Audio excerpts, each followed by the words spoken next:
Welcome back, everyone. I would like to thank each and every one of you guys for providing huge support to the channel. I am truly grateful. If you haven't subscribed yet, please consider subscribing. Today, we are diving into a new world where our protagonist becomes a part-time dragon and manages his full-time harem. On the eve of the year 2076, the boundary between reality and fantasy blurred as a game-like scenario descended upon the world. The arrival of countless perilous dungeons, teeming with hordes of monsters, marked the beginning of an unprecedented crisis. Powerful beings mercilessly decimated the human population, pushing humanity to the verge of extinction. Amidst the chaos, divine talents were bestowed upon select individuals, enabling them to awaken as formidable hunters.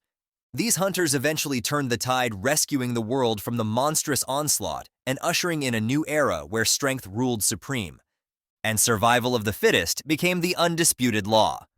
Hunters were thus compelled to constantly enhance their abilities to maintain their positions in this newly established order. In their quest for dominance, these hunters ventured into the depths of various dungeons, confronting formidable bosses, securing treasures, and advancing their levels. This relentless pursuit of power and wealth signified the dawn of the era of global hunters. During this era, the establishment of the Hunter Square marked a significant development. This grandiose structure, renowned for its imposing height and the aura it radiated, presented a preliminary challenge to those who sought to embark on a pivotal journey within society. To gain entry, individuals were required to ascend 1,000 steps, a symbolic trial preceding the awakening of their hunter class. Successfully entering the Hunter Square allowed them the opportunity to awaken their potential and commence their path as esteemed members of the community.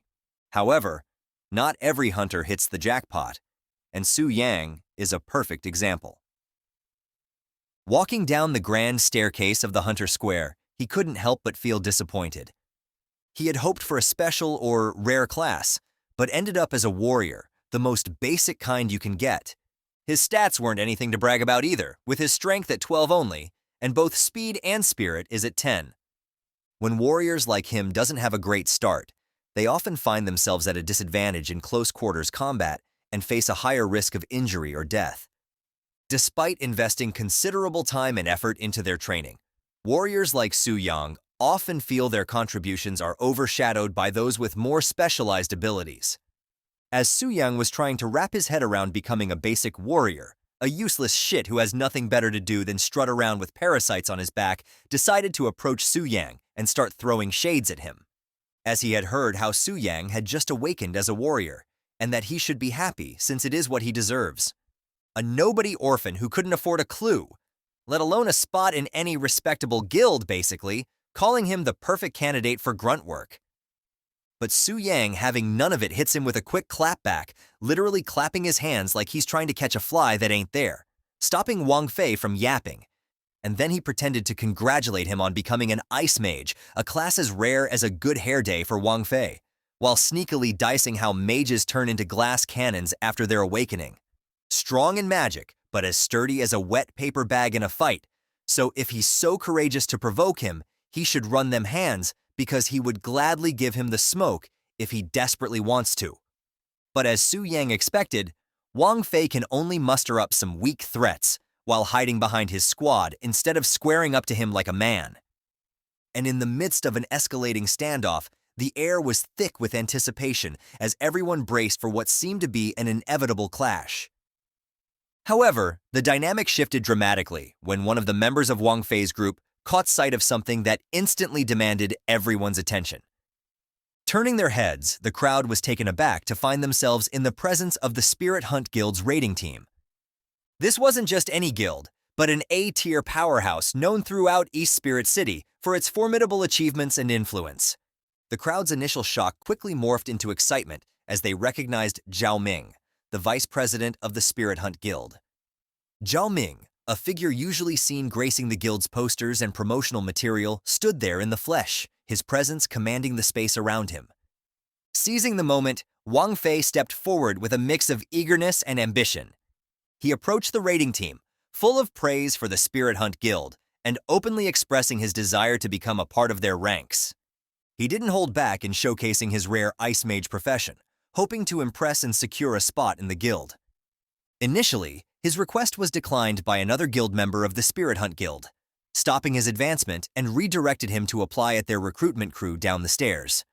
However, Zhao Ming respects the hustle that Wang Fei had just demonstrated, and the strategic advantage his control skill could bring to the guild. And so he decided to give Wang Fei a recruitment card. This gesture not only highlighted Wang Fei's potential value to the guild, but also served as a testament to the Spirit Hunt Guild's openness to scouting and embracing new talent. Witnessing this interaction, others in the vicinity were quick to jump on the bandwagon. They began voicing their own aspirations to join the Spirit Hunt Guild, each citing their unique professions and abilities in hopes of catching the raiding team's attention. However, the raiding team made it abundantly clear that their current mission was not centered on recruitment. They advised all hopefuls to follow the guild's official recruitment process, emphasizing that proper channels and procedures needed to be adhered to. Their response was delivered with the kind of efficiency and professionalism that left no room for further discussion or negotiation. But before they could leave, Su Yang asked if they are also interested about warriors. But he was only met with disdain, as if he just asked a stupid question and wasted their time to even consider talking to a warrior. This encounter, brief as it may have been, left a lasting impression on everyone present. It showcased the prestige and selectiveness of the Spirit Hunt Guild, while also highlighting the competitive nature of the world they inhabited.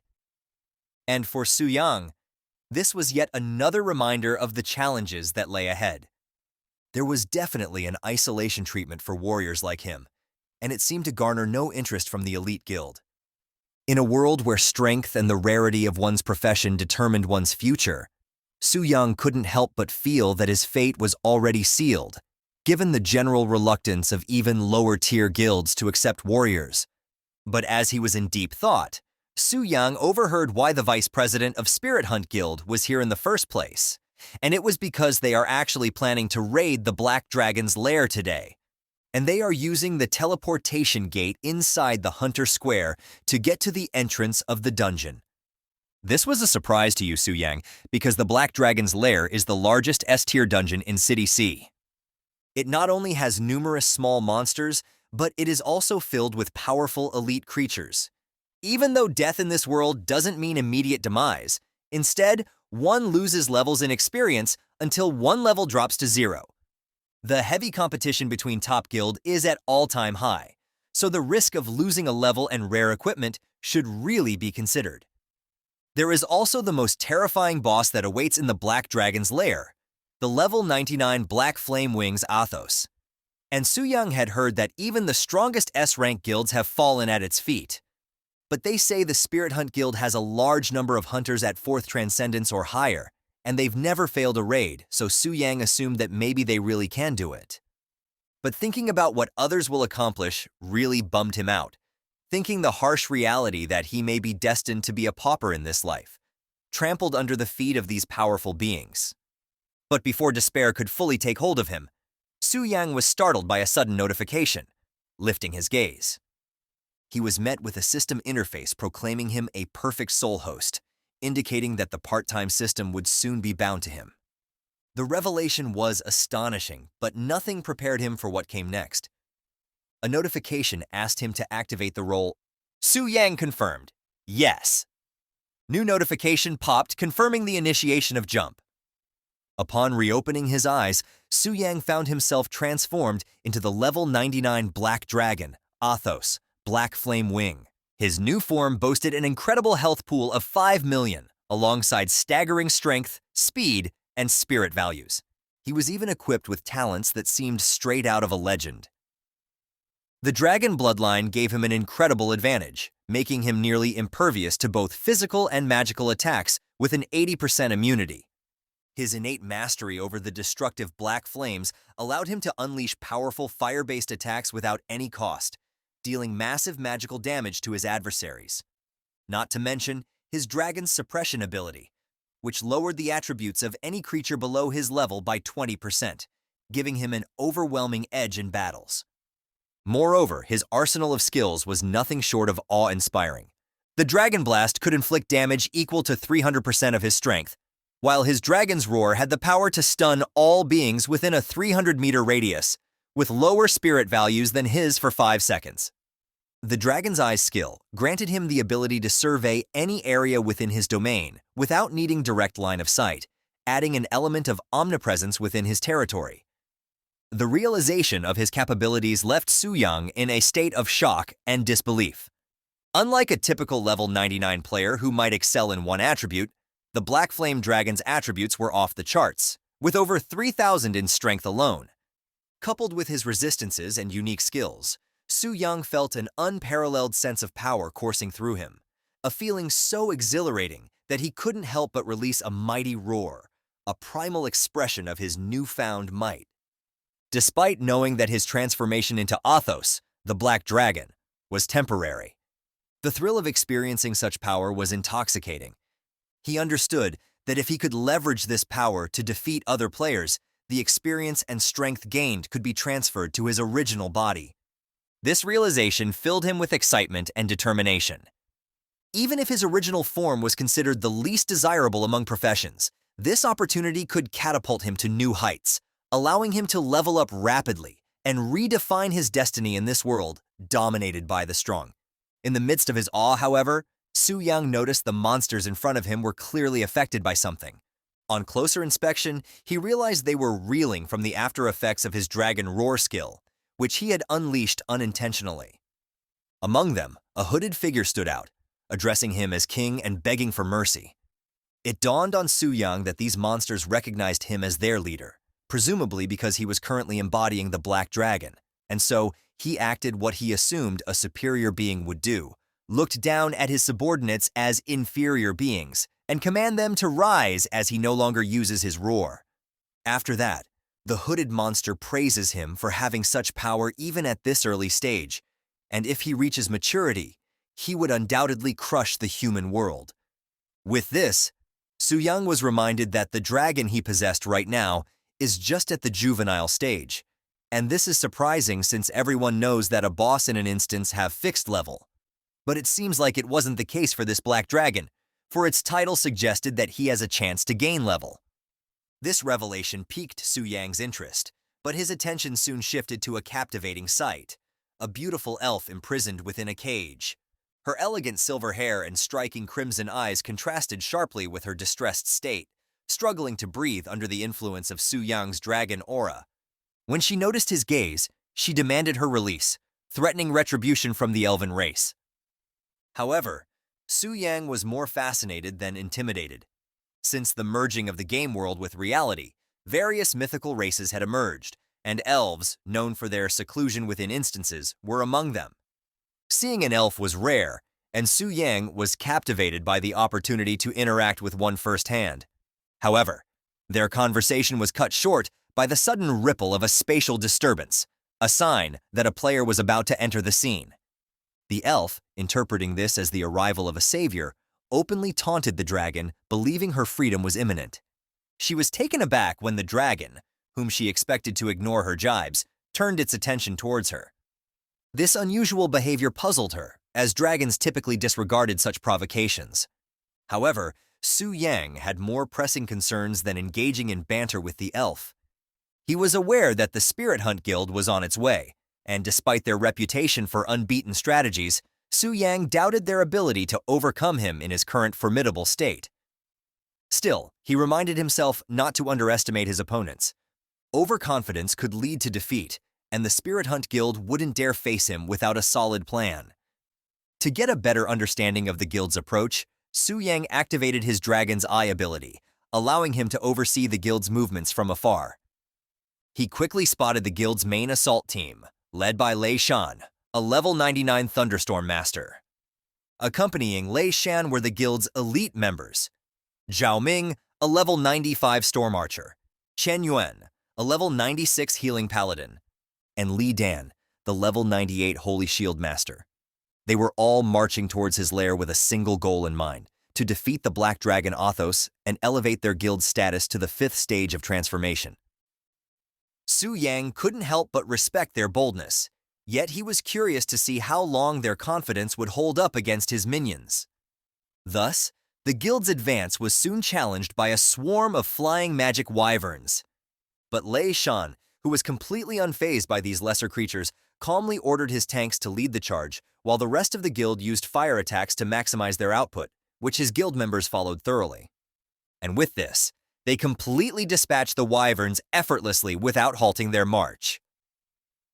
Meanwhile, Su Yang was duly impressed by the Spirit Hunt Guild's prowess and coordination, recognizing them as the formidable force they were known to be. Realizing that his lesser minions had barely made the guild break a sweat, Su Yang decided it was time to up the ante. He summoned a dragon warrior, a behemoth that towered over the battlefield, causing even the seasoned members of the Spirit Hunt Guild to freeze momentarily in awe and apprehension. Even Lei Shan wasn't an exception. He was momentarily taken aback by the dragon warrior's sudden appearance and impressive capabilities. Still, he quickly organized his guild for defense. The dragon warrior, matching even the guild's elite and strength, presented a new level of threat with its ability to teleport short distances, catching the guild off guard and nearly overwhelming their DPS units. In a critical moment, Li Dan activated his Divine Light Shield barrier, thwarting the dragon warrior's assault and protecting his fellow guild members. While Zhao Ming seized control in the chaos, ordering the ranged attackers to retreat and the melee fighters to engage, his strategic use of the Storm Arrow skill was pivotal, taking down the elite dragon warrior and demonstrating the guild's resilience and strategic flexibility in the face of unexpected challenges. Despite the Spirit Hunt Guild's success, Su Yang remained composed. This just proved to him that an elite monster of that level could definitely challenge the guild. But the elf, on the other hand, tried to mock him again for even attempting to send his lackeys to do his bidding just to die like that. Little did she knew, he had a few more of those elite for him to command. Completely surprising the elf yet again, as Su Yang released 6 more elite dragons into the fray, the guild faced an unprecedented situation. Scaring all the members of the guild, even their elite units didn't know what to do, as there were no records that the dragon would send units after them even before encountering it, so it was definitely a strange occurrence. Still, Lei Shan remained calm, because to him, they are all but just elite monsters, and he specialized on dealing with elites, and so with his leadership alone, he is confident that they could overcome this, and due to their trust and respect to their leader, the guild members steeled their resolve and listened. And Lei Shan then commanded to reform their ranks, prioritize healing the tanks, as they would maintain aggro until the battle ends. Combining this tactic with their raw power, they managed to overpower the new threats. Meanwhile, Su Yang watched and was surprised by the outcome. Initially, he thought that using elite monsters and catching them by surprise would be enough to drive them away. But it seems like it wasn't the case. They are more tenacious than he thought, but still, he can't really understand why they are so eager to challenge him. It was no doubt they are strong, but they aren't strong enough to defeat him yet, and even the elite monsters that he sent made them struggle, unless they have an unused cards that will turn the tides in their favor. But as he was in deep thought, he was surprised to notice that the guild had decided to go to the other direction. This was such an unexpected thing, as they are just few steps away before they meet him. This prompted him to assume that there must be some secrets hidden in the direction the guild was heading. Utilizing his dragon vision, he discovered they were heading towards the Dragon Slayer's tomb. Inside it, there was a glowing item that caught his attention.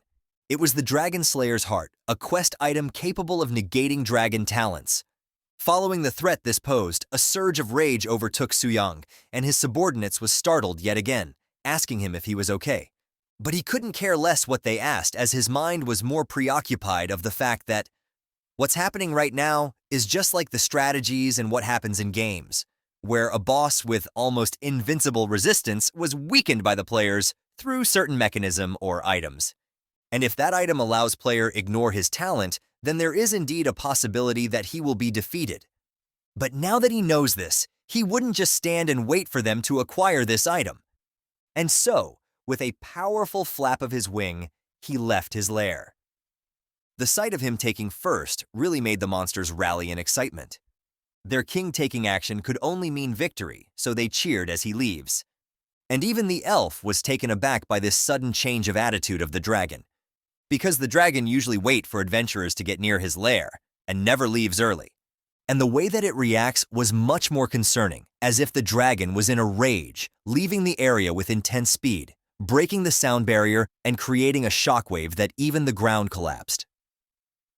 Meanwhile, as the Spirit Hunt Guild continued their march through the instance, Lei Shan expressed frustration at the unexpected challenges they had encountered since entering. This wasn't in the guide that were given to them. Hearing this, Zhao Ming speculated that the heavenly mechanism pavilion that gave them their guide might have deceived them. Lei Shan, however, remained confident in the pavilion's reputation and the authenticity of their strategy, especially when he had exchanged this strategy using his universe ring, which Zhao Ming understood, so he dropped the subject. But since there were too many uncertainties that happened in this raid, Qingmen raised concerns about potentially alerting the Black Dragon if they faced another unexpected situation. To which Lei Shan dismissed these worries, since the Black Dragon is just a boss in an instance with power, and it's complacent, as the guide had stated, it is but a lazy, overpowered lizard. As long as they don't initiate an attack, he is confident that it won't leave its lair, and they really shouldn't worry. This dragon is just a stepping stone for their guild, and now that it has caused so much damage to their guild, he promises to take it all back from it.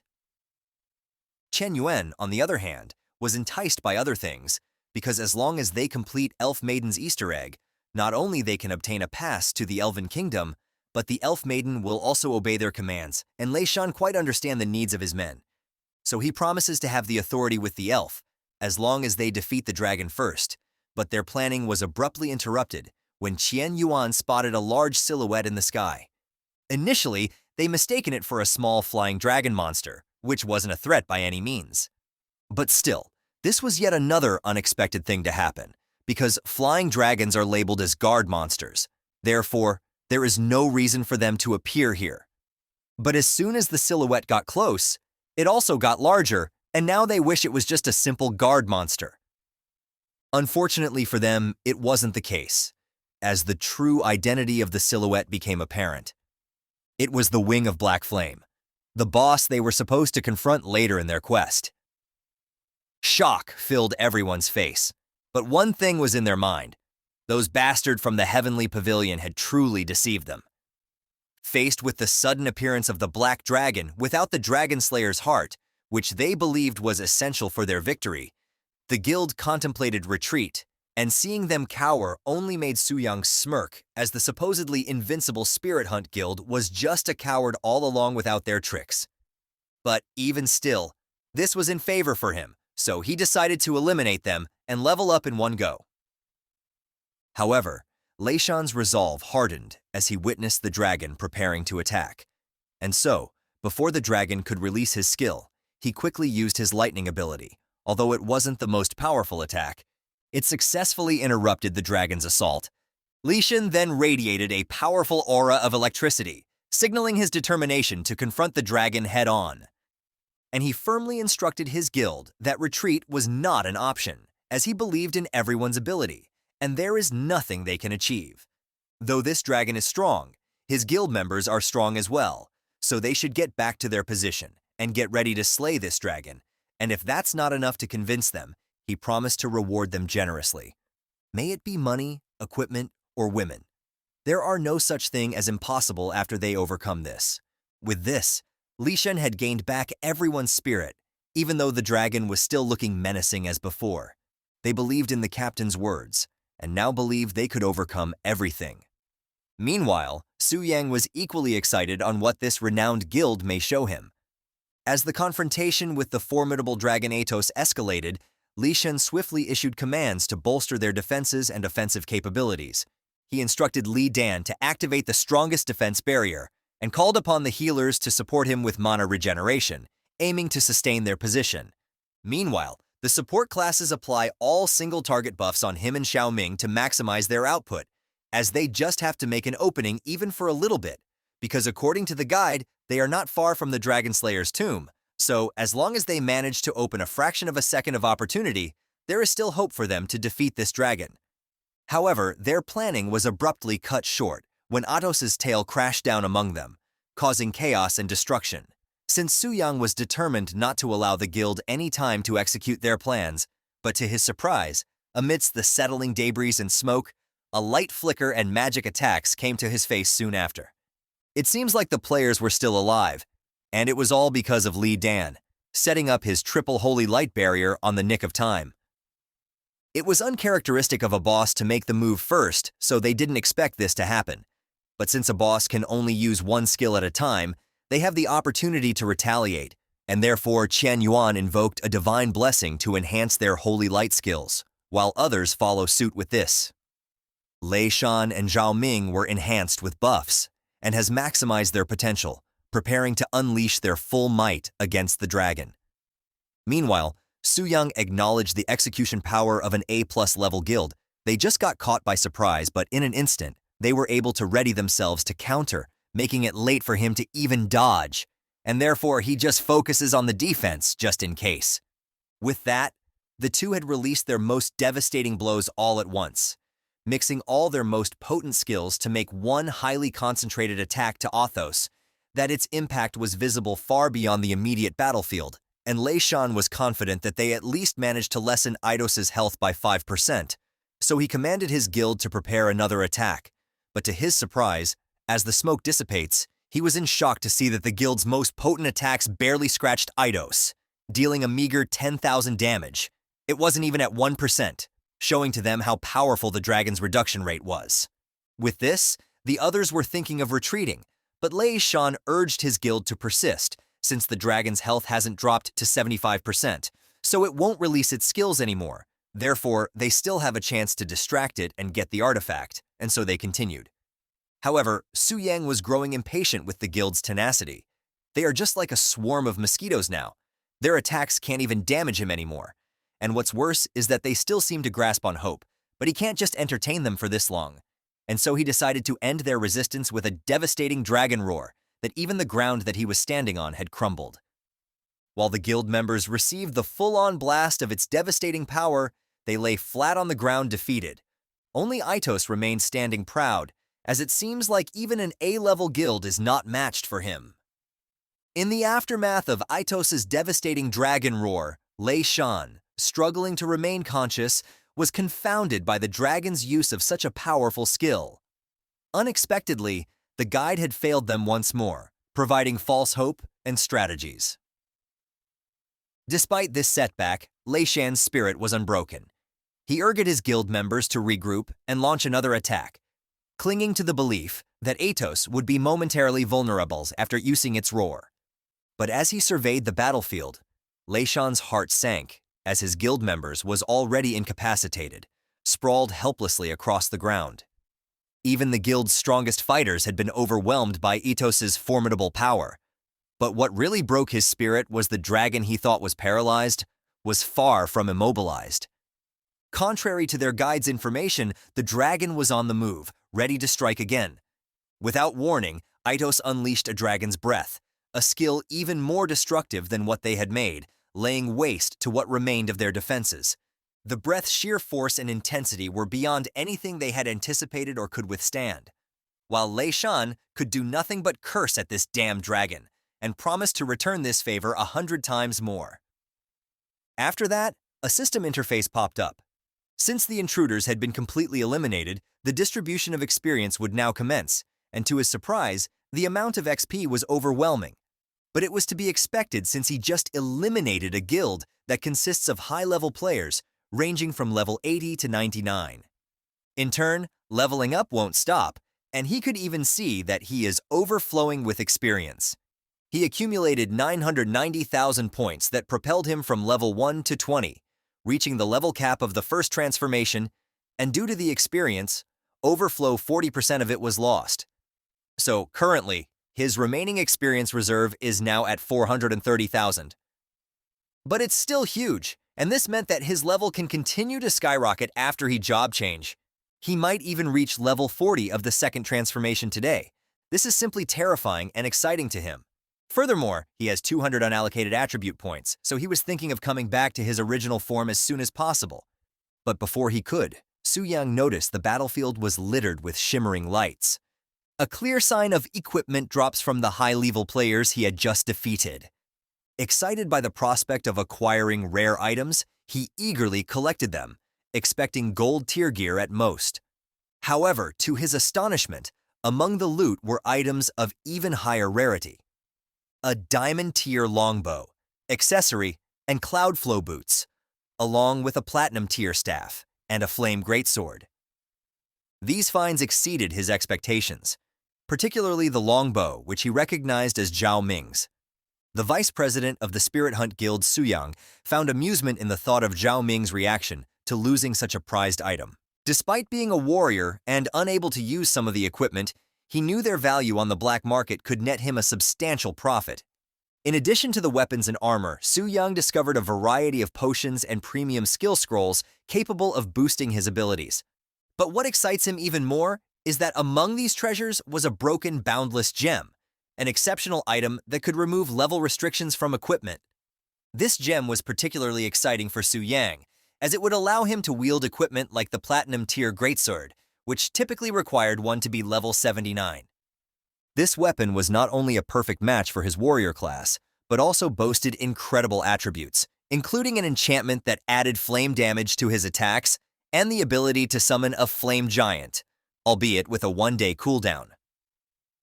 This is such a strong weapon to have, so as soon as the system had notified Suyang that he could now return to his original form, he didn't hesitate to go back. Instantly, light enveloped Suyang's dragon form, and in the next moment, he found himself back in his human form, surprisingly, right at home. He had expected to return to the location he was at before the transformation, but it appeared the system had a more convenient approach. But that's not really what matters. The most important thing is that he was now level 20, and what happened was not a dream. And with this, Suyang went straight ahead and allocate his points, putting 100 on strength and 50 each to speed and spirit.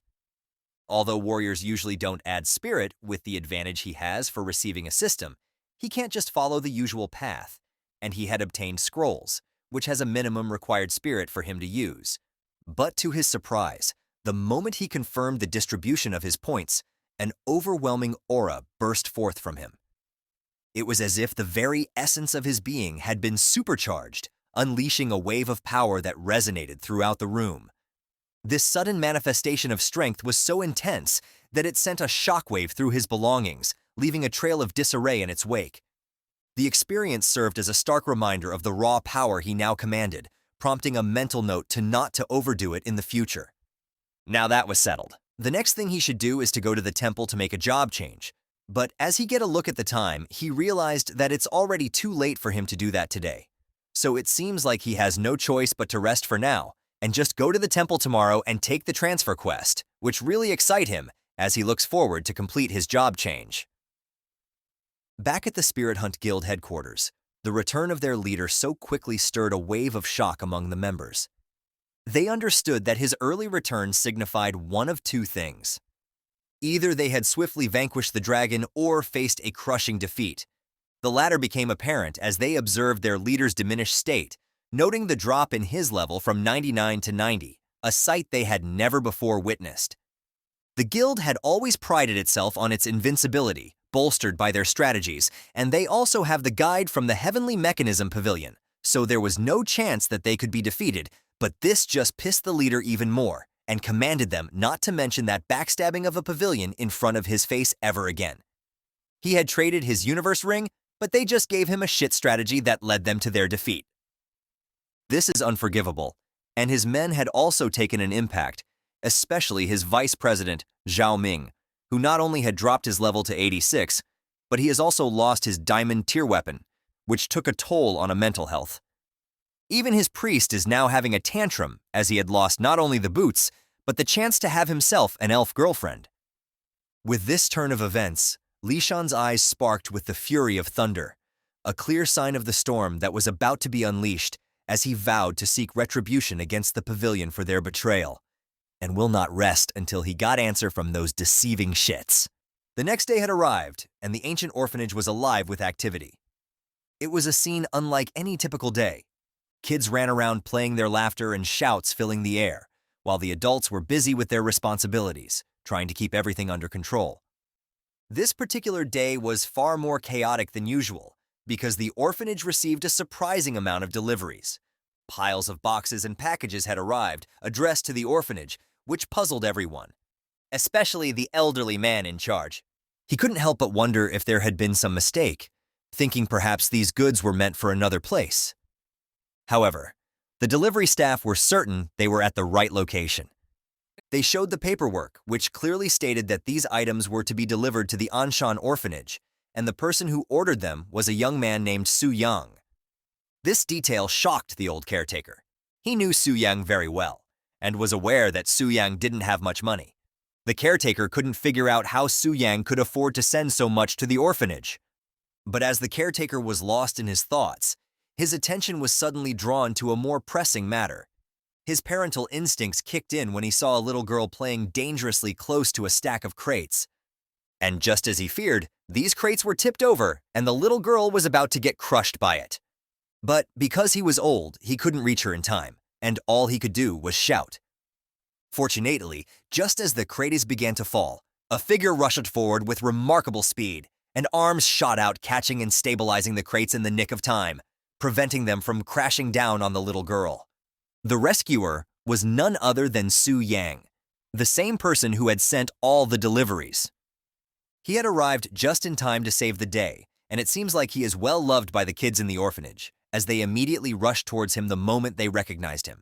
And seeing them lively like this put Su Yang's mind at ease, and the old man was equally excited to greet him.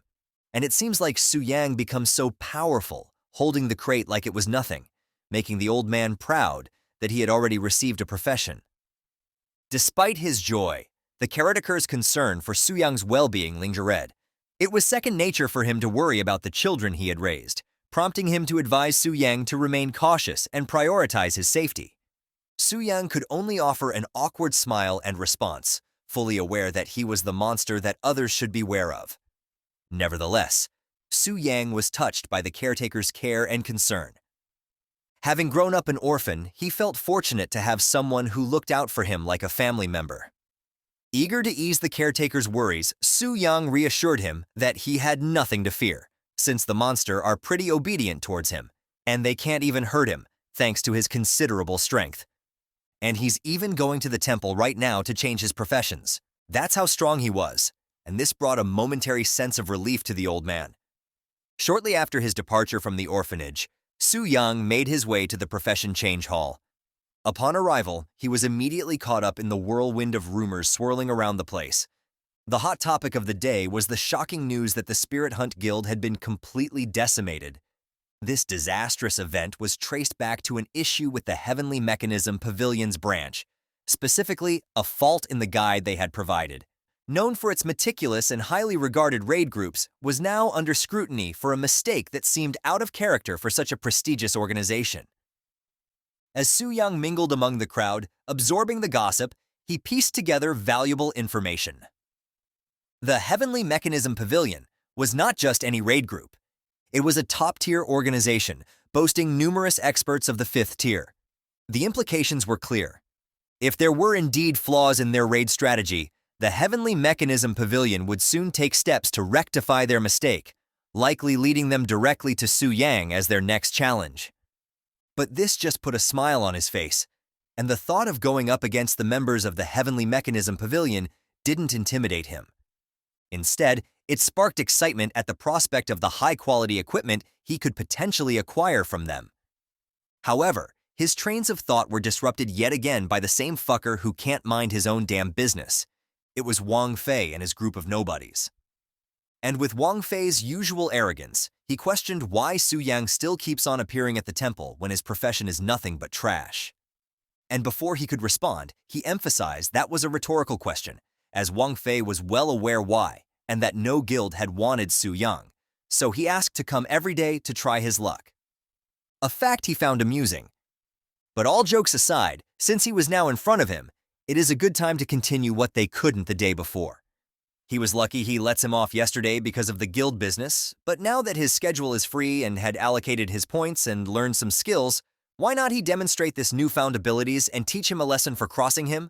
But unfortunately for Wang Fei, even before he could release his skill, Su Yang decided to act first and cast Fist, letting Wang catch his hands with his face, and he smacked him so hard that he practically became a human pinball. And this attack of his knocked Wang Fei's HP down to 5%. nearly killing the dude. Also, this sent a strong message to his band of goons to not mess with him anymore. Because if they did, he is free to let them feel his hands like what he did to Wang Fei, a proposition they decidedly weren't keen on, prompting them to collect their homeboy, Wang Fei, and make a hasty retreat from the scene. And as they vanished to view, an applause from his rear caught Su Yang's attention. Turning towards it, he was met by the sight of a woman clad in black, her attire reminiscent of a nun's. Yet the slit in her dress that revealed her thighs suggested she was anything but a nun. Cheer up, guys, I think the first thick waifu just appeared. Look at those curves, I mean clothes. Shit. With this, it became immediately clear that she was a temple profession transition guide, a key staff member of the changing hall, and she is really impressed by the prowess Su Yang displayed, leading her to inquire if there was any way she could assist him, which what Su Yang exactly need. So he expressed his desire for a profession transition, a service she was perfectly positioned to provide. With a welcoming nod, she asked Su Yang to follow her to begin the transition process. During their walk, the guide couldn't help but notice Su Yang's appearance, which suggested he was a newcomer to the world of hunters. As they arrived at their destination, before them stood the transition god statue, an imposing figure carved from marble that dwarfed them in its grandeur. This statue wasn't just a piece of art, it was imbued with magic capable of detecting a person's profession and level, assigning them a transition task based on these criteria. Successfully completing this task was the key to undergoing a profession transition, a critical step for any hunter wishing to advance their skills and status. Speaking about transition tasks, these are categorized into 4 levels of difficulty, each designed to test the hunter's capabilities. Before Su Yang could begin, the temple guide offered some advice, suggesting he attempt a 3-star task. This recommendation piqued Su Yang's interest, leading him to question why not aim for a 4-star task. The guide explained that 4-star tasks are significantly more challenging. While it might seem a bit harsh, she pointed out that Su Yang's current profession as a warrior comes with its set of challenges, especially since these tasks demand completion solo. Furthermore, she emphasized that transition tasks are not just any ordinary challenges. They are commitments for life. Opting for a 4-star task comes with the risk of a lifelong inability to transition should he fail. Understanding the gravity of the situation, Su Yang decided to proceed, extending his arm towards the statue to discover his task. A flash of lightning filled the room, a sign that the statue was evaluating his eligibility. Once it confirmed he met the prerequisites, various transition tasks appeared before him, each with its own set of challenges and rewards. The 1-star transition task was straightforward, requiring him to defeat 10 level 20 ordinary sharp-toothed boars. Success would grant him the opportunity to choose between becoming a charge warrior or a defense warrior. Progressing to the 2-star task, the difficulty slightly increased, maintaining similar objectives, but with the added reward of a common-grade first-tier warrior skill book. The complexity further escalated with the 3-star task, which also promised a superior-grade first-tier warrior skill book, enriching Su Yang's arsenal. The 4-star task upped the ante, challenging him to undertake more daunting feats, but offering the prospect of transitioning into a bloodthirsty warlord, accompanied by a fine-grade first-tier warrior skill book. But the most notable of all is that there is option beyond what he was initially informed of. A daunting 5-star transition task. This task stood out with its unique, ominous background color, and looking at the information closely, it was indeed, on a whole, another level. It required him to venture into the perilous Cold Moon Forest, where he needed to kill 100 level 20 ordinary gray wolves, 10 level 20 elite savage wolves, and 1 level 20 boss-grade gray wolf. Furthermore, he was restricted from using any equipment or items obtained through gifts or trades, adding to the challenge's intensity. This is beyond overkill, but its rewards justified it, promising a special transition to the Path Demon Warrior, an additional 100 points of Spirit Attribute, an epic-grade first-tier Demon Warrior special skill, and the privilege of enjoying certain exclusive temple benefits. This revelation came as a shock to him, especially since he was initially informed that only 4-star tasks were available, and so he quickly turned around and confronted the nun about it. The nun promptly apologized for the oversight, explaining that the sheer difficulty of the 5-star task was the reason for it hadn't been mentioned. It was so difficult that not a single person in the Hua kingdom has accepted this task for many years. Furthermore, with the advent of the transition era, the strength of each country's upper limit is determined by the transitioners. And so, rather than letting potential professionals remain stuck at level 20 forever due to a wrong choice, both the country and the temple advise against attempting the 5-star task in the hopes of cultivating more high-level professionals. Su-yang grasped the rationale behind this guidance. The 5-star task presented an extreme challenge. It requires him to take down a boss-level monster without any assistance or the use of equipment received as gifts or trades. Such daunting requirements explain why many opt to steer clear of this path.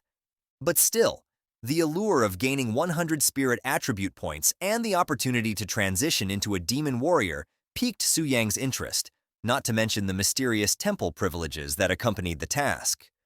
These factors solidified his decision to pursue this rigorous path. Meanwhile, the nun really tried her best to convince Su-yang to take the 3-star task. Unfortunately for her, he already made up his mind, and so Su-yang just thanked her for the advice, which made her happy. But even before she could finish her response, and the system chimed in, confirming Su-yang's acceptance of the 5-star challenge, her shock was palpable, her advice eclipsed by his audacity. And all she could do now is ask why the hell he would do such a thing, and Su-yang just confidently replied that it was all on his feelings. He felt that the 5-star task was more suitable for him, but before she could say anything more, Su-yang assured her that she doesn't need to worry about him failing, because he will definitely complete the task, and they should ready the temple since he is very curious about what the temple's privilege hold. I think I have a rough idea of temple privileges, and I think you guys too. Comment down now and let's see how many were correct. After that, he just walked away like a Chad and fade away from view.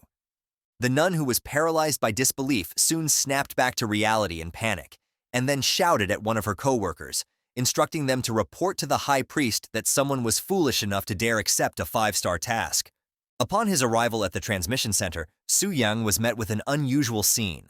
A multitude of hunters idly gathered, not out of choice, but due to an unexpected energy fluctuation disrupting the portal's operation. This delay, a rare inconvenience at the center, had caught everyone off guard, including Su-yang. However, Su-yang, unlike many others, was not particularly perturbed by the holdup. He had no immediate rush to begin his journey to the Cold Moon Jungle, and decided to use the unexpected pause to better plan his trip. But not many shared his opinion. Among those affected by the delay was a city girl named Shu Yan, and she stood out from the crowd. Her distinct displeasure was noticeable. Coming from a large, bustling city, she was unaccustomed to and unprepared for the inefficiencies and problems of smaller towns.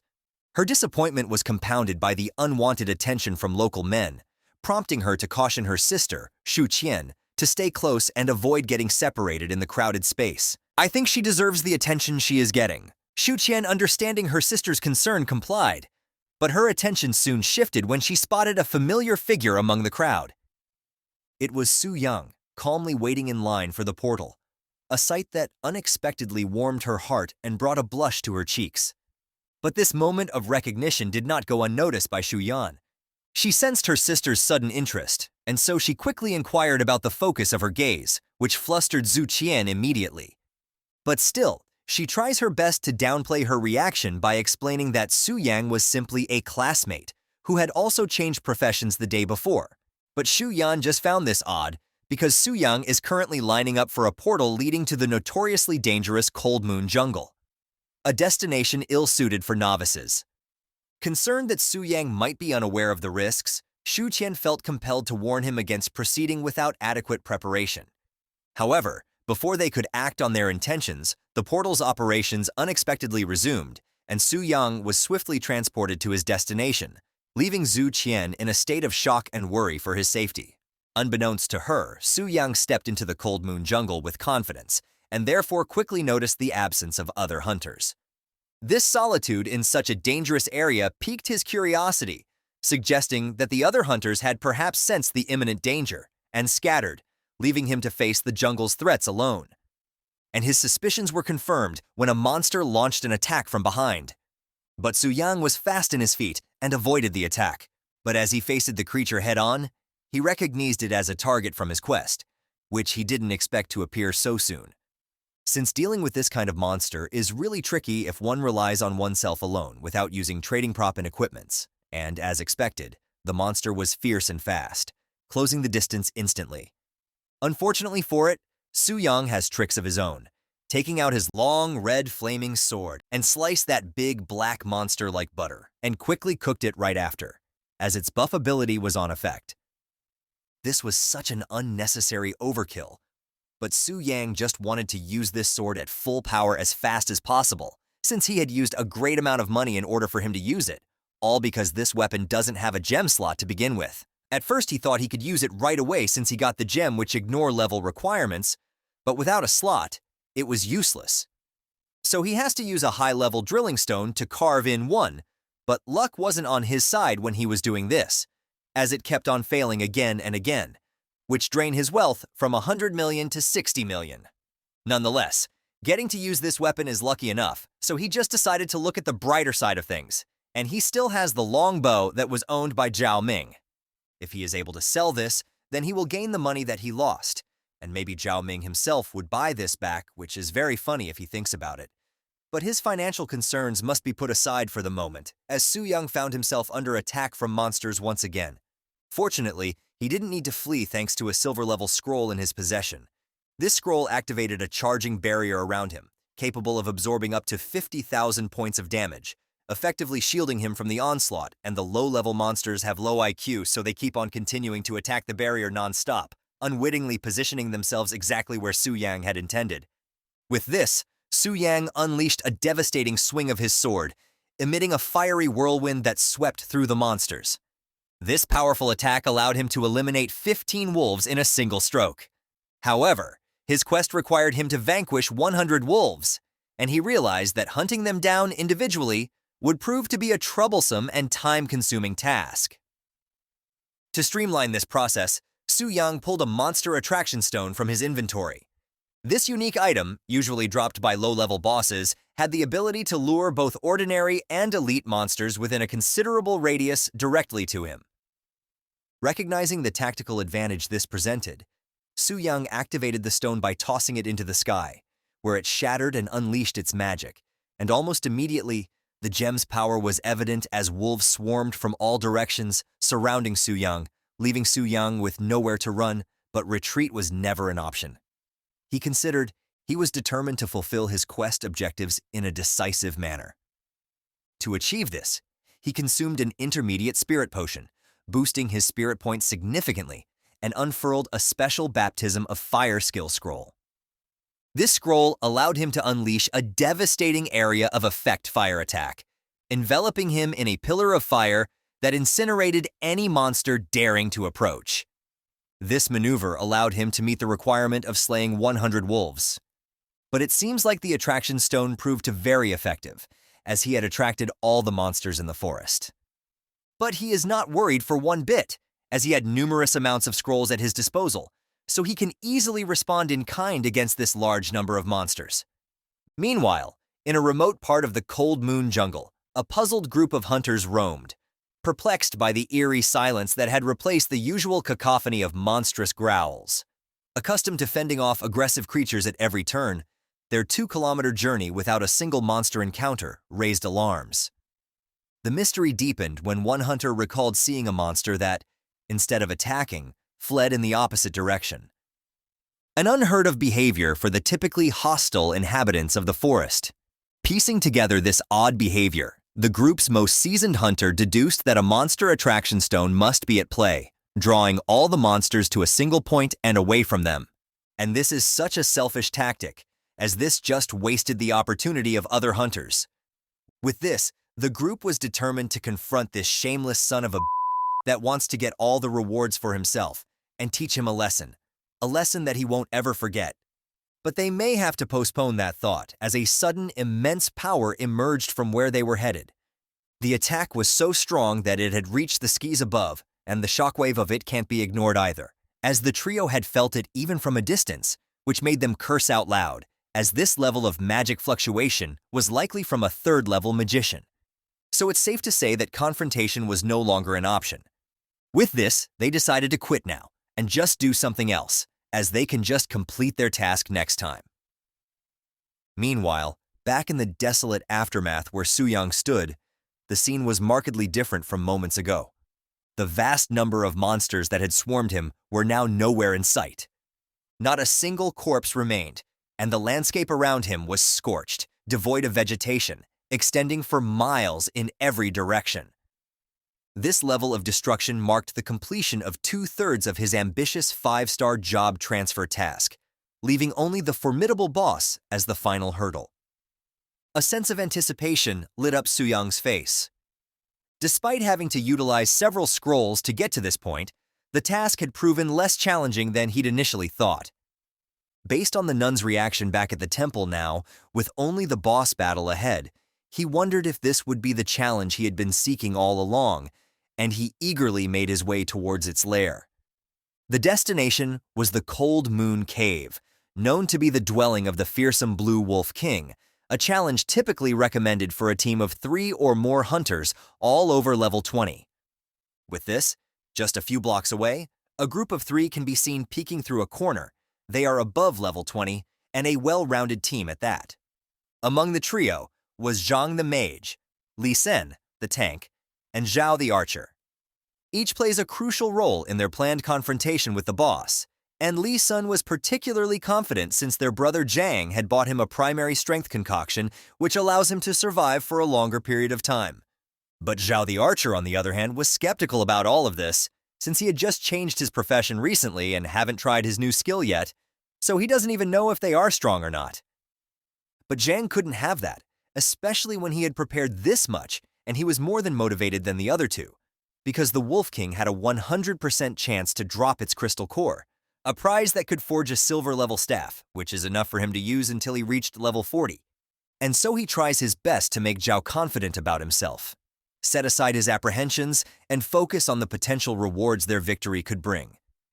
But before he could even finish his speech, Zhao signaled him to stop as he noticed an unexpected figure approaching the cave. With this, all their eyes focus on the mysterious figure, and it was actually Soo-young confidently walking towards the boss lair, quickly alarming the group as they feared he might claim their target first. But upon closer inspection, they realized that this guy is quite young and was notably lacking any form of armor, suggesting he might be inexperienced or lost, and the tank guy asked if they should inform the kid about it. But the selfish Zhang quickly dismissed this idea with a scornful smack, believing his suggestion was stupid.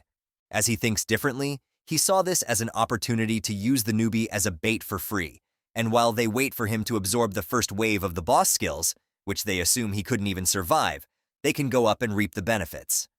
With this, Lee San couldn't help but admire Zhang's cunningness. Unfortunately for them, it didn't go as they had planned, as the ground beneath them began to tremble. This unforeseen quake was the result of Soo-young's actions. His eradication of a significant number of wolves in the Cold Moon Jungle had incited the rage of the Wolf King. Infuriated by the loss of its pack, the Wolf King's power surged by 30%. But as an onlooker, the trio remained clueless, unable to comprehend why the boss was enraged by the arrival of the newbie. With this, Zhang assumed that the newcomer had messed up their whole plan, and he wasn't about to let that slide, especially when there were spoils to be claimed. So he pops out of hiding, trying to rally his crew to move now before the boss dips out on them because of this mess. And he was convinced that the kid would get folded easily, so they have to get their ass up immediately. But before he could even get close, an intense gust of wind suddenly blew on his face, pulling his hood back and forcing his gaze forward, and he couldn't believe what he is witnessing right now. Even his crew were exactly the same expression as him. Turns out, the newbie they thought was going to get wrecked flipped the script entirely. As he took down the boss with one clean hit, light work no reaction type of shit. It wasn't even a fight! Now they realize not to judge a book by its cover, as the kid is one hell of a monster himself. Meanwhile, Soo-young remained stoic as it proved that the 5-star quest he was made to believe was hard, was nothing but child's play. After taking down the boss, Soo-young sifted through his loot with high hopes, only to be met with disappointment. The items dropped were mediocre at best, a far cry from the riches he'd amassed as a dragon. Among these, the Wolf King's crystal core stood out, not for its value to Soo-young, but for its sheer lack of appeal. Still, he was done with his quest, so there is that going for him. And so he decided to go back to the transfer hall. But before he could, Zhang completely heard his dismissive comments about the core, and so he tries his luck by asking Su Yang if he would be so kind to just give it to him. But little did he know, Su Yang had caught every word of his earlier disrespect and his plans to use him as mere bait, and therefore Su Yang confronts Zhang about this, and his shitty personality, because now that things didn't go as he pleased, he has the audacity to try befriend him and get what he wants. Well, too bad. Su Yang isn't a pushover that they can just step on. And so Su Yang shattered the core in front of Zhang's face, establishing dominance and a lesson not to mess with him ever again. And if he so wants to fight him right now, he would be glad to give him some smoke.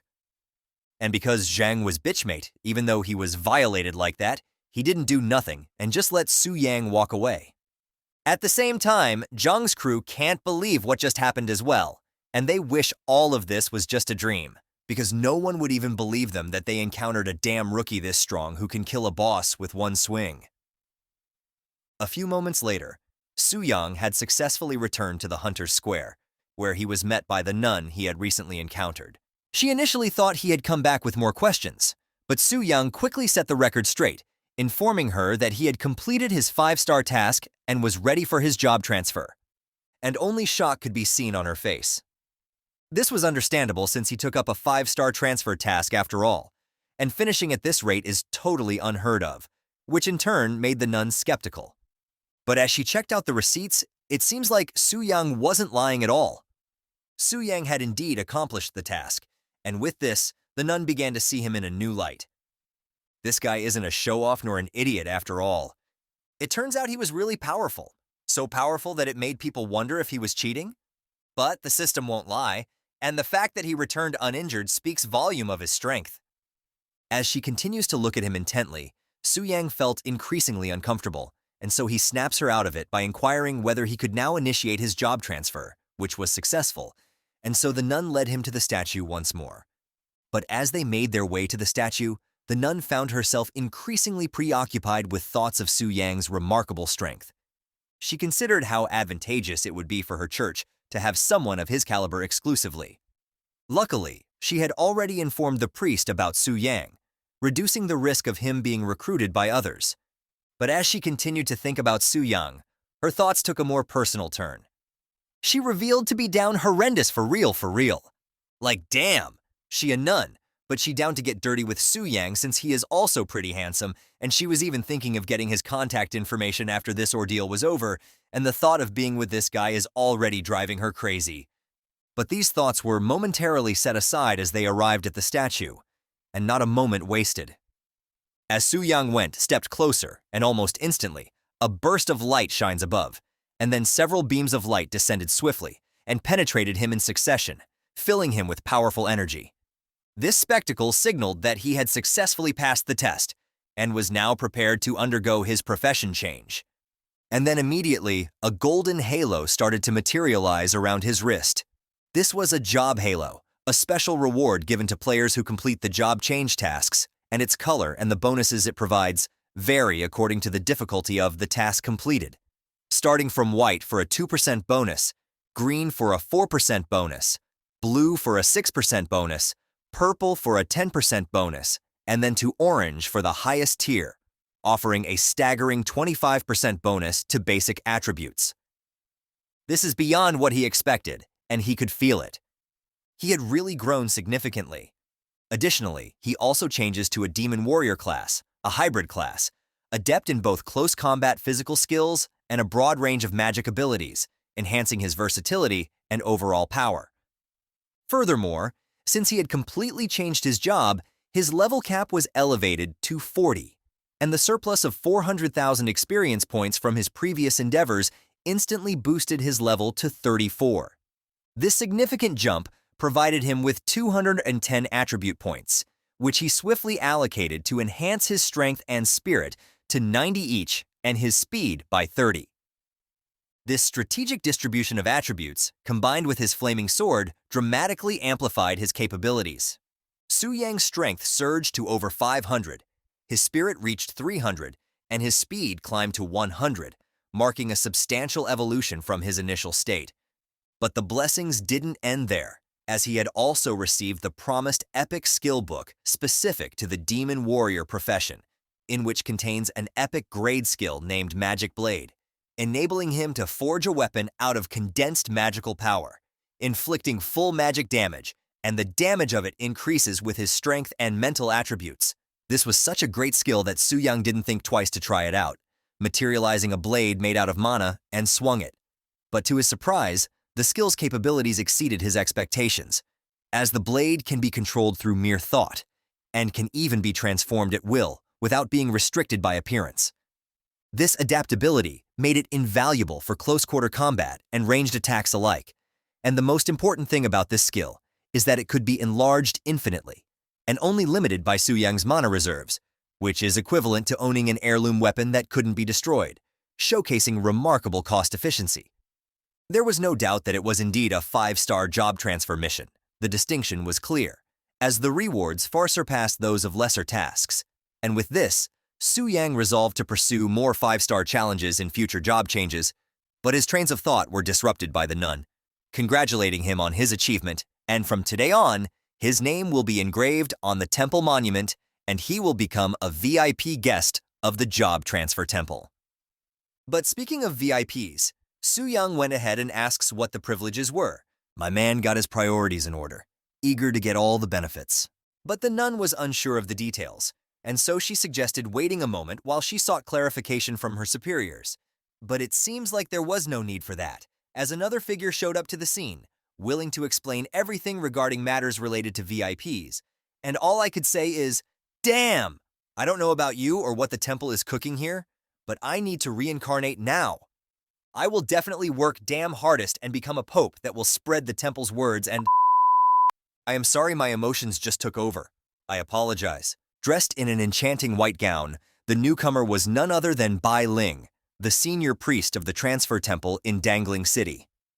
Her arrival caused a stir, surprising even the nun. The position of senior priest is nearly equivalent to the highest authority within the temple, making her presence at this moment noteworthy. But the equally surprising thing that Su-young had accomplished was enough of a reason, and naturally, she had to receive such an important guest in person.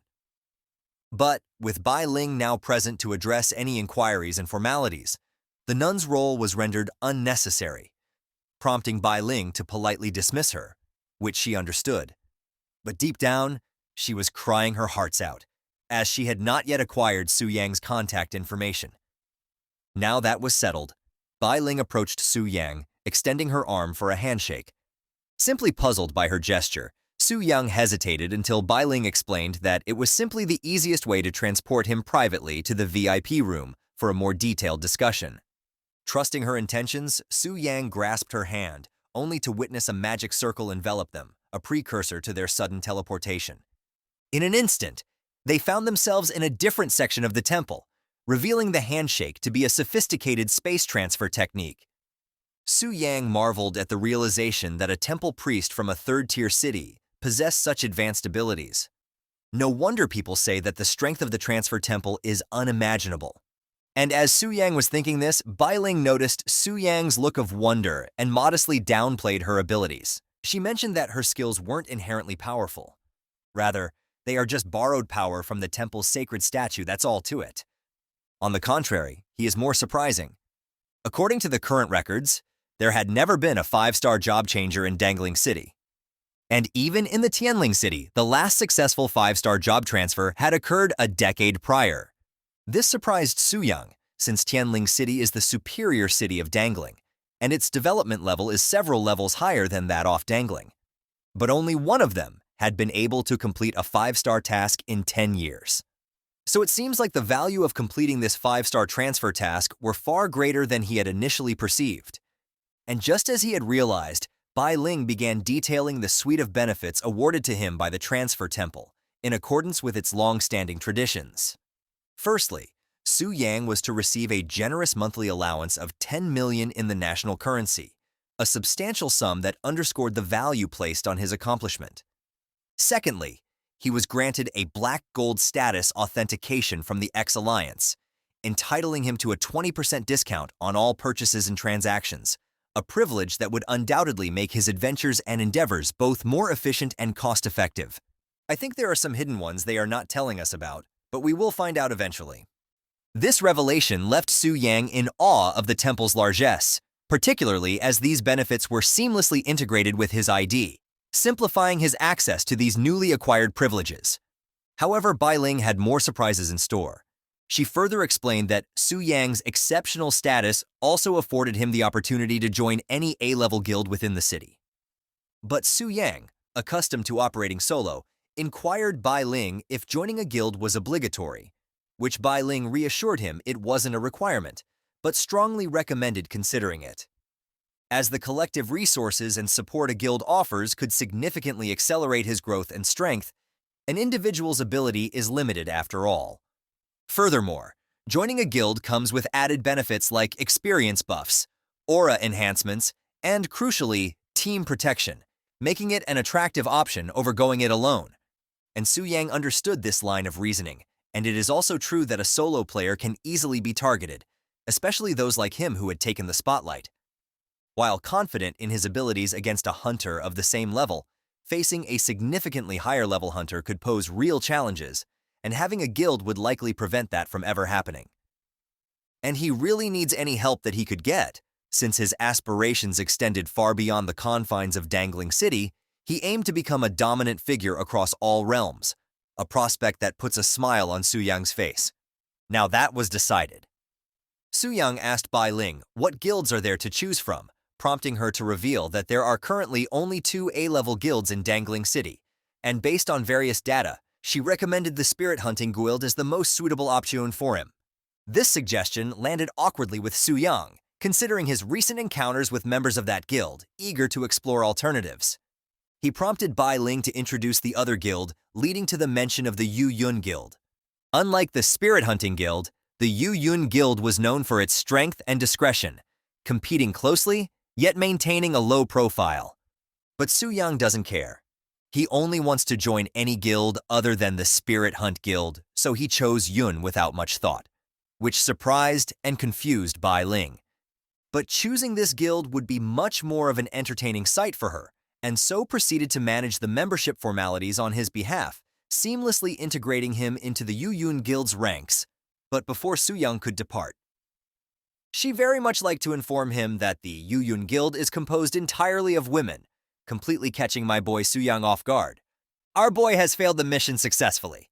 He just took the first step toward making his harem, or you can say managing the harem. In the city of Tianling, the Phantom Cloud Guild stands out with its base resembling an opulent mansion, befitting its status as an A-level guild.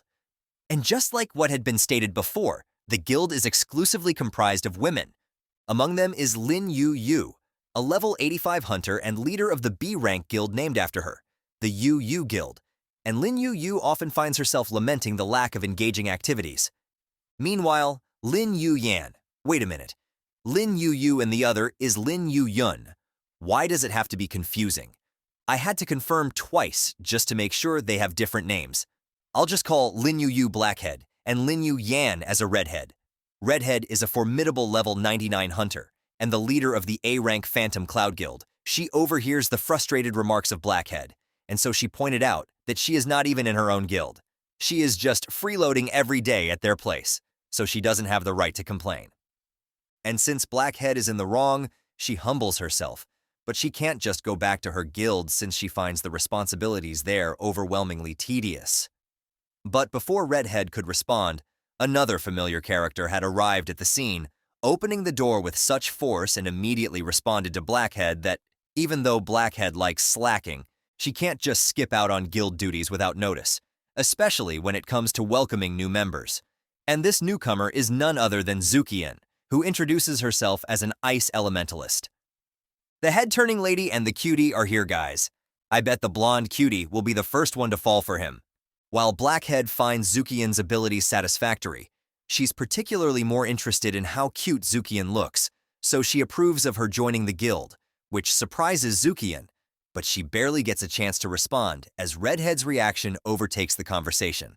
As it seems like she was engrossed in some information displayed on a system window, Requesting Blackhead to inquire about the commotion, Redhead revealed that a male member had unexpectedly joined their guild, causing a stir among the guild members, all curious about the sudden new member. Blackhead found this peculiar, considering the Phantom Cloud Guild's policy of only accepting female members, and wondered if there might have been an error on the part of Redhead's subordinates. However, Redhead corrected her, stating that the Transcendence Temple directly assigned the new member after completing a 5-star task and being designated a VIP, giving him the privilege to join any A-rank guild of his choosing, leaving Redhead with no grounds to deny him. This revelation left the guild members in awe of the mysterious new member's achievements, but the question still remained. Why the hell didn't he choose to join the Spirit Hunters Guild instead? But Redhead is still the guild leader, so she maintains an open mind, refraining from jumping to conclusions without evidence. She proposed setting the speculation aside for the moment, intending to personally meet the mysterious Su Yang. Redhead was prepared to take action if he turned out to be troublesome or disrespectful, reassuring everyone that there would always be ways to remove him if necessary. Amidst this discussion, Shu Qian, recognizing Su Yang's name, expressed her astonishment, prompting Redhead to inquire if she knew him. Shu Qian shared that Su Yang was indeed a friend from Dangling City and had recently ascended, suggesting he should still be at level 1 just like her. This led Redhead to assume it was merely a coincidence in names, but before they could move on with the matters at hand. Another lady came barging through the door just like another girl. This girl was none other than Mu Rongshui, a level 95 hunter who is also a member of the Phantom Cloud Guild. Wow, these are all well-rounded girls. I mean, in terms of talents, no literally. She is here to confirm the shocking news that the Spirit Hunt Guild had indeed suffered a total defeat in the Black Dragon dungeon. Though the details of their mission were murky, the outcome was unmistakably a disaster. Mu Rongshui continued explaining that during the incident, Zhao Ming's weapon might have exploded during the raid, and when she checked the auction house, there was already a similar weapon called Storm's Call listed for auction. According to her, there was only one bidder for the weapon, which was likely from the Spirit Hunters Guild, and she asked others to guess what she did. The redhead replied, "You shouldn't raise the price too much?" With a cheeky smile on her face, and in response, Mu Rong had a proud smile on her face while explaining that she kept pushing the bid with other bidders and raised the price over 12 billion, which caused a heavy loss to Spirit Hunter Guild. The Blackhead also praised Mu Rong for this act. Damn, these girls are smart and cutthroat. I would stay clear of these crazy ladies. On the other side, in Spirit Hunters Guild, we see the Soar Express of Zhao Ming, who was literally crying and declared Ice Witch her sworn enemy. The leader also had a dark expression as he explained that he can't reach the seller through private messages and had paid 14 billion for the weapon, which was a huge hit for the guild. Wow! Our boy Su Yang must be super happy. He got the power as Black Dragon, money from selling all the overpriced gear, and soon will get the harem also. Lucky bastard. Qian Yuan guesses that the news about Zhao Ming's weapon explosion might have spread, which caused this pre-planned malicious bidding. Lei Shan kicked Zhao Ming on the butt and told him to quit his sulking attitude. As they all walked toward the exit, and Lei Shan mentioned they had successfully bought back all the lost equipment during the raid, and it's time to get back to the business. Zhao Ming was still rubbing his butt while trying to recover from the impact of that heavy kick. The scene then shifts to Heavenly Mechanism Pavilion headquarters, where the leader of the group, whose name is Zhou Tai, with 110 level and is a bloodthirsty warrior, was denying the claims of Lei Shan that their strategy had a flaw. He continued his explanation saying they have cleared the Black Dragon Fortress dungeon 5 times, and based on those raids, they came up with this strategy. He further explained that they meticulously verified every step, and there shouldn't be any issues if they followed the guide step by step. Lei Shan explained that they followed every step, but the behavior of the Black Dragon was completely different from the description in the strategy. He continued further saying that he is not questioning Zhou Tai's professionalism, but he is not a fool to sacrifice his guild's main force just to blackmail them. A hooded guy then called Lei Shan's guild members a bunch of useless people, as they had a clear strategy, yet still they lost, and now came back to demand money from the Heavenly Mechanism Pavilion. This guy looked like a typical thug who is first to get beat up when the fight starts. He is a regular thug who is trying to act cool while juggling his dagger during his whole remark. We came to know that this guy's name is Liu Qi, and his level is 103. Lei Shan get offended by his remark and asked him to watch his words. In response, the thug teased Lei Shan to train harder or stop playing if he can't handle the defeat. At this point, even Zhou Tai got annoyed and cut him off by telling him to hold his tongue. Then he addressed Lei Shan and said that Heavenly Mechanism Pavilion has always placed utmost importance on integrity and will never sell any incorrect information. Therefore, he will arrange an exploration team to retrace the steps, and if they find any errors in the strategy, then they will bear all the losses incurred by Spirit Hunter Guild. If the strategy is correct, then it will mean that Spirit Hunter Guildmaster made a mistake somewhere, and it will not be their concern. And asked Lei Shan if that is acceptable to him, to which Lei Shan agreed.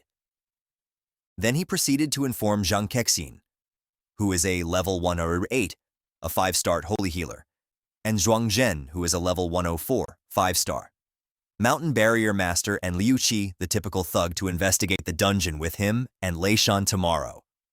While all of them were agreeing to Zhou Tai's decision, the door of the room busted open and black smoke started rushing in. Lei Shan and Qian Yuan quickly took a defensive stance and readied their spells for the attack. Zhou Tai asked them to stay calm as the person barging in is Mr. Chen Lun from the headquarters of the Heavenly Mechanism Pavilion. Lei Shan was surprised that a big shot was here. We get a clear look of Chen Lun, who is level 115 and a 5-star necromancer. He said that Zhou Tai needs to inform him whenever he is going to the Black Dragon Fortress as per their previous conversation.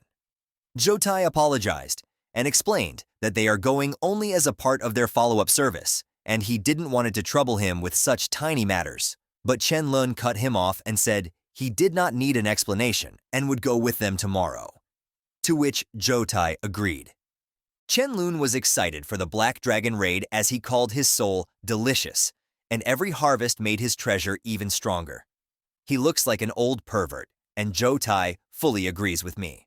Lei Shan was surprised that a team of 5-star professionals, plus an expert from the Heavenly Mechanism Pavilion headquarters, will do a raid and with that much power can easily clear up the 4th-rank dungeon. In case they kill the Black Dragon, it will work out fine, but if they get wiped out, they surely deserve it.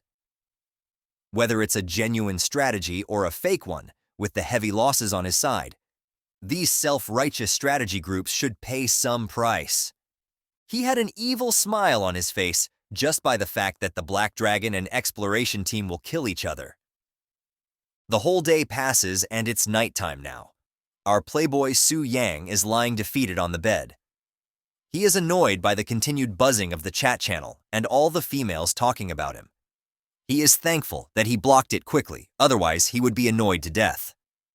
Another notification gets his attention, which is from the auction house informing him about the continued bidding on the weapon. He wondered if both of the bidders might have a grudge against each other, as Ice Witch kept bidding 1 yuan up from Elf Noble. Eventually, the price reached 14 billion, which was 40% higher than average. He immediately confirmed the sale. He thanked Ice Witch for helping him raise the bid. The transaction was confirmed, and in the next notification, his temple benefits came into the clutch. As he was the Black Gold member, he was exempted from the auction fees and also received a 5% additional bonus on the auction price. He received a whooping 15 billion from this transaction, and his new balance came to 15 billion. He was quite satisfied with the transaction and wondered that he earned another billion just from 5% exemption, which was equal to 10% profit. He thought of taking a break and looking for a part-time job tomorrow. He wondered that after experiencing this pleasure, who would want to laboriously grind monsters like he did in the past? At 7:00 p.m., his part-time boss cooldown was complete and a 5-member team was challenging the dungeon. The notification asked him to confirm his transfer. The notification further explained that it is a renowned exploration team who are known as Dungeon Killers and has conquered numerous dungeons and made strategies based on them. He wondered why there were 5-star professionals above level 100. They should have already cleared this dungeon before, so this sudden visit must be related to Spirit Hunter's wipeout incident. Regardless of their intention, since they bought only 6 people, they must be extremely confident of their abilities, and he won't hold back. With a smile on his face, He confirmed the connection and started his second part-time challenge. Please hit the like button so more people can enjoy this awesome story, and subscribe to the channel for more videos. Now let's get back to the story. When he opened his eyes, all the elite monsters that died before were resurrected, and it was no surprise to Su Yang as he knew that the Black Dragon Fortress was just a diamond-level realm that gets refreshed like a game, and only the star-level or higher realms become non-replicable. While Su Yang was lost in these thoughts, the elf lady questioned him, saying, "What are you up to again?" But Su Yang ignored her question, and thought that from the perspective of the Black Dragon, this elf looked like a beautiful pet. What a pet! Look at our boy wondering the right things. I also wonder how the dragon and a small little elf work out. You know what I am wondering about. Sorry, I get distracted easily, my bad. He wondered the reason for her abduction, and he thought the Black Dragon must have acted according to the established rules when he was not connected to the body. Maybe this dragon is also just a pervert. Or he wants a harem too. Well, I don't blame him. Who doesn't? Su Yang then used his skill to take a look at the raiding team. This confirmed his suspicion as Lei Shan from the Spirit Hunter Guild was also here in the team, which means they were here to clean up the previous mess, and he also complimented the after-sales services of the Heavenly Mechanism Pavilion. As all raiding party members were 5th-level professionals, Su Yang thought that their combat power is much stronger than last time, but as long as they didn't get their hands on the Dragon Slayer's heart, they should not be able to cause him much harm. Just to be on the safe side, he thought of testing them and finding their weaknesses, as he should not be careless against level 5 professionals. He ordered 2 of his dragon warriors to take all the wyverns and go outside to deal with the intruders. They obeyed his command and started to leave, but Su Yang stopped one of them to stay behind. The scene shifted to the raiding team. They were swiftly dealing with all the monsters, but they hadn't come across any anomalies so far, and everything was matching the strategy so far. They thought that the Spirit Hunter Guild might have messed up on their own, deliberately looking for the trouble. The healer Zhang Kexin warned everyone to not be careless, and to keep up the defensive barriers until they take down the boss steadily. The random trash thug guy noticed a lot of dust from one direction, and wondered what that is. To his surprise, in the next moment, everyone felt the killing intent coming from the dust, and all the dragon warriors and wyverns jumped out of the dust cloud, screaming, "Kill them all! Leave no intruder alive," watching all the monsters coming at full speed. Lei Shan freaked out that he is going to meet the same fate again and screamed it was the same last time, but there are even more monsters now. While hiding behind Zhou Tai agreed that it was unexpected, but this level of threat still couldn't affect his exploration team. In an instant, the trash-talking thug jumped ahead and said he would draw the aggro of the elite monsters, and everyone can eliminate small fries in the meantime and then focus on the elites. I guess this fool has some skills after all. He is not just an idiot with a loud mouth. Everyone agreed and launched their flashy attacks and took care of all the monsters swiftly. After taking care of all the monsters, Zhou Tai ordered everyone to continue forward with the raid. After watching this massacre, Su Yang thought that they were truly worthy of being 5-rank experts. Their strength seemed like immortals descending to experience life. He noted that the mysterious-looking mage didn't even make a move during the attack. He decided to take care of the things by himself and took a flight, to which the elf girl was surprised and his underlings started cheering. Lord Atos is taking action again? Wait, why did I say, again? The underlying questioned himself. The other one added to the statement by asking, have you ever seen Atos take the initiative before? They answered, saying no, but this scene looked familiar to all of them. The elf girl questioned, how could this be? The dragon is acting ahead again. What was happening to the dragon, and it was not like this when she was captured? The scene shifted to Zhou Tai's team, where Lei Shan was praising the strategy team for their top-notch strength.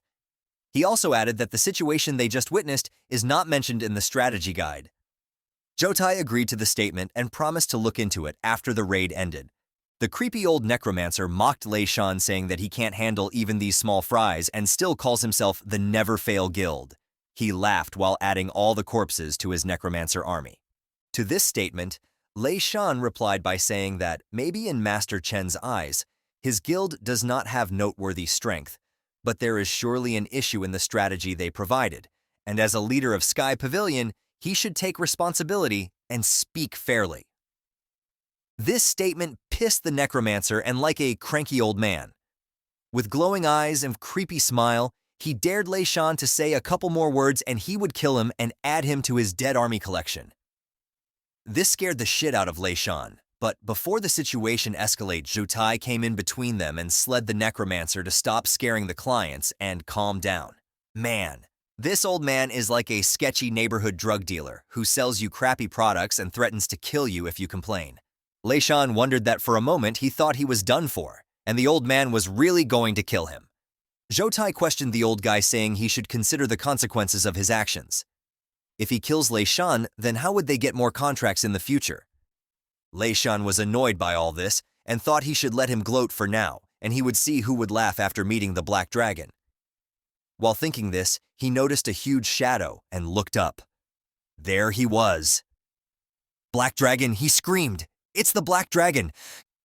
Guys, I think this guy is traumatized from the last meeting with the Black Dragon. The boss actually acted ahead of schedule. How is this possible? Zhou Tai wondered. Is this a bug? Spirit Hunter didn't deceive us. Everyone was shocked by the sudden appearance of the Black Dragon boss. In an instant, Zhou ordered everyone. He told Lao Zhuang to maintain the barrier, Lucy to be ready to transform at any moment, and the healer to prioritize healing Liu Si and keep his health at 30%. Everyone agreed and shouted understood. Zhou Tai activated his skill-frenzied blood song, which is a berserker talent that significantly increases all attributes when his health drops below 30%. It also reduces the amount of damage taken by the user.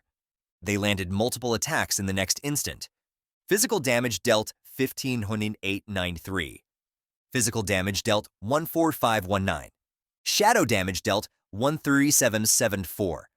Magic damage dealt 13343. Magic damage dealt 112678. To all these attacks, Su Yang wondered that something was off. Due to damage reduction skill, even the 5-star professionals can't deal him much damage.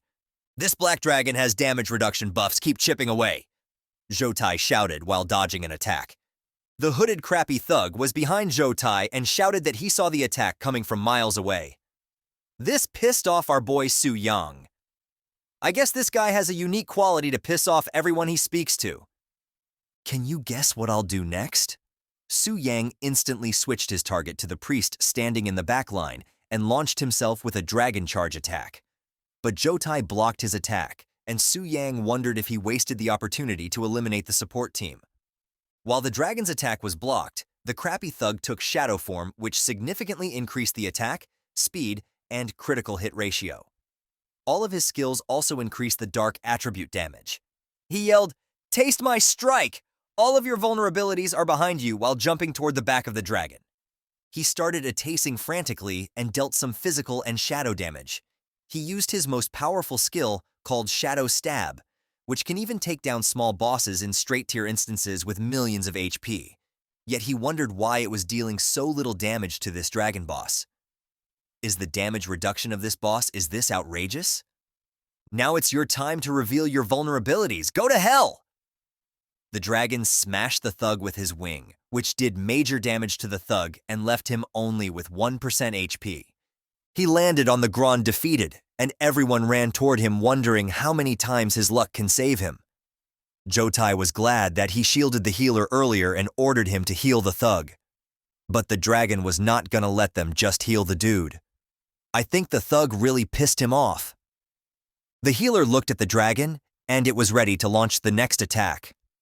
This move, could it be Breath of Annihilation? But isn't that supposed to be the transition ultimate skill that's used when health is below 70%? Why is it being used at the beginning? Our boy Su Yang is really abusing the major power-up and launching special skill attacks one after another. In the next instant, he launched the attack and the entire field was covered with fire. When he looked down to check the aftermath, to his surprise, everyone was alive and the thug was getting healed by the healer. He's still alive, but that move should be the last resort defense skill of the Barrier Master, which reduces damage taken by the allies inside the sanctuary by 90%, and it also restores the health continuously and lasts for 10 seconds with a cooldown of 360 seconds. The next breath of annihilation should finish them off, he wondered. Why isn't the boss following the usual pattern, and it seems to have gained some intelligence and stated understanding of tactics and exploiting the vulnerabilities? Everyone was wondering about the different behavior of the boss dragon. Zhoutai questioned that it's a stone-tier boss and its behavior patterns should be fixed. How could it suddenly grow a brain and start acting differently? The necromancer started floating in air, while calling everyone a useless trash, and stated in the end he had to take action himself. He started casting a large-level spell and summoned the bone dragon, Malthus. Looking at the summoned dragon, Su Yang remembered that necromancers are extremely rare occupations. It is usually said that high-level necromancers can even summon the creatures at a dungeon boss level. He questioned if the summoned dragon would have a comparable strength to him. While he was lost in thoughts, the necromancer commanded the summoned dragon to attack. In an instant, the bone dragon rushed toward the black dragon, and they locked claws with each other. The impact of the collisions causes shockwaves in the surroundings. Such immense power! Does this seemingly fragile bone dragon actually have such strength? Su Yang wondered. Su Yang threw the dragon back while yelling "Het lost!" The bone dragon was knocked back, but instantly gained footing and launched a counterattack with Cloud Crop Inferno, a giant fire breath attack. Su Yang also responded with the Breath of Destruction, and a massive explosion covered the entire area in flames. Lishan was amazed to see that the bone dragon was actually countering the ultimate move of the black dragon. Zhoutai also added that the pervert old geezer is annoying, but his strength is real. Meanwhile, the dragons were still using the fire breath attacks and trying to overpower each other. Su Yang thought that the bone dragon's breath was powerful, but he himself is holding back for now. Then he put in some more strength in his attack and overpowered the bone dragon. The entire field was covered in fire, and only the bones remained in the end. He started walking toward the necromancer, but something grabbed his feet. He looked down, and it was the bone dragon. It was resurrected after being destroyed from last attack. The necromancer geezer smiled and commanded Bone Dragon to keep raising and fighting back. The Bone Dragon launched multiple attacks, dealing physical damage, 5941 on 8, dealing magic damage, 491, dealing magic damage, 119652, dealing magic damage, 80313. Multiple notifications popped indicating a major amount of damage to the Black Dragon. Its health was lowered to 81%. This damage is much higher than that of a class changer. This continues, I might lose. Su Yang wondered and took a flight back to catch his breath, while he was worried that the Bone Dragon would catch up with him and that he needed to recover soon. He looked at the dragon, which was still on the ground, looking at him. This guy can't fly. Su Yang figured it out. Geezer Necromancer commanded the Bone Dragon to continue attacking from the distance, and it launched multiple fire attacks at the Black Dragon. But our boy was able to easily dodge all those attacks because he can see them coming from a mile, literally. Su Yang looked at the Necromancer and saw he was defenseless and prepared to attack him. The old geezer realized this and commanded the Bone Dragon to protect him. But the Black Dragon actually fooled him. He grabbed the Bone Dragon and threw him at the Necromancer, which reduced his HP to 20%, and they landed on the ground, creating a large dust cloud. Su Yang was amazed that the Necromancer still had 20% HP. He thought he was just a squishy mage and would die in a second. When Su Yang looked down, Zhuangzhen was managing the barrier and healing the geezer Necromancer. Due to the sharing the pain skill, which shares half the damage taken by teammates, and also provides a 50% damage reduction. Everyone was still able to hold on somehow. Zhoutai was the main reason of their survival, as he was assisting everyone at the right time. Has Liu Qi not returned yet? The Necromance questioned. Why is he talking about the crappy thug guy who got wrecked in the last chapter? I almost forgot about the guy. Zhoutai replied that, according to his calculations, he would be here soon.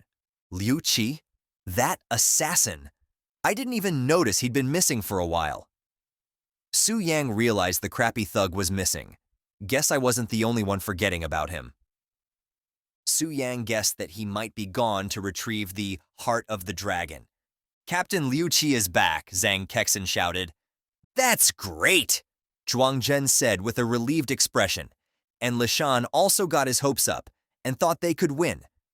But instead of Liu Qi, It was a subordinate of the Black Dragon who was running toward them.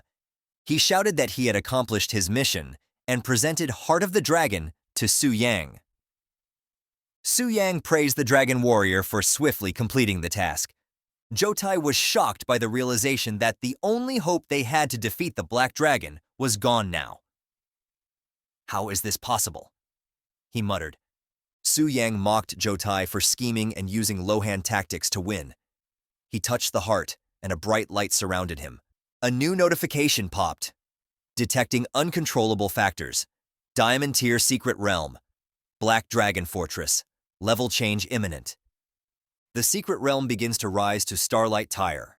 The scene changes to the city where people were shocked and wondering if there was an earthquake due to the intense vibrations. The MILF priestess questioned the master priest that there was an unusual surge in spiritual energy and what could be the cause of that. The head MILF Bai Ling explained that she is sensing a powerful aura emerging from a hidden realm. She explained further that she never expected it to affect the real world. She was afraid that something big was about to happen in this world. I guess she is right. Something big and black is coming for them. I mean, coming for Jotai. Shit. Everybody was shocked. Star level? How could this happen? Lishan said with a pale face. I never heard of a hidden realm upgrading like this before, Zhuangjun added. Jotai was too shocked by the current situation and kept looking at the Black Dragon. With the realm upgrade, Su Yang's Black Dragon also leveled up. He reached level 100 and all his attributes increased. He also unlocked a new skill Starshine. Su Yang opened his status window, which showed that he is now an early growth stage Black Dragon with level 100. The new skill he unlocked was Spirit Town's Purifying Inferno Prison. It conjures up an infernal prison with incredibly potent black flames. It annihilates anyone who tries to resist and deals 1000% strength attribute magical damage. It has an additional effect that destroys the souls of professionals who get killed by it. He can also choose to destroy the soul or not. Su Yang was amazed by all these new developments. The new notification informed him that the advancement was due to him obtaining the Dragon Slayer's heart. Su Yang wondered if the Black Dragon was supposed to be at Starshine level strength from the beginning. The only reason holding the realm back was the presence of the Dragon Slayer's heart, which was the weakness of the Black Dragon. Now that he has the Dragon Slayer heart, the difficulty naturally increases. Su Yang was still wondering about the meaning of the early growth stage title while looking at the Dragon Slayer heart in his hand. He also realized that the situation is changed now. They won't be able to defeat him as he evolved and got more powerful. While he was lost in his thoughts, he heard the footsteps of someone approaching toward the battlefield. Surely it was the crappy thug who has successfully failed his mission. While still running toward Jotai, he shouted that he searched the tomb but couldn't find the heart. He looked toward the Black Dragon and it was holding the heart. Noticing this, the thug instantly changed his direction and started running toward the Black Dragon. Jotai tried to stop him and shouted not to act on his own and to come back. He wondered why this idiot didn't notice the system notification earlier. The stupid thug ignored his warning and boasted that the stupid bidfool dragon can't possibly keep up with his speed. See, I told you guys last time that this guy is going to die first. I could clearly see a dead thug written on his face. In an instant, the dragon lifted his front paw and smashed the thug into a pulp. The notification announced his death to all the team members. Lei Shan asked Jotai what should they do now. He responded by saying that usually, Starshine tier realm bosses require a team of 10 to 25-star players to defeat them. With the number of people they have now, there's no hope of winning at all. According to him, there was only one option available. After saying this, he started running back toward the entrance of the dungeon with full speed. Watching this, the geezer necromancer questioned him, saying that he shouldn't run at this critical moment. He ignores the geezer and replies that it's foolish to fight under these circumstances. Looking at Jotai running back, Su Yang praised him for making a wise decision, but he was not planning to let anyone leave alive. While everyone running toward the portal, the dragon dashed past them and stood in front of the portal, blocking the only escape route the team had. Seeing the Black Dragon in front, Jotai ordered everyone to stack all the defensive buffs and charge in with all their might. He wanted to make it out alive. the Black Dragon used Annihilation Breath. It was a massive breath, and it left the whole team in shambles. Everyone was lying on the ground, and Jotai was barely standing with the help of his axe. The attack instantly shattered the barrier, and everyone's mana and health were at the lowest points, and they would not be able to handle the next attack. Jotai recommended everyone to put their valuable items in the Infinite Ring to prevent losses, as he announced that there is no hope for escape. At this remark, the old necromancer geezer was not happy, and replied saying that he will not give up as he had already killed the Black Dragon thousands of times before. He stated that he knew all of his abilities like the back of his hand, and even if I has advanced to Starshine level, he will kill it once more. He was surrounded by an ominous green mist while casting his spell, and in the next moment when he raised his staff, thousands of undead creatures were standing behind him. It was a skill that raised all the dead creatures with infinite duration, but it will continuously consume his health and mana. He commanded his army to attack, and all the creatures rushed toward Su Yang. But our Giga Chad boy Su Yang is on a totally different level now. He shouted, "Die you worthless trash," and attacked with his tail to take care of all the low-level monsters. The Bone Dragon launched its flame attack, but Su Yang laughed it off, saying that it couldn't even scratch his skin. He punched Bone Dragon to the ground and held his broken skull while looking at the necromancer. The old geezer mocked Black Dragon, saying that transmigrators are immortal, and even if he fails this time, he will keep coming back again to torment him until he devoured his soul completely. He added that it's too bad that Starshine dungeons can't be repeated, and he wanted to kill him a couple more times. Our boy got annoyed by this statement and said, since it had come to this point, how could he let them leave this easily? He took a flight to the sky and used his new skill. There was a big bowl of fire in the area. Everyone was burning and screaming in the fire, and the necromancer replied that he will make the dragon taste this pain 100 times more. There won't be next time, the dragon replied. The necromancer was shocked with this answer and noticed his HP had reached 0, but the transfer hadn't started. His body was decomposing and falling apart. You have no chance of resurrection anymore. Disappear, Su Yang mocked the necromancer. Multiple notification windows popped. You killed level 110 bloodthirsty warrior Jotai. Gained experience +2198763. You killed level 110 bloodthirsty warrior Jotai. Gained experience +221986763. You killed level 108 healing priest Jung Hexen. Gained experience 1986123. You killed level 104 mountain barrier master Zhuangzhen. Gained experience 1577633. You killed level 103 Shadow Hunter Liu Qi. Gained experience 1662321. You have completely killed level 115 Necromancer Chen Lun. Gained experience 2546198. Total experience gained 9.91 million. Su Yang's level rose from 34 to 40, and he reached the limit of pre-transformation level. Due to experience overflow, 40% of experience is lost, and the remaining experience was 5.99 million.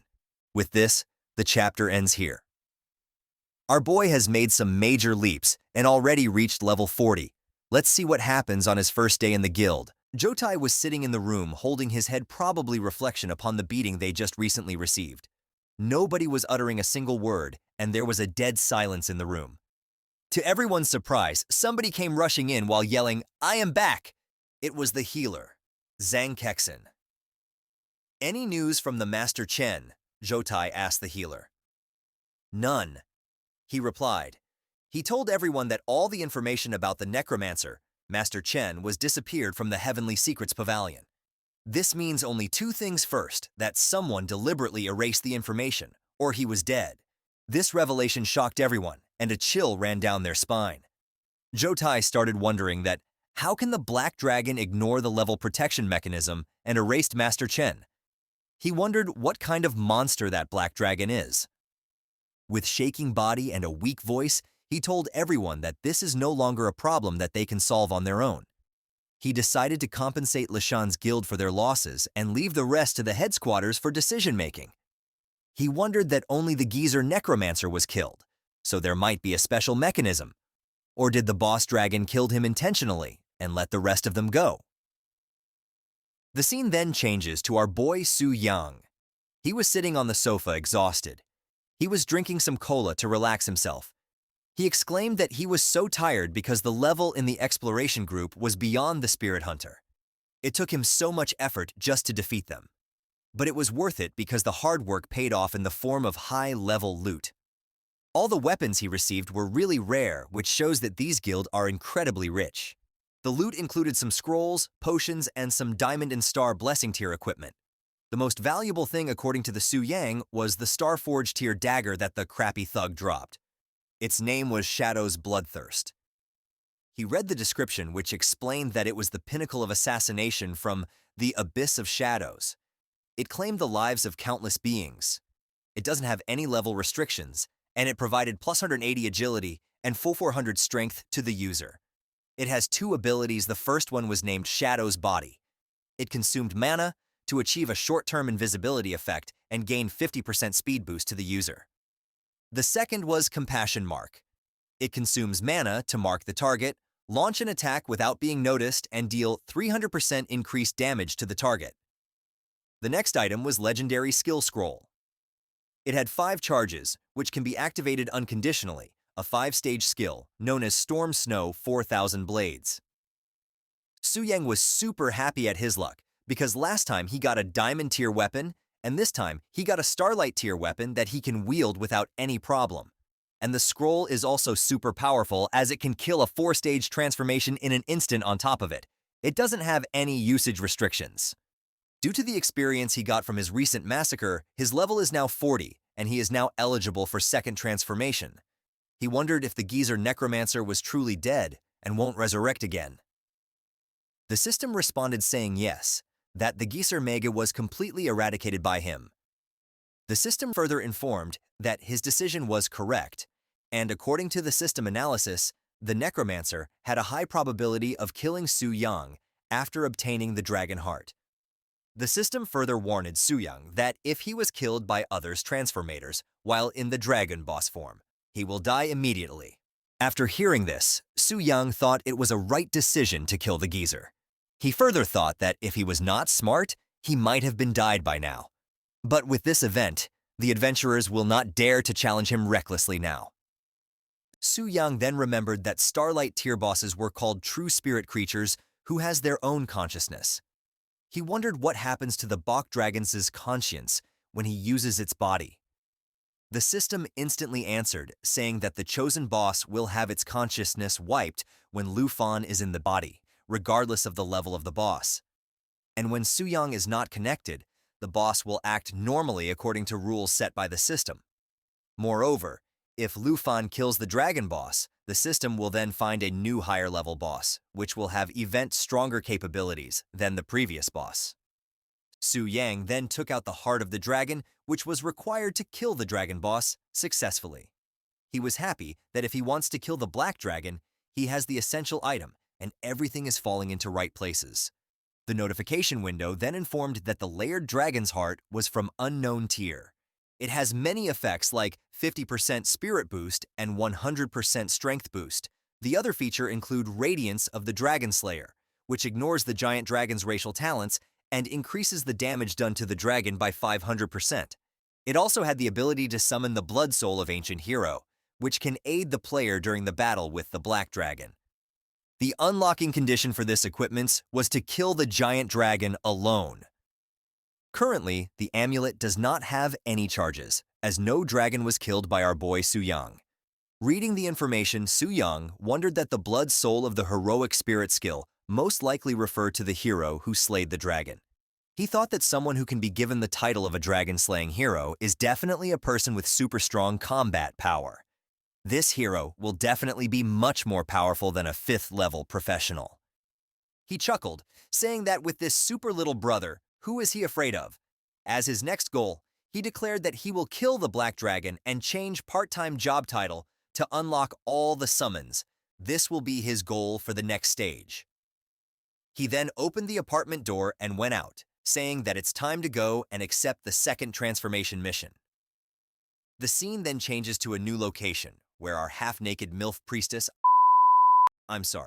where our beautiful waifu priestess was waiting for someone. People around her were wondering, that is she the temple priestess, and is she waiting for someone? They were questioning who has the status to make the temple priestess date at the door. Of course, they don't know about our Giga Chad boy Su Yang. If they knew, they would not be talking this trash. They were feeling envious, and they wanted a beauty like her to wait for them also. The priestess then opened her eyes and said, blessing of the statue. "Excuse me, brave sir. How can I assist you?" To these words, Su Yang was speechless and dumbfounded. He questioned, "Brave sir? And how do you know I was coming?" The head priestess explained that just now, the transformation statue emitted a guiding light, which was the signal that a VIP of the temple was about to arrive, and in the entire East Spirit City, there was only one VIP, which was Su Yang, and for the address, it was temple requirement. She urged him to don't mind. Su Yang smiled awkwardly and thought it was so edgy. Our well-rounded bai for priestess was also feeling awkward by following these weird specific rituals set by the temple. I want to find out what other weird rituals they have, and you know what I'm talking about. I promise that she won't feel this weird following all the other hidden rituals. Maybe they are all performed in the private area, somewhere hidden from regular people. Inside the temple, Su Yang then accepted the 5-star transformation task. The requirements to clear this task were to solo clear 2 silver tier instances and killing the final boss within 3 minutes of encountering it. To this requirement, Su Yang thought the same level instances usually required teaming up, but this task required a solar run is putting obstacles in plain sight. But for Su Yang, it was almost the same as no conditions. He had a smile on his face as he knew he can easily clear the task. Watching Su Yang accepting other 5-star mission, the priestess praised him and said that he is truly worthy of being called a brave man. Su Yang then asked the head priestess that it was nothing major, and he requested if she can provide him with the map of Silver Tier instance near East Spirit City. The priestess asked Su Yang to wait for a moment, and then she handed the map, which included all the information about Silver Tier and other information such as refresh locations and times of Bronze and Gold Tier dungeons. He thanked the priestess and got ready to leave, but before he can leave, the priestess asked him to wait for a moment. She informed him that not long ago, a terrible incident occurred in a dungeon. The difficulty of the dungeon suddenly increased, and it also resulted in a death of a professional. She continued her explanation, saying that the low-level wilderness areas have been crowded due to this accident, and now they often result in bloody conflicts due to competition for dungeons. She warned him to be extra careful. To this reminder, Su Yang thanked her and told her that he will be careful. He thought with so many low-level dungeons around the East Spirit City, he should be able to find 2 silver tier ones. Then the scene shifted to a dungeon, or somebody was already in the dungeon and he could not read it. A lot of people were standing in front of it and waiting for their turn to enter. He visited many other dungeons, and it was the same for all of them. By the end of the day, he was fully tired and exhausted due to all this running around and not being able to enter any dungeon. He said that after running 7 or 8 dungeons in a row, they were all taken by someone else. He was feeling that this was too unlucky, and he thought that it could be because he have been too lucky picking up all the equipment recently, and triggered the law of conservation of luck. In the next scene, he was looking at the map which was provided by the priestess, and he was trying to find the entrance to the Cave of Suffering. He noticed that there were a lot of people waiting in front of this dungeon as well. Upon looking closely, he recognized a familiar face. It was Gusuekian. He wondered what she was doing here. She was trying to defend herself from a douchebag, saying that she arrived first at the dungeon, and she does not want the douchebag to snatch it from her. Su Yang also recognized the useless shit Wang Fei. Wang Fei, being a stupid shit that he is, was trying to take the dungeon away from Gusuekian. He said that this dungeon doesn't have Phantom Cloud written on it, and if they want to enter the dungeon, they need to rely on their strength to compete with him. At this statement, Su Yang wondered, Phantom Cloud? Isn't that the sister guild of Phantom Cloud? It was a coincidence, he thought. Since they all are acquainted, it should be easy to negotiate. He then jumped down from the hill, saying that he's not planning to let go of this dungeon again. The chapter starts with 2 stupid guys bullying our pretty girl, Gu Sueqian. They mentioned that the stupid piece of shit Wang Fei has got the attention of their biggest shitty leader of the guild. The other creepy thug tried to take advantage of her and said that she should stay and play with them. At this remark, Gu Sueqian took a step back and suddenly a red sword appeared in front of the creepy guy who was trying to grab her. The owner of the red sword was a cool-looking beauty, and her name was Helan. She was a level 61 class 3rd Transformation Ranger sportsman, and she was part of Reigning Guild. She warned the douchebag to watch his mouth or she don't mind cutting his head. To this threat, the crappy guy hid behind their crappy thug boss and yelled, "What is there to be afraid of?" They had a 3rd Transformation class guy also. The guy he was trying to hide behind was Li Zhen. He was a typical-looking, big, crappy thug guy with the big build, who just eats, go to gym, and doesn't have a single bit of common sense of what and when to speak or how to behave in certain situations. He warned the woman to not be presumptuous here. The status window showed that he was also level 60 3rd Transformation martial artist. He was a part of Green Mountain Pavilion Guild. Helan mocked him saying that, "Are you an uncivilized monkey? Or is your brain all muscles not understanding the basic rule of manners?"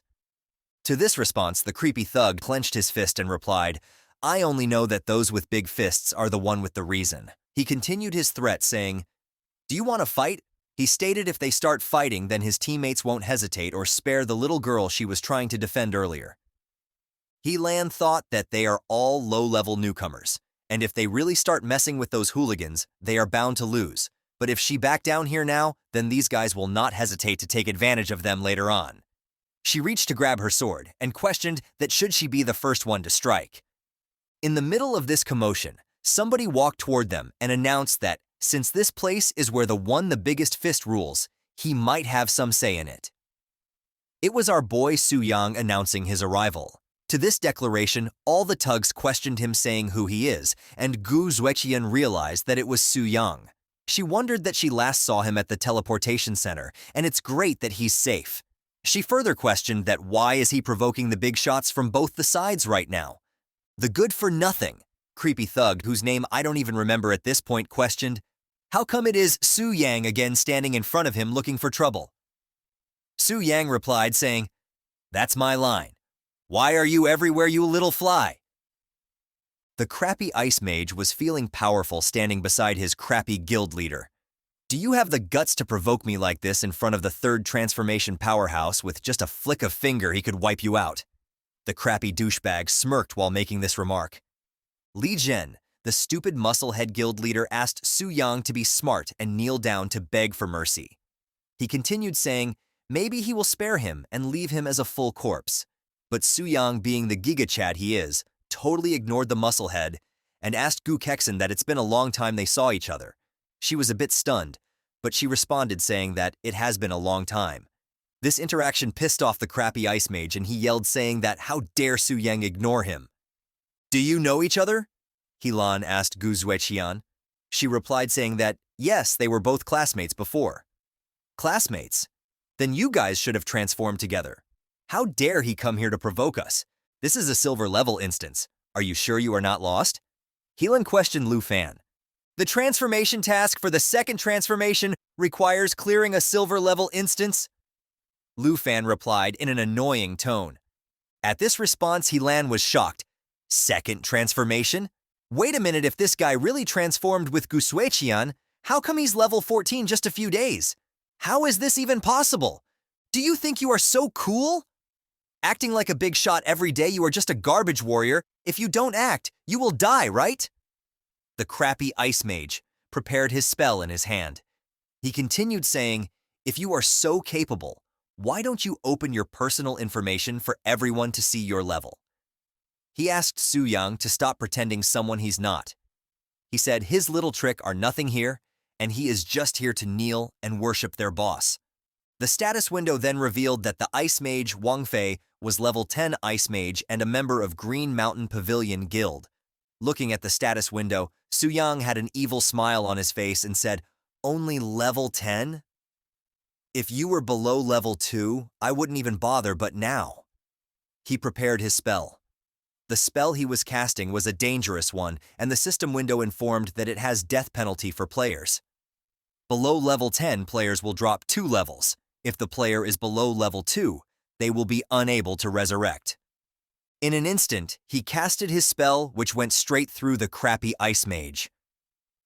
Su Yang announced, "Go back to the city and soak in the spring water." The attack was so big that it pierced right through the mage and knocked his HP 0% in an instant. The status window informed that he has successfully defeated a level 10 ice mage, and he gained 100 experience points in return. The other members of the guild ran toward the defeated crappy ice mage while calling his name, and the crappy muscle-head guild leader launched an attack towards Su Yang, which he dodged without any effort. The crappy muscle-head guild leader then mocked Su Yang, saying, "Ambush! How dishonorable." He announced that Su Yang will not be able to get away unscratched after killing his team member. Su Yang took out his sword and said that, "Depend upon the ability of the guild leader."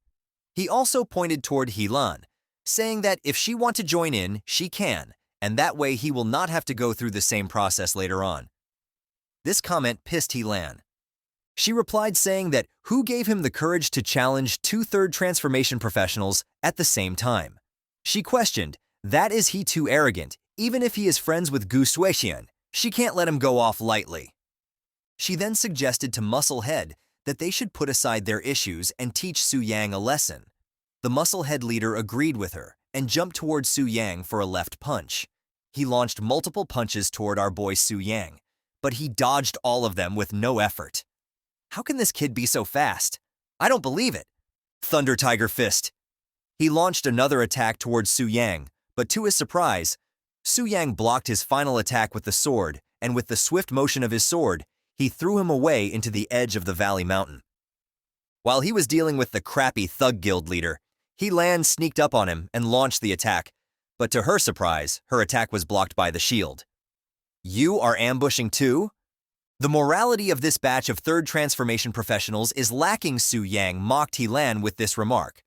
The notification informed that he was using a one-time scroll that generated a shield barrier which was capable of withstanding a total of 80,000 points of damage. Helan was wondering that the sword strike just now barely even scratched half of the shield value. The shield is definitely an advanced shield scroll, and the weapon Su Yang is using does not look like a silver tier, it may be a gold or even a platinum tier weapon. She wondered that the way he killed the ice mage earlier in an instant was so fast that she could barely see it. She kept her guard up. She wondered how could Su Yang fight like this and who exactly is he? The crappy thug guild leader was pissed that he got beaten by a kid's attack. You are not getting away. I won't rest until I have killed you, he replied in an angry tone. But before he could finish his sentence, Su Yang already had his next attack ready. He replied saying, I have already said I am in a hurry, so disappear, and he launched a big fire attack toward the musclehead thug. A huge fire appeared as the aftermath of the attack. You have defeated level 16 martial artist Li Zhen, the status window informed. He also gained 3125 experience points. With the cool pose and sword on his right shoulder, he asked Helan if she still wants to fight. Helan instantly put her sword away and replied, How can we even fight now? That's good then. After all, we are sister guilds. I don't want things to get too ugly. Su Yang replied while walking toward the portal. Helan was confused at this statement. Apologize to your guild leader for me? I will take down this dungeon first, Su Yang replied while walking into the dungeon portal. The notification window then appeared showing Su Yang's information. He was level 40 magic warrior, and he was a member of Phantom Cloud Guild. Another notification informed that he has entered the Cabin of Pain dungeon, and his transformation task has now began. The level required to clear this dungeon was 20 to 40, and the party limit was 1 to 8 people. Su Yang was inside the dungeon, walking in a cave with big crystals popping out of all the walls. He thought aside from the Black Dragon Fortress, this was the first dungeon that he has ever entered officially. He also remembered that this dungeon is supposed to be the lair of goblins. While he was thinking this, someone aimed an arrow at him. Only one monster? Su Yang questioned. It was a level 35 evil goblin who was about to fire his arrow at Su Yang. He took out his sword and deflected the arrow easily. He thought that as a first dungeon mob of his life, it felt pretty pathetic. As he was underestimating the goblin, another goblin jumped from behind him while trying to stab him. Su Yang detected the goblin in a nick of time. He grabbed it from the neck and then threw it toward the other goblin. Before both the goblins can recover from this, Su Yang launched a sword slash toward them, killing them in an instant. He was rewarded +549 and +537 experience for both the goblins. Su Yang thought that there was a sneak attack by a straggler goblin, and this dungeon was a bit sinister. If he was not fast enough, he might have been in a trouble. He reflected that previously he relied on mostly his attributes to overpower the enemy. But if he encountered stronger opponents in the future, he will have to use skill to determine the outcome of the battle. He summoned his Demon Blade skill, saying that he will practice it during this dungeon raid. While he was walking, 2 more goblins launched an attack at him from behind. He transformed his Demon Blade skill into a shield and deflects their attack. Then he transformed the skill into a hammer and crushed both the goblins in an instant. He dealt with a couple more goblins by using his skill as a bow and arrow.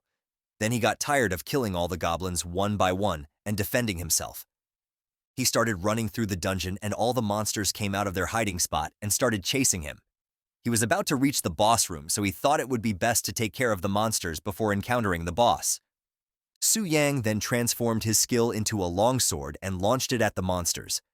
He was happy that this skill was so versatile that it can be used as both long and short-range attacks and defense.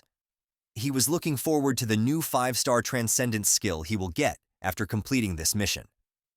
All the monsters were killed in a single attack by Su Yang, and he gained a bunch of experience. The boss monster then appeared in front of Su Yang. It was a Ice Frost giant tiger. It was a level 40 boss monster of this dungeon. Su Yang was not impressed by this monster, but he found the design of this monster quite funny. He figured that the dialogues of this boss monster were also fixed.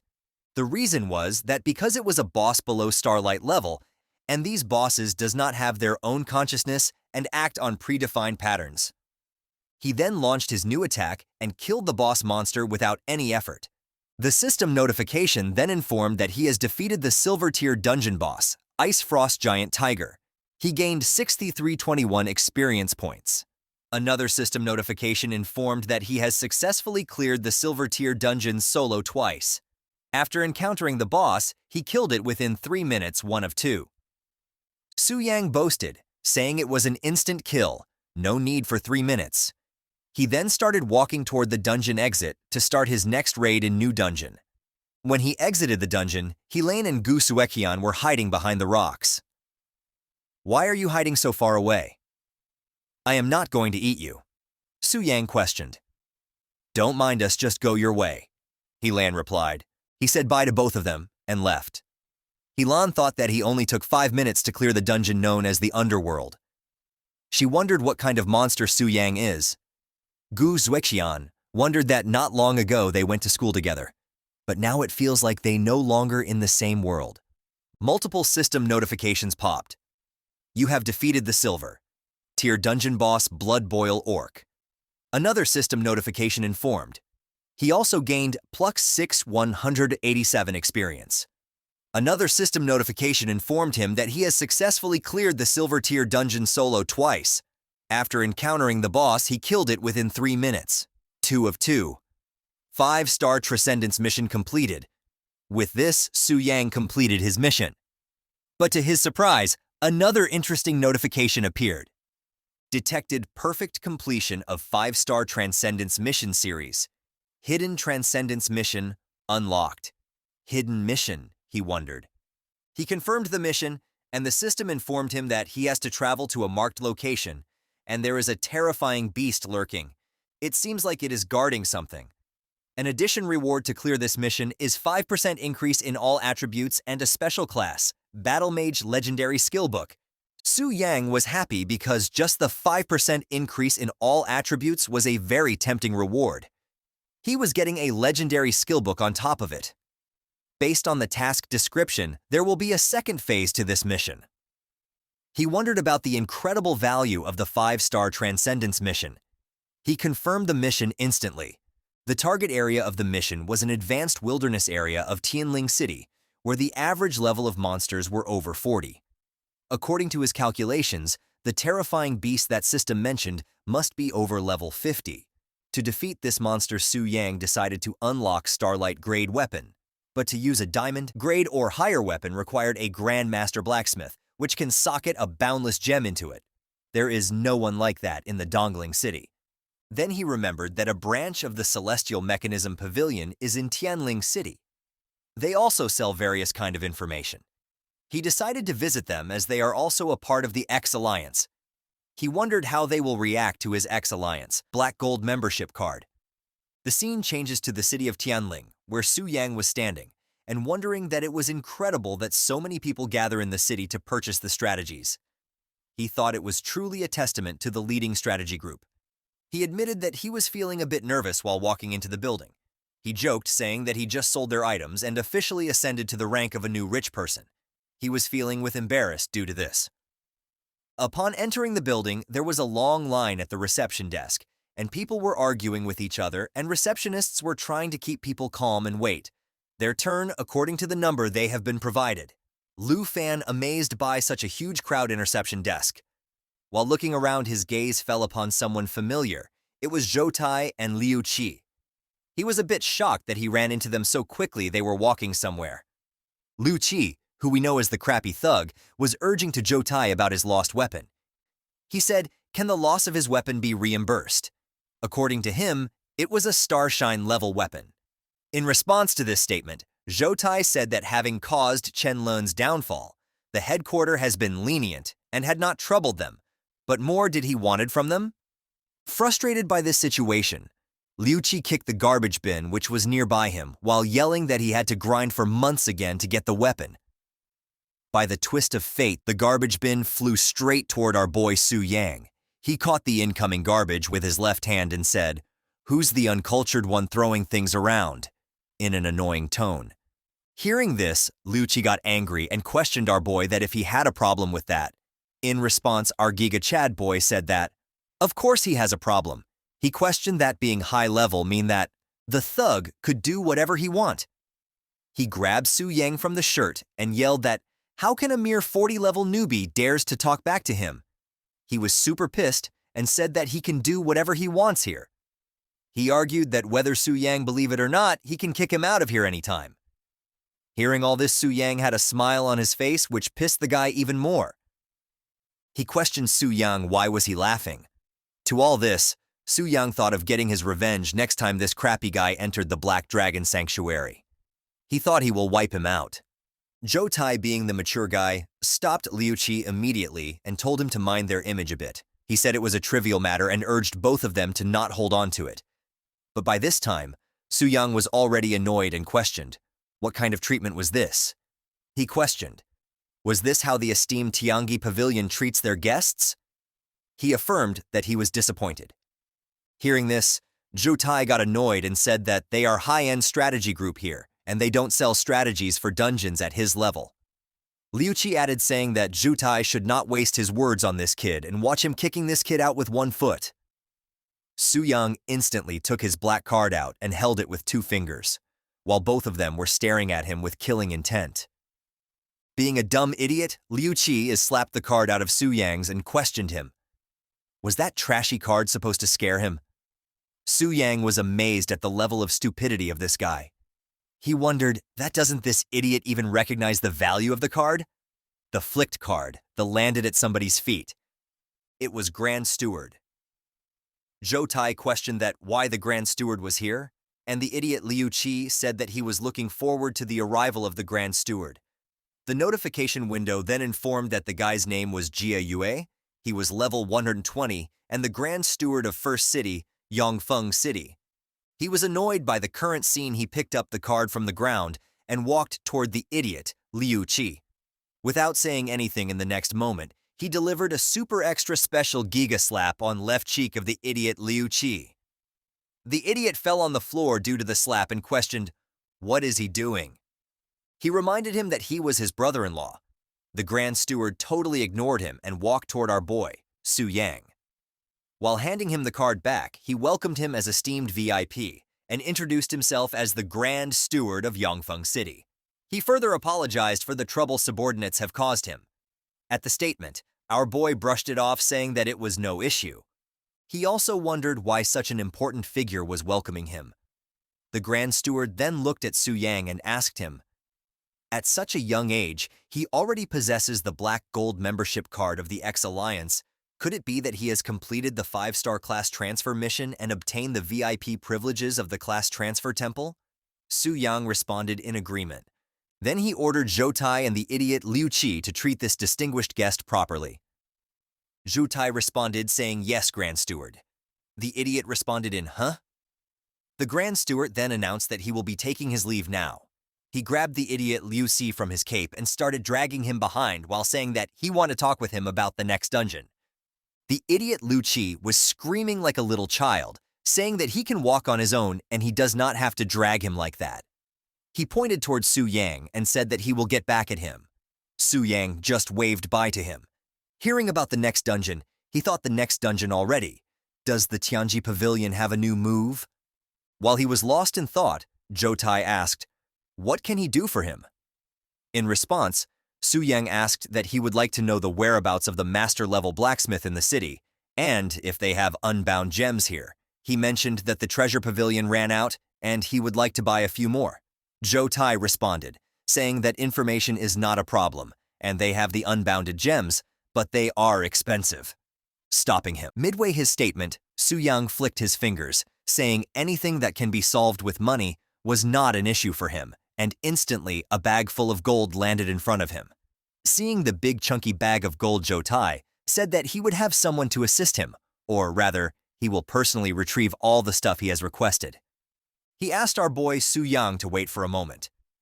At this response, Su Yang thought that Zhou Tai was quick to change his face. Truly a salesman. While waiting for his stuff, Su Yang thought that Yongfang City was the capital of this region, and even the Grand Steward was so respectful. He was now even more curious about the background of the temple. After getting the information and his goods, Su Yang was checking the mini-map and wondering that Old Wolf Forge was a master-level blacksmith, and he was hiding in such an inconspicuous place. He said it was all right decision to entrust Taijin Pavilion. Then he got distracted by some other people who were talking around. You are saying the exploration team is preparing to go to the Black Dragon Sanctuary again? Is that true? People have died in there, and they still dare to go?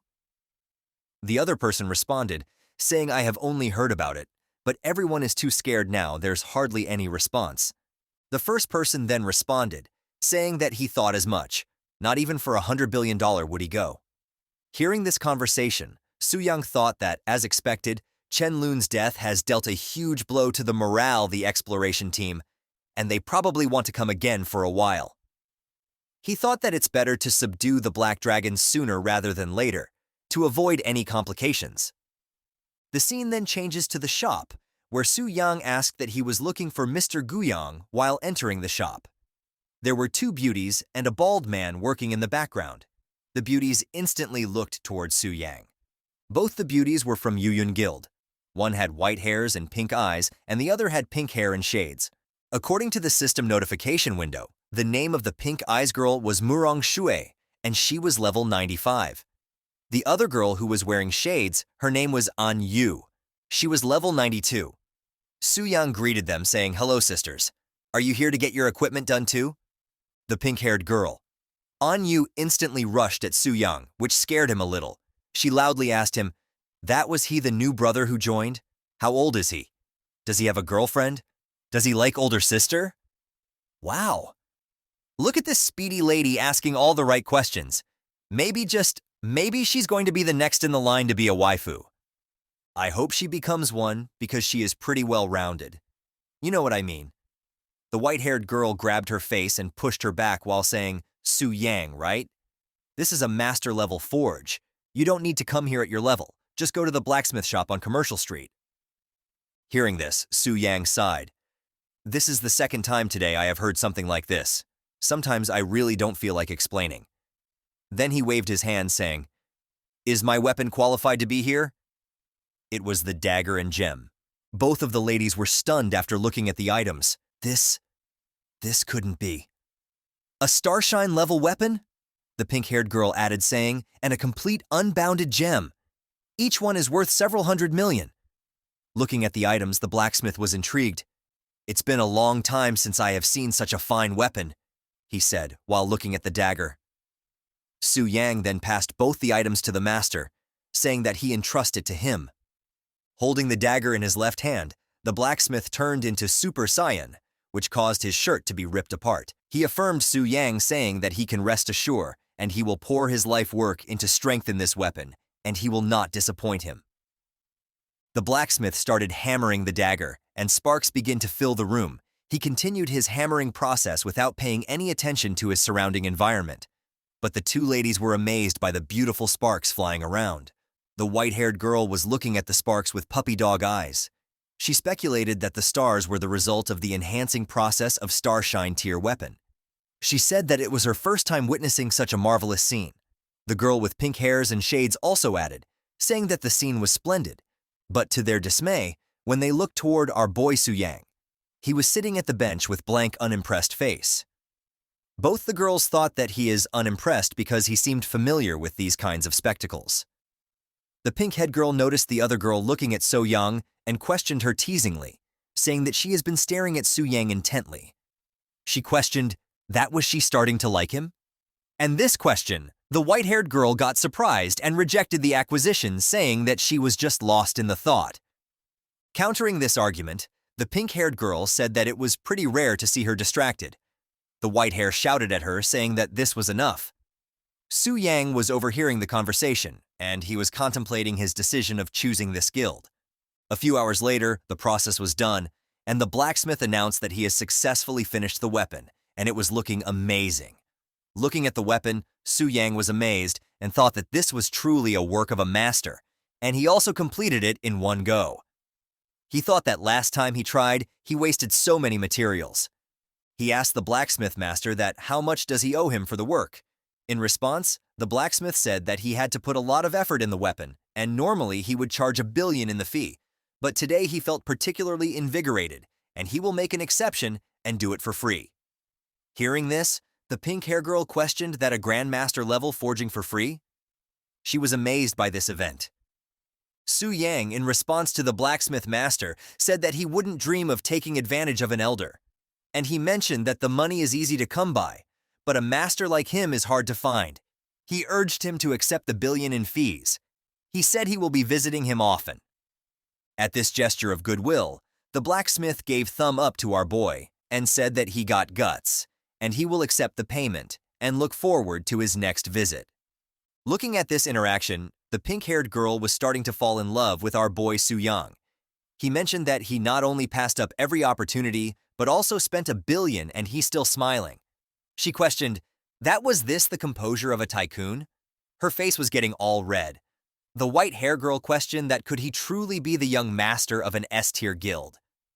The scene then changes to the outskirts of Tianling City, the Wild Spirit mountain range. The level recommended to visit this area was 40 and above. Su-yang was standing on a tree branch while scouting the area and looking at a volcano.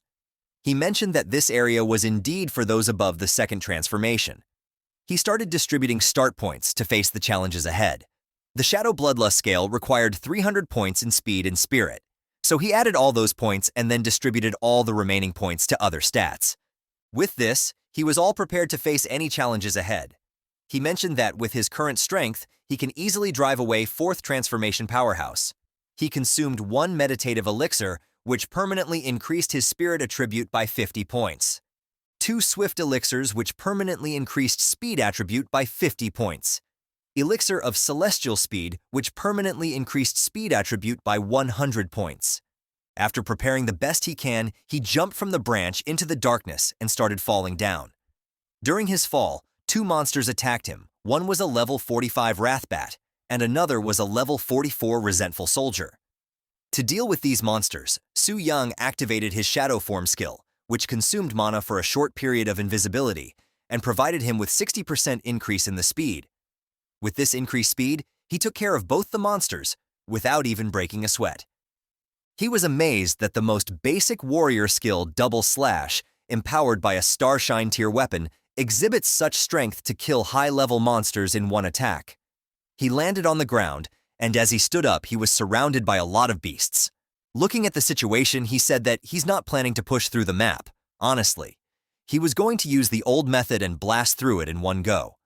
After saying this, he simultaneously used a lot of scrolls, which caused a major blast in the area. The blast was visible from very far away.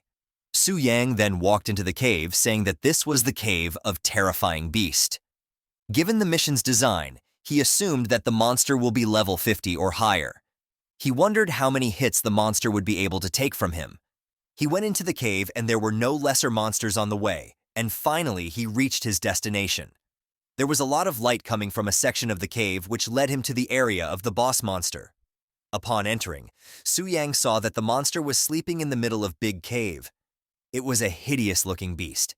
The system window informed that it was a mutated beast that devoured an unknown chunk of flesh. It was level 55 and belonged to the undead race. Su-yang was confused because, apart from the level and name, there was no information visible about the monster. He thought that he needed to buy a higher-tier skill book for clairvoyance. He prepared himself, saying that one must never underestimate a boss with unknown information. He prepared for a tough battle and launched an attack on the monster by using the Shadow Form skill. The attack dealt 522281 damage to the beast. Su-yang successfully used Wraithmark skill, and his dealt damage was increased by 300%. Experiencing Su-yang's attack, the beast roared in pain.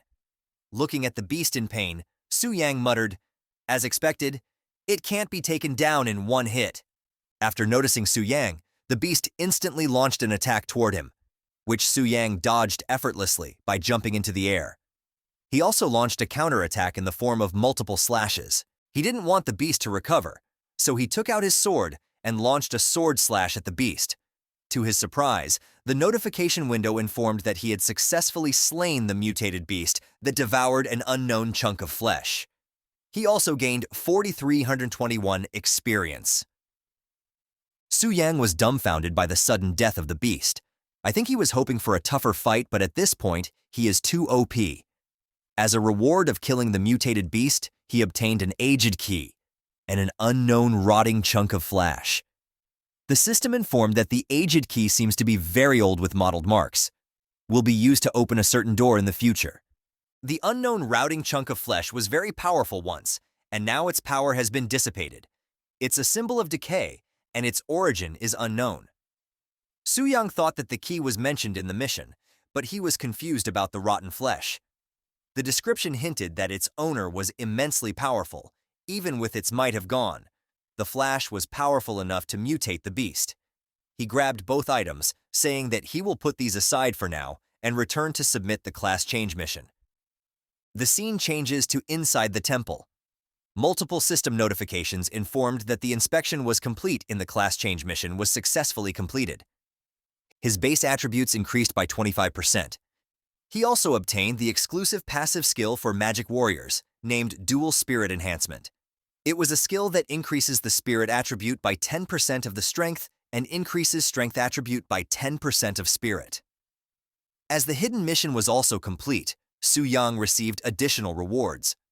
5% increase in all attributes, a special class magic warrior, 1 legendary skill book. Due to his successful completion, the level cap was unlocked and the reserve experience was used, and his level goes from 40 to 58. He also gained 360 attribute points. He instantly distributed all those points evenly between strength and spirit. His strength attributes rose to 539. His speed attribute rose to 407. His spirit rose to 591. Su-yang was amazed by his terrifying base attributes. He mentioned that his base attributes have already completely crashed those of the third transformation professionals. If he includes equipment attributes, he is fully capable of facing against the spirit hunters. He was excited, thinking of defeating a fourth transformation while being a second transformation warrior. Su-yang thought that with the double attributes, mixed damage combined with that mark, his strike could likely be too much to handle, even for a platinum deer dungeon boss. He was truly amazed by these legendary skills. The notification window then showed that he was a magic warrior with the legendary skill Dual Destruction Blade. The scale merges the magic blade with the currently equipped weapon.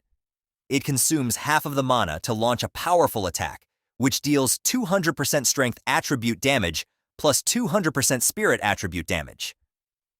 The priestess then congratulated Su-yang on completing the 5-star second transformation.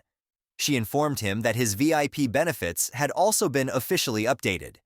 The previous monthly 10 million was now increased to 50 million per month. The discount rate for the X-Alliance Black Gold card also increased from 20% off to 30% off. The priestess then questioned Su Yang about his next plan. Su Yang said that he's bit tired these days and he plans to rest for 2 days. He mentioned that it was important to balance work and leisure. The priestess agreed with his statement and said that it was indeed very important to rest. Su Yang then thought the rest doesn't mean doing nothing at all. He will take some time to visit Tianji Pavilion to buy some things and then prepare to kill the Black Dragon. Continuing from where we left off last time, Zhou Tai and Lu Si appear before Jia Yu, the Grand Steward of Yangfeng City. Jia Yu addresses Zhou Tai, informing him that he will be responsible for the Secret Realm expedition and inquires if 30 members of the exploration group should be enough to clear it. Zhou Tai responds that 30 people should be sufficient, but he shares his reservations about the special mechanism that prevents resurrection. Jia Yu reassures him, explaining that the headquarters has already prepared a countermeasure. Each member of the group will be given a life jade ring to ensure their survival. Zhou Tai breathes a sigh of relief, mentally noting that it's always good to have a little backup plan when entering places with no respawn points, like going on a dangerous quest with an extra life in your pocket. Zhou Tai remarks that the life jade ring is such a precious item and expresses his gratitude to Jia Yu. Jia Yu responds, saying he will leave the task to Zhou Tai, and if not too busy, he would love to personally come and slay a dragon to stretch his muscles. Just then, a girl with a cold demeanor interrupts their conversation, stating that this black dragon is not for them to handle. Seeing the girl, Jia Yu is shocked and immediately addresses her as young mistress, asking why she is there. He then tells the others that the young mistress is present, urging them to hurry and greet her formally. This young girl is Lu Linger, the daughter of the head of the Tianji Pavilion. Her sudden appearance is like an unexpected boss fight in the middle of a tutorial. Everyone's caught off guard, and they know it's time to level up their game. Jia Yu bows before her, apologizing for not knowing of the young mistress's visit and failing to greet her properly, pleading for her forgiveness. Both Zhou Tai and Lu Si are equally shocked at the sudden appearance of the young mistress. Lu Linger reassures Jia Yu, telling him that there is no need for formalities since she did not inform anyone of her visit. She instructs him to ensure that no one leaks this information. She then declares that from now on, no one is allowed to enter the Black Dragon Fortress without her permission, and that she will personally tame the Black Dragon. Zhou Tai and Lu Si can only exchange stunned glances, thinking they've just gone from level 1 to a boss raid with a single sentence. Jia Yu asks if this is the Pavilion Master's wish. Lu Linger counters by questioning if he would dare defy her if it is not her father's wish. Jia Yu humbly assures her that he would never dare to do so and promptly agrees to give the necessary orders. As Lu Linger prepares to leave, she instructs Jia Yu to prepare information on the Black Dragon for her and to arrange a room for her rest. Once she departs, Jia Yu visibly relaxes, expressing his surprise at the young mistress's sudden visit and admitting it was his miscalculation. It's like watching a chess player realizing they've been checkmated in one move. Jia Yu and the others are swiftly adjusting to the unexpected power play by Lu Linger, the young mistress who clearly holds more sway than they anticipated. Still in shock, Lucy asks if Lu Linger is indeed the daughter of the Pavilion Master and the youngest genius of the Global Beast Master Association. Jia Yu confirms this, explaining that the Global Beast Master Association is a super organization on par with the X-Alliance, dedicated to collecting rare and exotic beasts from around the world. Whether dungeon bosses or wild elites, they're all fair game for their hunts. He continues, praising Lu Linger's extraordinary talent. She joined the Global Beast Master Association at a young age, and there are very few people in Longxia who can match her prowess. This time, the young mistress came secretly, likely aiming to tame the Black Dragon before any other Beastmasters. If she succeeds, Lu Linger will undoubtedly ascend to become the top Beastmaster on the continent, and the prestige of the Tianji Pavilion will soar to unprecedented heights. Jia Yu further cautions everyone not to entertain any funny ideas. He emphasizes that when they enter the dungeon with Lu Linger, they must follow her commands without question. Specifically, when the Black Dragon is weakened, they are to let Lu Linger take the lead in taming it and not to steal the kill. Zhou Tai acknowledges the task, stating that he will retrieve the basic guide to dragons for Lu Linger immediately. Lu Si chimes in, questioning how they could ever defy the Pavilion Master's daughter. Just then, Zhou Tai checks for the guide and is shocked to discover it was sold yesterday to none other than Su Yang. Lu Si wonders aloud why Su Yang keeps popping up on the radar. Is he intentionally stirring up trouble? Jia Yu dismisses it as a coincidence, noting that Su Yang couldn't possibly have known about Lu Linger's visit. However, he ponders why someone like Su Yang, seemingly at a lower level, would be interested in dragons. Zhou asks what they should do. Should they ask him to return the book? Jia Yu shakes his head, saying no. Though it's concerning, they shouldn't offend a VIP of the temple so easily. There must be other versions of the dragon information out there, and they should go look for them. Later, at Su Yang's home, he's scrolling through the basic guide to dragons, pondering the hefty cost of 5.1 million gold coins for the book. He chuckles to himself, remarking that the Tianji Pavilion really knows how to do business. He hopes this book proves to be worth its weight in gold, or rather, in gold coins. He reads through information about red dragons, white dragons, and finally finds details on black dragons. It strikes him as odd that there's no mention of the black dragon boss's 80% double damage reduction trait. Su Yang reflects that with the Tianji Pavilion's level of professionalism, they shouldn't have missed such a crucial detail. He wonders if it's because the exploration team can't access detailed information on black flame wings, similar to when he encountered the monster that devoured the unknown rotten flesh in the desolate Spirit Mountain range. All details hidden behind question marks. It's like diving into a game where the key boss mechanics are a mystery until you're face to face with them, hoping your sword is sharper than their secrets. From the exploration records, Su Yang discovers that throughout Longxia, only 3 black dragons have been discovered. 2 of them have already been cleared, leaving only the black dragon boss that he's targeting yet to be defeated. As he delves deeper into the records, he realizes that the information about the defeated black dragons doesn't quite add up. He wonders why the early growth stage, supposed to correspond to the stellar tier, is listed as Radiant Moon tier. As he sifts through the detailed information, he finds that the dragon in the Vain Desolate Mountain was initially identified as a higher tier. However, after its defeat and the analysis of its dragon heart, its growth stage was determined to be early growth stage. After subsequent research, it is concluded that this black dragon had inadvertently swallowed unknown rotten flesh, leading to its power increase. Su Yang also comes across a special note mentioning that the Tianji Pavilion is willing to purchase unknown rotten flesh for a high price. From this, he deduces that this meat truly has this effect. Excitedly reflecting, Su Yang feels like he's hit the jackpot this time. He considers that with the Tianji Pavilion making such a high-profile announcement to purchase it at a high price, the meat's value must be significant enough for the pavilion to ignore the possibility of people demanding exorbitant prices. He ponders the game-changing potential of letting the Black Dragon absorb this thing. With its power, he could skyrocket to Radiant Moon-tier strength in an instant. And then even if dozens of 5th-rank professionals come his way, they will be left scratching their heads, wondering what hit them, because they sure won't be scratching Su Yang. And once he cashes in on these newfound benefits, his level might just blast straight up to the 4th rank. It's like finding a cheat code in real life, but instead of invincibility, it's a dragon-sized power boost. Lying on his bed, Su Yang contemplates his unstoppable ascent through the ranks. Yet a nagging thought creeps in. He shouldn't overdo it. The Tianji Pavilion isn't dumb. They won't keep sending reinforcements after so many beatdowns. Eventually, they'll wise up. At that point, Su Yang acknowledges that it will eventually be necessary to eliminate the Black Dragon and move on to the next boss. Even with all the benefits, he admits to himself that he's a bit reluctant to do it. After all, it's not every day you have a level 99 Black Dragon boss as a part of your entourage. Just then, a screen pops up in front of him announcing that if he kills a boss he's previously tamed, it will automatically become his 100% loyal subordinate. Su Yang, almost dropping his snack in shock, wonders if this means he can have a pet Black Dragon. The system, in its usual no-nonsense manner, confirms this is standard procedure and advises him not to get too excited. Su Yang can't help but exclaim in disbelief. How could he not be excited? It's a dragon, the epitome of majesty, power, and dominance. Even the SSS tier Super Guild, the Global Beastmaster Association, doesn't have many members who can claim a dragon as a pet. It's like winning the lottery and being told to calm down because taxes exist. He muses about the sheer epicness of summoning a dragon pet during a guild war. The mere thought of it brings a grin to his face. It would be a scene straight out of a blockbuster movie. However, reality sets in as he reflects on his current stats. Even armed with a dragon-slaying weapon, taking down the Black Dragon would be a marathon, not a sprint. It would take forever to chip away at its health, and if someone challenges him midway, he would be toast. He acknowledges that his current strategy still relies on tackling side boss tasks.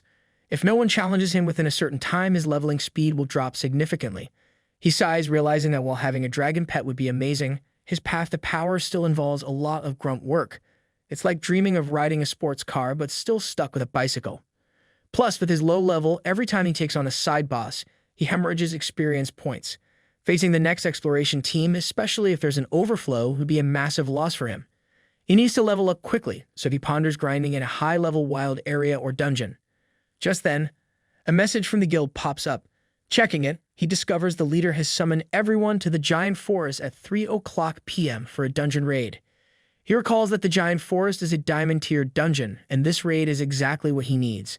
It's a rare opportunity, so he decides to join them, hoping it's his ticket out of the beginners group and into the big leagues. He chuckles to himself, thinking it is time to trade his training wheels for a jet engine. He instantly replies to the group, confirming he has received the information. The group erupts in excitement, buzzing over Su Yang's first-ever response in the chat. Moments later, the guild leader Lin Yuan messages him privately, expressing concern about his decision to join the raid on the diamond-tier dungeon, warning him of the dangers lurking inside. Su Yang reassures her, stating he's absolutely sure and will head there first. He adds with a grin that they can take their time catching up. Meanwhile, at the job transfer temple, Lei Shan emerges with a sour expression. Zhao Ming, noticing his friend's mood, asks why he looks so unhappy. Lei Shan sighs, explaining that reaching level 99 again has been a monumental struggle. He just received the level 5 job change quest, and unfortunately, the required materials are located in the giant forest. He adds that the difficulty of the giant forest is on par with the Black Dragon Fortress, and at their current levels, it's a no-go. Zhao Ming, always the bearer of bad news, mentions hearing that Yuan's team is gearing up to raid the giant forest. He suggests that it looks like they'll have to forfeit this year's trial dungeon ticket to Yuan's team, which will only widen the gap between their two guilds even further. Lei Shan, with a sinister glint in his eye, responds that it's not necessarily over. There's still one way to stop Yuan from taking the ticket. Zhao Ming, puzzled, asks what he means. With a wicked smile, Lei Shan reveals his plan. Since they have no other options left, they have nothing to lose.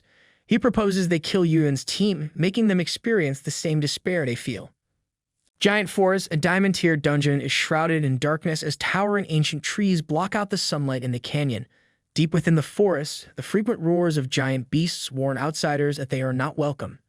A countdown indicates that the gate to Giant Forest will open in 35 minutes.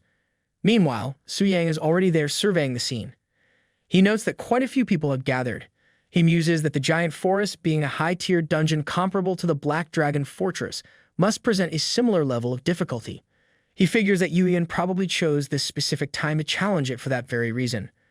The so-called Trial Dungeon is a special event hosted by the Transfer Temple in Yongfeng City, opening once a year. Only A-grade or higher guilds with 5th-tier professionals are eligible to enter, and each city has only one admission ticket. Participants who rank in the top 3 in performance during a trial period receive incredibly lavish rewards, including a star-tier weapon, 3 diamond-tier weapons, and an additional guild buff. It's the kind of loot that makes even seasoned adventurers drool with anticipation. This trial dungeon is a massive draw for any guild. As one of the only 2 A-grade guilds in Chanling City, both Yumian and Lingxiu are eager to outshine each other. Their ambition to reach the 5th tier and compete for the trial dungeon entry is palpable. Reflecting on their history, Su Yang considers that Lingxiu was initially stronger. However, they suffered a devastating wipeout in the Black Dragon Fortress, losing levels and equipment, which now puts them at a significant disadvantage in the upcoming competition. Naturally, it's become Yumian's turn to take the lead.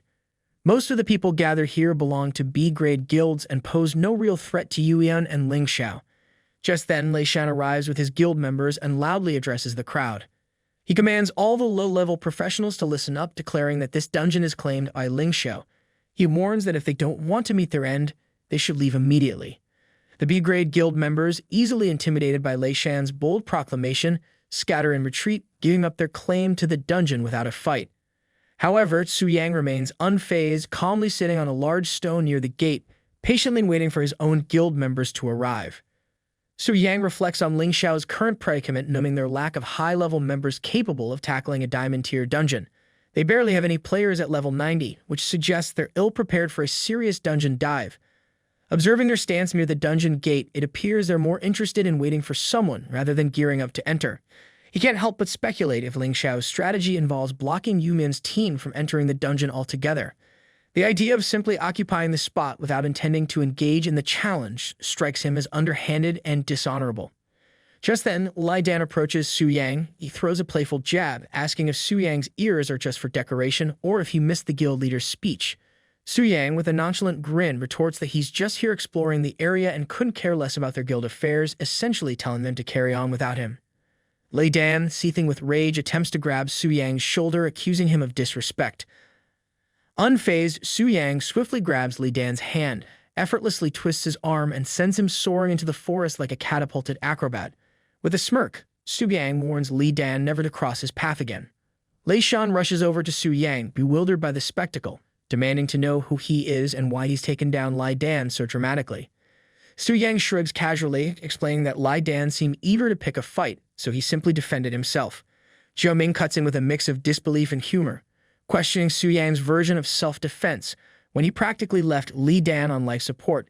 He quips about Su Yang's ongoing display of arrogance. Lei Shen intervenes, trying to calm the escalating tension. He reminds Zhou Ming that it was Li Dan who started the trouble, admitting that perhaps Su Yang's lesson was well-deserved. He suggests they leave it at that to avoid further chaos. Su Yang nods in agreement, showing he has no objections to Lei Shen's suggestion. Zhou Ming, still skeptical, turns to Lei Shen, questioning whether they're truly letting Su Yang off so easily. Lei Shen rationalizes, pointing out that being able to knock out a third-tier rogue in one shot suggests Su Yang is at least a seasoned fourth-tier professional. He emphasizes their main goal, confronting Yumian without unnecessary complications. Zhou Ming concedes the point but speculates aloud, wondering if Su Yang could be hired by Yumian. He muses that why else would he be here alone?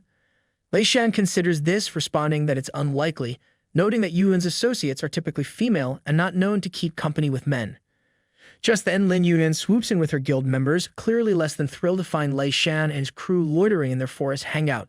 She shoots Lei Shan a pointed look, demanding to know what on earth he's up to. Lei Shan, always ready with a quip, raises his hands innocently and replies with a half-smile, nothing much, mentioning that they have just got here first and occupied the Gaint Forest. Lei Shan, with a sly grin, suggests to Lin Yuan that perhaps they should consider exploring a different dungeon. Lin Yuan responds sharply, dismissing Lei Shan's suggestion as absurd. She points out that her Lingshu guild has just suffered a devastating defeat. How could Lei Shan possibly have the strength to tackle a diamond-tier dungeon? She quickly pieces it together, realizing Lei Shan's group is here to pick a fight. Given their guild's recent wipeout, Lin Yuan questions their motive, asking pointedly how blocking them out of spite benefits them. With a raised eyebrow, she challenges Lei Shan and his crew, questioning if they still have any pride left or if they're itching to kickstart a guild war right then and there. Lei Shan, with a straight face and no hint of shame, calmly states their objective: to drag Lin Yuan's guild down with them by blocking access to the trial dungeon. He asserts firmly that no one will be entering the giant forest today.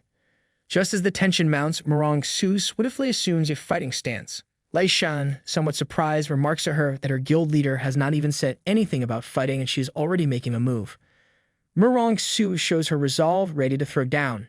If they want to fight, she's all in. Lai Dan echoes her sentiment, eager to settle things decisively. As tensions reach a boiling point and everyone gears up for action, Su Yang intervenes, aiming to clear things up with Lei Shan. He questions Lei Shan's bold declaration that no one will enter the giant forest today, throwing in a playful jab seriously who crown him king of the forest.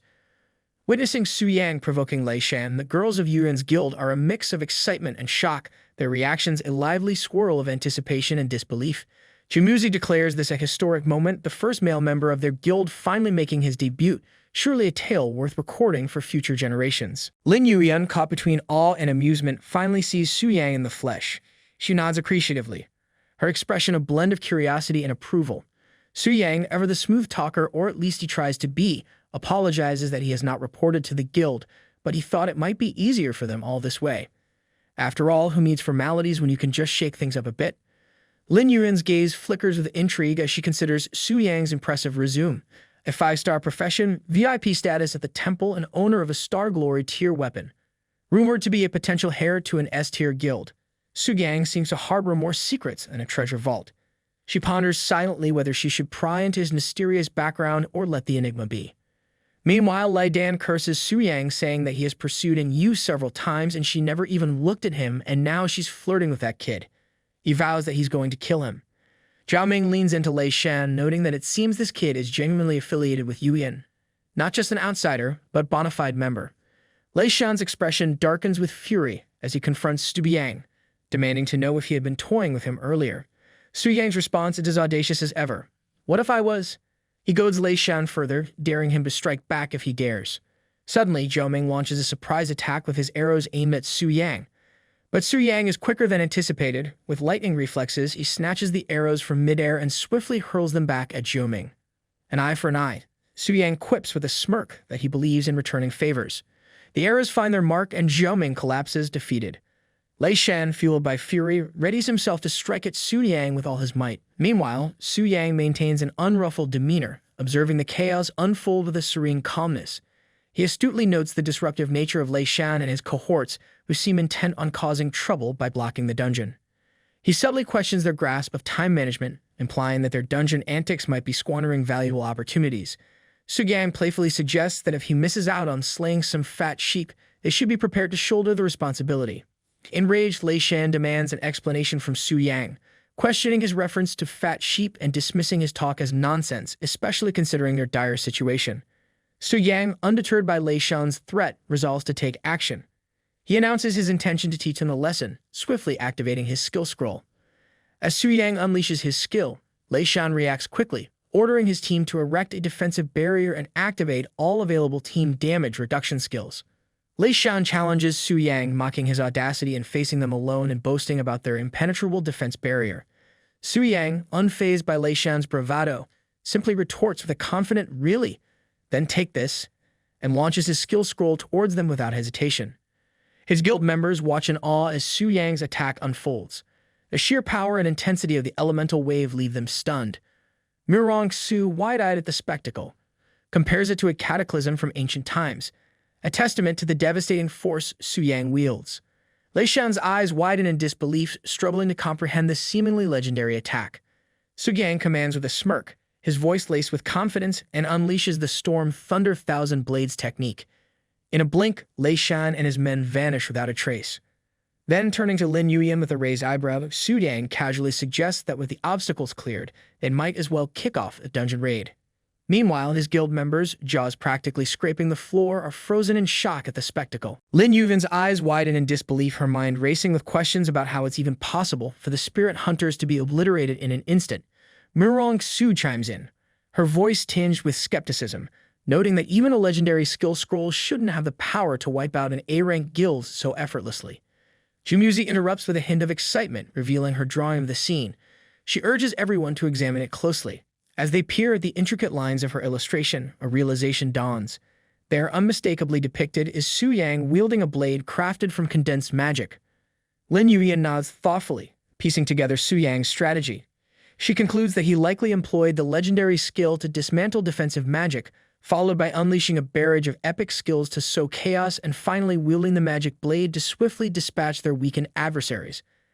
Quite the strategic masterpiece, she remarks, impressed by the sequence of events. Murong Su adds her perspective, noting how at level 58 skills shouldn't pose a threat to Lei Shan, yet Su-yang's prowess, coupled with his opulent gear, marks him unmistakably as the scion of a top-tier guild. Just as the discussion settles, Su-yang interrupts with a casual inquiry about proceeding into the dungeon. Lin Yuyan responds promptly with an affirmative yes, ready to embark on their next adventure. As they step into the dungeon surrounded by towering trees, Su-yang remarks on the environment, noting its resemblance to the territory of giants. Lin Yuyan concurs, cautioning about the complex terrain. She advises everyone to stick together and remain vigilant. Amidst the murmurs of preparation, Yu approaches Su-yang, voicing her concerns about their chances of clearing the dungeon smoothly. Su-yang reassures her confidently, stating that it shouldn't pose a problem. Yu persists, her worry evident as she brings up the possibility of unexpected situations, drawing parallels to past challenges like the Black Dragon Fortress. She half-jokingly instructs Su-yang to protect his big sister if such a situation arises. Su-yang chuckles warmly at Yu's protective tone, nodding in agreement. Not to worry, he replies with a grin that he'll keep his magic wand at the ready. As they venture forward, the bushes nearby begin to rustle, causing both Yu and Stubbian to jump in fear, imagining a lurking monster. To their relief, it turns out to be just a harmless rabbit. They continue cautiously, but their respite is short-lived as a level 89 two-headed raptor suddenly emerges, launching an attack. Shu Yan's panic rises again, but Lin Yuyan swiftly takes charge, urging everyone to stay calm and stand their ground against what she dismisses as a minor threat. With decisive speed, she darts towards the raptor and dispatches it effortlessly within seconds, demonstrating her formidable combat prowess. Just as they recover from the encounter with the raptor, a formidable level 95 giant rock bear emerges and charges at them. Yu, feeling the threat, calls out to Su-yang for assistance. Without hesitation, Su-yang swiftly moves to her side and swiftly dispatches the bear with practiced ease. While dealing with the bears, Su-yang casually inquires why they don't have a secondary tank.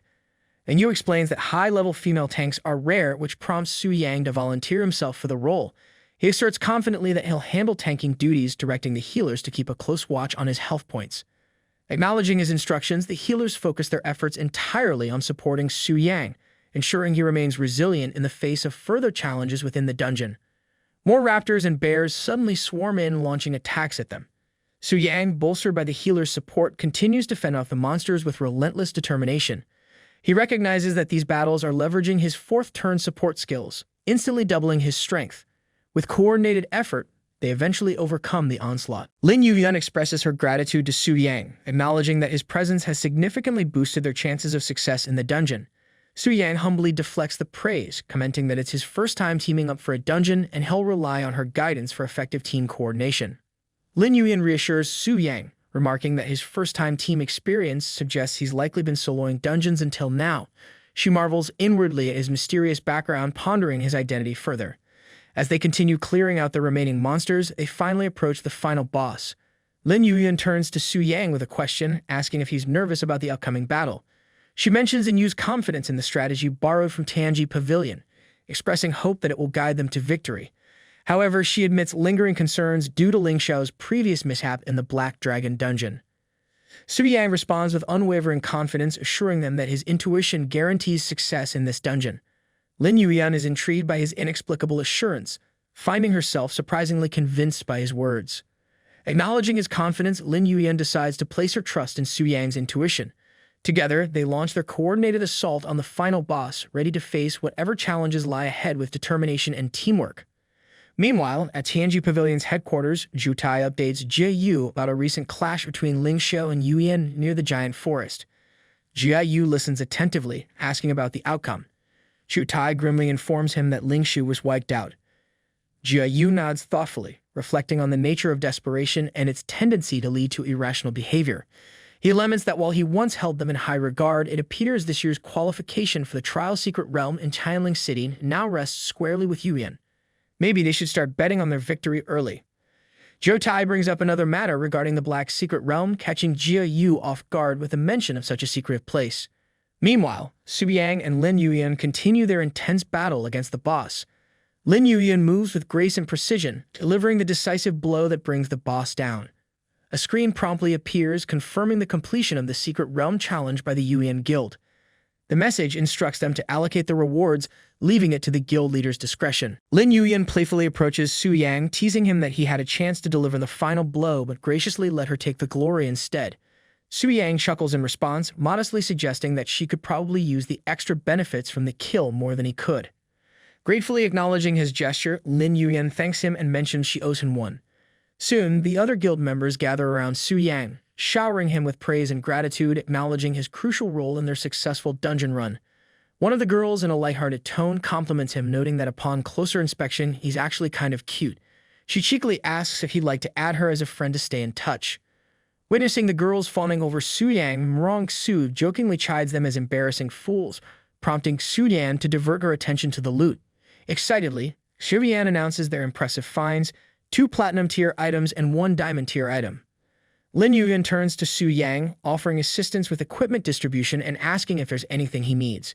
Su Yang graciously declines, thanking her and explaining that his warehouse is already brimming with diamond-tier equipment. Murong Su adds to the excitement, revealing they've also acquired the materials required for the 5th transfer quest.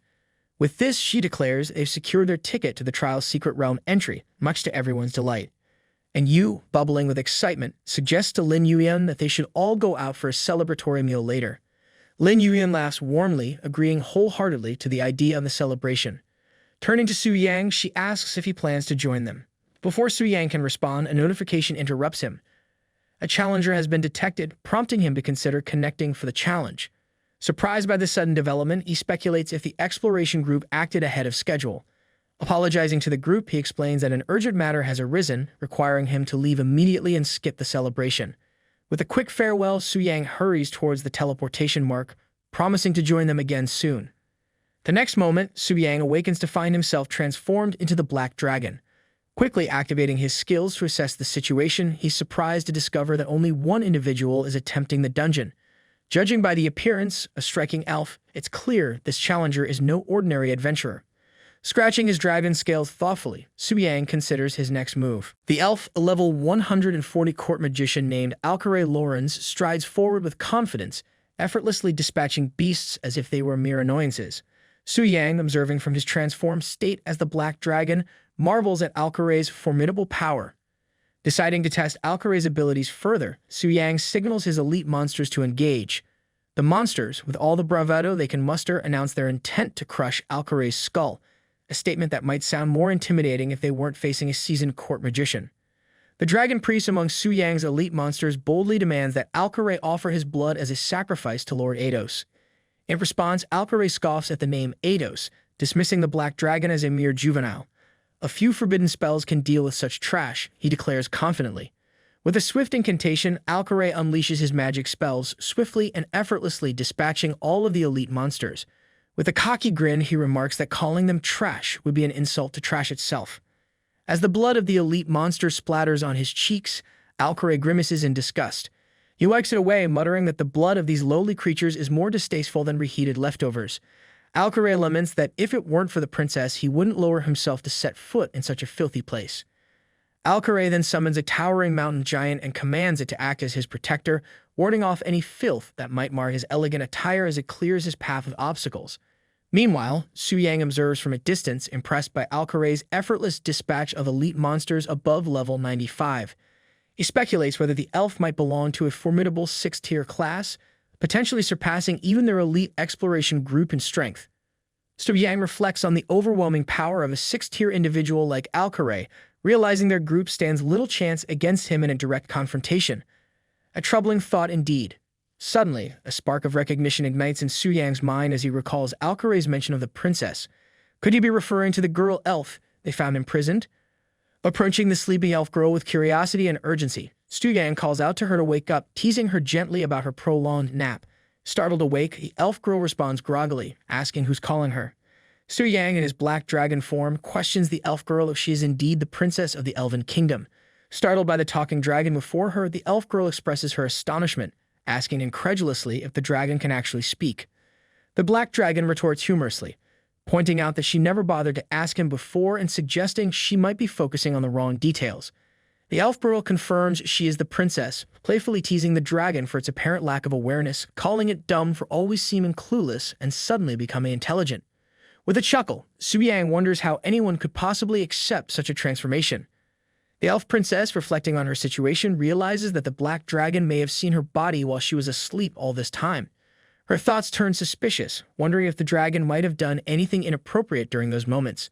Feeling uneasy, she accuses the dragon of being perverted and hastily demands it to stay away from her, starting to shout for help. The black dragon, perplexed by the sudden turn of the conversation, seizes the elf girl's cage in its massive claws. With a low growl, it warns her that it's running out of patience and demands answers. If not, she might become its next meal.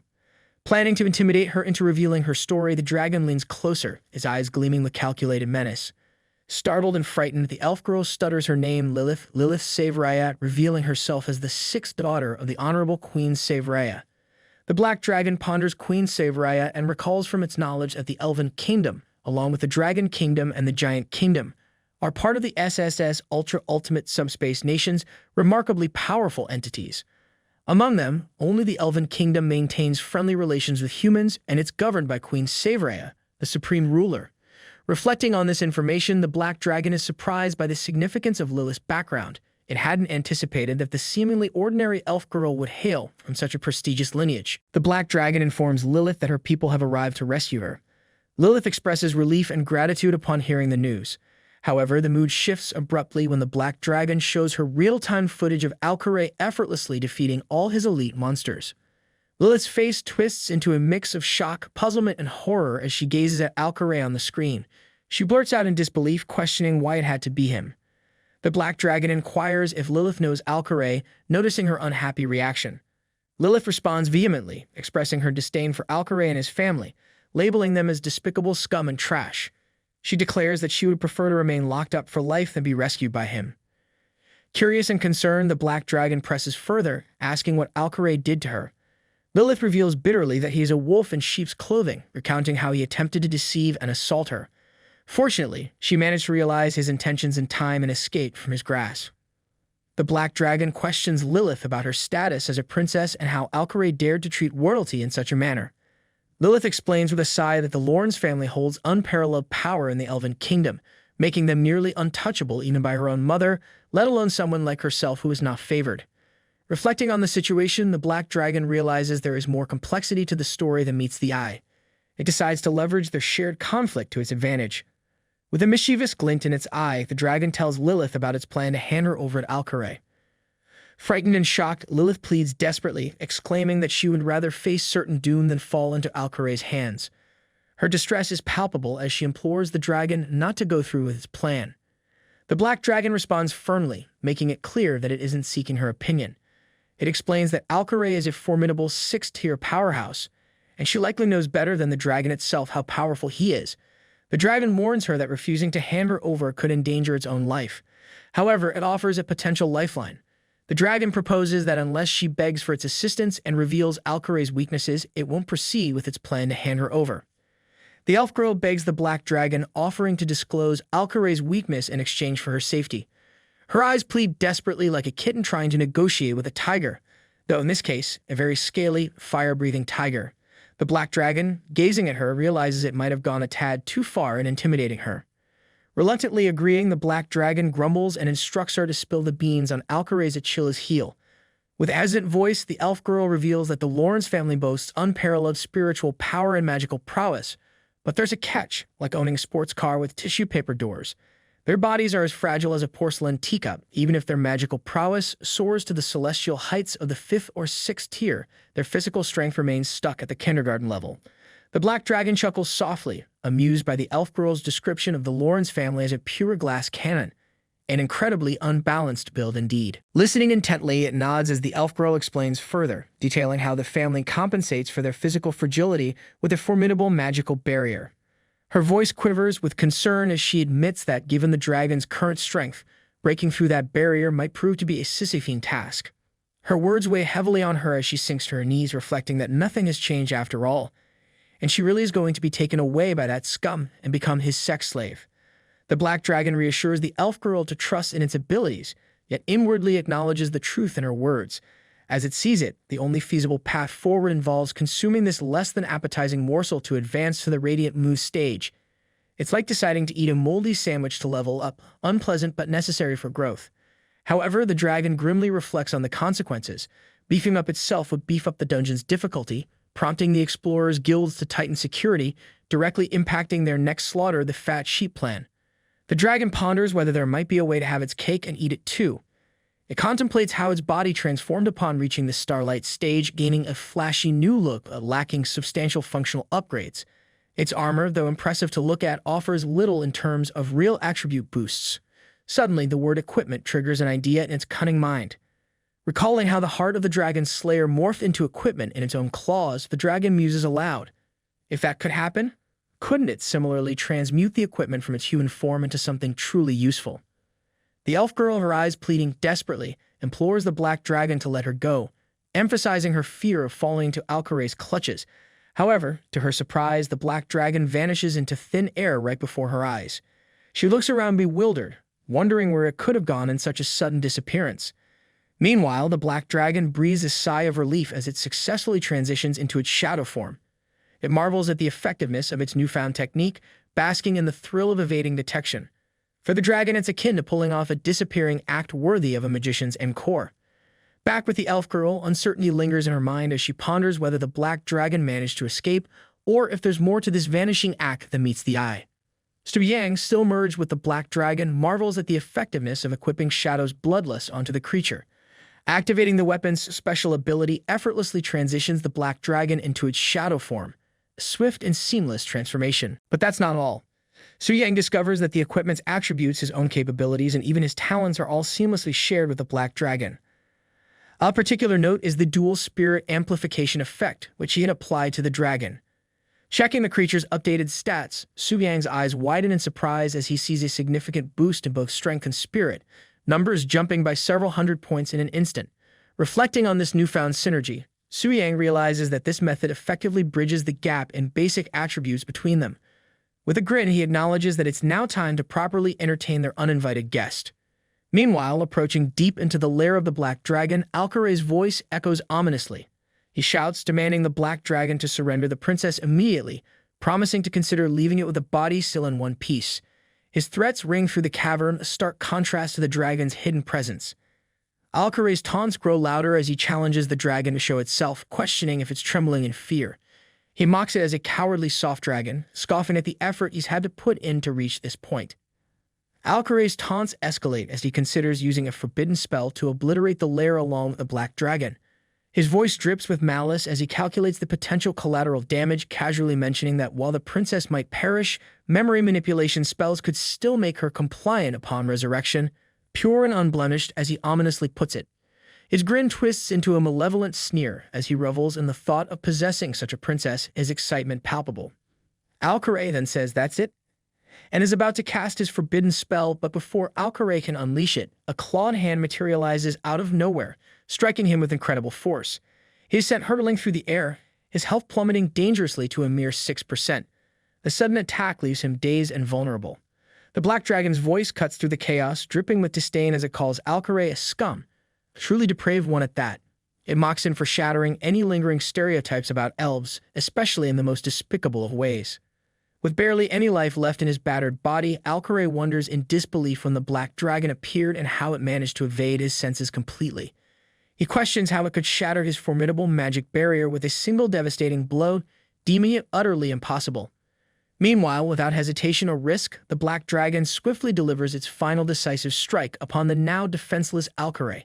Standing over him, it asserts confidently that common sense holds no sway when dealing with someone as exceptional as itself. The black dragon's word spirit cleansing inferno reduces Alcaray to a crisp. A notification pops up informing Su Yang of his triumph over Alcaray Lawrence, the 140th level court magician, rewarding him with a whopping 12.1 million experience points. Su Yang eagerly checks out the spoils left behind by this unfortunate soul, only to be pleasantly surprised by the discovery of legendary items and banishment spells amidst the wreckage. Looks like even in defeat, Alcaray managed to drop some serious loot. Upon inspecting the treasures, Su Yang discovers the banishment spell, Thunder of the Infinite World. This spell promises cataclysmic damage, summoning endless thunder that shakes heavens and earth, ready to blast any enemies within range into next week. Talk about shocking surprises. Next up, he uncovers the first legendary item, the soul-summoning stone lunar wolf spirit. Activating this stone summons 2 ethereal 6th-tier lunar wolf spirits to the fray.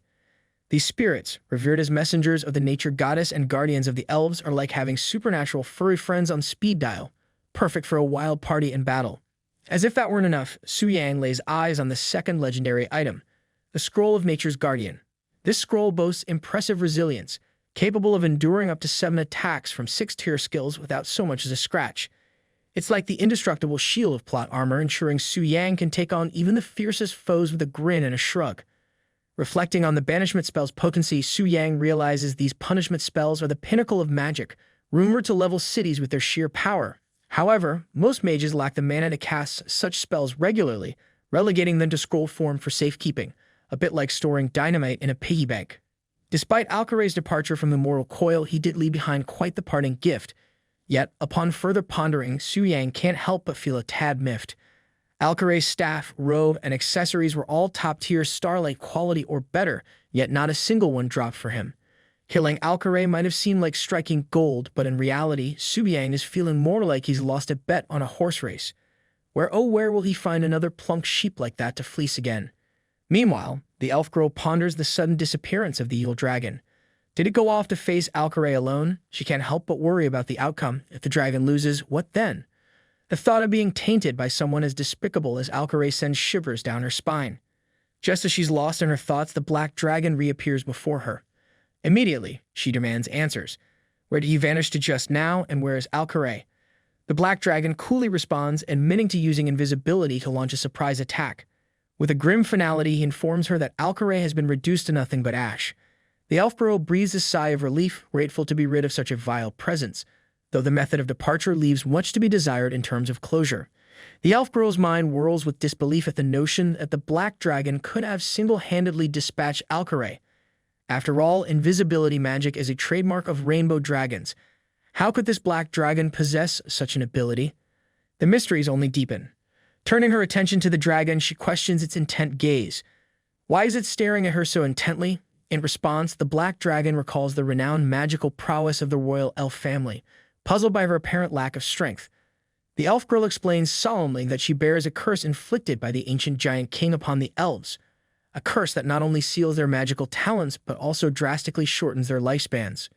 She reveals that in each generation of the elven royal family, one individual must bear the brunt of this curse as a sacrificial lamb.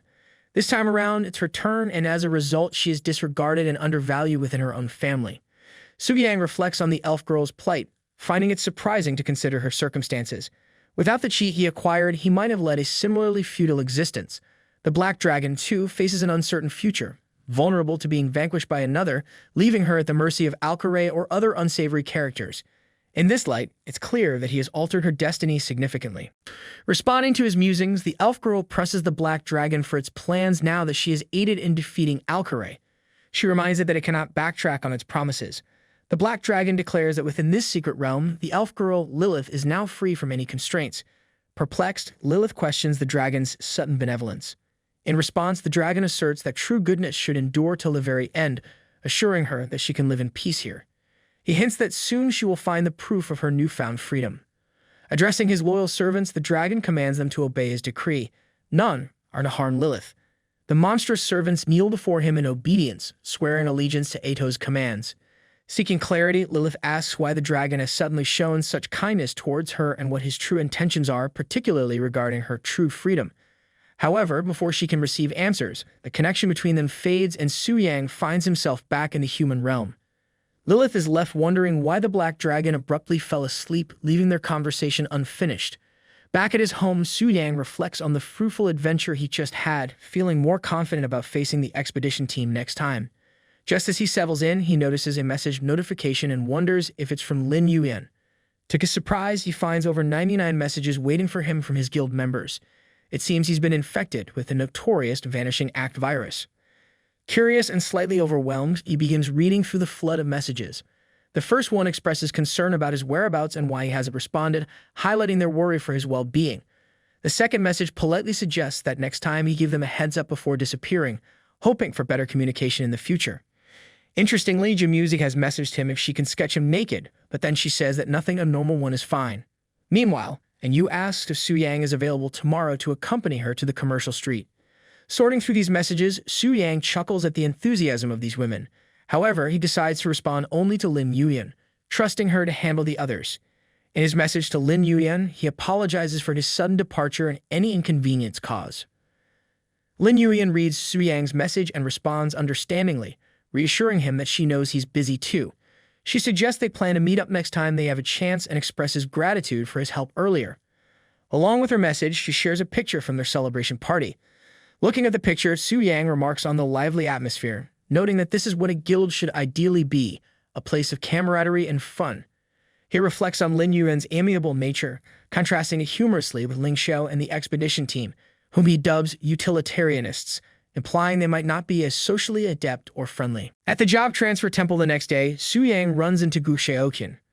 Curious, Gu Xiaoqian asks Soo-yang if he's there to change jobs as well. Soo-yang confirms, returning the question about her purpose at the temple. Gu Xiaoqian nods affirmatively, sharing that she's here for her first job change after reaching level 20 with the help of senior players. Intrigued, she inquires if Soo-yang indeed ventured into the Diamond Tier's secret realm with Lin Yuyan and the others yesterday. Soo-yang confirms with a grin, mentioning that he hit level 60 during their adventure and has returned today to pick up his third job change mission. Gu Xiaoqian congratulates him, noting his incredible achievements.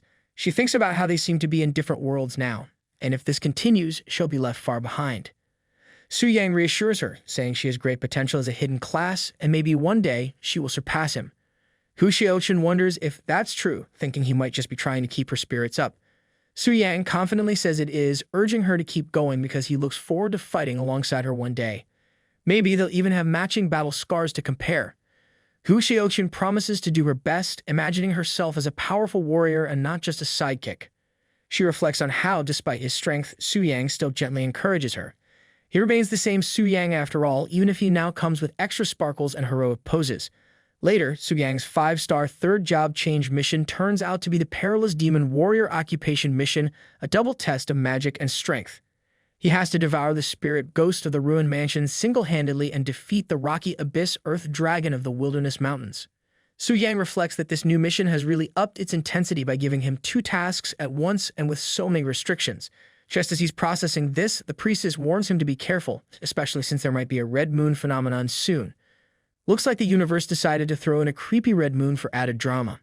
Su Yang inquires about the red moon, and the priestess explains that it's a special phenomenon where monsters in the wild and in dungeons become more ferocious and bloodthirsty.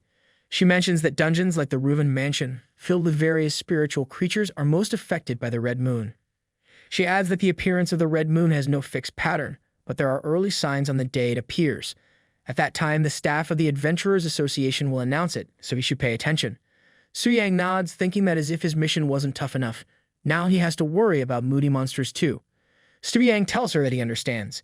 However, he reflects that no matter how dangerous it is, with his actual 4th-level strength, it should be a walk in the park. Unfortunately, he can't tell her this, so he can only let her worry in vain. The Ruined Mansion is a Platinum-tier secret realm, and the recommended level to clear it is 60 or above. This place used to be the mansion of a high-ranking official. Legend has it that the nobleman was cursed and went mad, killing everyone in the mansion overnight. He then turned into a terrifying, devouring ghost, haunting the deepest part of the mansion. Any creature that attempts to enter will become his next prey. So basically, it's a haunted house, but on nightmare mode. Meanwhile, the guard of the mansion, who had dozed off, wakes up to see the red moon in the sky. Realizing this is ominous, he wonders why the red moon couldn't have chosen another day to appear. Of all days, it had to be the one when he got drunk. However, he thinks logically that since no one usually comes to the ruined mansion, there shouldn't be a big problem. He decides to set up a warning and then go back for another drink, figuring that a little more alcohol might make the red moon look less scary. However, just as he's about to do it, the guard is shocked to see someone already in the mansion. He wonders who could be so reckless as to enter the dungeon during the red moon. A little while earlier, Su Yang enters the mansion and swiftly dispatches level 56 ghost child monsters, moving forward confidently. He tells himself that this red moon dungeon is not a big deal for him. Suddenly, the ghost children transform into monstrous, level 70 mad creatures. He wonders if they have mutated and if this is the true effect of the red moon. Looks like the red moon decided to turn things up to 11, just to keep him on his toes. Su Yang realizes that their speed has increased significantly, and they have become more ruthless. The mad ghost children attack Su Yang more ferociously than before, clearly more terrifying and deadly. Su Yang tells them to stay away and employs his demon blade technique, cutting them into pieces. Just then, the system notifies him that his sanity value has been deducted by 10 points. His current sanity value is now 91 hundredths. If the sanity value reaches 0, he will fall into irreversible madness, so he needs to be cautious. Su Yang thinks that dealing with crazed monsters and a ticking sanity clock really adds a special kind of thrill to his day. Su Yang wonders why it suddenly feels like a Lovecraftian nightmare. He realizes he underestimated the effects of the red moon. The monsters have significantly increased in both attack and defense and sneakily added a sanity system. As more monsters attack him, he continues to use his demon blade and sword rain techniques to dispatch them. He understands that he has to be more careful from now on, thinking that whoever designed this dungeon must have moonlighted as a horror movie director, because this setup is scarier than a haunted house on roller skates. The battle intensifies as Su Yang encounters more monsters. After a relentless hour of battle, his sanity level drops to 60, and he has only 20% mana left. He reflects on how frustrating it is to rely solely on magic attacks. It's like waiting for a slow internet connection to load a cat video. Mana recovery is slow, and the decreasing sanity value is starting to affect his focus. He wonders how much longer until he reaches the final boss. It feels like waiting in line at a theme park, except the roller coaster might actually eat him. Just then, a level 82 zombie giant appears out of nowhere. Seeing the zombie giant, Su Yang mutters that he wanted to clear the dungeon on his own strength, but it seems they're forcing his hand. He decides to use the legendary summoning stone and summons the lunar wolf spirit. 2 enormous lunar wolf spirits, each level 125, appear before him and swiftly dispatch the zombie giant. Su Yang grins, thinking that sometimes even heroes need a supernatural backup, like calling an Uber when the bus breaks down. Su Yang reflects on the instant kill, acknowledging the expected power gap of a legendary summon in a platinum-tier dungeon. He rubs the chin of the lunar wolf spirit, grateful that summoned beasts don't have loyalty issues. With these 2 high-level fighters by his side, he feels confident that he wouldn't be afraid to go head-to-head with an expedition group in real life. He chuckles, admitting that while it might disrupt the game's balance a bit, he's ready to streamroll everything now. Sometimes you just gotta enjoy being the overpowered hero, right? Staying so, Su Yang instructs his lunar wolf spirits to handle the remaining beasts, and in a matter of seconds, they swiftly dispatch them. Soon after, Su Yang reaches the room of the final boss, although it took him a while to locate it. He kicks the door open, ready to face whatever challenges await him inside. Inside the room, an undead kneels, praying to his ancestors for forgiveness, confessing to numerous murders and promising more today. He laughs madly. He reveals himself as a level 90 undead. However, before the undead can reach Su Yang, his lunar wolf spirits squash the undead as swiftly as slicing a cake. Su Yang hastily intervenes, telling his spirits not to kill the undead outright, but to leave some health so he can finish the job himself. He approaches cautiously, preparing for the final showdown.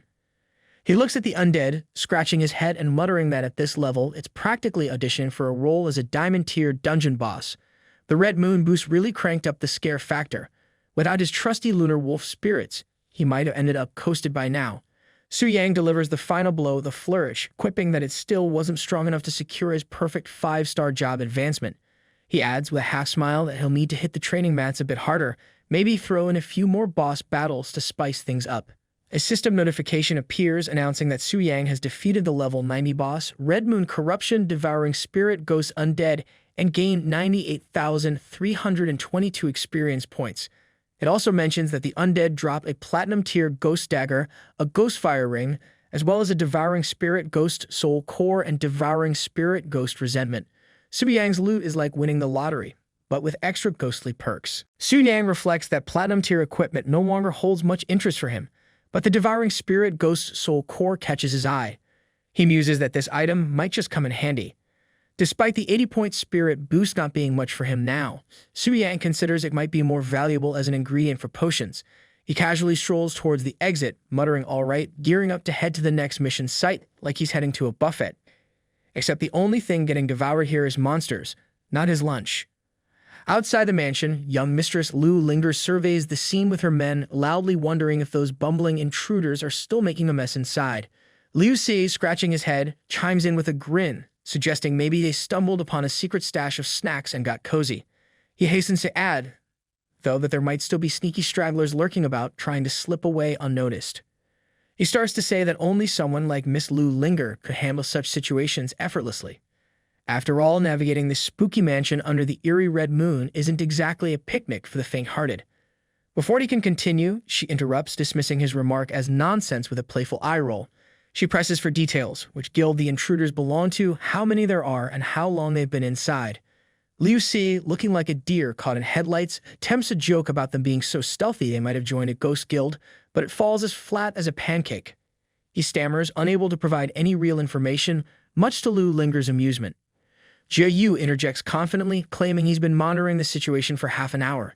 He jokes that he's interrogated every A-level and B-level guild in Tanling City, but they all plead innocence, leaving the mystery unsolved. Lu Linger, pondering the situation, remarks that the ruined mansion under the red moon is tougher than cracking a diamond-tier dungeon.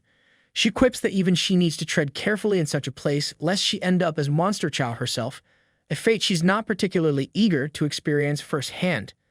She wonders aloud why no one has emerged yet, musing that the monsters inside should have turned the intruders into takeout by now. Just then, a portal begins to shimmer, indicating someone's about to emerge. Everyone's attention snaps to the portal.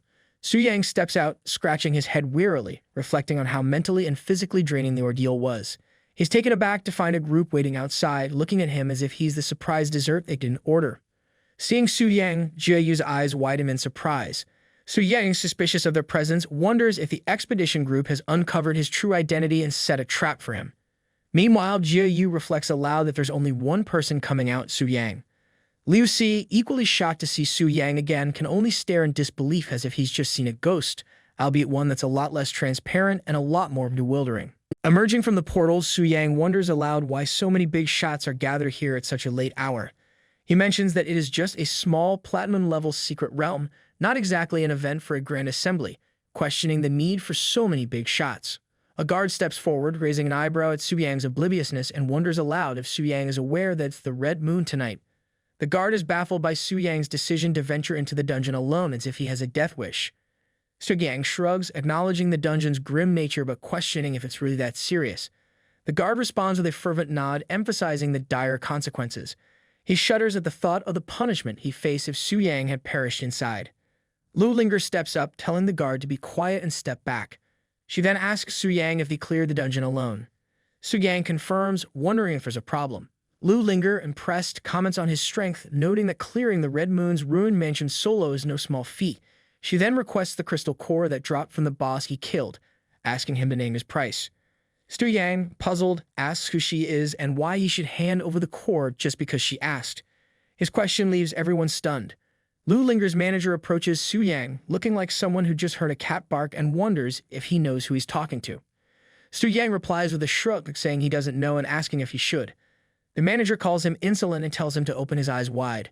Standing before him, she announces, is the youngest genius of the Global Beastmaster Association, the precious daughter of the master of Tianji Pavilion, and the stunning beauty who captivates countless talents, Miss Lu Linger. The manager, furious, brandishes her weapon and declares that Su Yang must be punished for ignoring the Miss's generous request. Lu Linger, frustrated, taps her manager on the head and tells her to stop this madness. Su Yang takes a moment to reflect, thinking that if she is indeed the daughter of the master of Tianji Pavilion, she certainly has a lot to be proud of. However, it doesn't seem like she's here to target him specifically. He wonders if all this drama is just part of her daily routine. He then addresses Lu Linger, asking what Ms. Lu has to say. Lu Linger explains that she originally sought some top-grade food for her spirit horse and didn't expect him to get it first. She admits it's been years since anyone dared talk to her like that and commends his courage. With a sly grin, she adds that if he can withstand her soul-hunting falcon for 3 minutes, she'll pretend nothing happened. She then summons her level 90 soul-hunting falcon to attack Su Yang. Su Yang, seeing the formidable falcon, chuckles nervously and mutters that this seems a bit unreasonable. Witnessing all this, Liu Si, with a mischievous grin, comments that daring to offend the young lady means Su Yang is doomed. Jiu Tai, however, reflects that it's not necessarily true. If Su Yang can clear the Red Moon dungeon alone, his strength must be at least 4th tier. As the falcon uses its blade storm attack, Su Yang keeps dodging. He quickly realizes that the summoned beast isn't just fast, it can also attack from a distance. Simply defending isn't going to work. Reluctant to reveal his true strength but left with no choice, Su Yang summons his sword, the Shadow's Bloodlust. As the falcon attacks again, he thrusts his sword into it, using the soul mark. In an instant, the falcon is done and dusted. Proud Su Yang remarks that it hasn't even been 3 minutes yet. Furious, Lu Linger seethes, fuming over how he dared to kill her spirit beast. Su Yang calmly responds, pointing out that she told him to last 3 minutes and never said he couldn't kill it. He wonders aloud if she's so used to throwing her weight around that she can't grasp this basic principle. Reflecting to himself, Su Yang thinks that even if it comes to a fight, he's not afraid of her even with her forbidden spells. Lu Linger, now furious as hell, releases her purple aura. Witnessing this, Su Yang realizes that this woman is indeed very strong. Just as Lu Linger is about to attack Su Yang, Jiu Tai jumps in, reminding the young miss that this man's identity is special and she can't just start a brawl. Lu Linger, looking puzzled, asks what identity Su Yang holds. Jiu Tai explains that Su Yang is a VIP at the temple and a golden member of the X-Alliance.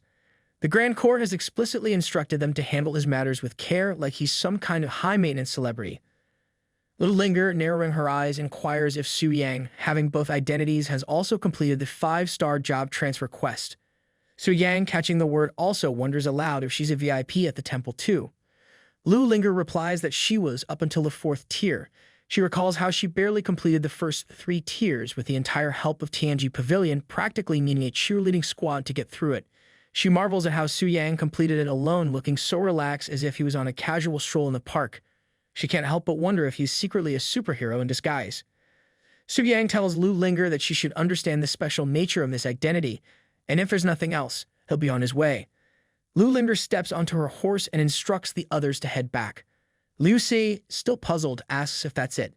Lu Linger, furious, snaps back, asking if he's planning to rob a temple VIP and oppose the temple. Liu Si quickly backs down, saying he wouldn't dare and they'll follow her lead. Meanwhile, Su Yang reflects with a smirk that being the young lady of Tianji Pavilion isn't that great. He silently vows that once he tames the Black Dragon, they'll all see who the real boss is. The screen then shows Su Yang that the first part of his quest, Devouring Spirit Ghost of the Ruined Mansion, is completed. With that, Su Yang now has to complete the second part of the quest, defeating the Rock Abyss Earth Dragon of the Wilderness Mountains. He reflects that once this is done, the hidden quest should appear. Later, At the entrance of the Wilderness Mountain Range, Lu Linger arrives with her team. She is pleased to find that the boss is still alive with 100% health. She comments that it looks like no one has come to tackle this earth dragon yet. Shutai and Liu Si, eager to please, tell her that when she instructed them beforehand to reserve the challenge slot, they took care of it immediately. Liu Si even mentions that they practically put up a do not disturb sign for the dragon. Lu Linger remarks that although the dragon's level is quite low, it's still a rare dragon-type world boss, and they should use it to get some practice. Just as they move ahead, a guard appears in front of Lu Linger, politely asking her to excuse him and not cut the line as there are others ahead of them. Surprised, Lu Linger asks what he means and then gives a cold stare to Liu Si and Zhu Tai. Liu Si, indignant, asks the guard how dare he and if he even knows who he's talking to. He mentions that they reserved their slot early and there were no other teams before them at that time. The guard explains that he's just an ordinary staff member and doesn't have the guts to mess with them. He clarifies that a temple VIP used their privilege to cut in line ahead of them. That's how the system shows it, and there's nothing he can do about it. Lu Linger, annoyed, says that if the staff is causing trouble, they should just replace them. Just then, Su Yang arrives and tells them to make way and not delay his dungeon run. Lu Linger gives him a cold stare. Seeing her, Su Yang internally groans, thinking, why is it her again? Liu Si wonders aloud why Su Yang keeps popping up everywhere like an annoying fly at a picnic. Su Yang, with a touch of suspicion, suggests that it's his line since running into them twice in a row makes him suspect they might have some grand plan against him. Lu Linger rolls her eyes, clearly unimpressed, and tells him not to flatter himself. She has no reason to target him. She warns Su Yang not to get too cocky just because he has the temple's privileges. If he ever fails in his class transfer, that would spell the end for him. Su Yang, with a grin, thanks her for the reminder but assures her she doesn't need to worry about him. He then curiously asks what brings the young lady of Tangi Pavilion to such a low-level wild boss area. Surely, he adds with a smirk, it's not because she feels like picking on weaklings. Zhou Tai steps in explaining that the young lady is here to practice taming the black flame-winged dragon, and this earth dragon is just a warm-up. He hopes Su Yang doesn't end up meddling with the young lady's grand plans. Su Yang apologizes, stating that this earth dragon is his class quest, and he has no reason to give it up. Lu Linger, not backing down, tells him to go ahead but warns that once she tames the black flame-winged dragon, even the transfer temple won't be able to protect him. Su Yang shrugs it off, suggesting she stops bragging about things that haven't happened yet. He casually advises her to wait around for the next boss respawn. With a cheerful bye-bye, he steps into the portal, leaving the tension behind. Lu Linger's manager mutters that Su Yang is such an impolite barbarian. Zhu Tai, still in shock, wonders if Su Yang really plans to go in alone and take on the boss. If Su Yang truly expects them to wait for the next respawn and questions if Su Yang is seriously planning to solo the boss. Maybe Su Yang thinks he's in a one-man action movie.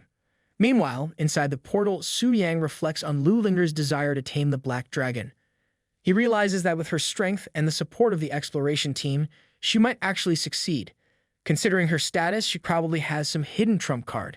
Therefore, he decides he needs to speed up his own efforts. Moments later, as Su Yang gazes at the Earth Dragon from afar, he wonders if it's the Rock Abyss Earth Dragon. It looks more like a giant lizard than a majestic dragon, definitely inferior to the black flame-winged dragon. Su Yang can't help but think it must have been hit with the ugly stick a few too many times. The Rock Abyss Earth Dragon is revealed to be a level 61 wild boss. Su Yang, determined and slightly amused at the challenge, leaps up to attack it. Even though he can't use Wolf Spirit and Demon Blade, he believes having a Starlight-level weapon should be enough.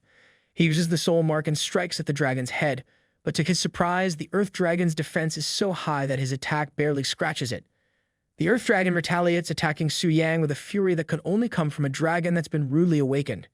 Su Yang fights back, delivering powerful blows with his Starlight-level weapon. Soon, he manages to knock down half of its health. Feeling confident, he decides to push forward. However, just then, the Earth Dragon enters Berserk mode. The ground rumbles ominously as the dragon prepares for its dragon charge. Su Yang braces himself, dodging the dragon charge. He quickly realizes that continuing like this leaves him no opportunity to strike back. He needs to come up with a new strategy. Reflecting on the situation, he deduces that the dragon charge must be the boss's phase transition skill at half health. There should be some mechanism to stop it, he thinks. Su Yang glances around, hoping for a hint or clue to end this oversized lizard's tantrum. Just then, Su Yang spots a granite wall and realizes it's a very clear hint. He moves towards the granite wall, with the Earth Dragon following him closely. At the last moment, he dodges and the Earth Dragon crashes headfirst into the granite wall. The impact leaves the dragon dizzy and lightheaded, clearly stunned.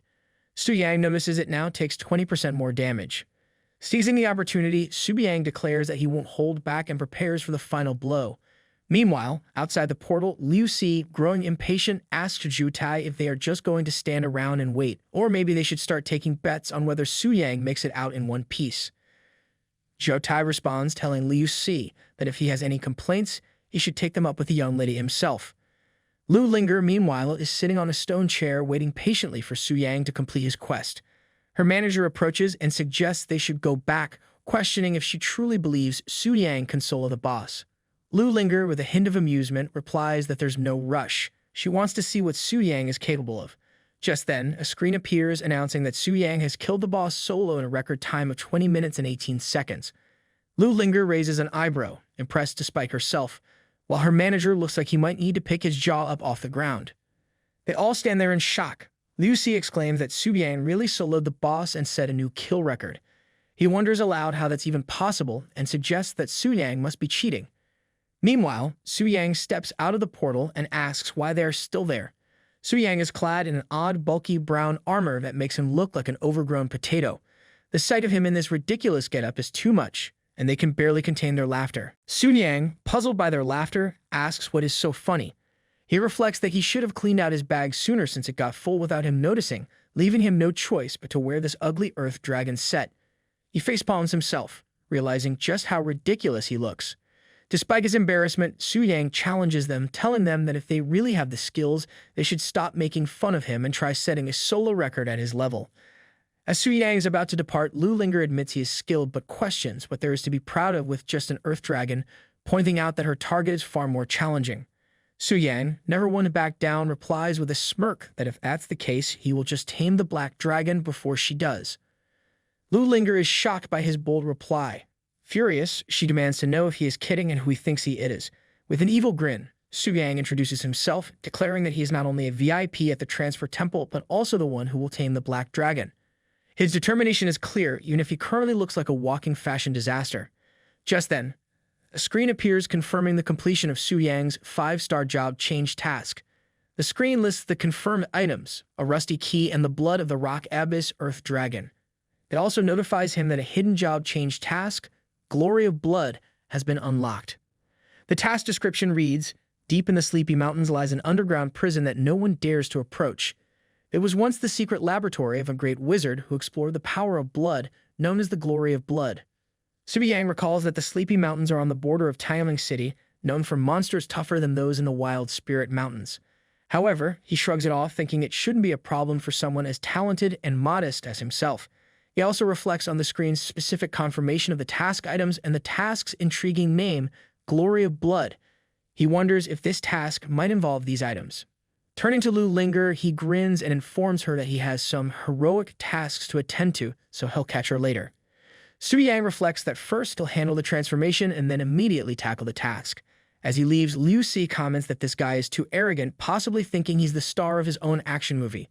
Zhu Tai asks Lu Linger what they should do next. Lu Linger instructs him and Liu Si to keep a close watch on Su-yang in the near future, and as soon as he prepares to proceed with the next phase of the job change, they should report it to her immediately. Later, Su-yang finally finishes the transformation. He feels a surge of new power and excitement, ready to face whatever the Sleepy Mountains have in store for him. Maybe now they'll look a bit less like a fashion disaster and more like a true hero. Su-yang checks the stats of his Rock Abyss Earth Dragon set and realizes it's actually pretty good value for money, aside from being a bit of an eyesore. After the transformation, it should last him until the 4th job change.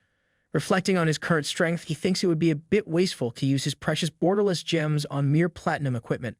Later, Su-yang reaches the Sleepy Mountains. The system notifies him that this place is shrouded in fog all year round, and it is said that countless beings are buried here. Legend has it that an adventurer once went to explore it but was never seen again. The recommended level to clear this mountain is between 70 to 90. As Su-yang moves forward, he finds the fog so thick he can barely see his own hand in front of his face. No wonder it's called the Sleepy Mountains. It feels as cold and silent as a graveyard, like it's perpetually waiting for a Halloween party that never happens. Checking his map, he's shocked to find out the underground prison is far away and will take some time to reach. Just then, he senses someone nearby and mutters to himself that he'll have to clear the mobs along the way. As if on cue, a monster appears. Before Su Yang can react, a lady emerges and cuts the monster in half in a matter of seconds.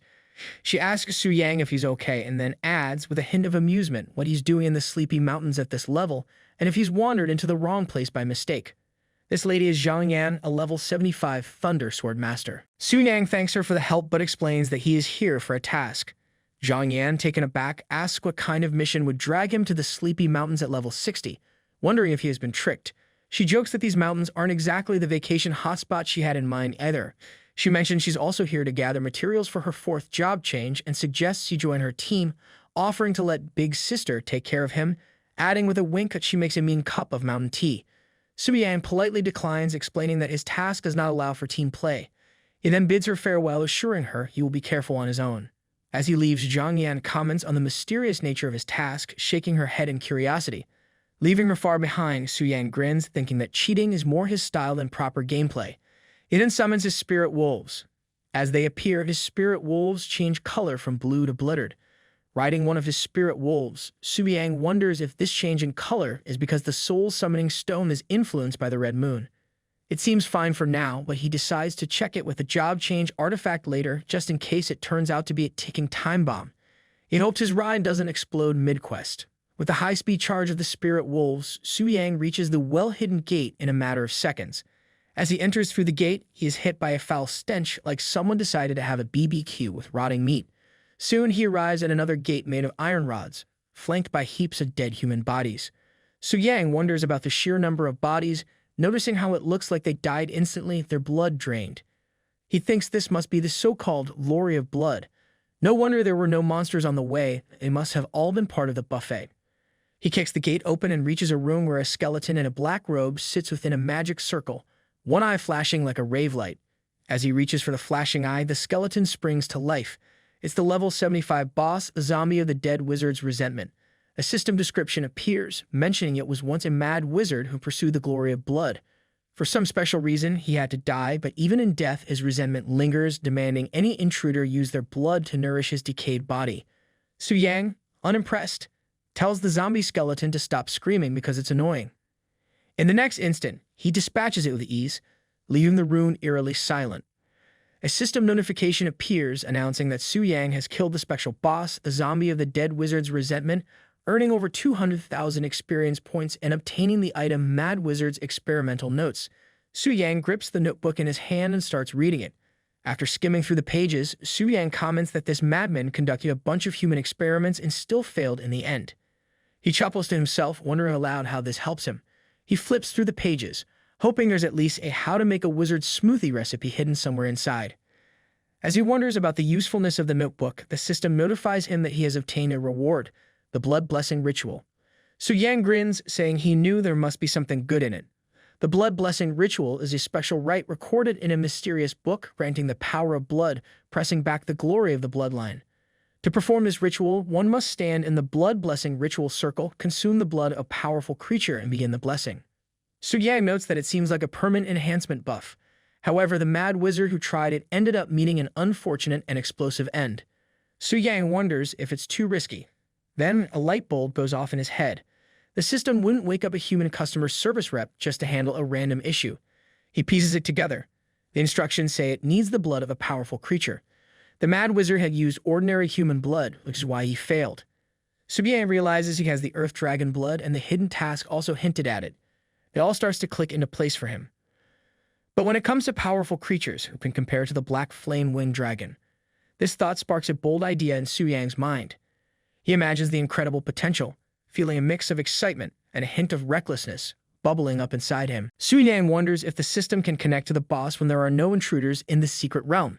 The system informs him that as long as the connection count refreshes, the connection can be completed. However, it also assures him that he will be automatically alerted if there are any intruders. Su Yang finds this fantastic. He instructs his spirit wolves to stay put and guard against any outsiders disrupting the magic formation while he connects with the system. He commands the system to initiate the connection. A golden light appears, and the system notifies him to wait as it connects to the boss.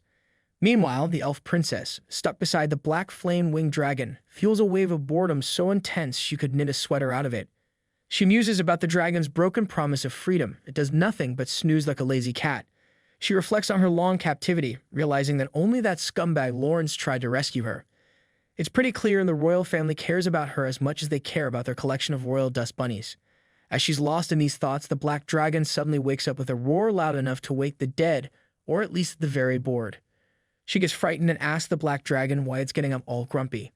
The black dragon casually mentions that it roared out of habit, like a dragon version of a morning stretch. However, the black dragon realizes it should get down to business. Without wasting any time, it immediately stabs itself and golden blood starts flowing from the wound. The elf princess is utterly shocked by this unexpected turn of events. Meanwhile, Su Yang, now in the black dragon's body, reflects that this dragon definitely has noble blood. Using its blood for the ritual will surely yield outstanding results. The elf princess, bewildered, asks the black dragon why it is suddenly hurting itself.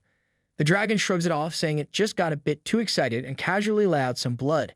The elf chuckles, teasing that maybe it got rejected in a dream by a little female dragon. The black dragon, with a hint of amusement, asks if she's worried about him. Embarrassed, the elf retorts that she doesn't care about him, she's just curious. She advises the dragon not to overthink things. The black dragon then carefully collects his golden blood into a bottle and stores it in the warehouse. With a yawn, he tells the elf that his business is done here and that he will continue sleeping. The elf, rolling her eyes, remarks about the dragon sleeping again, joking if he's still dreaming of his elusive female dragon. The black dragon, with a hint of exasperation, tells her not to worry about it. He warns her that the next wave of enemies will be coming soon, and she should be patient. The elf is left bewildered, unable to comprehend what the black dragon means. Before she can say anything else, the dragon is already back to his favorite activity, sleeping. Su Yang, back in his normal body, scans his surroundings and concludes that it looks like no one came to disturb him.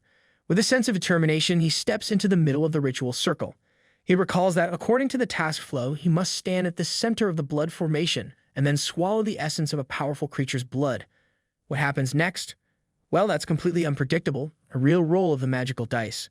Su Yang takes out the black dragon's essence blood, thinking to himself that fortune favors the bold and sometimes the slightly reckless. He gulps down the blood, bracing for impact. Suddenly, his body gets covered in the blood and he feels an intense pain so hot it feels like his throat, body, and head are melting faster than ice cream in a heat wave. He realizes this blood is clinging to him like an overenthusiastic hug from a very clingy friend, trying to devour and assimilate him. His spirit wolves start growling, sensing their master's distress. Su Yang, through gritted teeth, instructs them to stay away, assuring them it's just part of the ritual. He reflects that the weaker must endure this pain to become worthy of the strong's blessing. Only equally strong beings can grow stronger through the tempering of such intense pain. Soon the chrysalis completes and the blood layers around him crack open like a badly made piñata. The ritual of the blood blessing is finally complete and he feels a complete life transformation, even greater than the boost he got from his previous job change. He reflects that now he can rival a 5-tier strong fighter. A system notification appears, stating that using the black dragon's essence blood to complete the blood blessing ritual has resulted in an increase of all attributes by 50%. Additionally, he has obtained a new skill called Primordial Black Flame. This skill has the destructive power of the black flames mastered by the black flame winged dragon, capable of incinerating an ordinary person instantly. Su Yang marvels at the violent flame, truly an embodiment of destruction and power. He realizes that merely being the boss didn't feel like much, but now, wielding this flame, he truly understands the terrifying extent of the black dragon's power. He comprehends how desperate fighters must feel when facing such a force. Power instills fear, and the weak naturally submit to the strong. Animals understand this rule best. Deciding to test the power of the black flame, he unleashes it. The explosion is so immense and powerful that the entire ruins begin to crackle and crumble. Quickly, he hops onto his spirit wolf, and they dash outside, faster than a squirrel on caffeine, escaping the collapsing ruins just in time. Once outside, Su Yang realizes that, thanks to his experiment, the secret of the blood blessing is now buried, and he can't reuse it. He considers it a pity and thinks he'll need to control his newfound strength better next time. However, he decides it's time to switch jobs. Just as he's about to proceed, he hears someone crying for help. The voice sounds familiar and he wonders if it might be the female swordsman from before. A young girl holds her sword up, trying to protect herself from 4 strong players who want to attack her. Her clothes are ripped and she has cuts all over her body, looking like she just lost a fight with a really mean cat.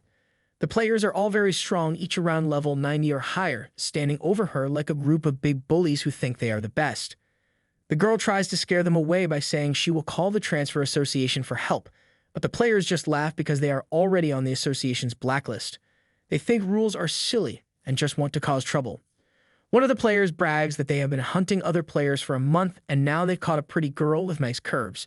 He smiles like a villain from a silly movie, telling her to serve them, and maybe they will let her go. Hearing this, she puts the sword to her neck, thinking she would rather end her life than be humiliated by such mean people. Just as she is about to hurt herself, one of the players suddenly loses his hand, and Sun Yang shows up like a hero from a cheesy action movie. Well, he is wearing clothes at least. I thought he was going to show up naked. He walks in confidently and says he came here because he heard about a group of bad players picking on others. With a funny villain-like voice, he asks the 4 players how they want to die, offering them a choice between a quick death or a slow, painful one that goes well with a nice drink. Seeing their friend hurt, the other players rush at Su Yang, not knowing how dangerous he really is. The young girl, thinking he cannot win, tells him to run away. Yang smirks, saying that he might have had a hard time fighting against 4 fourth-class players in the past, but now it is different. They attack Yang, but he dodges their moves as fast as lightning, shaking them like maracas in a bad band because now Yang is not as weak as he used to be. Easily, he kicks all 3 of them, sending them flying through the air like confused birds. The 4th player sees an opening and tries to attack him from behind, but Yang slices through his attack like cutting through butter. It's so easy that even a butter knife would be jealous. Seeing that the platinum-grade dagger cuts in half with just a single touch, the enemy thinks that Yang's weapon must be at least a star-grade weapon. He shouts to his friends that Yang is more valuable than the girl, thinking they should start a treasure hunt instead of a fight. Hearing this, the other players start daydreaming and charge at Yang again, convinced they can beat a main character. Yang uses his flames to attack them because he doesn't want to show mercy to such greedy and bad players. He quickly defeats all of them, gaining a lot of experience points. As loot, he finds some strange items that make him wonder if he accidentally walked into the Eero game. After a moment, the flames fade away, and he asks if the girl is alright. But she is completely shocked by his power and asks him about it. Yang doesn't tell her anything and just says it's a secret. She feels relieved and laughs, telling him that she didn't believe Yang would be that strong and thanks him for saving her life because if he hadn't come, she would have hurt herself. Since the girl doesn't know his name, she asks him to tell her and he introduces himself. Hearing her name reminds her of something because she heard about him from Yu. She reveals that yesterday she was at a party with Yumian and the others, wherein Yu got so drunk and started bragging about Yang solo and the boss alone. She laughs and tells Yang that everyone at the party knows about him, making Yang feel like he's become the star of a reality show he never wanted to be in. Yang decides to leave and asks her if she has a scroll so he can get away. She tells him that she has a scroll and thanks him again. After he leaves, she compliments him on being an interesting man. Later, Yang goes to the location to complete his task and receives many blessings and rewards. He levels up to a new class and gets a new weapon that is perfect for fighting against mages. Because the weapon will nullify magic if the user's spirit is higher than the caster's, Yang shows off his new arcane armor. The armor consumes magic power to reduce magic damage by 30%, plus increases the magic damage he deals by 30%, truly about a cheat code. And to top it all off, he gains a legendary skill book. After obtaining it, he gets more skills and an increase in speed, strength, and spirit. This new skill is like a twin to the dual spirit enhancement, but even better with Yang's current stats. His physical damage increases by 248%, and his magic increases by 159%. Thanks to this skill, he can now easily crush the Rock Abyss Earth Dragon without even using his skills. Seeing Yang's new upgrade, Bai Ling looks sad but congratulates him because his strength has reached a whole new level. Noticing her unhappy face, Yang asks why she seems down. She replies that the transfer temple in Dongling City only offers up to 3rd-class transfers, so now Yang will need to go to Chanling City alone for transfers. Her heart feels emptier than a cookie jar after a midnight snack. Just when she says that, suddenly a statue with 4 hands and a beautiful warm glow appears before her. She wonders if that is the statue of blessing. A light flows into her, and seeing that scene makes Yang realize that it's exactly like the blood blessing ceremony, but this one feels holy and bright, while the other was creepy and dark. After completing the blessing, she transforms into a beautiful angel with big wings. She advances to a 5th-class temple priestess, and another message appears telling her to proceed to Timeling City for employment. Yang asks if she really reached the 5th class.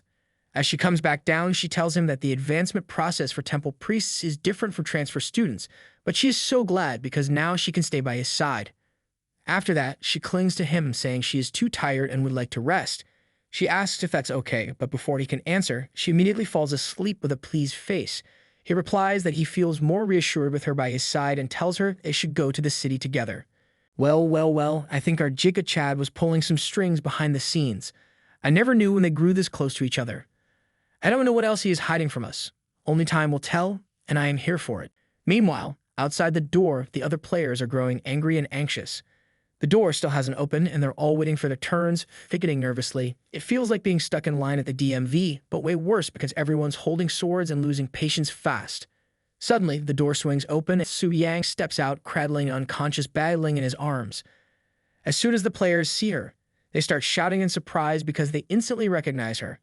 Whispers fly through the crowd like wildfire and everyone's minds race, wondering what on earth Su Yang and the priestess are doing in there. Something spicy, they bet.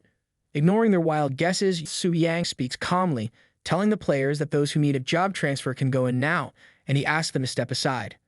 But suddenly, a bald player, eyes blazing with anger, grabs Su Yang's shoulder and demands to know what he did to the priestess. It's like the bald guy thinks he's some kind of superhero, swooping in to save the day, but really he's just acting like a grumpy sidekick in a bad comic. Su Yang turns his gaze toward the bald guy, his eyes cold and serious, and with a voice that could send shivers down anyone's spine.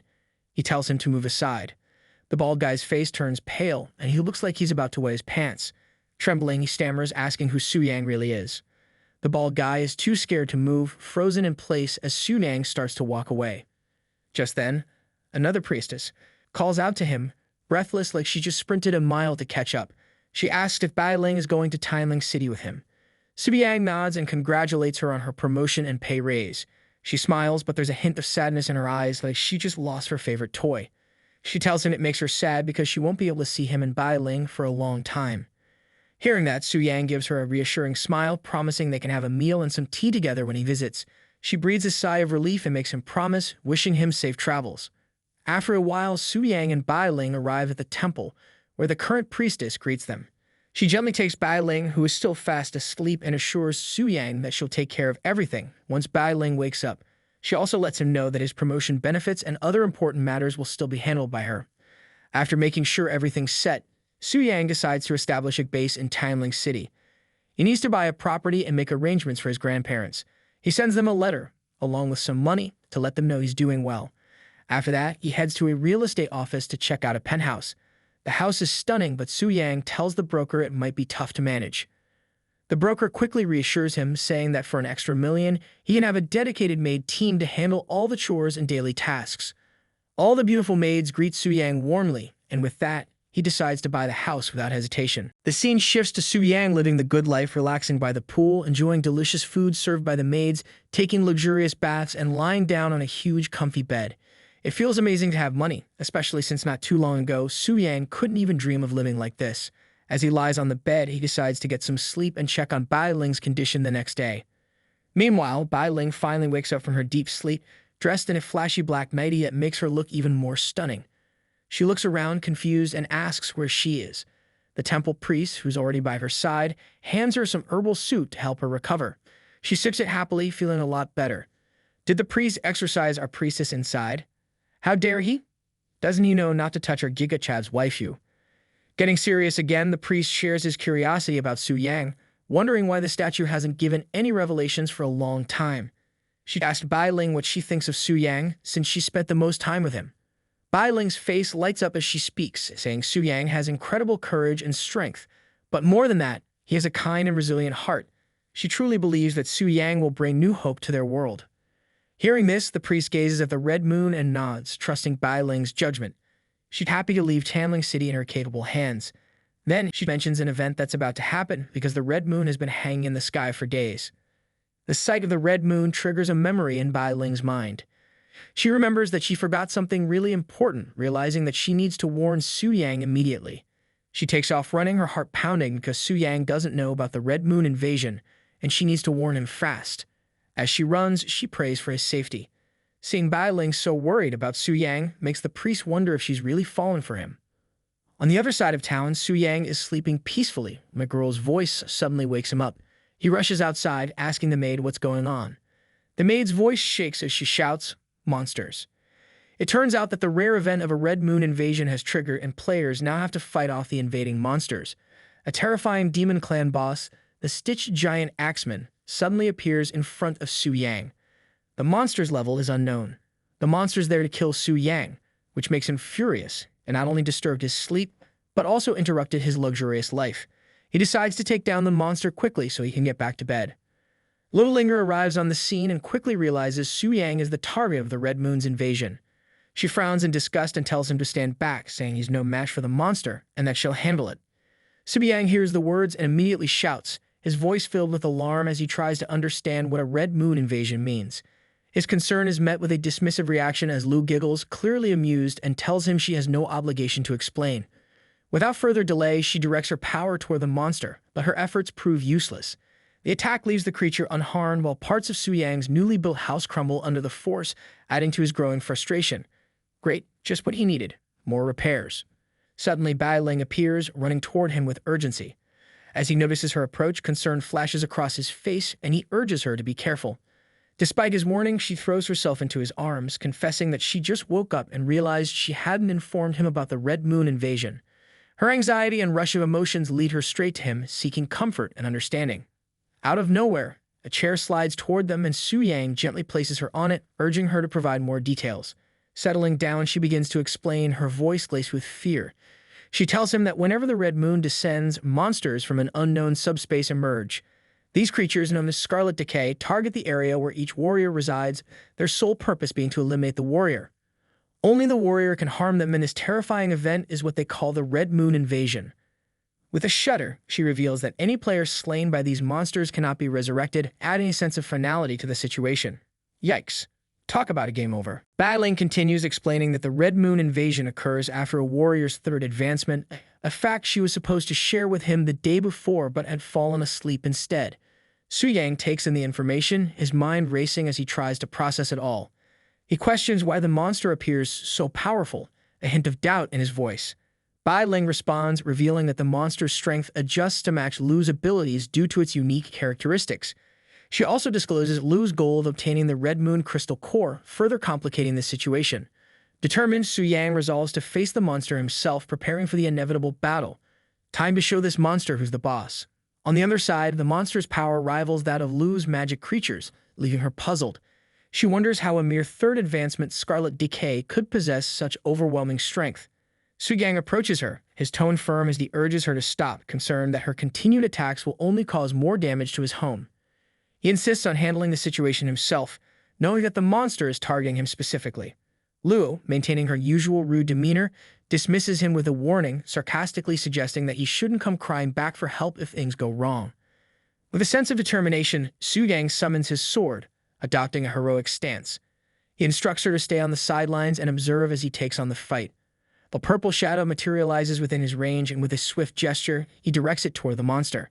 The creature manages to evade the initial strike, but Su Yang quickly follows up with a shadow body and soul mark attack. The impact is devastating, reducing the monster's health by 60% in a single blow. Lu watches in disbelief, her mind struggling to comprehend how such a feat is possible. Su Yang realizes that the monster's strength fluctuates based on its current target, meaning that at this moment, the creature is merely a third advancement boss.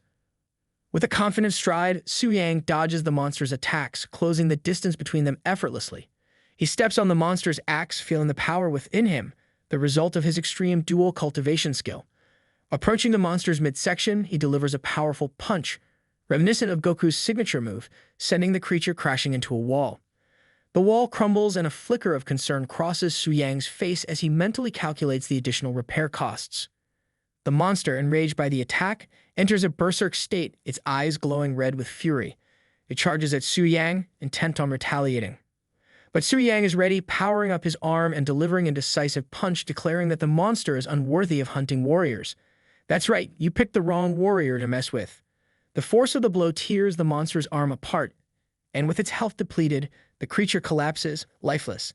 In the aftermath of the battle, Su Yang gains a wealth of experience points and 3 Red Moon Crystal Cores. Bai Ling stands in awe, marveling at his strength and how effortlessly he dispatched the Scarlet Decay. Lu calls for her horse, her mind racing as she reflects on her own encounters with the Red Moon invasion. She has witnessed many battles, but never one as brutal as this. A thought crosses her mind, a hint of fear, as she wonders if there is something monstrous hidden beneath Su Yang's appearance. Still irritated by Su Yang's earlier antics, she warns him not to view this as a victory, vowing to make him pay next time. Su Yang, slightly puzzled, wonders why Lu always seems to be talking to herself. Is she okay? Maybe she needs some snacks. Shifting his focus, he turns to Bai Ling, asking for more information about the core. She is about to explain when suddenly a massive red eye appears before Su Yang. He spins around, trying to comprehend what he is seeing, but before he can react, he loses control of his body, his consciousness slipping away. Su Yang wakes up the next day, feeling the warmth and softness of Bai Ling's embrace. His eyes widen in surprise as he realizes he is half naked like a startled cat that just found itself in a bathtub. Bai Ling blushes, a soft pink hue spreading across her cheeks, and expresses relief that he is awake. He feels a mix of embarrassment and confusion, trying to maintain a stern demeanor as he demands an explanation for why they are in the same bed. I think our MC did something with the waifu without even realizing it, or the waifu performed the secret ritual on him. You know what I mean? Bai Ling quickly reassures him, sensing his unease. She explains that he was cursed last night by the Scarlet Decay, a dangerous affliction, and she had to perform a purification ritual to save him. Despite his initial alarm, she calmly details the temple regulations that require close contact during such rituals. I want to be part of this ritual also. According to her, when a hero battles the Scarlet Decay, they risk becoming infected with the Scarlet Power. If the infection accumulates too much, the hero might transform into a Scarlet Wither. She explains that the ritual requires close contact between them and she had no choice but to bring him back to the room and remove his clothes when he lost consciousness. Hearing this, he feels a wave of relief, though his embarrassment lingers. Suddenly, she coughs, and as her head shifts, it reveals a mark on her neck. He notices it immediately and, concerned, inquires about it. Bai Ling tries to brush off his concern, explaining that the mark is related to her special constitution, which allows priests to purify the scarlet contamination with the help of the deity's statue. She assures him that the contamination will fade in a few days. Moved by her words, he grabs her hands, urging her not to push herself too hard. He admits that he would feel guilty if she were injured because of him. Bai Ling's heart races, her blush deepening as she tries to change the topic. She starts explaining the benefits of his new status, now that he has reached the third advancement as a VIP of the temple. She explains that with this advancement, he gains two significant benefits. The first is an increase in his monthly subsidy, from 50 million to 1 billion. That's a raise that could make anyone do a happy dance. The second is a black gold membership shopping discount, which now offers 50% off in the Alliance, an increase from the previous 30%. Additionally, he now has the right to join any S-level guild. Hearing about the increased subsidy brings him joy, though he decides to refrain from joining any S-level guild to avoid unnecessary attention. Better to stay under the radar than to become the main character in a drama. Bai Ling continues, informing him about the opening of the Red Moon Crystal Core Exchange Shop. It's a special shop established by the temple, where players can trade their Red Moon Crystal Cores for extremely rare and precious items, equipment, and even forbidden spells and divine artifacts. She explains that all he needs to do is place his hand on the deity's statue to see the items available for exchange in the shop. The following day, driven by curiosity, he goes to the deity's statue, eager to see what the shop has to offer. Even Lu Wen eagerly anticipated this moment. He places his hand on the statue and a menu appears, filled with legendary and rare items and spells. It's astonished to see such treasures, items that cannot be bought even with a fortune in the X-Alliance. However, his excitement dims when he notices that the price of the starting item is 300 Red Moon Crystal Cores, while he only has 3. Realizing that he is far from meeting the minimum exchange standard, he decides to quickly increase his strength and level up the monsters of the Red Moon invasion so he can farm more crystal cores. Bai Ling, who has been accompanying him, informs him that she needs to return to the temple for her duties. Su Yang decides to head back home as well since he needs to repair the damaged areas. Before leaving, Bai Ling mentions the arrival of foreign dignitary in the city. At the teleportation gate of Tianling City, the princess of Sakura Country, Asu Makiko, arrives with her guards. Her profession is that of a beastmaster, and she is at level 128. Her purpose for coming to the city is to tame a dragon, as there are no dragons in the realm of Sakura Country, forcing them to pass through Tianling City. The city's diplomatic consul Lai welcomes them. Afterward, he taunts Wuzi, questioning her confidence in the princess's ability to tame the fiercest and most brutal black dragon. Wuzi responds with determination, stating that they have great confidence in Makiko's talent. She even boldly claims that Makiko's skill might surpass that of their country's most talented beastmaster, Luo. Tensions rise between them, but Makiko intervenes, stopping the clash with a calm and almost childish tone. Lai is surprised by her naivety, wondering how the Asui family raised Makiko to be so innocent. He points them toward the teleportation point, instructing them to proceed on their own as he has official duties to attend to. Wuzi feels insulted and angry at the lack of proper greetings, frustrated by the dismissive treatment. Another samurai-looking man comments that Longsha is so powerful that they don't bother with small countries like Sakura. Makiko, hearing this, scolds them gently, reminding them of their country's teachings. Both samurai reflect on how the king of Sakura has overprotected her. While they converse, Liu and another man observe them from a nearby building. Liu dismisses Makiko as a mere girl, not considering her a threat, but expresses more concern about Su Yang. She asks the man if the investigation yielded any useful information. He reports that they thoroughly investigated Su Yang and discovered that he recently acquired the starting profession of a warrior, that he rapidly leveled up and increased his strength in a short time.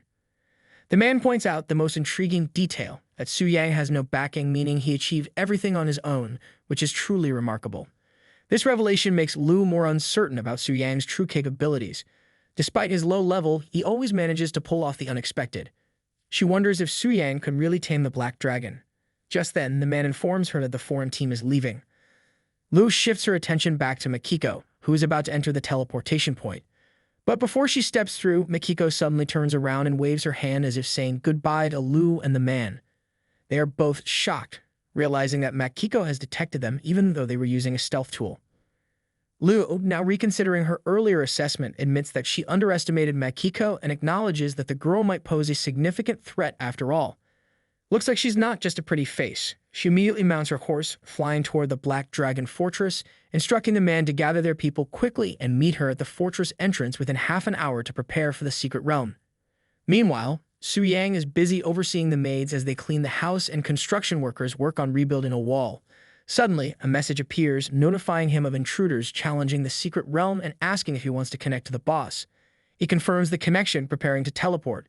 Before leaving, he advises the maids to take care of the house, explaining that he has urgent business to attend to. Upon arriving at the secret realm, he finds out that Liu is leading the team. Liu addresses the players, promising generous rewards if they help her tame the Black Dragon. Seeing her, Su Yang can't help but laugh, deciding that she will pay for the repair costs and all the previous troubles with interest. It's time to collect on that debt. Su Yang, in his massive and intimidating dragon form, addresses his underlings with a grave tone. However, this time the exploration team seems better prepared. Not only do they have more people than before, but they also appear to be seasoned fighters with top-notch equipment. They won't be easy to deal with, he says. One of the dragon warriors, his chest puffed with unwavering confidence, strides forward and addresses his leader with a tone of absolute command. "My king, have no fear. Leave the intruders to us," he declares, his voice echoing through the cavernous hall like a foreboding promise of doom. The walls seem to tremble slightly under the weight of his words, underscoring the gravity of the situation. Standing beside him, another warrior, equally resolute and brimming with fiery determination, adds with intense conviction, "We will drive them all out, not leaving a single one behind." This powerful display emphasizes the sheer might and formidable presence of these dragon warriors. Their stats are nothing short of imposing: level 95, elite boss, mutated dragon blood warrior. These attributes are more than mere numbers. They represent a level of strength and resilience that sets them apart as nearly invincible. Their stats reflect their vast physical prowess, magical resistance, and combat capabilities, painting them as an almost insurmountable force. They move with an effortless grace that belies their immense power, each step exuding an aura of terror and dominance. The very air seems to crackle with their formidable presence, creating an atmosphere charged with the anticipation of an imminent and devastating clash. Amidst the confident banter and the palpable tension, Su Yang's sharp eyes catch sight of two unfamiliar creatures mingling among the ranks. His brow furrows as he murmurs to himself, "Strange. I haven't seen you two before."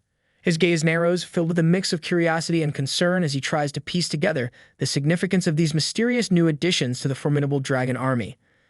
The elf nervously begins to explain, "Remember the day you suddenly went berserk and started hating yourself? After those two licked the blood that spewed out, it turned into this." Su Yang, intrigued, observes them closely. "Oh, so directly consuming dragon blood has an effect too," he muses. The elf continues, "Only these two successfully mutated. There are others. Over there." She gestures toward two visibly anxious creatures who are desperately apologizing. They look very weak and frail. Su Yang surveys the unfolding situation, his thoughts racing. What is this? It seems like that fleeting dragon blood army won't cut it. He quickly dismisses the thought with a shrug, thinking, "No matter. These two aren't to be underestimated. Although they may not match my current strength, they could be comparable to the pre-evolved Black Flame Wing." Without hesitation, Su Yang commands, "You two go intercept the enemy." Yes, They respond in unison, their voices brimming with readiness and determination as they set off to carry out the order. Noticing a hint of unease in the elf's demeanor, Su Yang turns and asks, "What's wrong? You don't seem happy." The elf hesitates for a moment, then offers a soft, somewhat forced smile. "It's nothing," they reply, though the words are tinged with uncertainty. As Su Yang refocuses on the task at hand, the elf is left to grapple with her own thoughts. This time, the hero team is incredibly strong. She reflects inwardly. They might actually defeat the Black Dragon, but why don't I feel much joy in my heart? The elf's mind is clouded with an unsettling sense of disconnect, struggling to reconcile her emotions with the gravity of the impending battle. The scene shifts dramatically as the hero team initiates their assault. Each member moves with precise coordination and immense force, their collective power crackling through the air. The intensity of the fight reverberates through the environment, the clash of energies shaking the very ground beneath them. Jutai, maintaining a steely focus amidst the chaos, commands, "Steady advance. Watch out for any potential threats." The battle unfolds with an electrifying energy, the air thick with tension as the team engages their formidable foes with disciplined ferocity. As they press forward through the dimly lit corridors, Liu Linger comments on Shutai's focused demeanor, saying, "Look how tense you are." Even if the Black Dragon has evolved to the stellar tier, the smaller monsters won't change, she remarks, her tone steady and reassuring. Shutai, ever the cautious strategist, counters with a wry smile.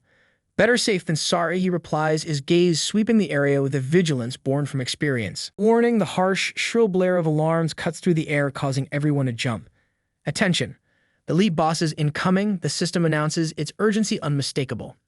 The team springs into action with practiced precision, their readiness evident in their swift, coordinated movements. Moments later, two colossal creatures materialize before them, their immense forms casting long shadows over the floor. Just as we were talking about it, Jutai mutters under his breath, his eyes narrowing as he sizes up the imposing figures that have appeared seemingly on cue. Liu Linger, unfazed, issues a command, "Only two elite monsters. Take them down." She quickly assesses the situation and adds, "Spread out. Prevent any combo attacks between the two bosses. One's immune to physical damage, the other to magic. Use the right damage types." The battle intensifies as the team spreads out, each member executing precise strikes with a synchronized efficiency that is both impressive and deadly. The air crackles with the energy of their attacks as they work together to dismantle their foes. Amidst the chaos, a commanding voice rings out, "Control their HP, prevent the low HP berserk mechanic." The order is clear and urgent, aimed at ensuring that the bosses don't enter a frenzied state that could turn the tide against them. In the midst of the fray, Crappy Thug steps forward and unleashes a devastating attack, Shadowhorn Instant Kill, which sends shockwaves rippling through the battlefield. The impact is immediate and dramatic. One of the bosses collapses with a thunderous roar, its last words echoing, "For the glory of Lord Athos. Kill the intruders." The fall of one boss only serves to heighten the tension. The remaining boss, now alone and enraged, surges with an explosive surge of power. Its stats, attack power, defense, magic resistance, and attack speed all skyrocket, transforming it into a far more formidable opponent. With a guttural growl, it charges back into the fight, its presence almost palpable with the newfound strength. Jotai, eyes wide with alarm as he observes the rapid escalation, shouts over the clamor, "This is even more intense than a normal berserk mode." His voice is filled with both awe and concern as the battle reaches a new dangerous peak. Liu Linger quickly assesses the situation and shouts, "It's summoning minions. Watch out for their group buffs. Split the battlefield. Don't let them regroup." She swiftly takes command, her voice cutting through the chaos. "Don't panic. Stick to the plan and keep draining their HP. No matter how many small fries come, they're still just small fries. Off-tank, pull the minions away. The rest of you, focus on the boss. My spirit beast will join the fight as well." Her team moves like clockwork, every member executing their roles with flawless precision. The battlefield transforms into a chaotic storm of power and strategy, where each strike and maneuver is perfectly timed. Amid the frenetic action, one of the team members, his voice brimming with confidence, exclaims, "The young lady helping us? There's no way we can lose." His words ripple through the ranks, bolstering the team's morale as they continue their relentless assault on their formidable foes. The battlefield is chaotic, with powerful strikes and mystical energy flying in every direction, yet Liu Linger remains focused, orchestrating the fight with precision. Suddenly, she commands, "Wait, leave a sliver of health. Don't kill it yet." "Yes, yes." The team responds, quickly adjusting their tactics to follow her instructions. As the enemies weaken, one mutters bitterly, "Damn intruders. If you're going to kill me, just end it already. Why drag it out?" Lu Linger approaches the weakened enemy, her eyes fixed on it with steely determination. Although it's in humanoid form, it's still a dragon, she thinks to herself. Let me see if I can tame it. The dragon bellows in defiance, its voice a thunderous roar. Damn you, cursed humans. You dare try to control me? I will never. Before it can complete its defiant proclamation, Lu Linger steps forward with unwavering resolve.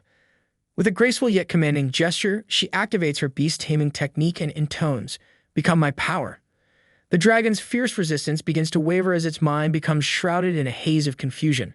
Its roar falters and it mutters, who am I? Lu Linger, her tone both calm and authoritative, responds, "You're my loyal servant now." The dragon hesitates, its internal conflict clearly audible as it weakly intones, "I am your servant." But before it can fully submit, another dragon, observing the situation with growing alarm, shouts urgently, "Don't be fooled by her. Snap out of it, hey." The cry is charged with desperation, a final plea to resist the control that is overtaking the dragon. Seeing the unfolding danger, Su Yang's voice cuts through the clamor with icy fury. "Outrageous! You dare intrude on my territory and attempt to take my subordinates." His tone grows colder as he continues, "While capturing pets might be a routine matter from a player's perspective, I am the boss here. How can I simply allow you to have your way?"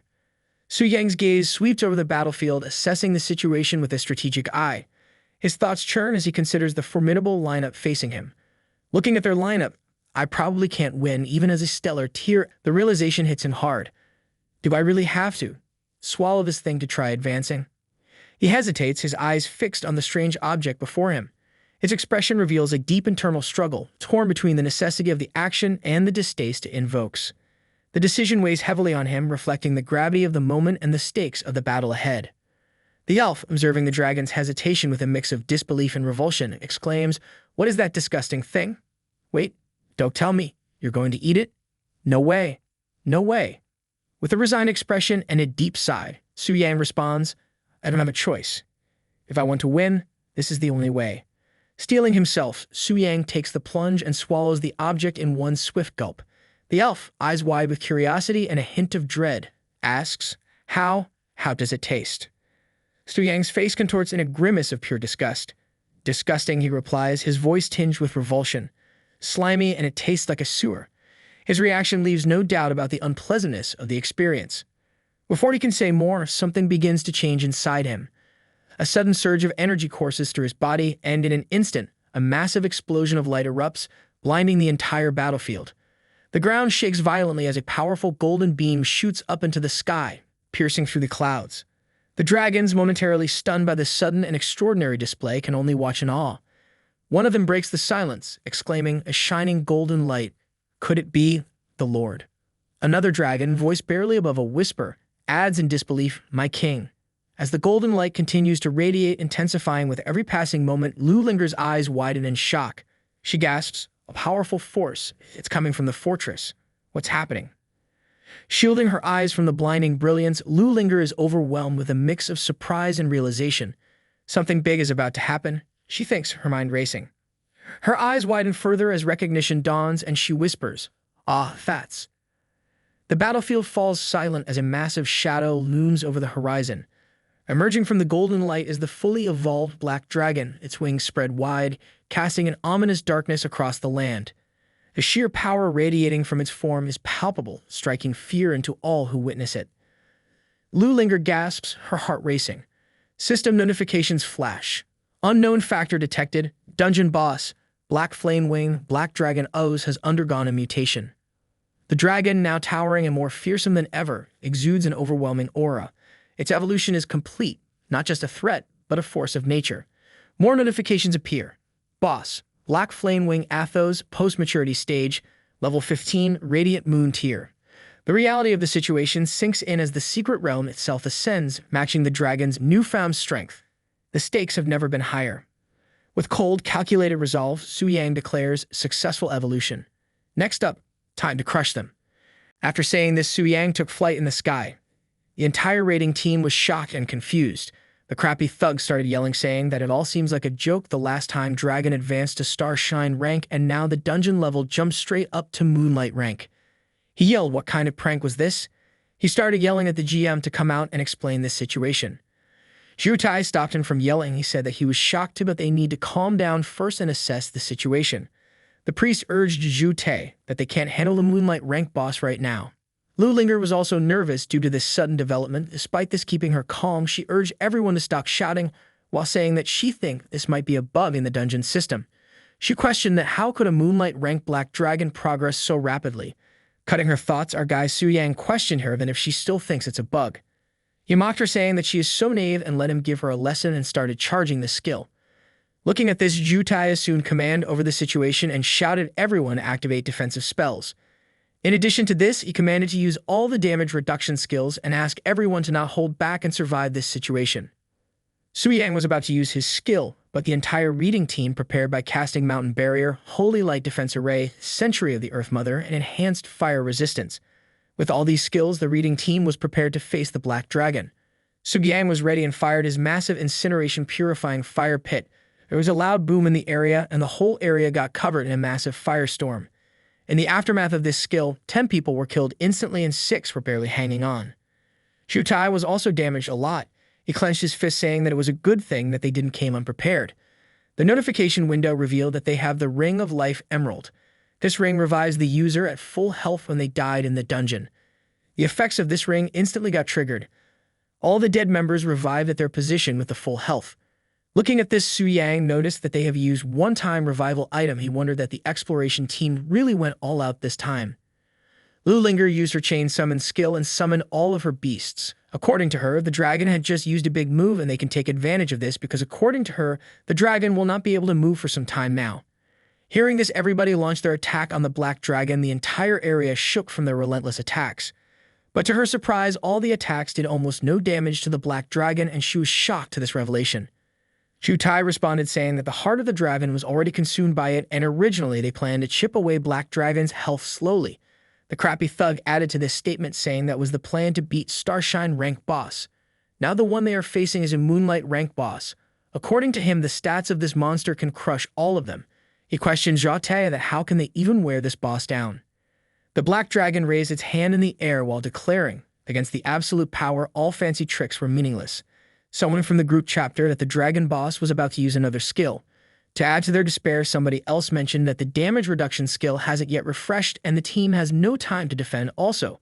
The priest tried to use his skill to block the incoming damage, but before he can even complete the spell, Su Yang launched Dragon Impact skill. A person named Zhen got heavily damaged trying to block the Black Dragon's skill. Another person from the team advised to just prepare themselves to die. Lu Linger with a grave expression on her face.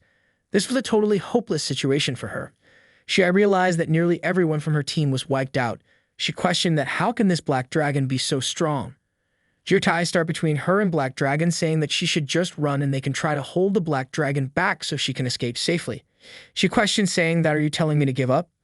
According to her, she is prepared for a very long time or just this day. Zhu Tai cut her off saying that from the moment the Black Dragon advanced they lost any chance of winning. Now the best they can do is to minimize their losses. According to him, as long as Lu Linger survives, they can at least report back to the master. He begged her to consider this. Although regrettingly she realized that Zhu Tai was right, she instantly turned back and started heading toward the exit. Looking at her running away, the Black Dragon questioned her, are you trying to escape now? According to him, she's the main course of today.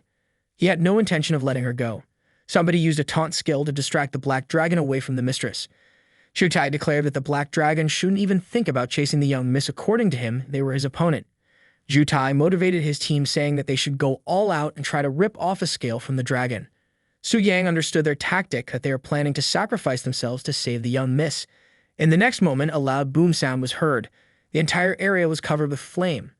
The Black Dragon had used its flame scale and granted death to all the raid party members. Lu Linger was dashing toward the exit on her unicorn. She was contemplating that she lost very miserably and she will not be able to call herself a genius after this incident.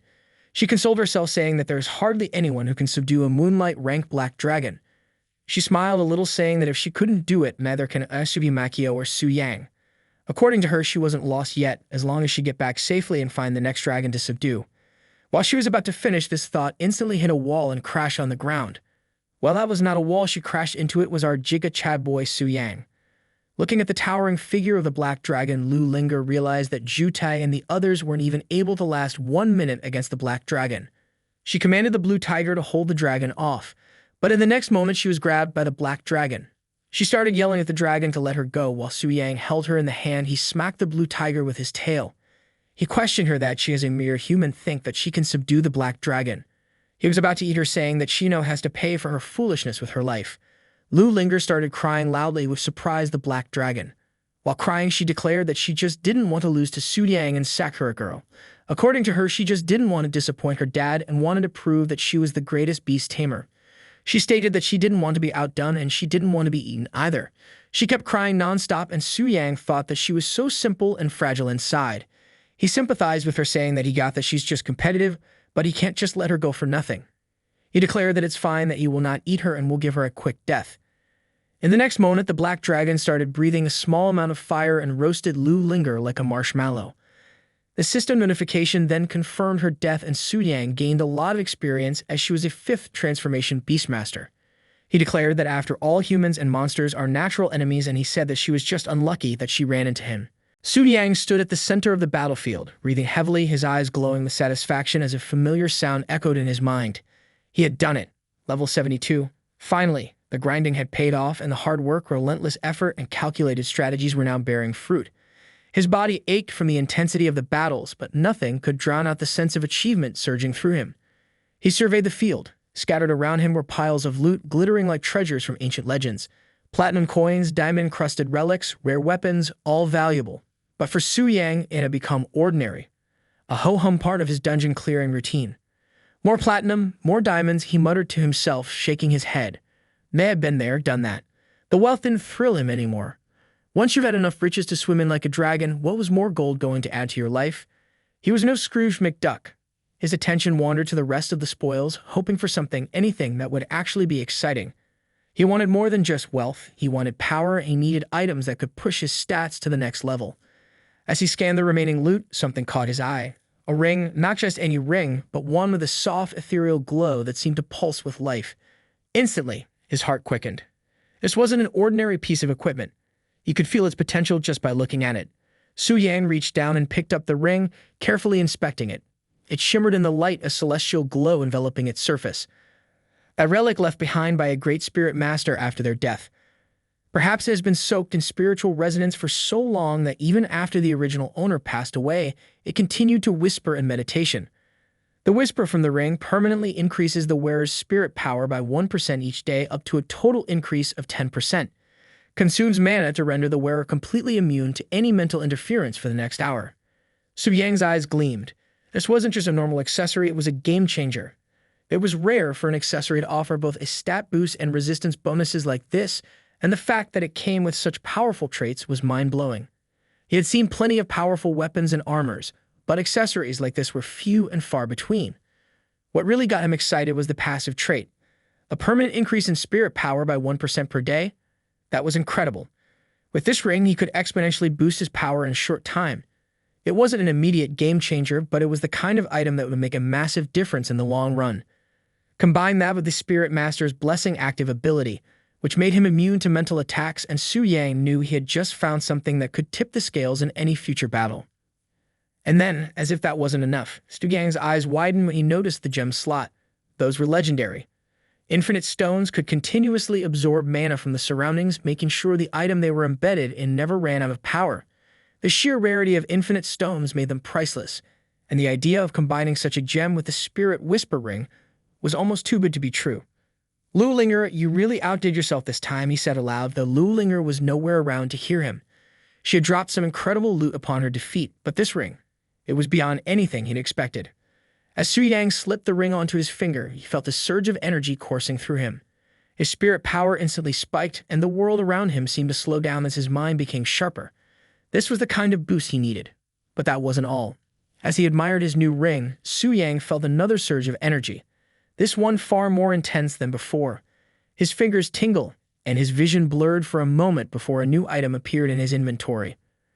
What? Another one, he muttered, opening his inventory to investigate. There, glowing with an eerie light, was a forbidden scroll. The wrath of the wind god tears apart anyone who dares to provoke him. Su Yang's jaw dropped. This was no ordinary spell. This was a forbidden spell, and not just any forbidden spell, but a first-tier one at that. Forbidden spells were the stuff of legends, spells so powerful they were restricted by the world's laws. Just having one in your possession was enough to make you a target for every ambitious mage and warrior out there. With 2 forbidden spells now in his arsenal, Su Yang's grin widened. He felt invincible. With these 2 trump cards, he could decimate any opponent foolish enough to cross his path. The sheer destructive power of the Wrath of the Wind God combined with his existing forbidden spell meant that Su Yang now had options. Whether it was a one-on-one duel or a battlefield full of enemies, he had the tools to destroy them all. Well, Lu Linger, I guess I owe you a thank you after all, Su Yang thought to himself. He hadn't expected to walk away from this battle with so much power, but sometimes the world had a way of surprising even someone like him. Su Yang straightened his posture and decided it was time to head back to base. Word of the expedition team's defeat had likely already spread through the land, and it wouldn't be long before people started talking about him again. The rumors were probably circulating at that very moment, each more exaggerated than the last. But Su Yang wasn't concerned about what others thought. He had bigger plans in mind. The mission for the Black Flame Wings, Su Yang muttered to himself, clenching his fist as he teleported back to his base. It's time to bring an end to it. Meanwhile, far from the smugness of Su Yang's victory, another scene was unfolding. The remnants of the defeated expedition team were licking their wounds both physically and emotionally. They had thrown everything they had at the Black Dragon, only to be sent packing in disgrace. It was one thing to lose, but it was another to lose after bringing an entire army with you. The team huddled together in a makeshift camp, many still in shock. Some murmured to themselves, others sat in sullen silence, unable to process how things had gone so wrong. The bitterness in their voices was palpable. These were seasoned warriors, mages, and beast tamers. None of them were strangers to battle. Yet they had been utterly humiliated by the Black Dragon, a beast that seemed to defy logic.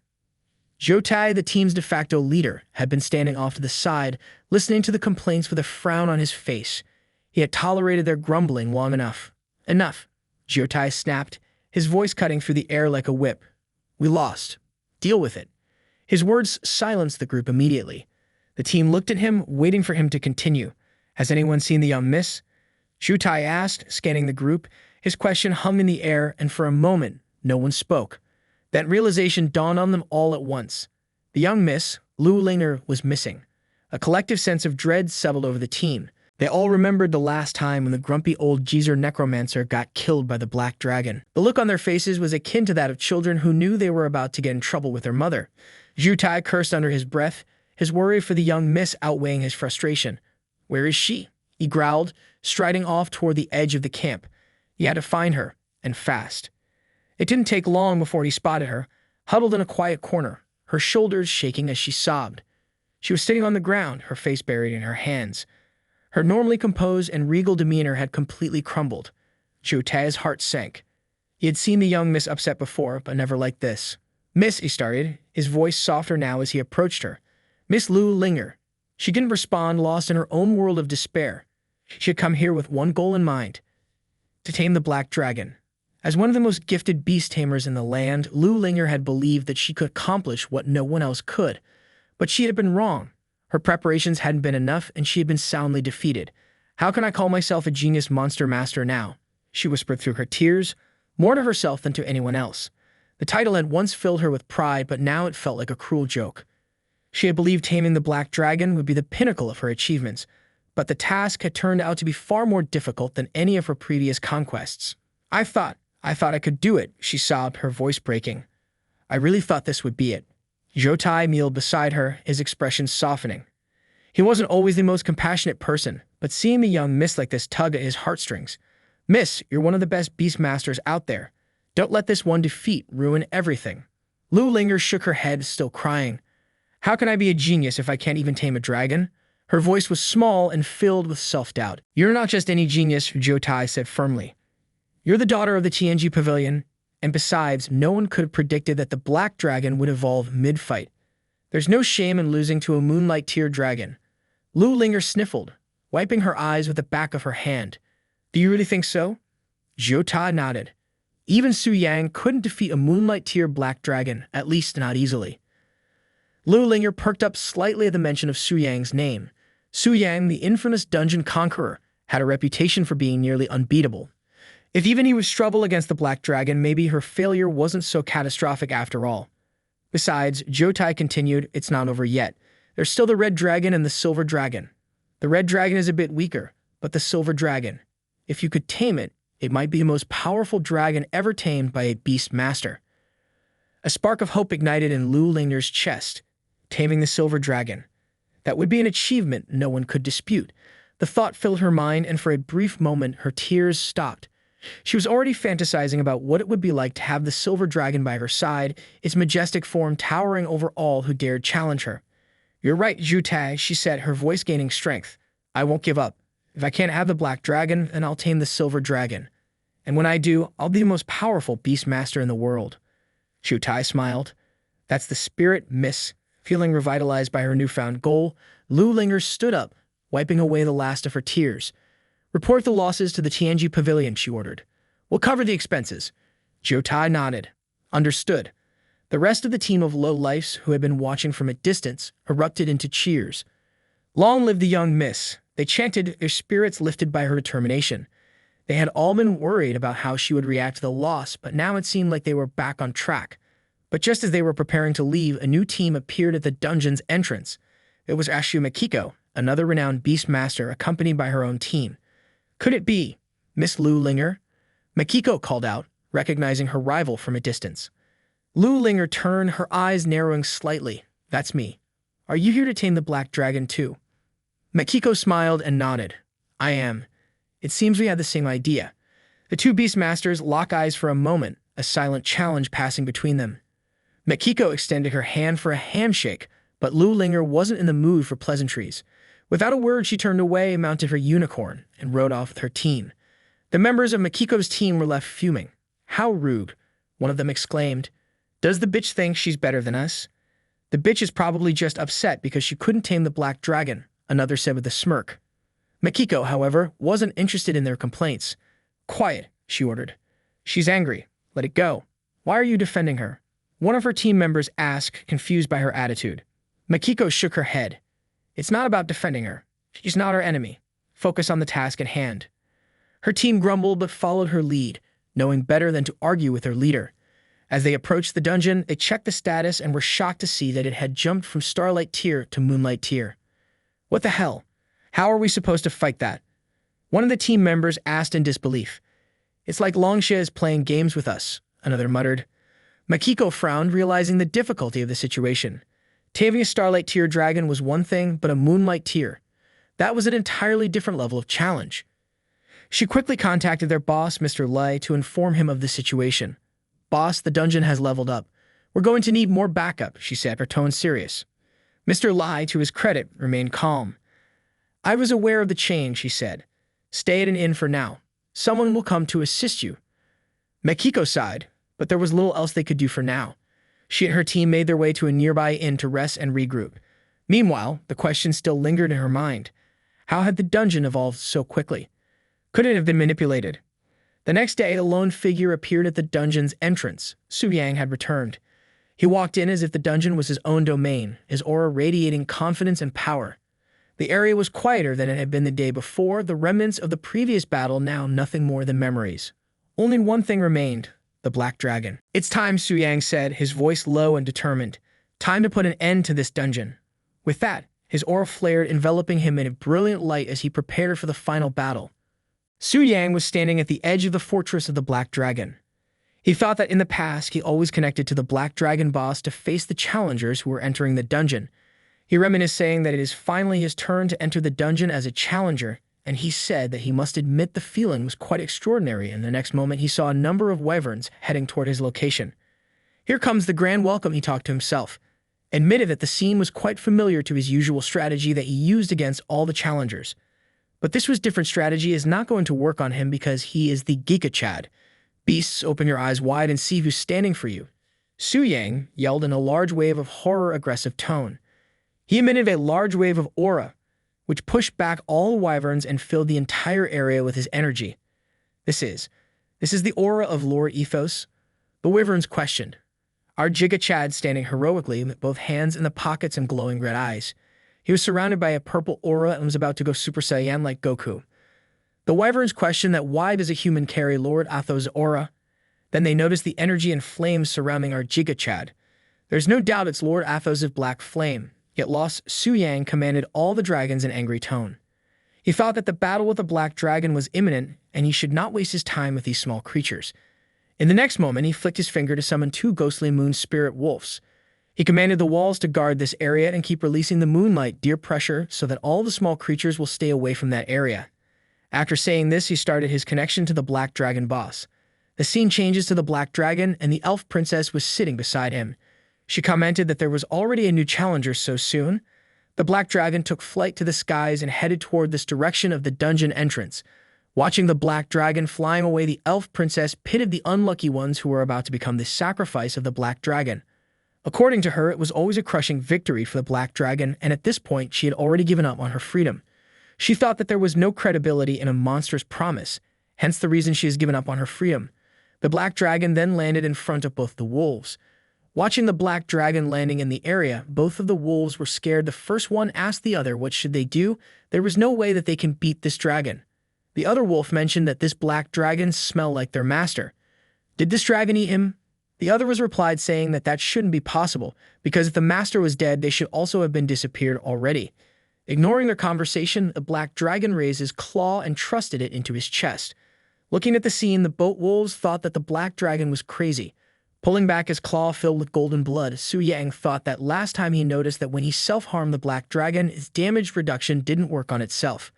He thought that, however, he should not injure the black dragon below the half health. That might affect the drop rate of the items. The status bar showed that the black dragon health was at 54%. Su Yang then commanded the black dragon to follow his orders. He told him to stand still and suppress his flesh recovery to the maximum. He also told him to command all the monsters in the dungeons to stop moving. After this command, he disconnected from the system. He then appeared right in front of both the wolves. The wolves were surprised by his sudden appearance.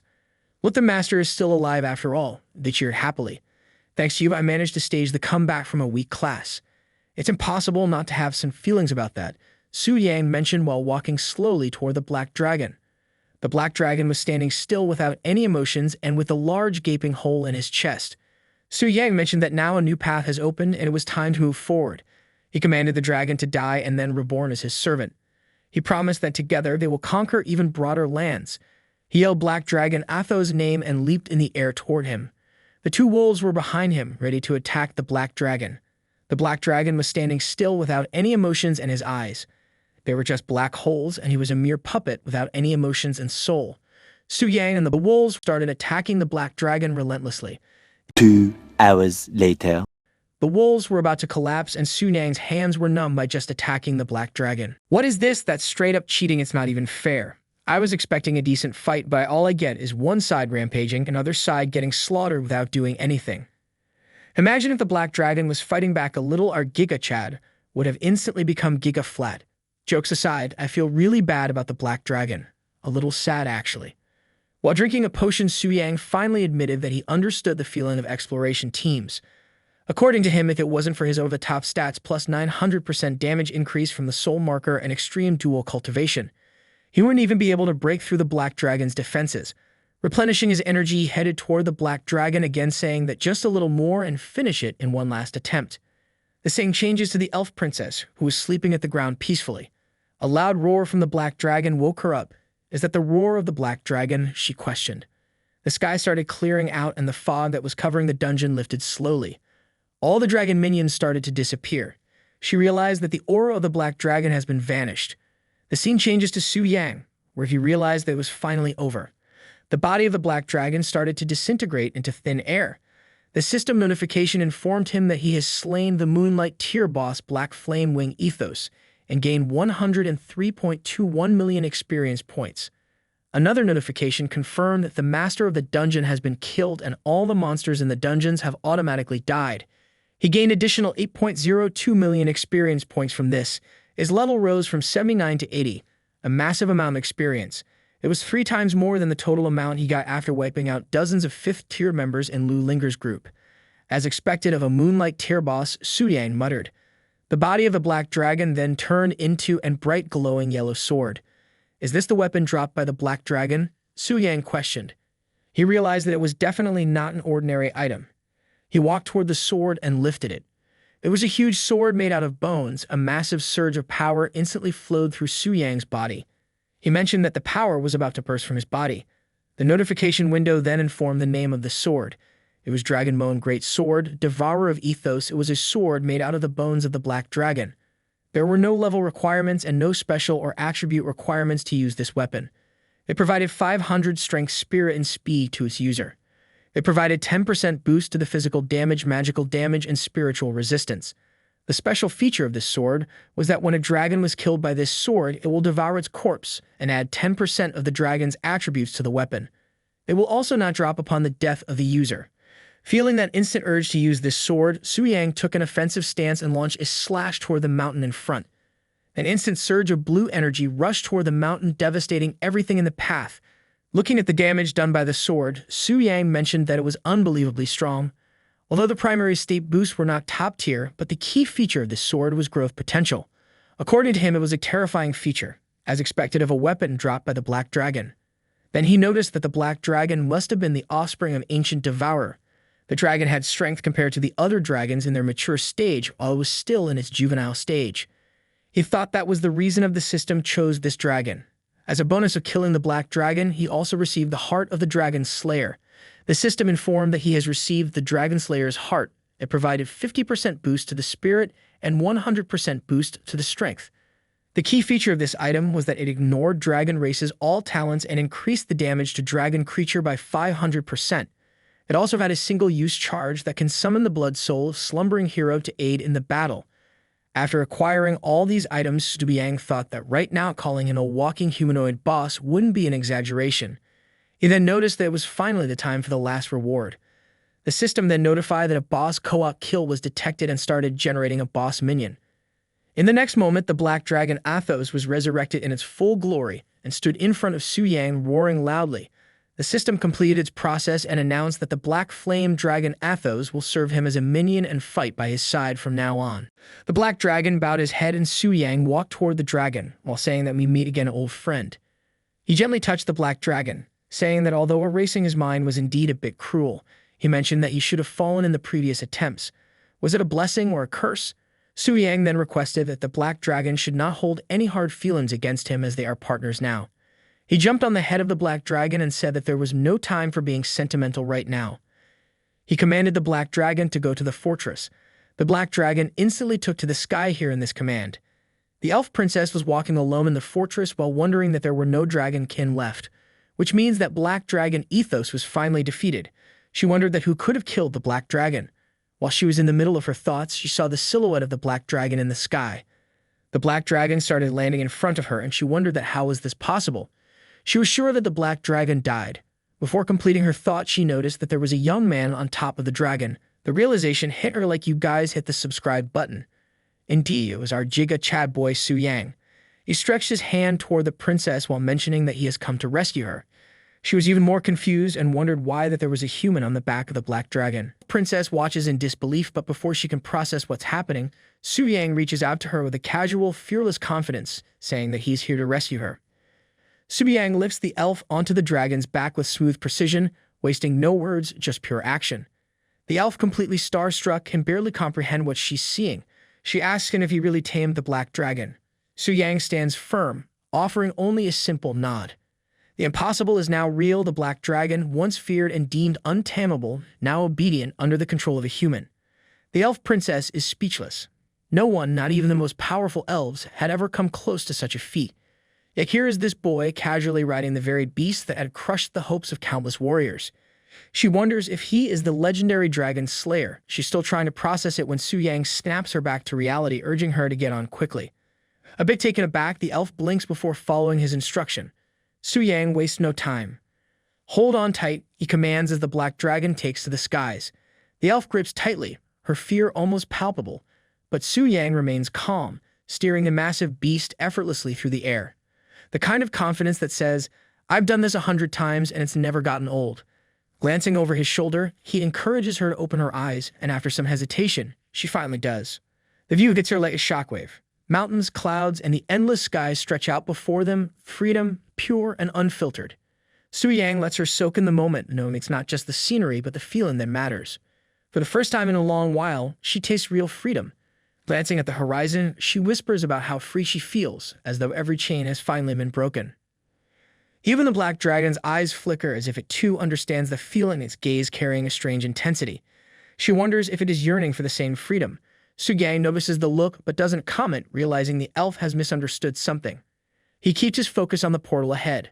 Almost there, hang tight. Outside the black dragon's fortress, chaos reigns. Soldiers struggle to hold off wave after wave of monsters, their leader barking orders to keep fighting. But something catches his eye, something far beyond the usual battlefield madness.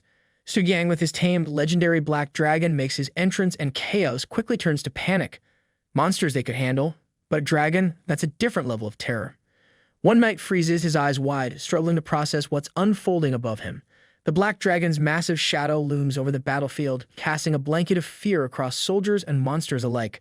This isn't just a battle anymore, it's a scene out of a nightmare, where the rules of what's possible just shattered.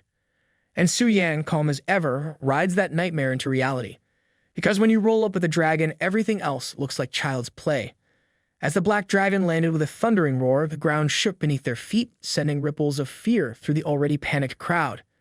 Soo-yang, completely in control, confidently steps forward and addresses the chaos. He didn't mean to cause a scene, but hey, what's a dragon without a dramatic entrance?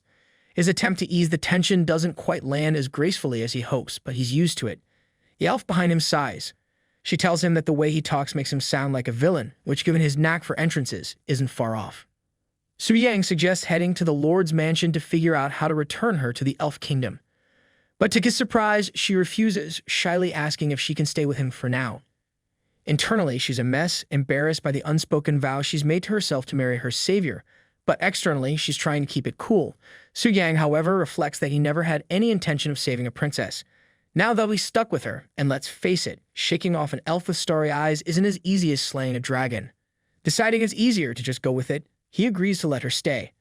She playfully asks him how he managed to tame the black dragon, but Soo-yang, always one to tease, keeps it a secret. He loves leaving her in confusion, it's practically his new hobby. Meanwhile, back in the city, the peaceful city skyline is shattered by a fierce roar that cuts through the air. Panic spreads quickly as the citizens scramble, fearing the worst. Lu Linger hears the roar too and immediately questions if the black dragon has somehow escaped its dungeon. How could a dungeon boss be outside its usual boundaries? She wonders, clearly rattled by the impossible. Jutai scrambles, just as confused, struggling to make sense of how this could be happening. Across the city, Asuya Makiko senses the disturbance as well, wondering if a dragon has truly descended upon Chamling City. Permission is swiftly granted by a mysterious figure, allowing them to investigate the city where the dragon's presence is felt. It's never a good day when a dragon decides to show up uninvited. Back at the entrance of the Black Dragon Fortress, Soo-yang and the elf sit calmly amidst the growing chaos. The world may be falling apart, but Soo-yang's as relaxed as someone who just finished their afternoon tea. The elf is eager to leave, clearly feeling the tension, but Soo-yang suggests they wait a little longer, far too comfortable with the situation. Finally, after what feels like an eternity, a cloud of dust appears in the distance. Their awaited company has arrived. It turns out Wai Ming, the Lord of Tianling City, has stepped in to take matters into his own hands. Mr. Jia and almost 100 men are with him. Whispers ripple through the crowd, with people speculating whether a world boss has spawned or if the black dragon somehow escaped its dungeon. Then they see it, a massive black dragon towering above, sending shockwaves through the onlookers. Even Wai Ming, known for his calm under pressure, is left speechless. Seeing a boss out in the open is like spotting a volcano in your backyard. It shouldn't be happening. Yet here it is. Just as the group approaches the legendary black dragon, Soo-yang greets Mr. Jia with a knowing smile, hinting at a long-standing connection. Wai Ming's jaw nearly hits the floor. It's not just the dragon that has him in disbelief, but the casual familiarity Soo-yang shows.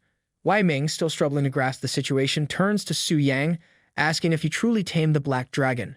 Soo-yang, ever calm and confident, responds with a simple gesture, letting the dragon's presence speak for itself. As you can see, his posture says, "I'm riding it, aren't I?" Wai Ming, still not fully convinced, demands proof, because when a legendary dragon is standing in front of you, apparently seeing isn't enough. Without hesitation, Soo-yang commands the black dragon to roar. The resulting sound isn't just a roar, it's an earth-shattering force that rattles the very ground beneath them. Everyone around, including Wai Ming, is paralyzed by fear. The black dragon's terrifying display shakes even the most hardened soldiers, and Wai Ming finds himself panicking, desperately begging Soo-yang to stop. Lesson learned: when you ask for proof, be ready for an answer that might make you regret asking. The elf princess, clinging tightly to the dragon in fright, scolds Su Yang for scaring her like that, but Su Yang, unfazed, simply grins.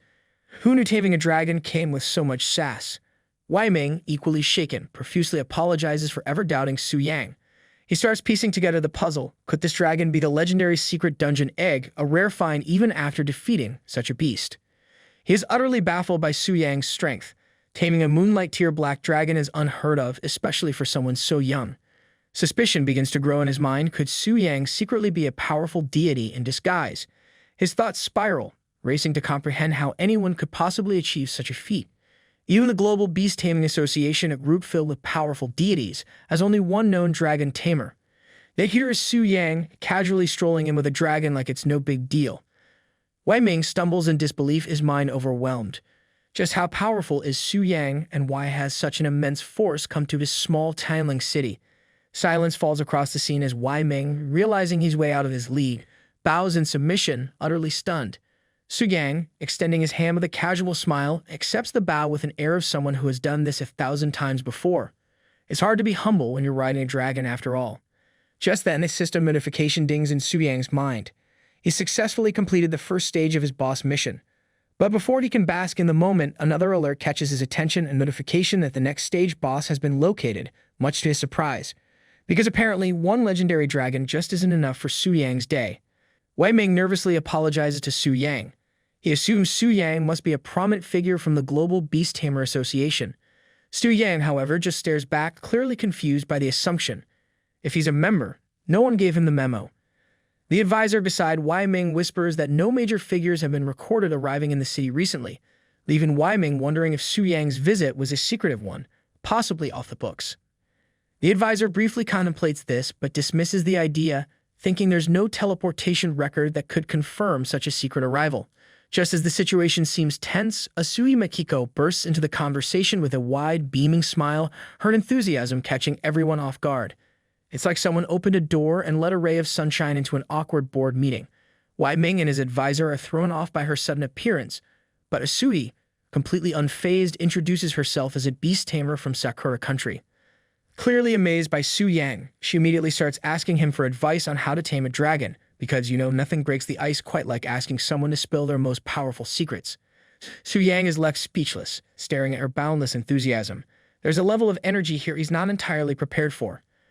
Asui continues, eagerly inquiring about his dragon taming methods before quickly realizing that dragon taming secrets are probably restricted to actual beast tamers. Su Yang, however, drops a bombshell on the group. He's not a beast tamer.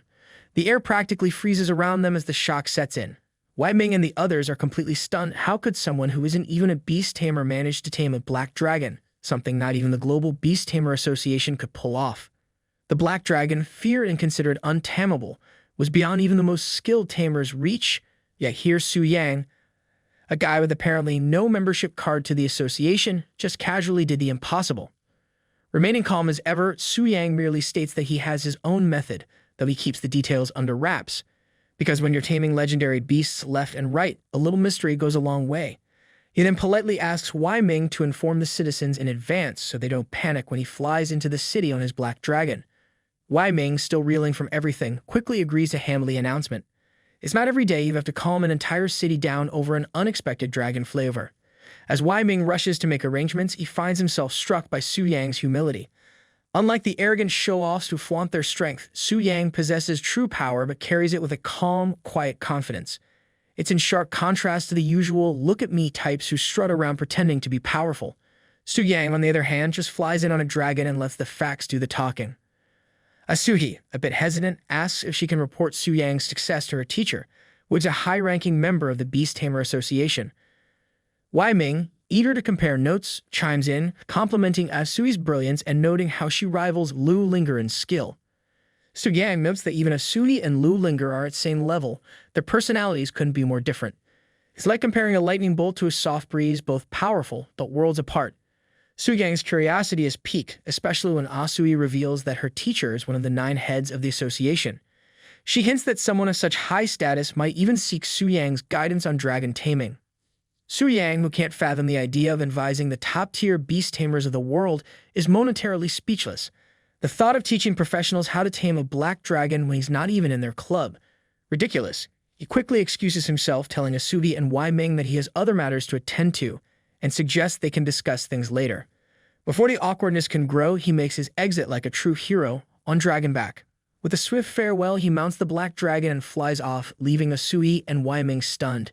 It's the ultimate McDrop except with wings. Wei Ming turns to Asui, informing her that the taming of the black dragon has already been reported to Elder Li.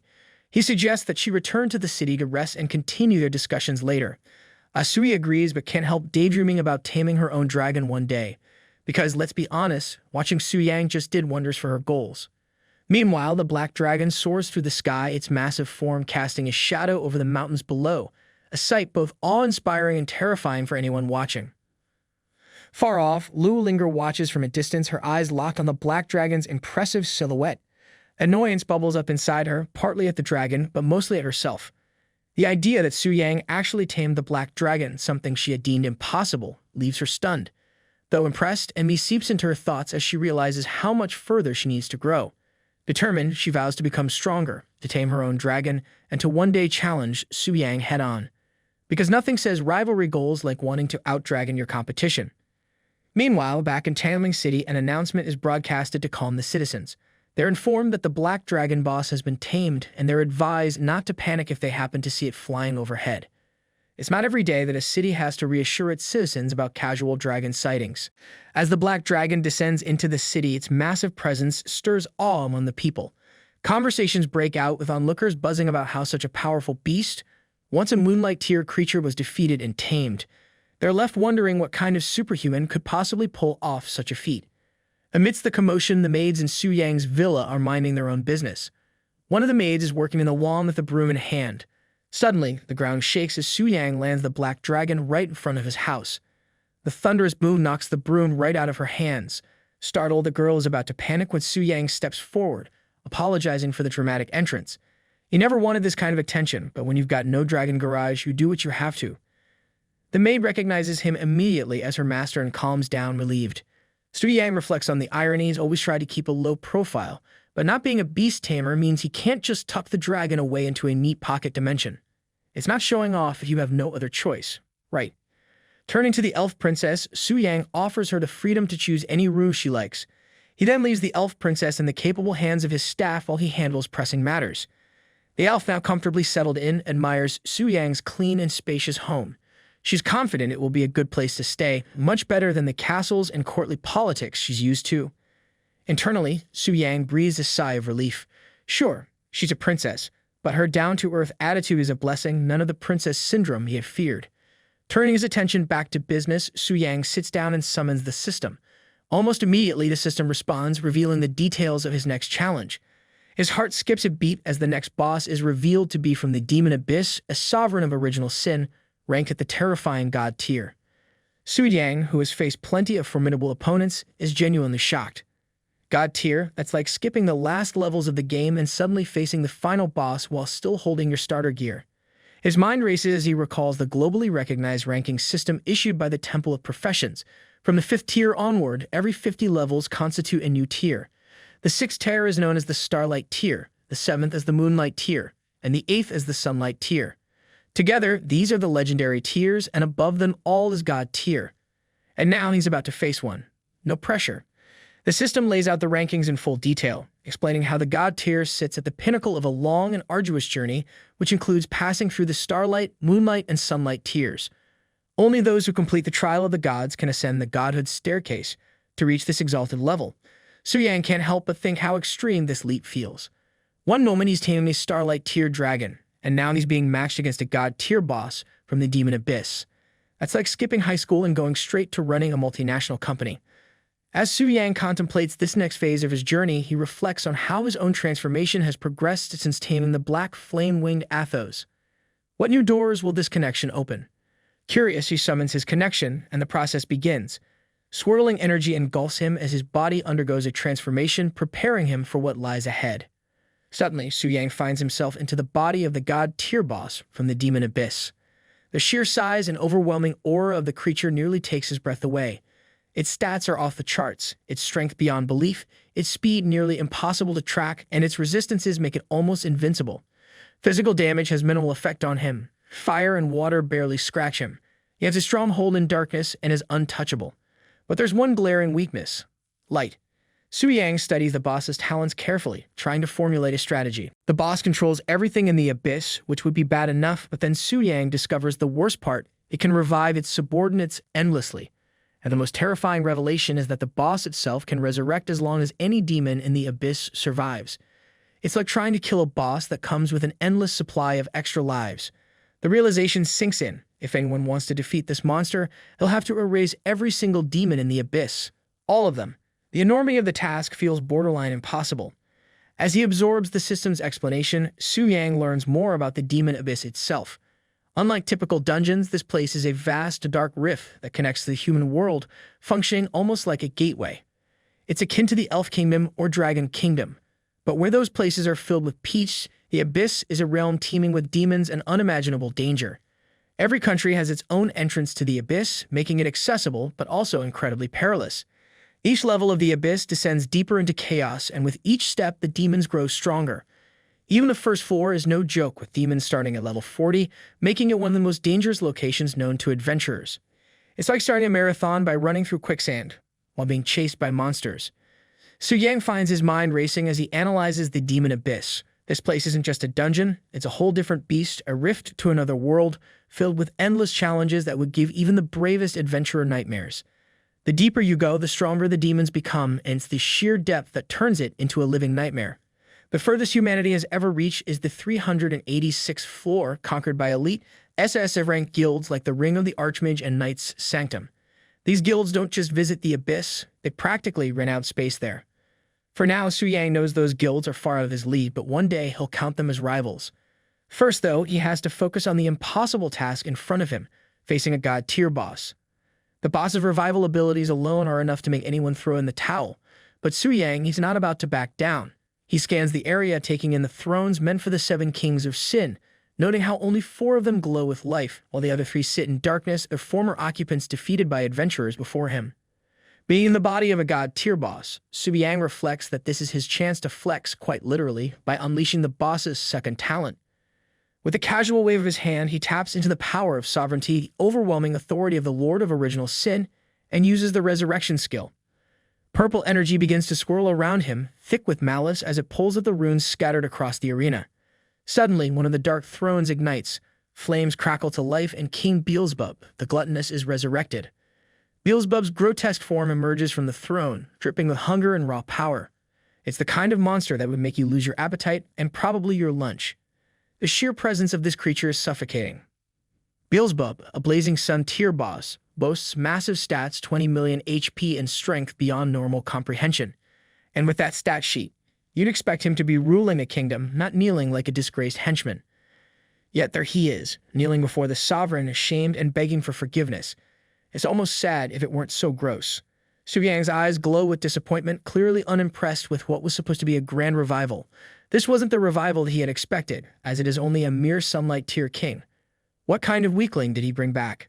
Su Yang thinks, half amused by the underwhelming performance of the once feared Beelzebub. But then Su Yang finds out that Beelzebub's 2 talents are nothing to scoff at. The first talent is, the more he devours, the stronger he becomes without limit, except for the god tier itself. The second talent is even more horrifying. Anything Beelzebub consumes offers a tribute to the sovereign, permanently transferring 2% of the victim's attributes to the god tier boss. In other words, every bite Beelzebub takes makes the real monster even stronger. Su Yang quickly connects the dots. Beelzebub can funnel his kills to the sovereign. This means every victory Beelzebub achieves is essentially a win for the sovereign as well. But now, with Su Yang possessing the body of the sovereign of Original Sin, a light bulb goes off in his mind. If those tributes were funneled into the sovereign's true form, it wouldn't mean much. But if they could be transferred to Su Yang's actual self, he realizes with a spark of excitement he could ascend immediately. As Beelzebub grovels for forgiveness, Su Yang listens half-heartedly, more focused on the thrilling possibilities of this newfound connection. Suddenly, a knocking sound interrupts Beelzebub's pitiful plea, driving Su Yang's attention back to his own house. He reflects that he has to go back into his own body, but before he does so, he addresses the once feared king of gluttony, kneel before him, to go back to the abyss he guards and await his next summon. He adds that this time he must not disappoint him.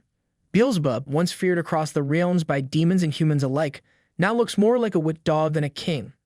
Kneeling before the sovereign of original sin, he humbly submits to his master's command. It's almost pitiful, like watching a once mighty lion reduced to a house cat. Inside, Beelzebub is overwhelmed, reflecting on how even lust and greed have fallen, yet the monarch chose to resurrect him first, without punishment. In his mind, he's singing praises, convinced the sovereign holds him in the highest regard. Talk about delusions of grandeur. He vows to make the humans pay and offer the greatest tribute to the king. The system promptly activates its omniscient monarch authority, sending Beelzebub back to the 100th layer of the demon abyss. Su Yang, still connected to the sovereign's power, reflects on this detail. The 100th layer, so Beelzebub was resurrected to guard his old stomping grounds. Of course, they resurrect the weakest of the 7 great demon kings. Luck of the draw, I guess.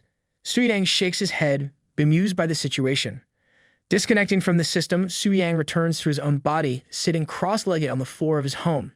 Shifting from being an all-powerful demon lord back to regular life is like waking up from the wildest dream. One minute you're controlling armies, the next you're thinking about what to have for lunch. He reflects on how exhilarating it feels to take on the form of the sinful lord. That level of absolute control, the sense of ruling everything with just a flick of the hand, it's dangerously addictive. No wonder so many ancient rulers fought tooth and nail for power.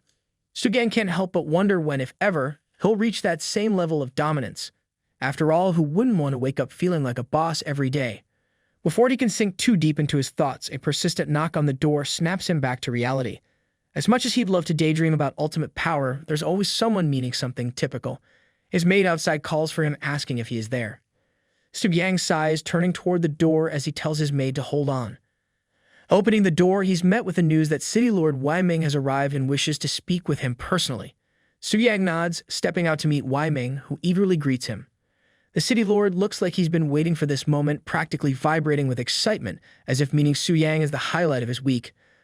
Wai Ming exclaims how relieved he is that Su Yang has come, and with his usual calm demeanor, Su Yang asks what the City Lord needs. It's always something big when someone rushes over with that kind of enthusiasm. What is it now? A dragon tax. Wai Ming, practically bursting with excitement, informs Su Yang that the news of his feat, taming the black dragon, has spread not just across Longxia, but globally. Because of course the world can't keep quiet when someone pulls off the impossible. Su Yang listens as Wai Ming explains how his achievement has caused a huge sensation in the world of beast tamers. The symbol of the black dragon illuminates the room, glowing in the background as a constant reminder of Su Yang's monumental accomplishment. It's like the room itself is ready to throw him a parade. The announcement from the Global Beast Tamer Association is clear. Taming such a legendary creature has shattered previous assumptions about what's possible in the field. This marks a significant milestone in the history of beast taming. However, as with all groundbreaking feats, the world remains skeptical. Of course, there are always those who say, "Pix or it didn't happen." Wai Ming continues, mentioning that many experts didn't witness the event firsthand, which has led to lingering doubts. To address this skepticism, the Global Beast Tamer Association has issued an official statement, and one of its top leaders, currently in Longxia, is preparing to meet Su Yang, the so-called beast taming genius. Su Yang, feeling the weight of this sudden attention, asks when this leader will arrive. Wai Ming tells him they shall arrive soon. Just what Su Yang needs, VIPs coming to inspect him like he's a museum exhibit. The sudden global spotlight makes Su Yang uneasy. Knowing the top figures in the Beast Tamer Association aren't easily impressed.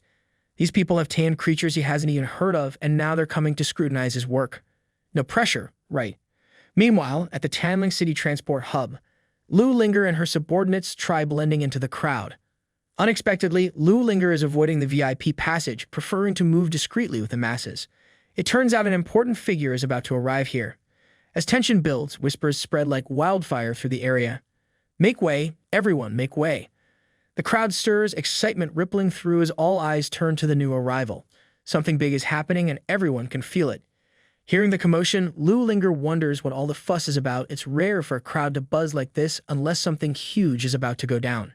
At the center of attention, the guards announce the arrival of Elder Lu Dashi, one of the great leaders of the Global Beast Tamer Association.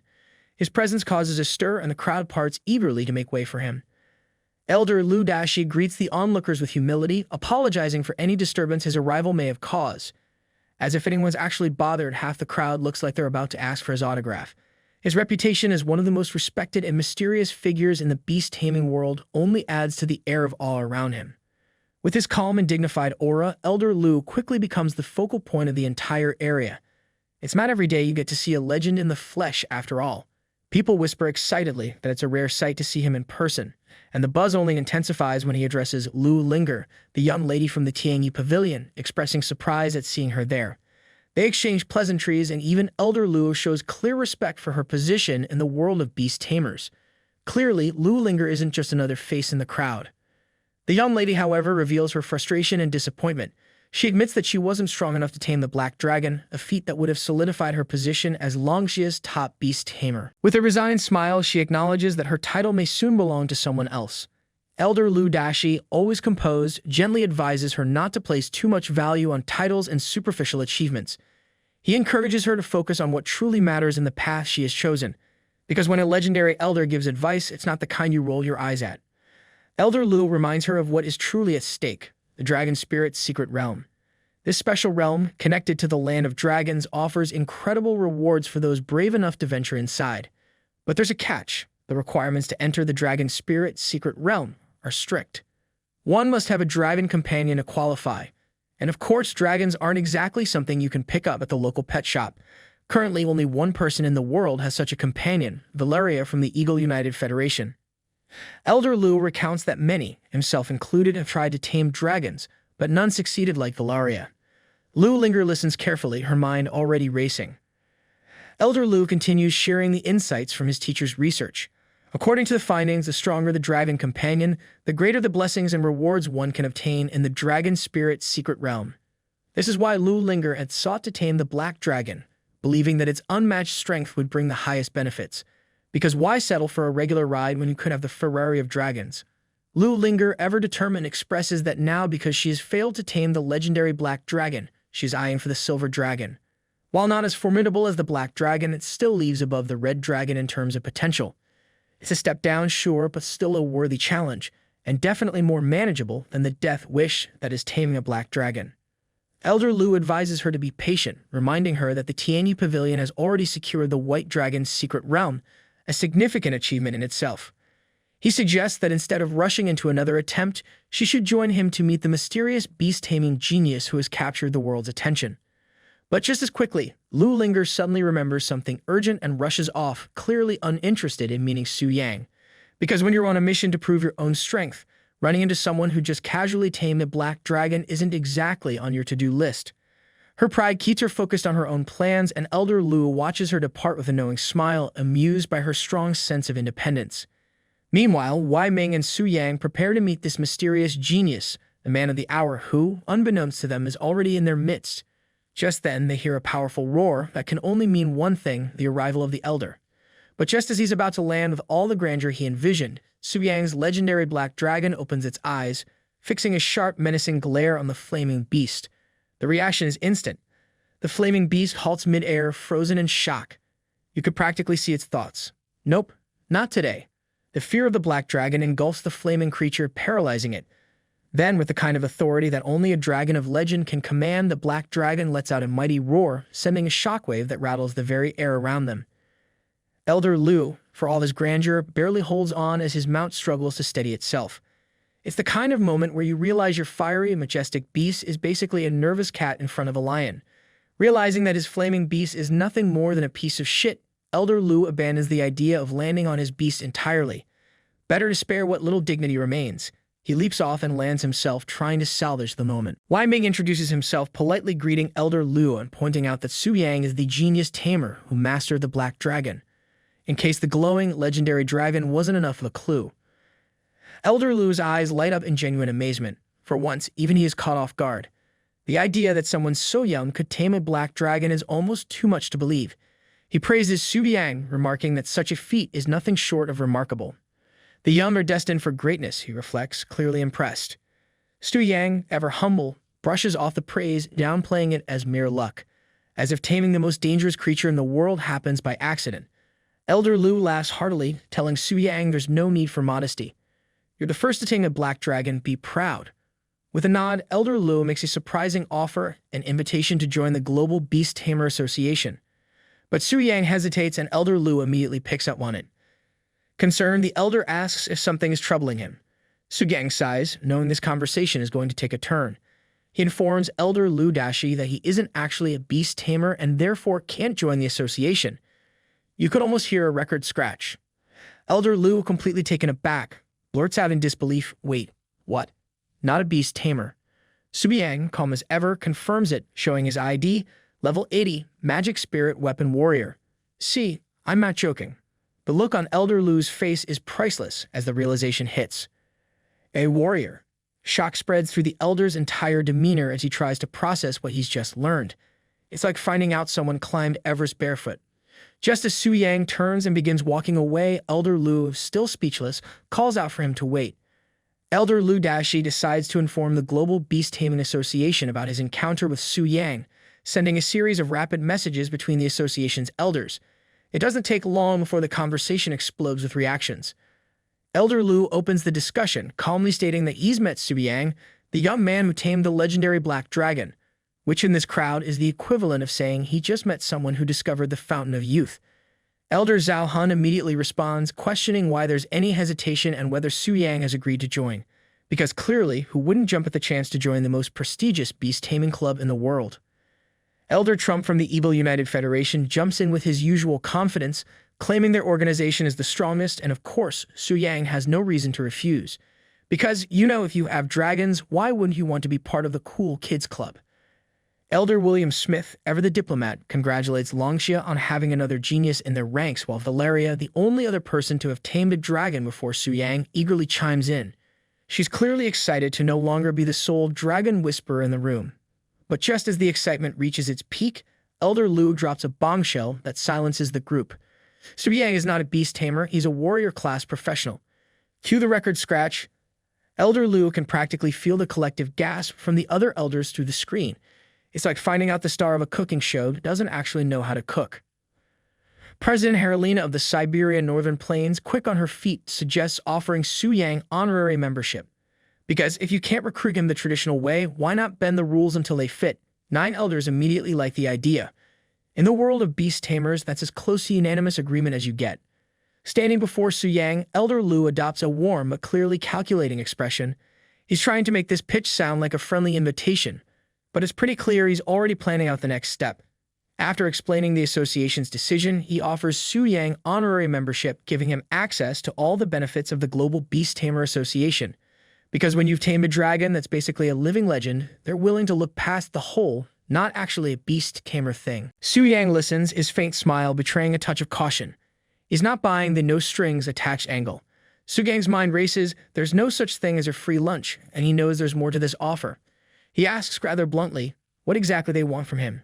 Because if they're giving out perks like this, they've got to be expecting something in return.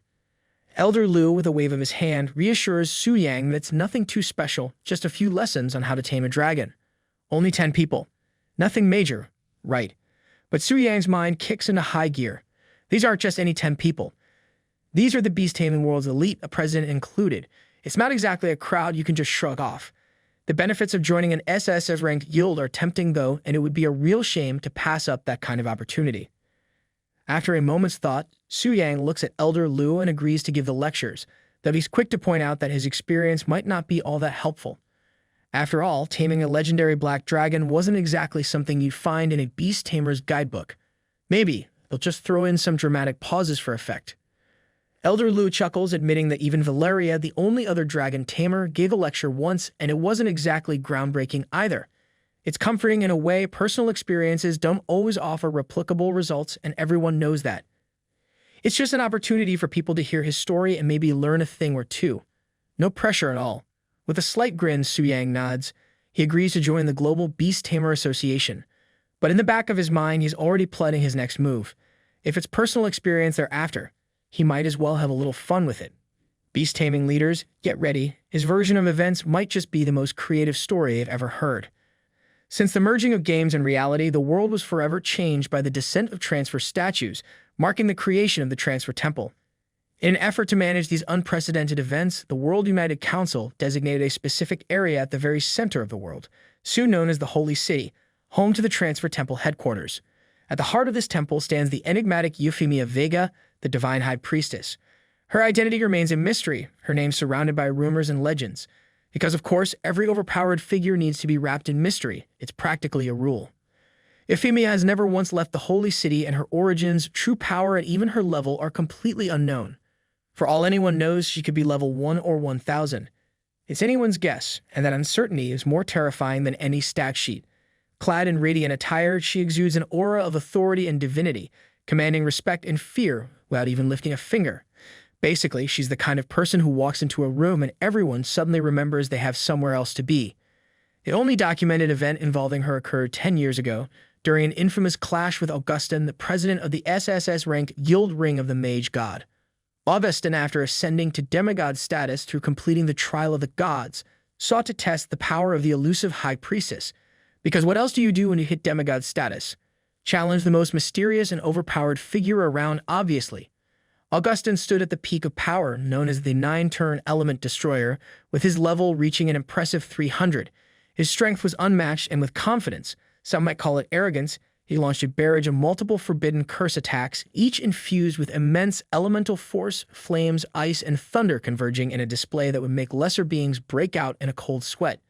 The sheer destructive energy behind his attacks was enough to obliterate entire armies. But in response, Euphemia Vega simply activated her divine shield, a barrier that effortlessly deflected everything Augustin threw at her. Not just deflected, mocked, as if squatting away the most powerful magic in existence was just another Tuesday. Despite the demigod-level force behind his attacks, Augustin couldn't even put a scratch on her defenses. The divine high priestess didn't flinch, didn't break a sweat, and certainly didn't seem impressed. The result was clear and undeniable. Augustin, one of the most powerful beings on the planet, couldn't touch her. Since that day, no one has dared to challenge the Transfer Temple's authority, and Euphemia Vega's legend has only grown. In the present, Euphemia Vega, the divine high priestess of the Transfer Temple, stands tall in her sacred chamber. Her golden mask hides her face, but not her overwhelming power. An alert has been raised, signaling a grave anomaly. The demon abyss, long dormant, has begun stirring. The news is shocking. The slain king of gluttony, Beelzebub, has somehow reappeared. Star-ranked bosses aren't supposed to return from the dead, especially not ones who've been thoroughly defeated. This violation of the fundamental laws of their world sends a chill through the temple, for these rules had never been broken until now. Euphemia's eyes narrow beneath her mask, the reality of the situation setting in. Star-ranked bosses don't just pop back into existence like they're on a holiday rotation. In silent prayer, she beseeches the holy statue for guidance, calling upon the divine light to help her witness the darkness looming below. As the chamber dims, the blessing she seeks is granted. Her eye of insight is illuminated, allowing her to see beyond the physical plane, piercing through space and time itself. Her vision zooms past the layers of the world, focusing on the darkest depths of the demon abyss. It's not exactly a vacation spot unless you enjoy towering monuments of despair and the constant threat of being devoured by ancient sins. Winged figures stand ominously before these towering structures, grim reminders of the trials ahead. Currently, the deepest raid record stands at 386 levels, but every 100 levels, a king of sin emerges. At the 100th level, the grotesque form of gluttony, Beelzebub, looms large once again. Further down the 200th level, lust as Moya waits in shadow, while the 300th level holds greed, Mammon. They were supposed to be defeated, locked away in some eternal hellhole. And yet somehow, gluttony has revived, leaving only 2 thrones dim and unclaimed. The situation just went from bad to who messed with the world's coding. Euphemia's eye of insight strains to understand the full nature of the magic flowing from the abyss. Even with all her divine power, there's something off, something deeper than what she's ever encountered. The sheer magnitude of the magic pouring forth is bottomless, causing her to mutter in disbelief. This isn't just a power surge, this is the kind of dark magic that makes you reconsider your life choices. With renewed resolve, Euphemia raises her gleaming staff, its radiant blue crystal glowing with divine energy. She commands the evil to reveal itself before the holy light, because when the divine high priestess tells you to show yourself, even the darkness better listen. With a fierce shout, she strikes her staff down, and a swirling black portal opens, revealing a figure. As the portal swirls, revealing a distorted form, Euphemia's heart skips a beat. Through the haze of dark magic, she stares at what appears to be a human figure, yet twisted and corrupted beyond recognition. This shouldn't be happening. A human. In the depths of the demon abyss, it's like finding a goldfish in a volcano. The sight of the dark figure leaves her breathless, her thoughts racing as she realizes the implications of what's before her. Whatever or whoever this is, the balance of the world has just been shaken. Suddenly, the atmosphere shifts, the very air growing heavy with tension. A voice booms through the abyss, shaking the ground beneath Euphemia's feet, asking who dares spy on her king. The force of the voice is enough to make the holy chamber tremble. The air ripples violently, and from the shadows emerges Lucifer, the queen of sin, Pride herself. Because of course, when Pride shows up, she brings enough ego to fill an entire dimension. Lucifer commands Euphemia to be gone. In a heartbeat, Lucifer raises her sword. With one swift motion, she unleashes a devastating beam of energy aimed directly at Euphemia. The high priestess reacts instantly, summoning her divine shield and shouting her command for protection. The beam collides with the shield, but the sheer force of the attack sends her reeling. It's like trying to block a freight train with an umbrella, technically possible, but not recommended. Gasping, her wings flare out as she struggles to regain control midair, but Lucifer's power is overwhelming. Lucifer looms above her, cold red eyes burning with a godlike intensity, the kind of eyes that make you reconsider whether facing her was the best decision of your day. Euphemia's eye of insight, flickering from the strain, finally fades. It's as if the universe itself decided, nope, this is above your pay grade. The high priestess mutters, acknowledging the dispelling of her greatest tool. Her power, overwhelmed, is swept away like dust before a storm. Lucifer, unmoved, stands tall with her black wings, casting a shadow so dark it swallows the light around her. She exudes the kind of confidence that comes from knowing you're always the strongest one in the room. Glancing around, Lucifer scoffs, her voice dripping with disdain. Did her opponent flee? How predictable. Kneeling before a shadowy figure that remains hidden in the depths of the abyss, Lucifer bows her head, a rare sign of submission from the Queen of Pride. Even Lucifer has someone to answer to, a thought terrifying in itself. She speaks with reverence, apologizing to her exalted king for her failure, admitting she was careless enough to allow someone to spy on him. Her crimson eyes glow with wicked delight as she smiles, a kind of smile that signals nothing good is coming. She softly whispers to the figure, her voice filled with longing, wondering aloud when she will be able to hold his face again. Defeated, Euphemia begins to vanish. Her voice trembles and she barely managing to whisper, a god-ranked enemy. The words sound ridiculous, even to her. It's like realizing you've been playing the tutorial all along and the real game just hit New Game Plus without asking. The whole situation is so far beyond anything she's faced before. Her mind spins, trying to make sense of it all. And being served by god-ranked kings of sin, that's like finding out your neighbor not only owns a dragon, but the dragon also pays rent on time. Later, the booming sound shakes the world. A massive golden light explodes from the heavens, glowing like the universe just decided to flip on the world's biggest flashlight. Even as Euphemia fades, she stares up at the sky. She wonders if this a world announcement. Her heart races, knowing it can't mean anything good. The sky opens, and the announcement appears, World Boss. Monarch of the deadly sins has appeared in the deepest abyss of the demon abyss. Across the globe, adventurers freeze mid-quest, some spilling their healing potions, others probably regretting all those times they skipped boss raids for sleep. Carolina, president of the Global Beast Taming Association, pops up on everyone's feed with that annoyingly confident tone. She's all smiles as she explains the stakes. Defeating the monarch of the deadly sins, who commands all 7 of the Sin Kings, gives players the chance to obtain the legendary Sin Reversal series weapons, artifacts so rare and powerful that even the most hardened players perk up. The kind of weapons that make you wonder if they come with a do not use on Mondays warning. Then Augustin, the ever-serious mage god, chimes in with his usual flair for drama, explaining how critical these weapons are. You'll need them if you plan on even scratching the monarch. He mentions the higher the transfer star rank, higher is the drop rate. Finally, Tang Zhan, the loud and proud president of the Undying War Domain, crashes into the conversation like he's announcing the final boss at a wrestling match. Defeating this world-class boss, he says, will unlock the next expansion, Ascend the Divine Ladder. Because nothing says, good job defeating Hellspawn like climbing into the heavens for a rematch. Stay tuned, he adds. Oh sure, Tang Zhan, like everyone's not already sweating buckets over the prospect of fighting a god-ranked monster.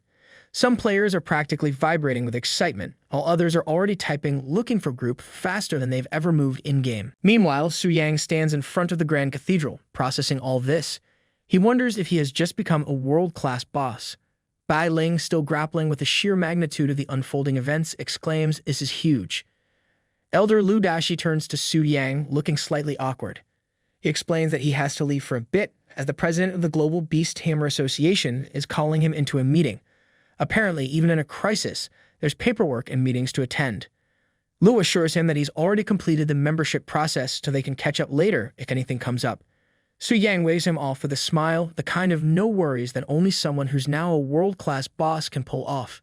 Just as Elder Lu leaves, Bai Ling standing beside Su Yang speaks softly, her concern evident. Brave hero, with all these anomalies happening recently, what's going on in this world? Su Yang places a reassuring hand on her shoulder, telling her not to worry because nothing says it's fine like standing next to a guy who just realized he's the boss everyone else will be hunting. She gives him a small, relieved smile, trusting in his strength. Su Yang, ever the confident strategist, smirks as he gazes ahead. His mind is already spinning faster than a player on double XP weekend. He knows the major SSS guilds are undoubtedly mobilizing by now, and it's only a matter of time before the monarch of the deadly sins becomes their target.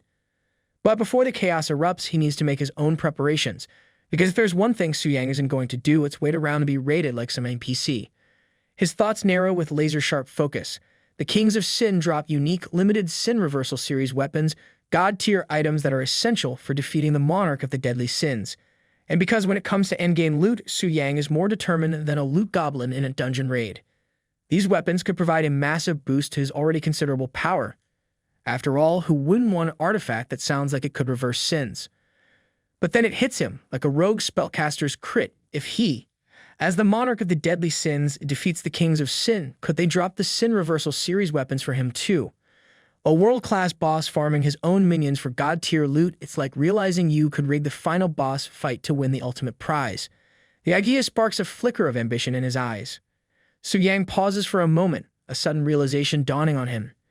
If he, as the monarch of the deadly sins, were to defeat the Kings of Sin, could they also drop the Sin Reversal Series weapons for him?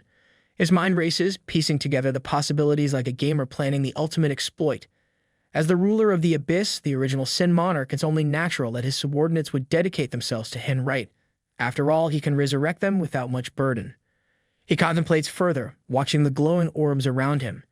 The only hitch is that the resurrection cooldown is annoyingly long, like waiting for your mana to recharge in the middle of a boss fight.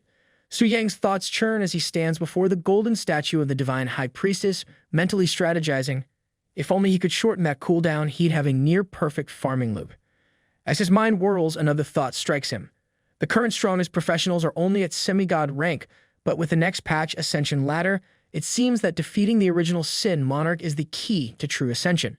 Su Yang's determination flares. If he can solo the original Sin Monarch, wouldn't he be the first to ascend to god rank? He smirks, the kind of grin you get when you realize you found a game-breaking strategy. Thoughts of the competitive elites who have been grinding for years flash through his mind. Being a cheat means thinking like a cheat. You can already imagine their reactions when they find out that he, someone who's only been transferred for less than a month, will surpass them all. It's the kind of revelation that makes him chuckle internally. Su Yang looks up the statue of the divine high priestess, his angelic companion standing quietly by his side. He nods to himself, determined but focused. The grand plan is in motion, but first things first. For now, he thinks, let's focus on the immediate goal. Time to take on my 4th-rank 5-star mission. Bright beams of light shoot into the sky from the Grand Cathedral, illuminating the towering structure. Below, 4 figures stand, each tense and alert. Augustin, Carolina, Tangzhan, and Poker. The atmosphere is heavy, but Augustin, the president of the Divine Magic Circle and 9th-rank Element Annihilator, breaks the silence with a casual tone, saying it seems they all arrive here at the same time. Carolina, smirking at his laid-back demeanor, teases him. You, of all people, actually woke up early. The subtle jab is enough to bring a small chuckle from the others. It's not every day the old drunkard shows up for something this serious before noon. Tangzhan, president of the Immortal War Domain, remains serious. This isn't just any gathering, it's about the new version and the world boss. In true stoic fashion, Tangzhan adds that they need to take it seriously, because nothing says no pressure like knowing the fate of the world is tied to a new patch. Poker, the president of the Knight's Holy Sanctuary, adds gravely that the Holy High Priest herself sent out an invitation letter. This matter is beyond unusual. Suddenly, bright beams of light burst forth from the Grand Cathedral, catching the attention of everyone nearby. Inside, whispers spread through the crowd as Augustin, Tangzhan, and Poker are all gathered there. Everyone seems excited. It's their first time witnessing their heroes up front, because when the heavyweights show up, you know things are about to get real. The excitement builds as the crowd realizes the SSS-ranked guild leaders are present. Whispers ripple through the room like a wave of awe. It's Augustin, the pride of the mages. Others exclaim as Lady Carolina and Tangzhan follow closely behind. The cathedral is practically buzzing with a collective fanboying of half the continent. Above them, holographic projections flicker to life, showing the high-ranking leaders of the world, hovering like a council of gods. One in the audience whispers in awe, wondering if those are the national leaders. They have only ever seen them on TV before. The sense of reverence thickens as the guild leaders enter the room. Augustin, ever the unflappable mage, casually remarks, "Guild giants and national leaders gathered together.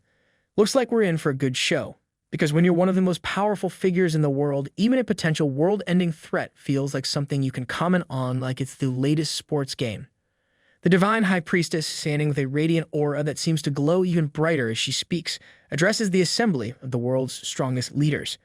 Her presence is commanding, her voice carrying the weight of the message she delivers. "Thank you all for responding to the temple summons," she begins, her tone poised yet filled with urgency. She remarks that they are all aware of the purpose of this gathering. She reveals that Gluttony, the original Sin King, Beelzebub, has been resurrected. The leaders, previously calm, stiffen at the revelation. This isn't your standard respawn. This is the kind of nightmare you'd expect when world bosses start playing by their own rules. The High Priestess presses on, her tone determined. She explains that the appearance of the original Sin Monarch, a world-level boss, is likely tied to Beelzebub's resurrection. The vibe in the room shifts from curious gathering to endgame boss briefing. The Divine High Priestess stands before the round table, her presence dominating the room as she addresses the gathered guild leaders. She informs them that, according to the guidance of the divine statue, the only way to defeat the original Sin Monarch is by slaying the original Sin Kings and obtaining a reverse Sin series weapon. Because, let's face it, nothing screams ultimate boss fight like an exclusive weapon drop. She lets that sink in before turning her gaze around the room, locking eyes with each leader as they sit silently, absorbing her words. She drops another crucial detail: the final blow against each king of sins must be dealt by a high star rank transfer to increase the probability of obtaining the coveted weapon. No pressure or anything, it's only the fate of the world resting on one final blow. The responsibility rests squarely on the shoulders of those in the room. Her gaze moves across the gathered leaders, each of them fully aware that they are the best combatants the world has to offer. There is no one else. The task ahead is clear. They must work together to face this unprecedented threat. The burden of saving the world, defeating the original Sin Monarch, and acquiring the powerful weapons lies with them. A holographic projection flickers to life, illuminating the grim details of the Demon Abyss. The current record for the deepest level conquered is level 386, where the extermination team encountered 3 of the original Sin Kings: Gluttony, Lust, and Greed. The High Priestess explains that based on the pattern, they encounter a new Sin King every 100 levels. This means there are still 314 more levels before they can face the final boss, the original Sin Monarch. The room tenses as the enormity of the task looms before them. Hundreds of levels filled with unimaginable dangers await. High Priestess then turns toward Augustin and Tang Zhan, both of whom are at level 372. The question is simple but critical. How many levels can be advanced with each progression they make? Their experience is crucial in determining how fast they can push through the remaining levels of the Abyss. The room holds its breath, awaiting their response. Every leader knows the road ahead is steep and treacherous, but the prize at the end, victory over the monarch and the chance at ascension, drives them forward. The world hangs in the balance, and the battle is about to begin. Augustin hesitates, taking a long swig from his drink before finally responding, his voice gruff but laced with a hint of reluctance. He admits that for him, handling about 3 levels at a time is the limit. Any more, and this old man won't be able to keep up with the intense grind. Because, let's face it, even legendary mages need a break now and then. Tang Zhan quickly backs him up, noting that the deeper they venture into the Demon Abyss, the greater the difference in strength between each level becomes. It's not exactly a stroll in the park, more like a death march with occasional monster ambushes. Even with their incredible power, taking on multiple levels at once would be suicide. The High Priestess listens intently, her expression serious as she contemplates the daunting task ahead. They'll need to level up at least 100 times to reach the goal, level 700. It's not a short-term mission. Her eyes reveal the heavy burden of the journey, a silent acknowledgement that this will be a grueling process. Because when you're facing world-class bosses, no one's handing out participation trophies. Poker, the judgment condemner, shifts in his seat. His gait is sharp as he weighs in. He cautiously suggests that the experience gained from killing an original Sin King could give the entire team a massive boost in levels. It's not just about the grind, it's about exploiting every opportunity, even if it means gaming the system a bit. He hints at if somehow they can resurrect the Sin Kings multiple times to farm experience, their chances of obtaining the coveted reverse Sin series weapons will potentially increase. His strategy is clear but risky, Arun feeling the gravity of the idea. The High Priestess shifts the discussion toward how these powerful reverse Sin series weapons dropped by the bosses should be distributed.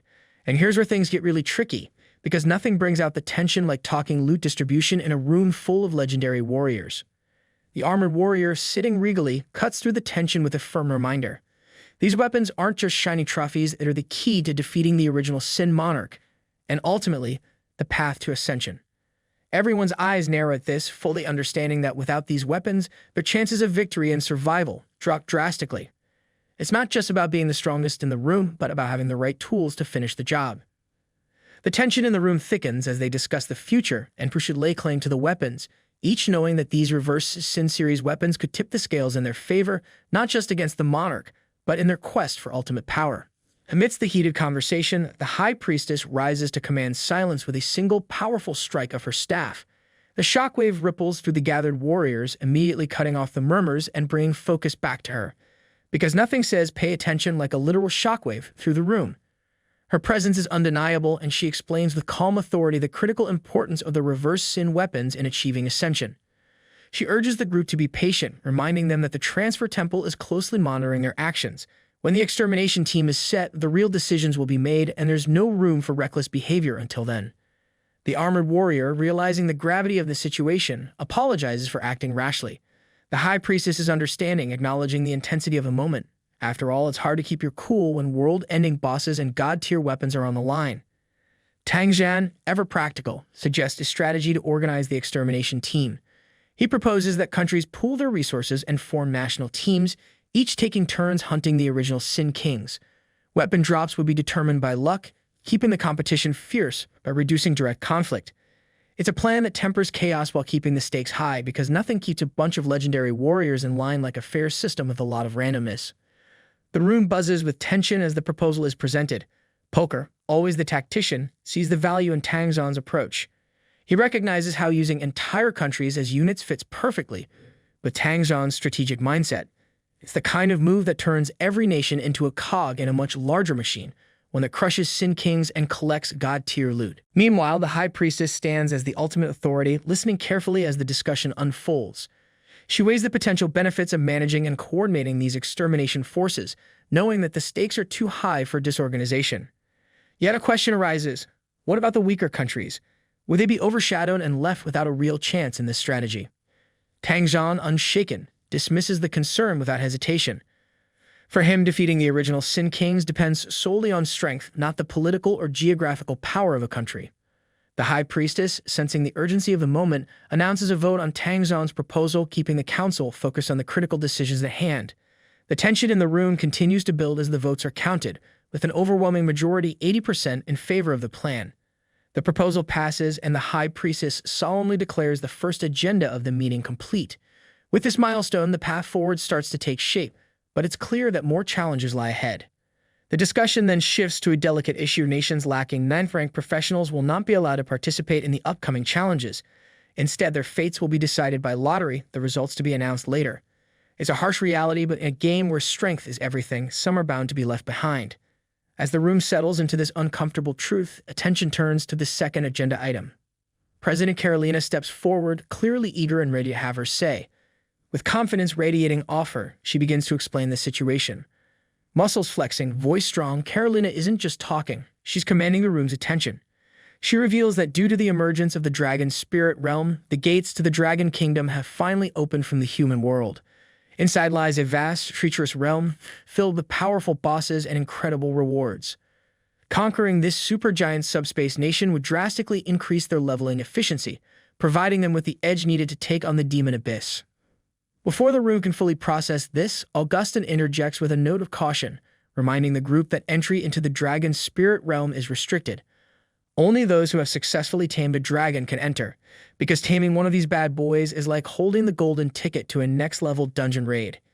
He reminds them that only Valeria from the Global Beast Tamer Association is the only person known to have tamed a dragon. But with a raised eyebrow, he asks if something has changed. Carolina's lips curl into a knowing smile. Of course, she's been waiting for this moment, the dramatic reveal. She confirms the rumors that the council has been buzzing about. A genius boy from Longxia, the honorary member of the Beast Tamer Association, has done the impossible. He tamed a black dragon. because when you've got an ace up your sleeve like that, you can't help but smile. Before Carolina can continue, a voice rises from across the room, the armored one interrupting with skepticism. The question is pointed: if this kid tamed a black dragon, shouldn't he be a regular member or even a leader of the association? Why is he only an honorary member? Honorary memberships, after all, are usually reserved for non-tamers. Carolina's voice cuts through the noise, sharp and clear. She reveals the full truth. Su Yang isn't a beast tamer. He's a warrior-type professional. The council's reaction is immediate. Shock, disbelief, and confusion ripple through the room. Because who would expect a warrior, of all people, to tame the most legendary of creatures? As the weight of this revelation settles in, the room goes silent, everyone trying to wrap their heads around what they've just learned. This changes everything. The presence of a warrior in possession of such a powerful beast disrupts the very expectations the council had set, leaving them to wonder just how far Su Yang's power could go. Augustin, visibly frustrated, struggles to contain his disbelief. He shouts, stating that he's tried countless times to force dragons into submission, using every ounce of power he has. He's taken down dragons from the Starlight tier to the Sunlight tier, and every last one of them would rather die than submit. He wonders aloud how anyone could, especially a non-beast tamer, possibly tame a dragon. To him, it's like hearing someone tamed a storm with a paper fan. He sits there, seething. His frustration cleared everyone in the room. He refuses to believe what he's hearing. Carolina, unimpressed by his theatrics, reminds him coolly that just because he couldn't do it doesn't mean it's impossible for others. After all, even the head of the prestigious Ring of the Mage God might need to accept he doesn't know everything. Augustin's irritation flares and he snaps back, pointing an accusing finger her way. He's quick to challenge her, implying that if she's so capable, she should try taming a dragon herself. It's the kind of comeback you'd expect from someone cornered, clutching at straws. But the woman's expression hardens instantly, her eyes blazing with a fierce response. It's clear that calling her old was a mistake he won't be allowed to forget. Before their heated exchange can escalate, Poker interjects, attempting to defuse the situation. After all, there's a crowd watching, and this is hardly the place for a verbal showdown. Murmurs ripple through the onlookers, each person grappling with the revelation. Many recall their own attempts at taming dragons and agree slaying a dragon might be within reach, but taming one is an entirely different feat. The High Priestess observes the tension, her gaze thoughtful as she considers the possibility. She wonders aloud if it's true, if this young warrior has indeed managed to accomplish something that even the strongest 8th and 9th tier professionals couldn't achieve. Her eyes sharpen as she looks around the room, everyone sharing in the disbelief. It's like the rules of their world have suddenly bent, and no one quite knows what to do with the news. Carolina addresses the High Priestess with a steady, confident tone, explaining that information on this youth from Longsha is already in their association's member list. Before the meeting even started, the association had finalized his membership registration. The High Priestess scans through Su Yang's profile, her expression serious. It's clear he's a warrior and has only completed 3 transformations. Her gaze sharpens, questioning how someone at his level could achieve such impressive feats. Poker can barely contain his disbelief. It's one thing to hear rumors, but the idea that Su Yang defeated the Black Flame Wyvern with just 3 transformations leaves him stunned. He seems to be asking himself, baffled, who on earth is this guy? Tang Zhan joins in, filled with a mix of shock and admiration. He's amazed that Longsha has produced such a talent, and yet, somehow, he's never heard a single word about Su Yang until now. It's as if a hidden legend has suddenly walked into their lives. Carolina turns to the crowd, her voice steady with conviction. She shares that the association is planning to invite Su Yang to give a lecture, hoping he'll share his experience taming the Black Dragon. She adds with a touch of hope that unlike the last lecture with Valeria, which didn't reveal much, maybe this time they'll learn something truly groundbreaking. Her expression sharpens with determination, suggesting that taming a dragon might not be exclusive to beast tamers after all. She continues, her tone filled with optimism. Maybe, she proposes, they've simply been going about it the wrong way. If they can uncover the right method, they might be on the brink of an era where taming beasts becomes possible for everyone. Whispers spread quickly through the crowd as people exchange astonished looks. One person leans over to a friend, barely containing his excitement at the thought that even without being a beast tamer, one could actually tame a dragon. The idea of having a dragon mount of their own seems almost too good to be true. Another one, still a bit skeptical but clearly intrigued, mutters that they'd normally laugh at such a claim, but since it's coming from the president of the Global Beast Tamer Association, maybe there's actually something to it. After all, who wouldn't want a fire-breathing friend at their side if it turns out to be real? However, tension rises as Poker raises a concern. If anyone could tame dragons, the exclusive hold that the Global Beast Tamer Association has over the dragon's spirit realm might slip away. He casts a challenging look at Carolina, questioning if she's really okay with that possibility. With a resolute look, Carolina makes it clear that the chance for universal beast taming excites her more than any idea of exclusivity. In her mind, the thought of everyone taming beasts is more thrilling than holding onto any secret realm. Augustin, watching with an amused grin, can't help but jump in. He's more of a realist than a dreamer and announces his intention to go straight to Longjia to meet this talented young man himself. Never one to pass up an opportunity, he jokes about trading a forbidden curse with the young prodigy as if exchanging magical secrets, or as casual as trading game cards. He's confident that the offer will be too tempting to refuse. Tang Zhan gives Augustin a skeptical look, slightly wary of the so-called drunkard's sudden burst of enthusiasm. Meanwhile, Su Yang sneezes loudly, catching himself off guard. Apparently, even high-level professionals aren't immune to the common cold. Priestess Bailing hands him a tissue with a small smile, remarking that this is outside her knowledge base. She'd never considered viruses ignoring skill levels. Su Yang reviews his latest task, a 5-star, 4th transformation mission titled Ice Witch of the Frozen City. The task requires him to infiltrate the Frozen City, break into the palace, and take down the Ice Witch, a Fu armed with formidable ice powers. The task notes it as diamond-level difficulty, requiring solo completion. The rewards are tempting: a hopping 400 points in strength and spirit, a legendary demon spirit mystical weapon, and an active skill book. He smirks, amused by the challenge. A diamond-level dungeon, the same as the Black Dragon Fortress. Yet here he is, thinking of it like it's a warm-up. With confidence shining in his eyes, Su Yang recalls how Lu Linger failed at this level during her 5-star transformation attempt and was unable to clear it. He muses they really went all out this time, intentionally making it hard. However, he already dismisses this challenge as nothing more than a light jog for him. Without hesitation, he strides toward the blinding entrance, exuding the air of a true boss. Mounted on his black dragon, he grins, feeling unstoppable. With a powerful whoosh, he takes off, riding on his majestic black dragon. Below, Priestess Bai Ling waves him off, calling after him with a grin, hoping her brave hero returns in one piece, preferably without catching another cold. Meanwhile, deep within the icy dungeon, a group of rookie adventurers huddle together, shivering as they curse their luck. One grumbles, barely able to feel his fingers, wondering if they signed up for an adventure or an impromptu freezer session. Another, frustrated, complains that the Ice Witch's crystal armor dulled his sword without leaving a scratch. With a defeated sigh, one of them admits that he'll likely need to grind levels for months before tackling this dungeon again. However, their complaints are cut short as they notice a massive dragon eye opening, its fierce gaze locking onto them. Panic floods their faces, each one momentarily frozen in fear, wondering what fresh nightmare has befallen them. Before they end up terrified to death, Su Yang steps forward and with a gentle smirk, he signals that their attempt is over and that he's taking over from here. Relieved, the rookies practically stumble out of his way, grateful to be off the hook. As they retreat, one of them looks back in awe, recognizing him as the one from the citywide announcement, the very man who tamed the Black Dragon. The sight of him stepping into the dungeon alone leaves them speechless, as if they're witnessing a living legend in action. Su Yang strides forward, unbothered by the biting cold swirling around him. Suddenly, a thunderous roar echoes through the dungeon as a massive snow monster Bigfoot, level 92, appears with a horde of smaller snow creatures at level 89. They charge, eyes filled with fury, but Su Yang's dragon unleashes a roar even more powerful, scattering the monsters as if they've just remembered something urgent back home. Su Yang steps forward, his gaze fixed on the trembling Bigfoot snow monster that's practically shrinking under his stare. He smirks to himself, feeling that familiar thrill of a boss exerting pressure over weaker creatures. It doesn't matter which dungeon it is, he's still the big fish in this icy pond. With a casual wave, he dismisses the cowering snow monsters, deciding they aren't worth his time. His dragon, however, is far from satisfied, letting out a powerful roar, clearly itching for a bigger fight. Su Yang, matching its enthusiasm, commands it straight to the real prize, the boss. His dragon doesn't waste a second, unleashing a stream of fiery breath that erupts through the frozen landscape. Snow melts, ice shatters, and the dungeon quakes as a massive explosion tears through the terrain.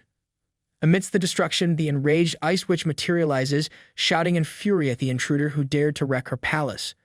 But before she can finish, Su Yang's dragon slams the ground with a forceful blow, cutting her off mid-sentence. Su Yang regards her with a cold, detached look, clearly unimpressed by her theatrics. If he had a clock, he'd probably be checking it right now. Su Yang stands victorious. The system chimes in, confirming his success in defeating the dungeon boss. Flames linger around him, remnants of the dragon's fiery onslaught, casting an intense glow over the icy ruins. He glances at the smoldering remains of the ice witch and sighs, mildly disappointed. This so-called challenge barely even warmed him up. Su-yang, flexing with a smirk, mutters to himself, brushing off the ease of his fourth transformation. It was never supposed to be hard after all. He wonders if maybe the legendary stage will provide a real challenge, something to actually make him break a sweat. Meanwhile, a group of girls from the Yu-Yun Guild arrive outside the dungeon. The girl with the snowy hat spots the notification that the dungeon is currently being challenged, raising an eyebrow in disbelief. Next to her, the brown-haired girl suggests they wait. There might be a chance if the current challenger fails. After all, a little wishful thinking never hurt anyone. But an adventurer nearby chimes in with a knowing look, advising them not to get their hopes up. He explains that a true boss has entered the dungeon, and he's not one to leave any job unfinished. When someone like him is inside, the rest are just here to watch, he says with the resignation of someone who's seen legends in action. Curiosity piqued, the girl with the snowy hat asks who this boss could be. The answer leaves her stunned. It's the guy who tamed the black dragon. The crowd collectively sighs, realizing they're just here to catch a glimpse of a living legend as he exits the dungeon. The girl with the snowy hat mutters that they'll try their luck next time, and her eyes gleam with excitement. Noticing the spark in her eyes, her friend, the pink-haired girl, grabs her arm, insisting they stay put. After all, a single glance from the dragon tamer might be an instant ticket to the top, or so the rumor goes. The girl with the snowy hat, more grounded, nudges her friend with a playful shove, urging her to calm down. The other adventurer nearby agrees they might as well wait, pointing out a few yards away, where even two older adventurers stand with the same look of anticipation. Because legends don't come around every day, and even the oldies wouldn't want to miss a glimpse of glory in action. It turns out that two of the oldies in the crowd are none other than Augustin and Tang Zhan. Augustin, with a wistful smile on his face, stares off into the distance, daydreaming about having a beautiful companion by his side to keep him warm in this icy weather. Perhaps he's feeling a bit tipsy, but the cold seems to have sunk deeper than usual today. Beside him, Tang Zhan stands unfazed, as steady as a rock despite the freezing conditions. Suddenly, a wave of excitement ripples through the crowd as whispers spread. The boss is coming out. The pink-haired girl's eyes light up with anticipation, and she calls out eagerly, hoping for an autograph. She looks up at the imposing black dragon with admiration, sighing in awe at the creature's raw power and majesty.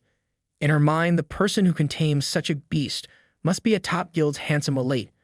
Hearts practically radiate from her gaze as she squeals, captivated by the sight. At that moment, Su-yang steps forward, his calm, casual demeanor instantly catching the attention of everyone gathered. The girls are stunned for a moment, slowly realizing that the legendary figure before them is, in fact, Su-yang. Yu-Yun, the guild leader, gasps in disbelief. She whispers in awe, marveling that it's really him, the one who tamed the black dragon. She can't quite grasp how someone only level 80 could manage such a feat. Su-yang glances over at his guildmates, his presence radiating the quiet confidence of a true boss. He greets them with a look that says, "Long time no see." The girls standing there are momentarily stunned, struggling to process that a living legend is standing right before them. Yu-Yun, still half in disbelief, studies him carefully. She asks if he's truly the one who tamed the black dragon and became famous worldwide, almost as if she needs a final confirmation that this isn't a dream. Su-yang gives her a nod, asking if they're here for leveling up. Yu-Yun explains that she was planning to help Xiao Yu gather materials, but it looks like they'll have to wait until the dungeon's next cooldown. Her disappointment is hard to miss. Su-yang takes a moment to glance through his inventory, pausing as he spots something. He pulls out a glowing, frost-colored orb labeled Heart of Frost, Epic, the very material that had dropped from the boss he just defeated. Without a second thought, he offers it to the girl with the snowy hat. She hesitates, clearly torn, insisting she can't accept it. It's a rare item after all, and she's not about to take such a valuable piece from a legend. She tries to politely refuse, saying she'll wait for the next dungeon reset, but Su-yang insists, gently pressing it into her hand. He reassures her it's fine, adding the casual shrug that he doesn't need it anyway, and that it suits her perfectly. A blush spreads across the girl's cheeks as she clutches the Heart of Frost, silently wondering why he has to be such a legend. Just then, the pink-haired girl chimes in, nudging her friend. She points out that if the handsome young master himself is offering, he genuinely doesn't need it. She should just take it. Reluctantly, the girl with the snowy hat holds the Heart of Frost close, murmuring her acceptance. Su-yang addresses the group with a warm smile, easing the tension. He assures them that there's no need to be so formal. After all, they've tackled dungeons together as friends, not just allies. The pink-haired girl grins, appreciating his easygoing nature and feeling a bit more relaxed herself. Suddenly, a low, ominous rumble echoes through the icy expanse, capturing everyone's attention. Su Yang glances back at his legendary dragon Athos, sensing something's up. He calmly asks the dragon if something's wrong, and Athos responds with a deep, rumbling growl. Meanwhile, Augustin is reaching out to Athos like he's about to pet the enormous creature before him. With a sly grin, he eases his hand closer and murmurs something about how he's just giving it a friendly pat. Witnessing this, Su Yang wonders, wide-eyed, who this daring old man really is, as somehow, without a hint of hesitation or resistance, this oldie has managed to touch the black dragon Athos like he's petting a neighborhood cat. This old man in a hooded cloak then makes his way towards Su Yang and the girls.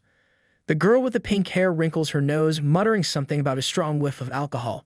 Beside her, the girl with the snowy hat tilts her head, feeling a flicker of recognition. She wonders aloud if she's seen this man before, some kind of officer perhaps. Augustin, unfazed by their reactions, offers a relaxed smirk and reassures them he means no harm. Then with the faintest shift in the air, he vanishes. Before anyone can even blink, Su Yang finds himself teleported as well. The sudden change leaves him sweating and disoriented.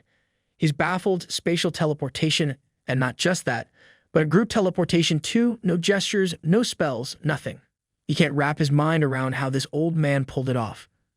As he regains his composure, Su Yang addresses the man with a forced calmness, acknowledging the impressive technique. He assumes the old man has some business with him, given how they cleared the area with such ease. He respectfully asks for their names, but the air remains thick and silent, adding to his sense of unease.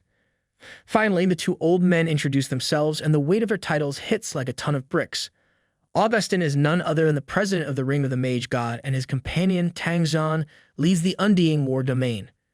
These aren't just any visitors, they're legends, two of the most powerful guild leaders from the top-tier SS guilds. Su Yang's mind races, piecing it all together with rising dread. Two legends in the realm have sought out him, a novice who's barely scratched through his advancement quest.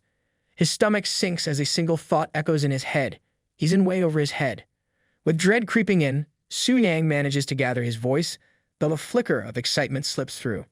He respectfully addresses them, his voice catching slightly as he asks if they've come to discuss dragon-taming techniques. Augustin grins, nodding enthusiastically. Exactly, he says, leaning in with a spark in his eye, eager to hear Su Yang's insights on what it takes to tame a dragon. But suddenly, Augustin's aura shifts, and an immense wave of magical power radiates outward, pressing down on Su Yang like a mountain. The suffocating weight of the magic leaves him stiff, barely able to move. Tang Zhan scowls, unimpressed. He casts a stern glance at Augustin, calling him out for nearly frightening the young one from Longxia. Augustin, realizing he may have overdone it, chuckles sheepishly and apologizes, admitting he got a bit too excited. The tension lifts slightly as Augustin gives a small, embarrassed laugh, muttering something about needing a drink to steady himself. Tang Zhan, ever the composed one, reassures Su Yang that Carolina has briefed them on his situation. He explains they're simply here to exchange information and promises to keep Augustin in check.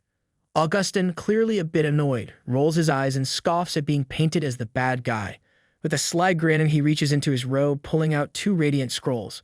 The glow of the scrolls catches Su Yang's eye, and he realizes these aren't ordinary items, they're forbidden spell scrolls. Augustin offers a deal. If Su Yang shares his dragon-taming techniques, the scrolls are his. Su Yang can't help but feel the pull of the offer. Forbidden spell scrolls of this caliber are rare and powerful, and these could be the key he's been searching for. But there's something about Augustin's grin that makes him cautious. The power radiating from the scrolls feels otherworldly, and he senses there's more to this deal than meets the eye. This could be the chance he's waited for, but he wonders, what is it that Augustin truly wants in return? Tang Zhan and Augustin's fierce stares practically pin Su Yang to the spot, an unspoken warning flashing in their eyes. These two are among the best, and if they catch a whiff of his bluff, he's done for. Su Yang feels his heart hammering, knowing he's walking a thin line. But he figures if he's going to bluff, he might as well go all in. With a calm expression, Su Yang raises a finger, projecting as much confidence as he can muster. He acknowledges the value of the forbidden spell scrolls, but points out that they're single use. Boldly, he suggests that a forbidden spell skill book might be a better deal. Augustin's humor fades, his eyes narrowing as he studies Su Yang, clearly puzzled. In his mind, Su Yang's request doesn't add up. He wonders aloud why a warrior would want a spell book. Augustin questions whether Su Yang is trying to push beyond the usual boundaries of a beast tamer, aiming to cast forbidden spells like a mage as well. The suspicion is clear in his gaze, and Su Yang senses he's on thin ice. Tang Zhan steps in, observing Su Yang closely and giving a slight nod as he speaks to Augustin. He mentions that some warriors follow a path that mixes magic with their combat skills, and Su Yang might be one of them. Taking the cue, Su Yang keeps his cool, confirming that he is indeed a mystic spirit warrior, a warrior capable of wielding magic. Accepting this explanation, Augustin finally relents, pulling out a gleaming spell book and extending it towards Su Yang. This is no ordinary spell book. It contains the Tier 2 forbidden spell, Thunder Destruction Technique. Augustin hands it over as a gift, though he warns Su Yang with a serious tone. A spell of this caliber requires significant mental strength, possibly a higher rank, to wield it effectively. Forbidden scrolls may provide an instant boost in power, but Augustin advises Su Yang to think carefully about what he's risking in exchange. Su Yang nods, appearing confident as he accepts the spell book, but inside he's already calculating the potential. He recalls the power of Tier 1 spells like Lightning of the Universe and Wrath of the Wind God, both strong enough to defeat a 6th level advancement. This Tier 2 spell, however, might even be powerful enough to take on a 7th. His mind races with possibilities, but he keeps his excitement in check, knowing that he's just gained something rare and valuable. Getting serious, Su Yang formally addresses Augustin and reminds him that regarding dragon taming, there is no guarantee that they will succeed. He adds that there have been similar cases with the mighty Global Beast Taming Association, and he hopes that Augustin will understand. Augustin just waves it off with a dismissive flick of his hand, as if he's heard it all before. With a grand, sweeping gesture, he commands a sound barrier to be set up, making it clear that things are about to get serious. A few minutes later, Su Yang stands within the shimmering boundary. Tang Zhan and Augustin listen attentively, absorbing the intricate insights shared by Su Yang. Su Yang looks up and asks if they're satisfied with his understanding. Augustin, with a confident gleam, nods and casually declares his intent to head straight to a dragon's sanctuary to try out the techniques. Su Yang blinks, momentarily stunned. Augustin is actually planning to put this into practice right away. Internally, Su Yang can't help but think, geez, this old man is serious. Tang Zhan steps forward, giving Su Yang a careful, scrutinizing look. He admits that he had his doubts at first, but Su Yang's detailed understanding of the Black Dragon Fortress mechanisms has won him over. For Tang Zhan, there's no choice but to believe him. Su Yang smirks inwardly, satisfied with his success. Suddenly, Tang Zhan tosses something towards Su Yang, who instinctively catches it. He glances down, curious, as Tang Zhan explains that it's a warrior skill book containing a Tier 2 ultimate technique, the Absolute Destruction Fist. Su Yang examines the book closely, his mind racing. He realizes that this must be Tang Zhan's signature move, an ultimate technique befitting the formidable reputation of Tang Zhan, known as the 9-tier Absolute Tyrant. The generous gift leaves Su Yang feeling a bit uneasy, but he reassures himself that a fellow Longshan wouldn't deceive another from Longxia. Tang Zhan goes on, saying once he tames a dragon, he'll gain access to the dragon spirit's secret realm, a hidden realm reserved exclusively for dragon masters. Right now, only Su Yang and Valeria hold that title, though in time, others might join them. Su Yang nods, doing his best to maintain a calm exterior, though inside his mind is calculating his next steps. He remembers reading about the dragon spirit's secret realm. The rarer the dragon, the greater the rewards it offers. If he's to make the most of this opportunity, he'll need to hunt down more dragons. But beneath his confident facade, he knows his knowledge is an elaborate bluff. With every step, he's walking a razor-thin line, aware that one wrong move could shatter the illusion he's so carefully crafted. Tang Zhan's expression shifts, his face growing serious as he continues. He explains that after the recent world-level boss event, experience points and drop rates from the Demon Abyss have spiked. Officials are organizing a team of young, talented individuals to undergo specialized training in this abyss. He then casts a nod of respect towards Su Yang, noting that his profile speaks volumes. His advancement quests, all rated at 5-star difficulty, are a testament to his exceptional talent. Tang Zhan states plainly that Su Yang is more than qualified to join. Su Yang acknowledges this with a simple nod, but can't shake a sense of doubt, wondering why the Demon Abyss specifically for training. Surely there are other, safer options, and the boosted experience and drop rates seem like a small reason for such a choice. Sensing his hesitation, Tang Zhan raises an eyebrow, seemingly impressed by his insight. He reminds Su Yang that since he completed the 5-star third advancement, he must have encountered the Red Moon invasion at least once. Su Yang nods, recalling his encounter with it, and wonders aloud if there's a deeper connection. Tang Zhan's face grows even darker. He explains that despite this game era lasting hundreds of years, no one truly understands what the Red Moon is, not even the revered Profession Change Temple. The temple remains elusive, refusing to explain the phenomenon clearly. Tang Zhan explains they only know that the higher one's 5-star advancements, the more frequent these Red Moon invasions become. Those who fall to the Scarlet Decay face permanent death, erased entirely. His voice holds a note of resolve as he declares that it's almost as if the Red Moon exists to weed out the most gifted players. Standing firm, he concludes that they can't just stand by anymore, something must change. The monsters in the Demon Abyss, with their uncanny resemblance to the Scarlet Decay, make it an ideal training ground. It's not just about leveling up, it's about facing down a real threat. Su Chen tells Tang Jian that now he understands. He then reflects that the Profession Change Temple seems to recognize this, even going so far as to open a store where rare items can be exchanged for Red Moon crystals and assigning temple priests to purify warriors who encounter contamination. Su Yang wonders if there's more to it, a hidden purpose, but he knows he's missing key information. For now, though, there are no additional clues. Just as they prepare to part ways, Tang Jian gives him a nod and mentions that the Demon Abyss assembly is about to begin. Then, with a polite farewell, Tang Jian departs, leaving Su Yang with a sense of curiosity. Standing alone, Su Yang reflects on everything that's unfolded. Tang Jian's strength and presence made him feel utterly powerless. He thought taming the Black Dragon would set him apart, would be enough to claim some distinction. Yet, in the presence of a 9-tier expert, he realizes how far he still has to go. His gaze hardens and he clenches his fist, a new resolve igniting within him. He knows he needs to speed up his progress in the Demon Abyss. He's done playing catch-up. If he wants to stand on the same level as legends like Tang Jian, he'll need to get stronger and fast. Back at the temple, Su Yang approaches the statue, which suddenly activates in a blaze of light, confirming his quest progress. His fourth advancement, a 5-star quest, stands at 100% complete. Su Yang braces as radiant fire energy surrounds him, surging through his body. With a resolute voice, he silently vows to get stronger, feeling a new determination solidify within him. The system quickly recognizes his achievements, blessing him with the statue's radiant approval. His life strength surges, all base attributes boosted by a hefty 25%.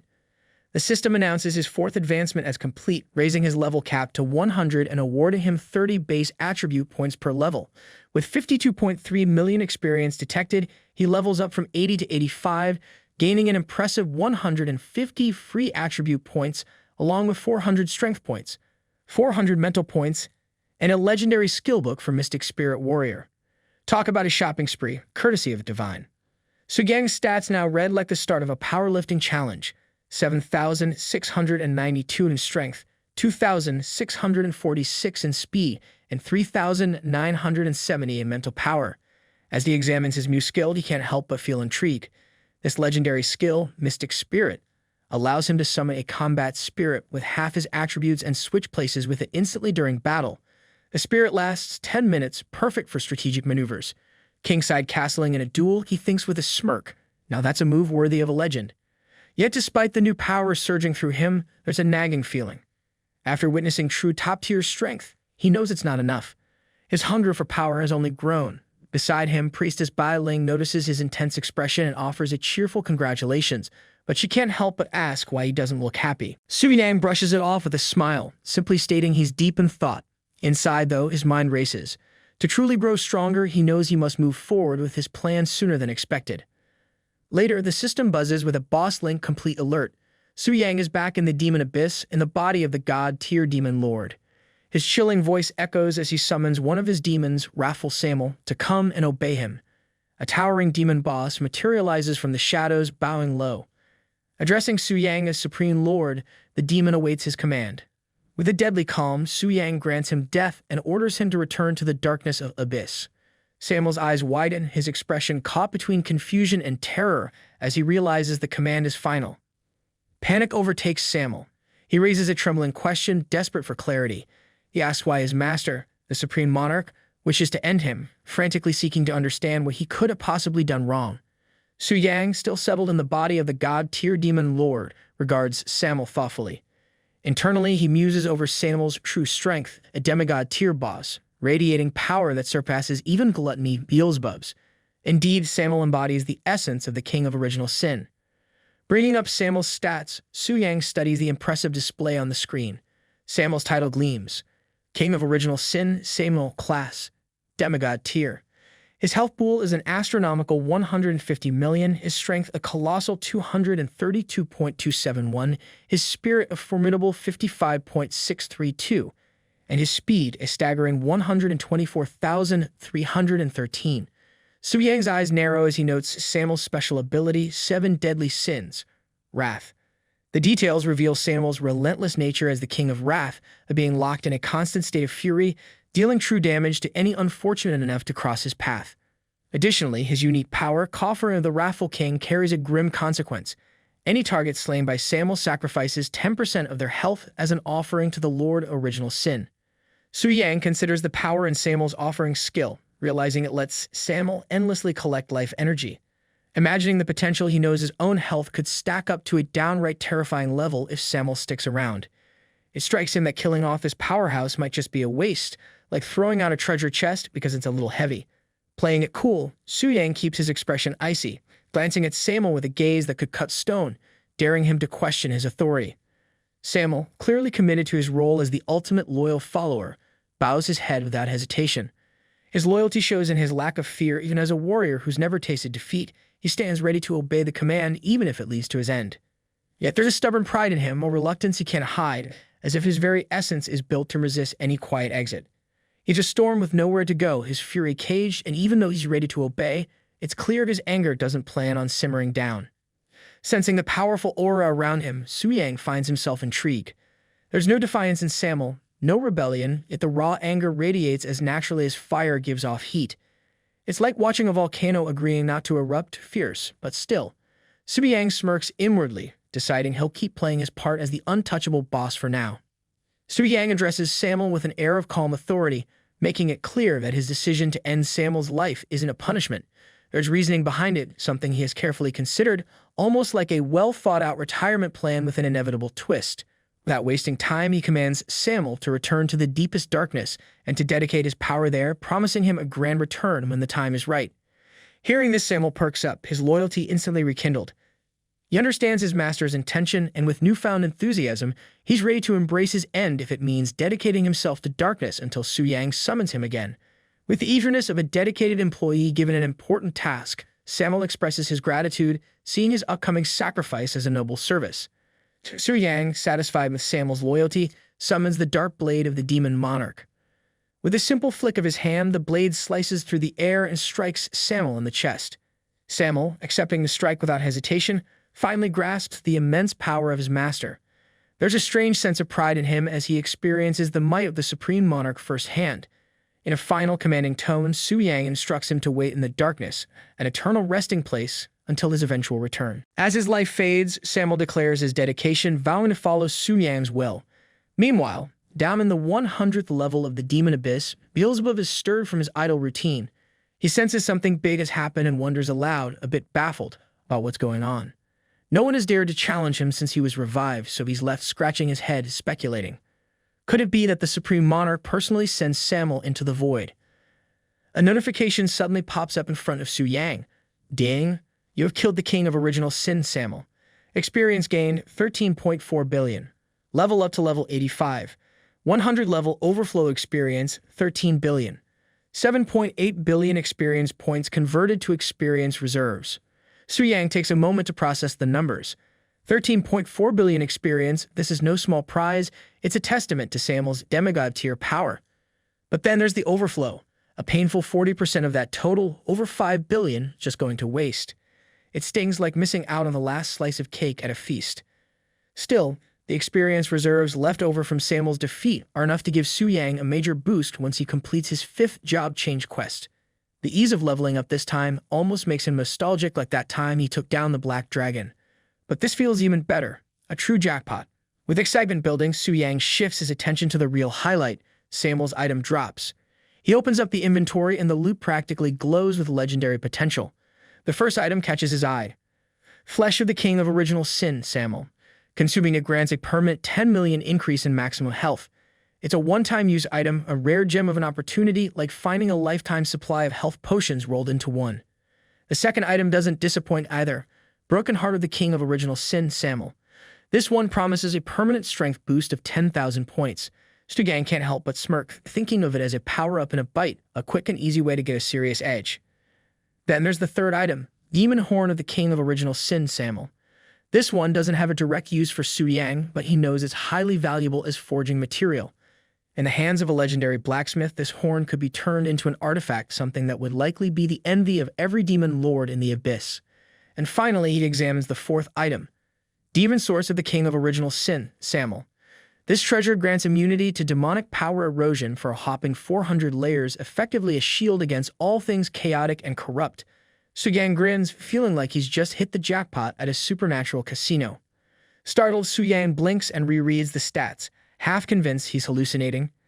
10 million maximum health, 10,000 points in strength. These items seem like they belong in a fairy tale rather than his inventory. His current base strength barely scrapes past 2,127 points, and his health sits at a humble 53,175. These items would multiply his stats into the stratosphere, giving him 5 times his current strength and a health bar so massive it would make him practically unbreakable. Suyang chuckles to himself, realizing that even without linking to a boss, he's starting to look like one himself, complete with the kind of health pool that could terrify any challenger. The 10,000 points in strength is equally mind-boggling. Combined with the boost he already gets from his job changes and the effects of the Heart of the Dragon's Slayer, his power is set to skyrocket. And with his passive skill enhancements stacked on top, Suyang can almost see himself swatting away 5th job changers and even 6th job changers as if they're minor inconveniences. If any poor soul shows up with wings of black flame, he imagines ripping them apart bare-handed, barely needing to break a sweat. Then he considers the other 2 items. One of them can be used as a forging material for artifacts, which means there's potential for some legendary weapon or armor in his future. Tang Jian had once mentioned that the monsters in the Demon Abyss are similar to the Crimson Withering, notorious for its infectious curse. Fighting against the Crimson Withering leads to Crimson Infection, so it's logical to think that taking on the demons in the Abyss could lead to demonic erosion, a power-draining corruption. As he thinks deeper, a new theory emerges. If the Demon Abyss resembles the Blood Moon and there's a crimson portal of invasion, could it mean there's also a supreme being, a ruler like the king of original sin, lurking somewhere within? In the Abyss, job changers who fall can still be resurrected, but those who meet their end at the hands of the Crimson Withering have no such luck. He wonders if, lurking in these dark depths, a supreme monarch could exist, someone even mightier than the king of original sin. The idea is both thrilling and daunting, but Suyang quickly shakes it off. That's a question for another day. Right now, his goal is crystal clear: secure the first kill of the king of original sin. Once he reaches the divine tier, he'll revisit these big-picture mysteries. Returning to his inventory, Suyang checks out the new equipment, and the first item that pops up is a jaw-dropper, the demigod artifact, Armor of the Wrathful King. The armor itself comes with some hefty requirements, restrictions set for the truly relentless. To even wear it, you'd have to slay 100,000 diamond-tier demons, 1,000 star-tier demons, 100 radiant moon-tier demons, and 10 sun-tier demons. Suyang can practically feel the armor's aura. It's as if it seethes with the fury of its former owner, Samuel, a king who lived in a state of eternal rage. Even the armor itself seems ready to destroy everything in its path. The armor's attributes are nothing short of spectacular. It adds a solid 2 million to health, boosts strength by 5,000 points, ups physical resistance by another 5,000, and even increases overall toughness by 35%. Then there's the trait Desire for Destruction. Passively, this trait raises all attributes by 1% for every 1,000 consecutive kills during battle, a feature that's like a growing snowball of power lasting until the end of the fight. And for an added kick, there's the Wrathful Berserker active ability. When rage hits its peak, this ability converts pain into raw power, sacrificing 70% of his health to give him a 200% boost in all attributes for 10 minutes. It's a trade-off that would turn Suyang into an unstoppable force, but only for a short, dangerous window. Suyang studies the attributes of the armor with a grin. The stats are absolutely insane, offering strength, health, and effects that seem almost too good to be true. And with no level or attribute restrictions, this truly lives up to its title as a demigod artifact. But then he frowns. Is this really all? Just this single piece of gear? Where are his beloved inverse sin weapons? Shrugging off the thought, he reminds himself that luck isn't always on his side, and the rewards he's received are already beyond generous. With a sigh, he instructs the system to disconnect, but just as he's about to leave, a notification pops up. There are still special dropped equipment unconfirmed. Do you wish to disconnect? Yes? No. Intrigued, Suyang pauses. Special drops. This setting wasn't part of the usual loot mechanics. Could it be something extraordinary? Curiosity getting the better of him, he selects the option to view the special drop. And there it is, the treasure he hoped for. Artifact Inverse Sin. Punishment of Wrath. His excitement grows as he reads through the description. This weapon isn't just rare, it's one of a kind. The item is unique, limited, and bound to his soul, meaning it can't be traded, gifted, or dropped. It's described as the judgment weapon for reversing sins and taking down demon kings, a fitting title for something that only appears after defeating the king of original sin. The requirements, however, are steep. Only those at the demigod tier with a strength of 50,000 or more can wield it. But the stats, they're off the charts. The weapon grants a monstrous plus 20,000 strength and reduces toughness by a hopping 60%. Then there's the first trait, Deadly Sin, which converts all damage dealt by the weapon into true damage, a game-changer for Su Yang's battles. The second trait, Inverse Sin. Punishment of Wrath applies a 10% debuff to all enemy attributes. And finally, the augmentation, Slayer of Kings, seals the deal. After defeating a king of original sin, the weapon returns to the void, leaving Su Yang with a permanent authority that's bound to elevate his status even further. Su Yang finally grasps why the Inverse Sin weapon series is essential for taking down the king of original sin. Right now, the world's strongest fighters, like Tang Zhan, a ninth job changer at the demigod tier, are impressive, but still fall short of the divine tier. Even if someone of Tang Zhan's caliber can handle other kings like Gluttony, it would be helpless against a true divine tier being like the king of original sin. The brilliance of the Inverse Sin weapons becomes clear to him. Each weapon in the series can strip the king of original sin of a portion of their authority and apply a 10% all-attribute debuff. With all 7 Inverse Sin weapons, this totals a crippling 70% debuff, leaving the king of original sin at only 30% of their original strength. Suddenly, the possibility of defeating such a seemingly invincible foe seems within reach. These artifacts are truly exclusive tools, purpose-built for slaying kings. Just then, one of his demigod demons radiates an aura of presence. Curious, Su Yang wonders who could be calling for him. A voice laced with loyalty reaches out, requesting permission to return to the depths of the abyss with news to deliver. Moments later, a striking demigod demon lady appears, bowing deeply before him. With a respectful tone, she confesses that while he was in slumber, she returned to the abyss without permission. Raising her hand, she conjures a hunter's whip out of thin air and offers it to him. She insists on accepting punishment for her offense before proceeding with her report. Su Yang takes hold of the whip, somewhat puzzled by her eagerness for discipline. Transgression, returning without permission. He wonders what she's talking about. Has something major happened here while he was away? Meanwhile, the demon lady seems to be putting her apology on full display. Su Yang is momentarily taken aback, realizing she might just be enjoying this a bit too much. He has to wonder, is this prideful demon actually a bit of a masochist? Su Yang, who is still in the body of the Demon King, takes a moment to reflect on his predicament. He doesn't know what's going on, but one thing is clear. It's time to embrace the role of the Almighty Sovereign. After all, what's the point of being supreme if you don't act the part? And for offenses like overstepping their bounds, his servants clearly need some correction. Gripping the hunter's whip with as much authority as he can muster, he lands a firm strike on the demon lady's apple bottom. She cries in pain, but Su Yang quickly notices something strange. She doesn't look upset, in fact, is that she seems to enjoy it. She shoots him a sultry look, practically begging him to continue. She wants him to be fiercer, and Su Yang, now really getting into the swing of things, decides to give her the dose she can't handle. He swings his hand down again and again, clearly enjoying his new role as the big boss. His eyes glow red, and with a dramatic flair, he gives a little speech about how he's the one who decides the punishment, not her. He announces that the punishment will double, one for her behavior and one for her attitude. He makes sure she knows who's in charge here, all while looking like he's having a bit too much fun with the whole thing. The demon lady, realizing she might have pushed her luck too far, suddenly looks nervous. She quickly backpedals, trying to save face, and begs for forgiveness for her arrogance. It's clear she didn't expect the Supreme Demon King to be this serious about his new gig. She bows and kneels before Su Yang, her posture as submissive as possible. Su Yang, getting back to business, looks at her and asks her to share the news she brings. While kneeling, she speaks, her voice steady but with a hint of urgency. She informs him that during his slumber the previous night, the humans, those pesky, nosy creatures, dared to peek into the depths of the abyss. She is convinced that only one person could be bold enough to pull off such a stunt, is that holy high priest. Su Yang reflects on the situation, connecting the dots. He realizes that this event happened right after he disconnected the connection. And at that precise moment, the Transmutation Temple had announced him as a world-class boss. The timing couldn't be worse. He thinks about how even powerful beings like Tang Zhan with his 9-turn powerhouses could only advance slowly with careful strategy.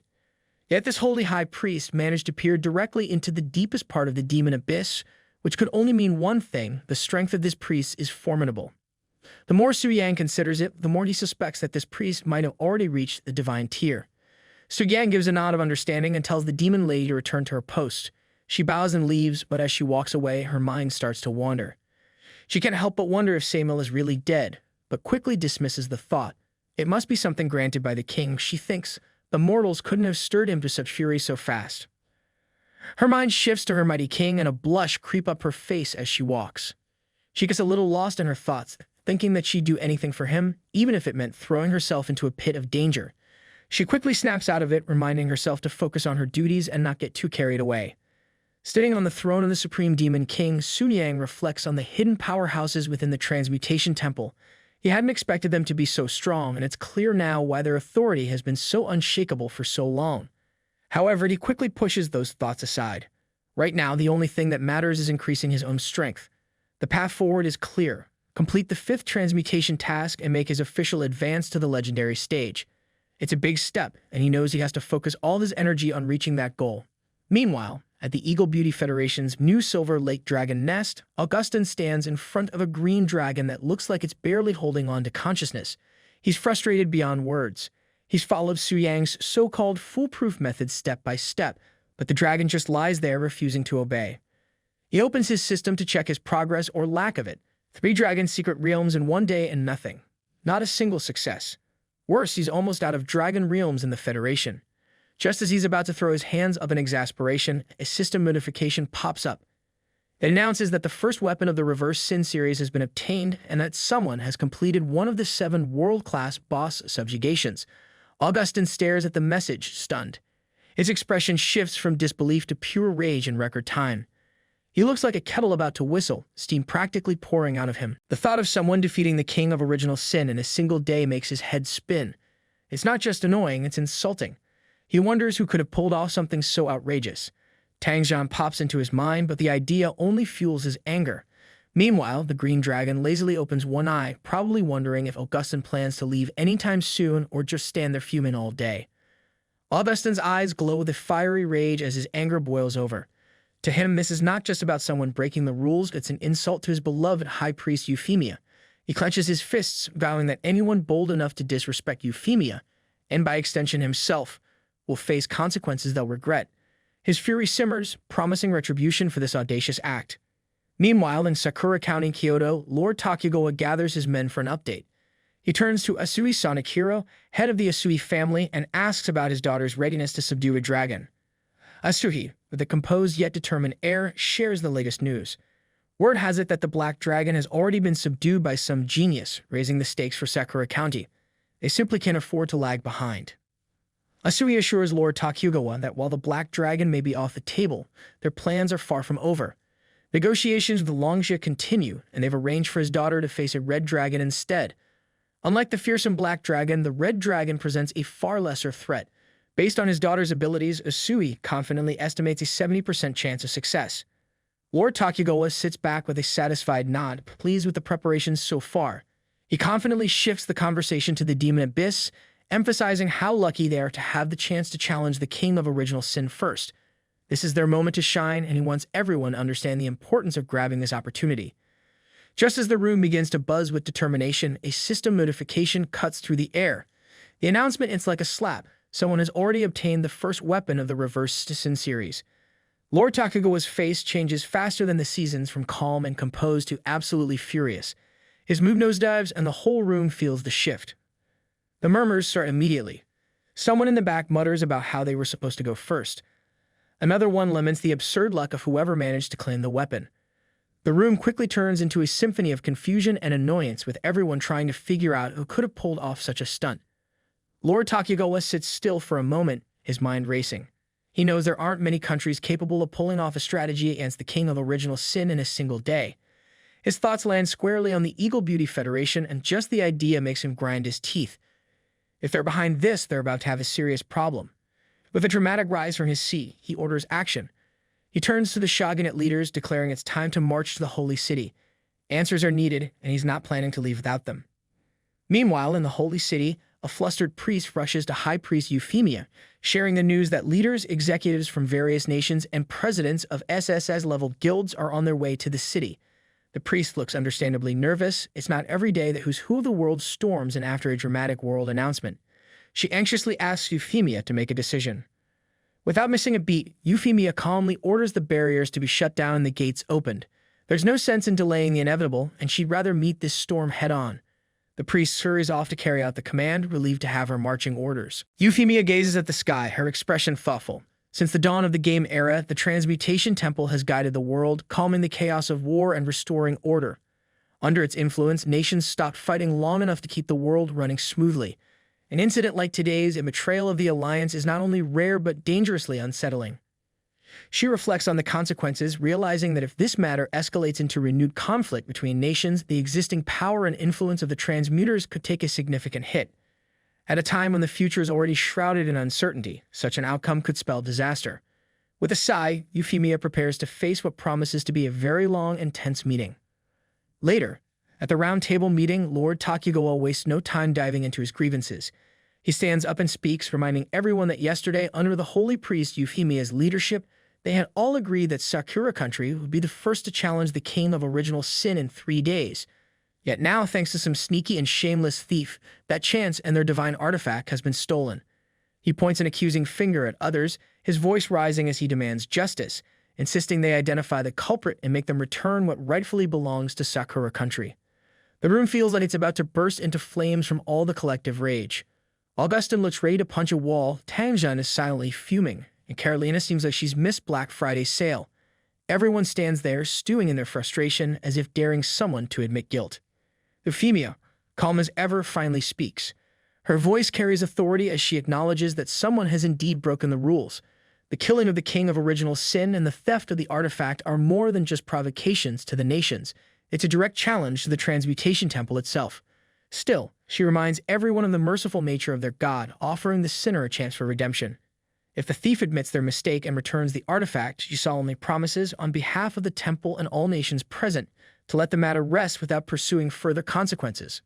Euphemia extends her hand with an air of finality, raising her staff as if to seal her words. A dazzling golden light shoots upward, piercing the heavens. She begins a chant, invoking the guidance of the sacred statue. She calls for the holy light to expose the deceiver among them, warning that anyone who lies will see the light above their head vanish. Her tone makes it clear there's no escaping the watchful gaze of the statue. Just as her words echo through the hall, small blobs of golden light appear above the heads of everyone present. The shimmering lights hover gently, an unmistakable reminder that honesty is the only acceptable currency in this meeting. The atmosphere grows thick with suspense as all eyes dart nervously around the room, waiting for the holy light to expose the culprit. Just as the golden lights hover above everyone's heads like divine surveillance drones, murmurs ripple through the room. A blue-haired girl leans over to the man beside her, whispering nervously, asking if he's noticed any lights disappearing.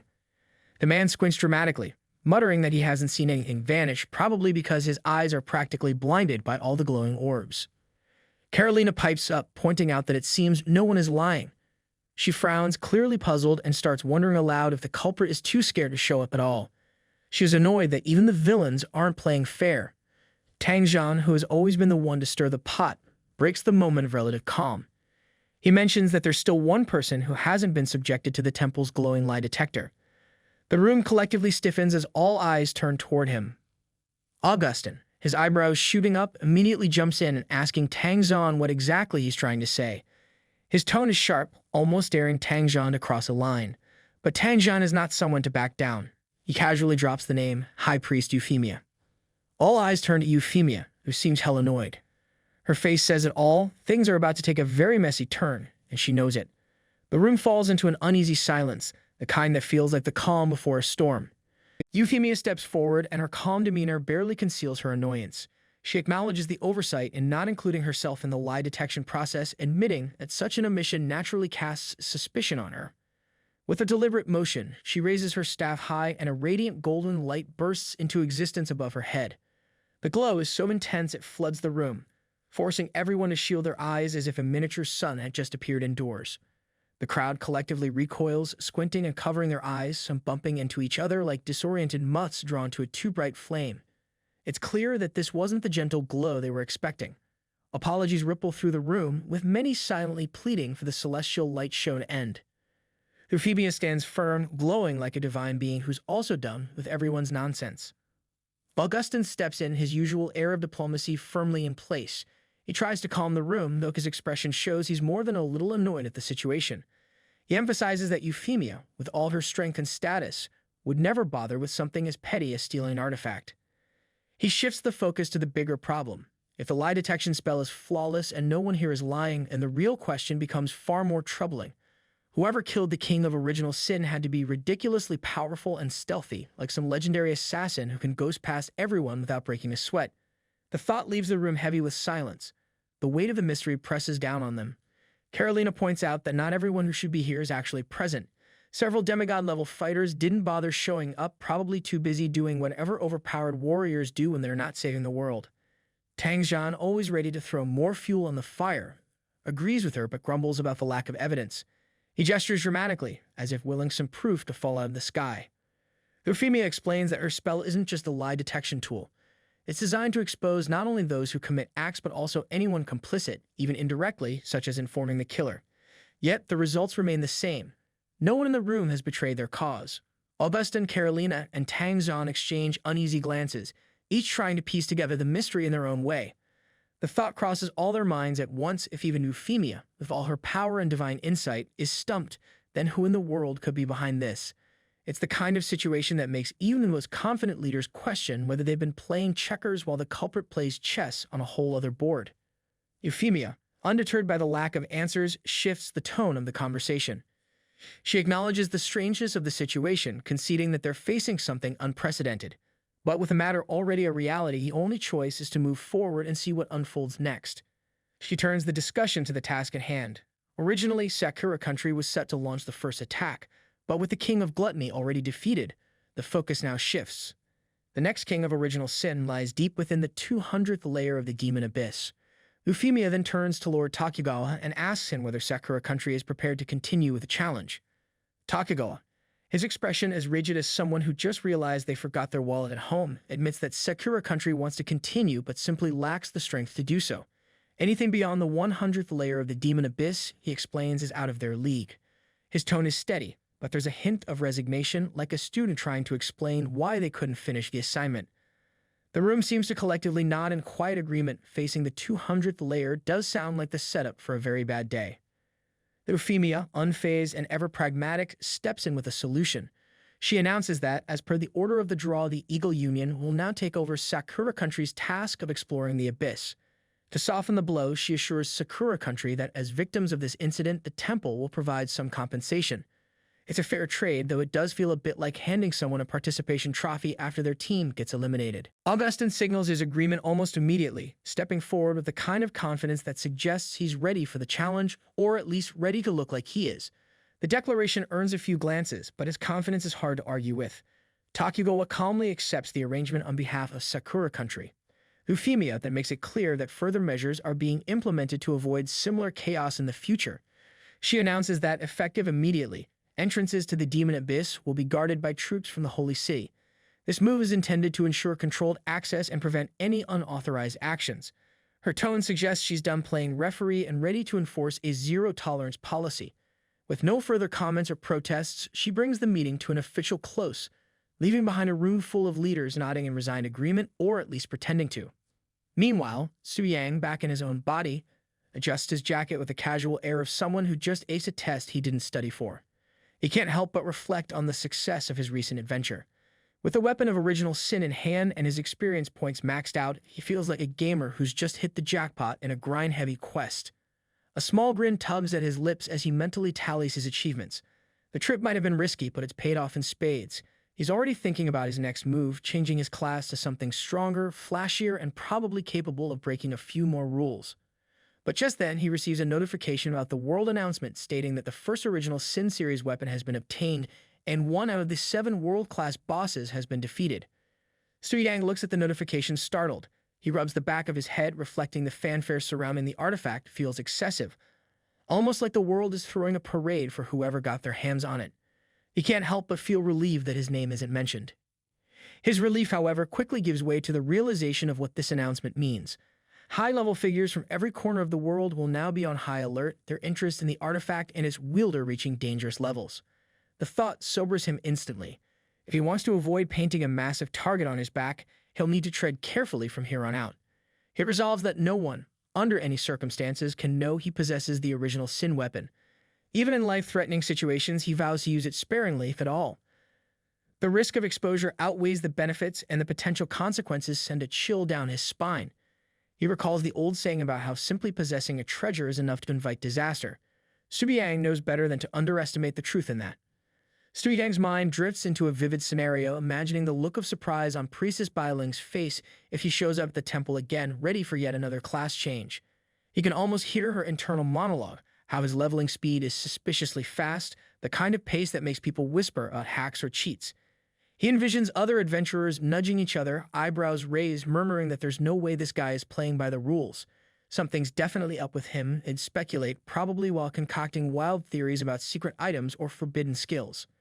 Thinking it through, Soo-yang realizes pushing forward so quickly might not be the smartest move. It's only been a day since he completed the 4th transition task, and running straight into the 5th would set off every red flag imaginable. Even the temple's neutral priesthood might start raising eyebrows, and that's not the kind of attention he wants. On top of that, his recent high-profile stunt capturing the giant dragon has already drawn more eyes than he's comfortable with. If someone connects the dots between that and the boss defeat, it wouldn't just be bad, it could blow his cover completely. Despite this, the thought of waiting around makes his skin crawl. Sitting idle feels like the opposite of progress, and Soo-yang isn't one to waste time twiddling his thumbs. His mind races for a solution, something that allows him to keep moving forward without painting a bigger target on his back.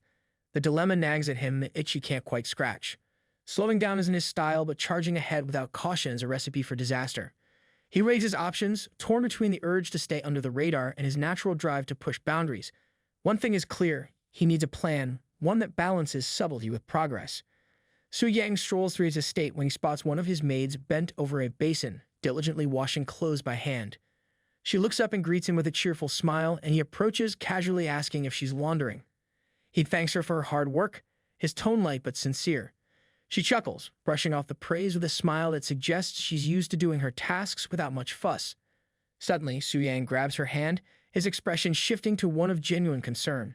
He asks why she's still hand-washing clothes when they have a perfectly good washing machine at home. He points out how much effort it must take and how it could hurt her hands. His words catch her off guard, and her cheeks flush as she realizes how close her master is standing. Her thoughts spiral into chaos, her emotions bubbling over like an overfilled kettle. Unable to handle the moment, she abruptly turns and hurries off, practically fleeing the scene. Just as she scurries away, she mutters something about how, despite the convenience of the washing machine, she prefers hand washing. She finds it satisfying to carefully clean stubborn stains, and the joy of seeing everyone in neat and spotless clothes gives her a deep sense of fulfillment. Her words trail off as she disappears, leaving Soo-yang standing there, both puzzled and mildly amused. He tilts his head, processing her explanation, and then a spark of inspiration lights up his face. Cleaning dirt away bit by bit, that idea suddenly connects to his recent dilemma.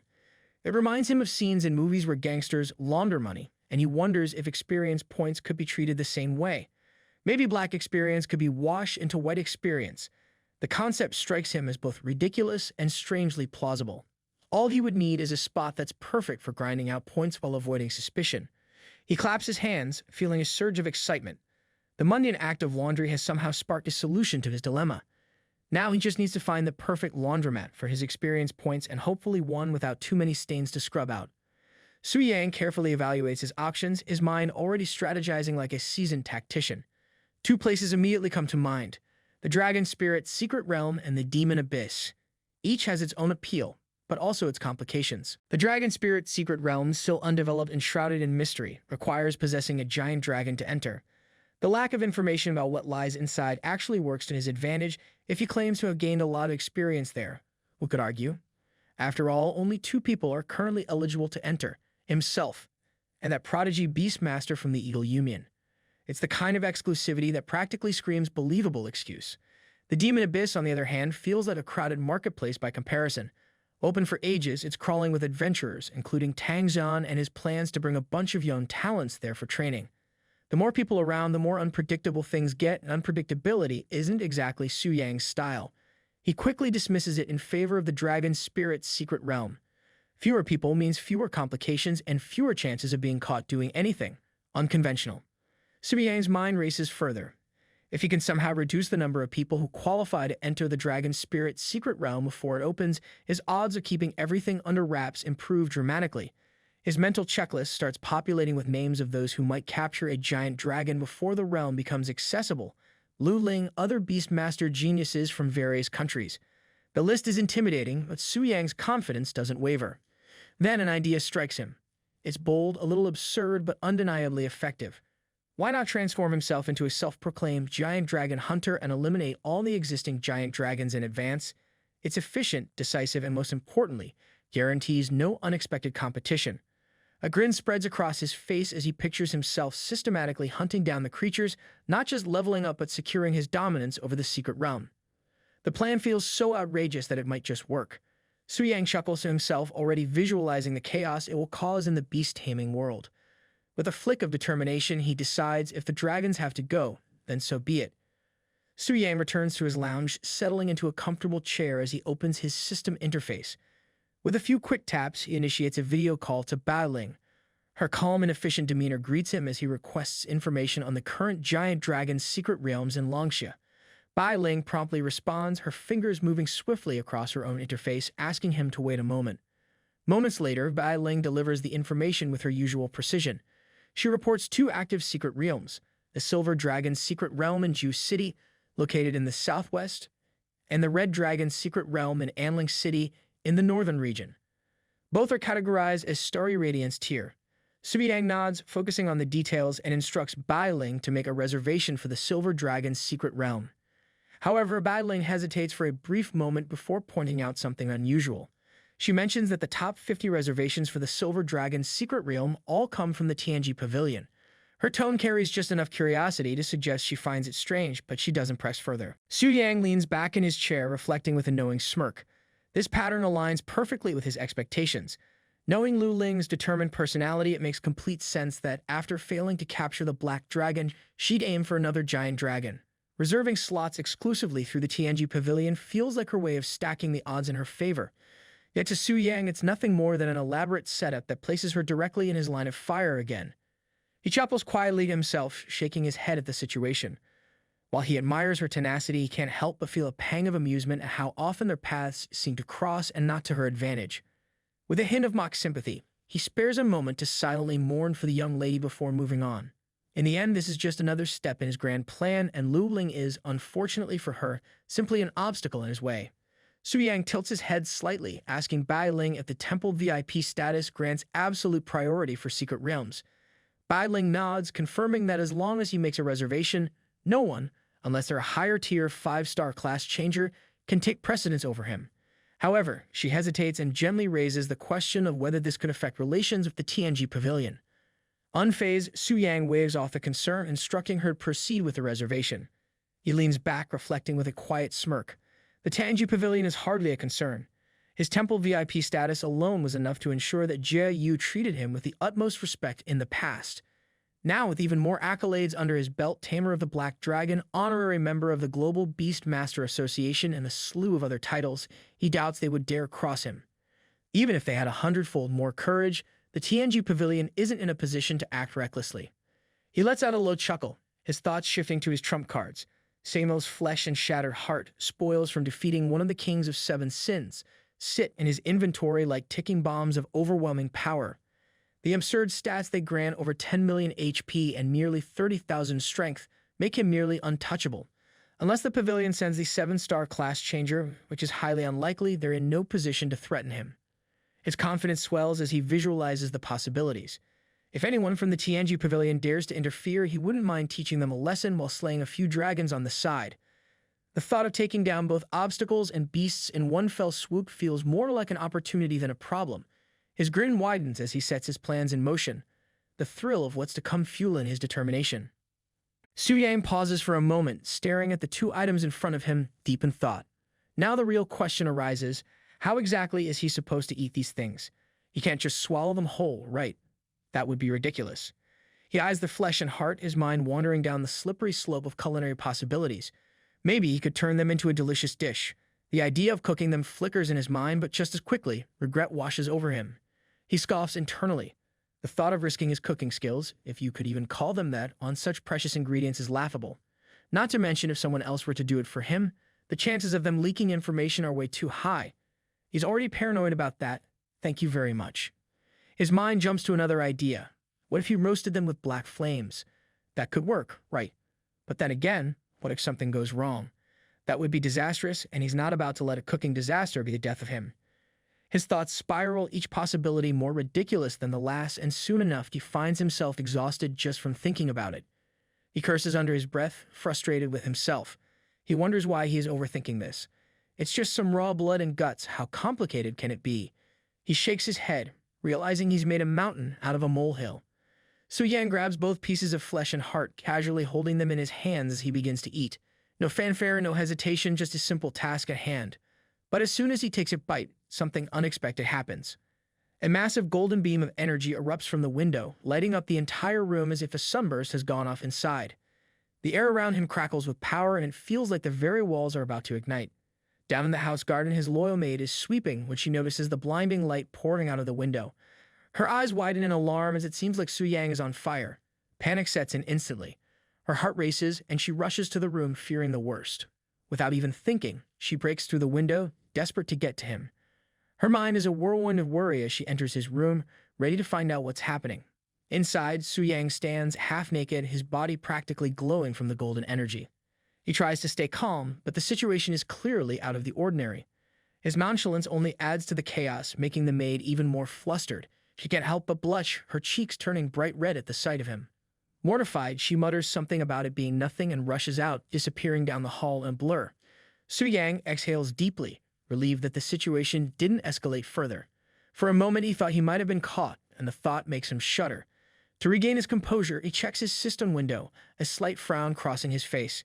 His stats have reached an absurd level, tens of millions of health points and nearly 30,000 strength. He realizes just how much power he's gained. At this point, he could probably stand there and let someone attack him, and the blow wouldn't even leave a scratch. A single flick of his fingers could cause a landslide, and that's no exaggeration. He thinks about the black flame wings dragon he faced before. Even if it showed up again right now, he's confident that he could take it down easily. Su-Yang takes a moment to relax, letting the surge of power settle in his body. The explosive increase in his attributes always brings a certain addictive thrill, as though every joint in his body is humming with energy, urging him to head out and hunt monsters. But he pushes that impulse aside for the moment. Instead, he decides to check in on Lilith, the elf princess. He wonders how she's adjusting to life here, if she's settling in and finding comfort in this strange new world. He makes his way to her room and knocks on the door, calling out to announce his entrance. When there's no response, he enters, but the room is eerily empty. His brow furrows as he looks around. Where could she be? He strolls through her room, glancing at the details, the little things that make it hers when he passes by the bathroom. That's when he catches a glimpse of her inside, taking a bath. His eyes widen in surprise, and before he can look away, Lilith notices him. Her face turns bright red with embarrassment, and in an instant, she panics, grabbing a piece of cloth to cover herself. She starts shouting in a flurry, and Su-Yang, flustered, tries to explain himself. He opens his mouth to explain that he knocked and thought she wasn't inside, but before he can finish his sentence, Lilith raises her hand. He reacts instinctively, covering his face, half expecting a slap. "Please don't slap me," he mutters, stepping backward toward the door, trying to get out of the room as quickly as possible. But just as he's about to leave, Lilith sits on her bed, her face still flushed but no longer shouting. She looks at him with a curious gaze and seductively asks why is he in such a hurry. Su-Yang freezes. The question throws him off guard, and he stands there for a moment, flustered, caught between wanting to leave and not wanting to make the situation worse. He reflects for a second. This situation is a bit too stimulating for a teenager. Without missing a beat, he quickly turns around. He mutters an apology under his breath, his face turning a shade redder. With a hasty step back, he tells her he has other matters to attend to before making his swift exit, inwardly cringing at how clumsy the whole encounter had been. Lilith finds Su-Yang's behavior surprising. She chuckles softly to herself, reflecting that she hadn't expected someone so brave to come across as so innocent. A smirk forms on her lips as she watches him leave, and she peeks out of the window, her mind still on the encounter. He's nothing like the people in the royal court, she muses. The contrast is stark, and something about it amuses her. The strength and power he exudes are undeniable, but there's an almost childlike simplicity to him that catches her off guard. Meanwhile, in the level 2 main city, Jew City, the little princess is absolutely furious. She glares at one of her officials, Tang Sai, demanding that he repeat what he just said. She can't believe it. Someone actually had the audacity to cut in line ahead of her to enter the dungeon. Who could it possibly be? Her mind races as she waits for an answer. Tang Sai, visibly uncomfortable under her gaze, explains that one of his subordinates had everything arranged, but a special reservation had come up unexpectedly. It was for a VIP of the temple, and his subordinates didn't know who the VIP was. The little princess's eyebrows furrow as she hears the words temple VIP. Could it be Su Yang again? She wonders. She can't believe it. It's just too much of a coincidence. The thought of running into him again seems almost impossible. Tang Sai, trying to calm the situation, suggests they go to the Silver Dragon's secret realm and wait there. Once the temple VIP arrives, it can discuss matters and see if there's any way to exchange something with him. But the little princess is already seething, her anger flaring up like wildfire. She snaps at him, telling him to get lost. Tang Sai, unable to withstand her fury, immediately crumples to the floor, practically rolling out of her presence, swearing he'll leave right away. The princess stands still, her anger simmering, but then her thoughts shift. If it really is Su Yang, she reflects, he just tamed the black dragon. There's no way she can compete with him on my own. Her fists clench in frustration, but a new idea forms in her mind. She'll have to ask her teacher for help. It's the only way to deal with this situation. The little princess, her frustration bubbling over, opens her system screen and dials up her teacher. She inquires if he's available, her tone reflecting her impatience. Her teacher responds almost immediately, asking what's the matter and telling her to get to the point if she has something important to discuss. With a deep breath, the princess explains the situation. She had originally planned to explore the Silver Dragon's secret realm, but a temple VIP had cut in line with this special reservation. She suspects it might be Su Yang, and since her teacher knows him, she asks if he could help her out and requests that Su Yang allow her to take the Silver Dragon's secret realm instead. Her teacher reassures her with a simple promise. He will ask Su Yang on her behalf. The princess, still irritated, continues to pace around in her chambers, restless as she waits.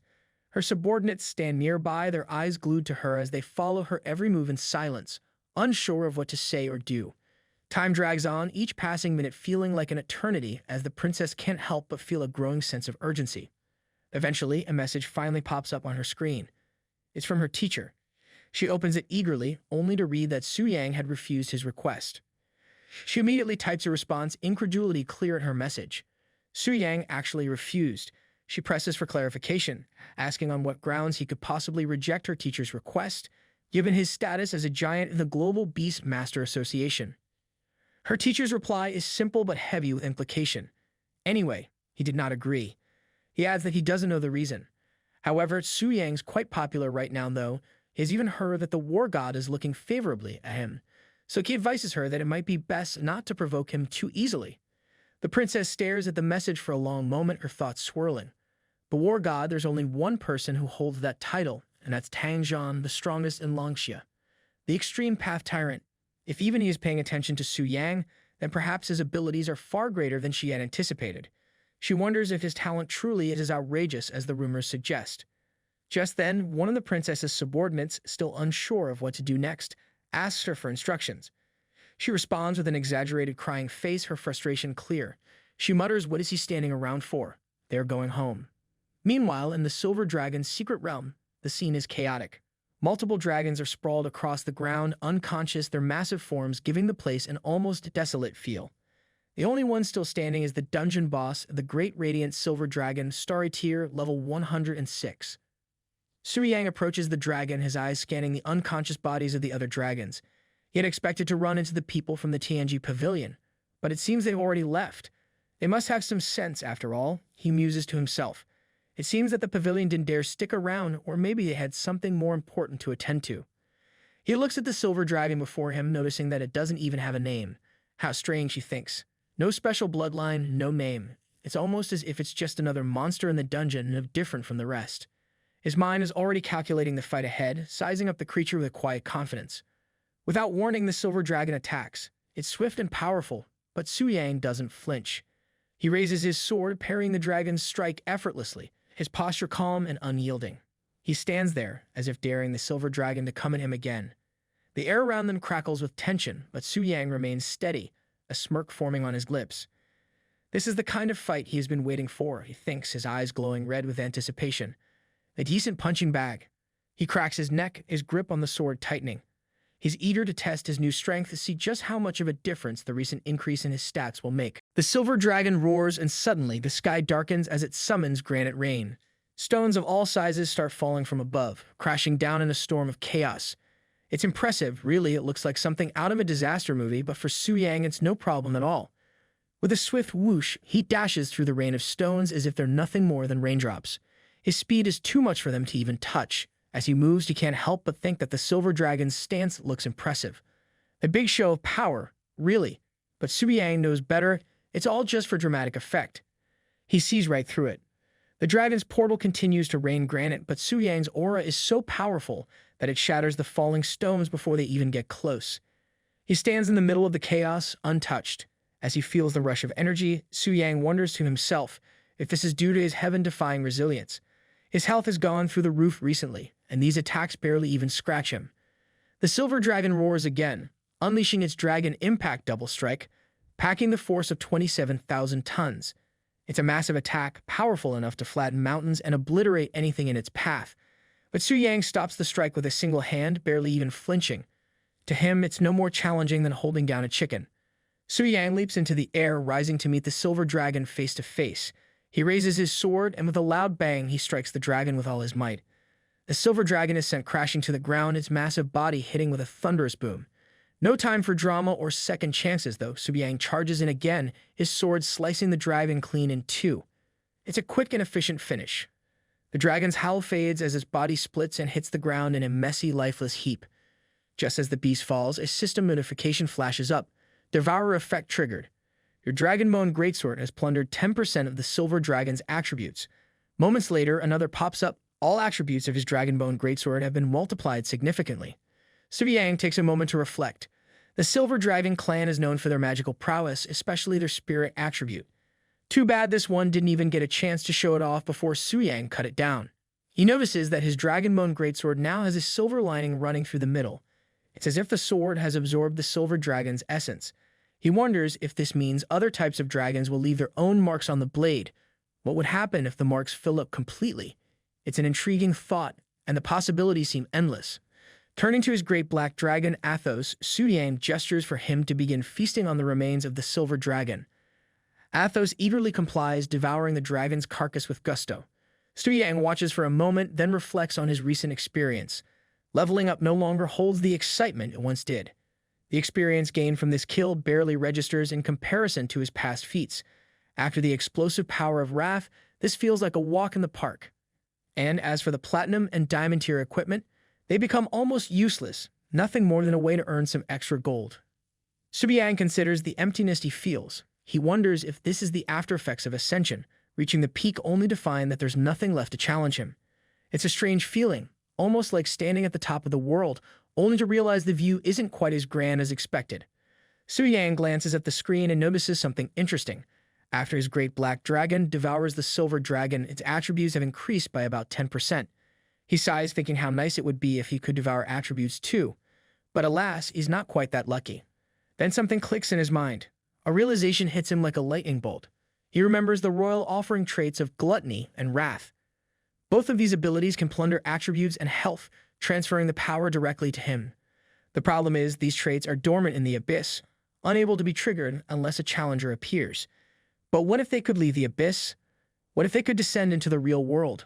Would they be able to actively plunder, to collect royal offerings and grow stronger? The thought excites him. If that were possible, could he keep plundering attributes endlessly, growing stronger with every victory? The idea of infinite growth is tempting, almost too good to be true. He reflects further. If he could summon the King of Original Sin into the real world, have it plunder offerings on his behalf and collect all 7 weapons of the Reverse Sin series, then he would be the key figure capable of soloing world-class bosses. Not just any bosses, but the ones that define entire expansions. It would make him unstoppable, the ultimate force to be reckoned with. If that's the case, then offering him royal attributes would be not just natural, but an honor. A sinister aura begins to swirl around Su Yang as his thoughts darken. He reflects that, in the grand scheme of things, dying in this world isn't a problem, resurrection is easy. Killing a few people is just a matter of resource utilization, a necessary step in the grand game.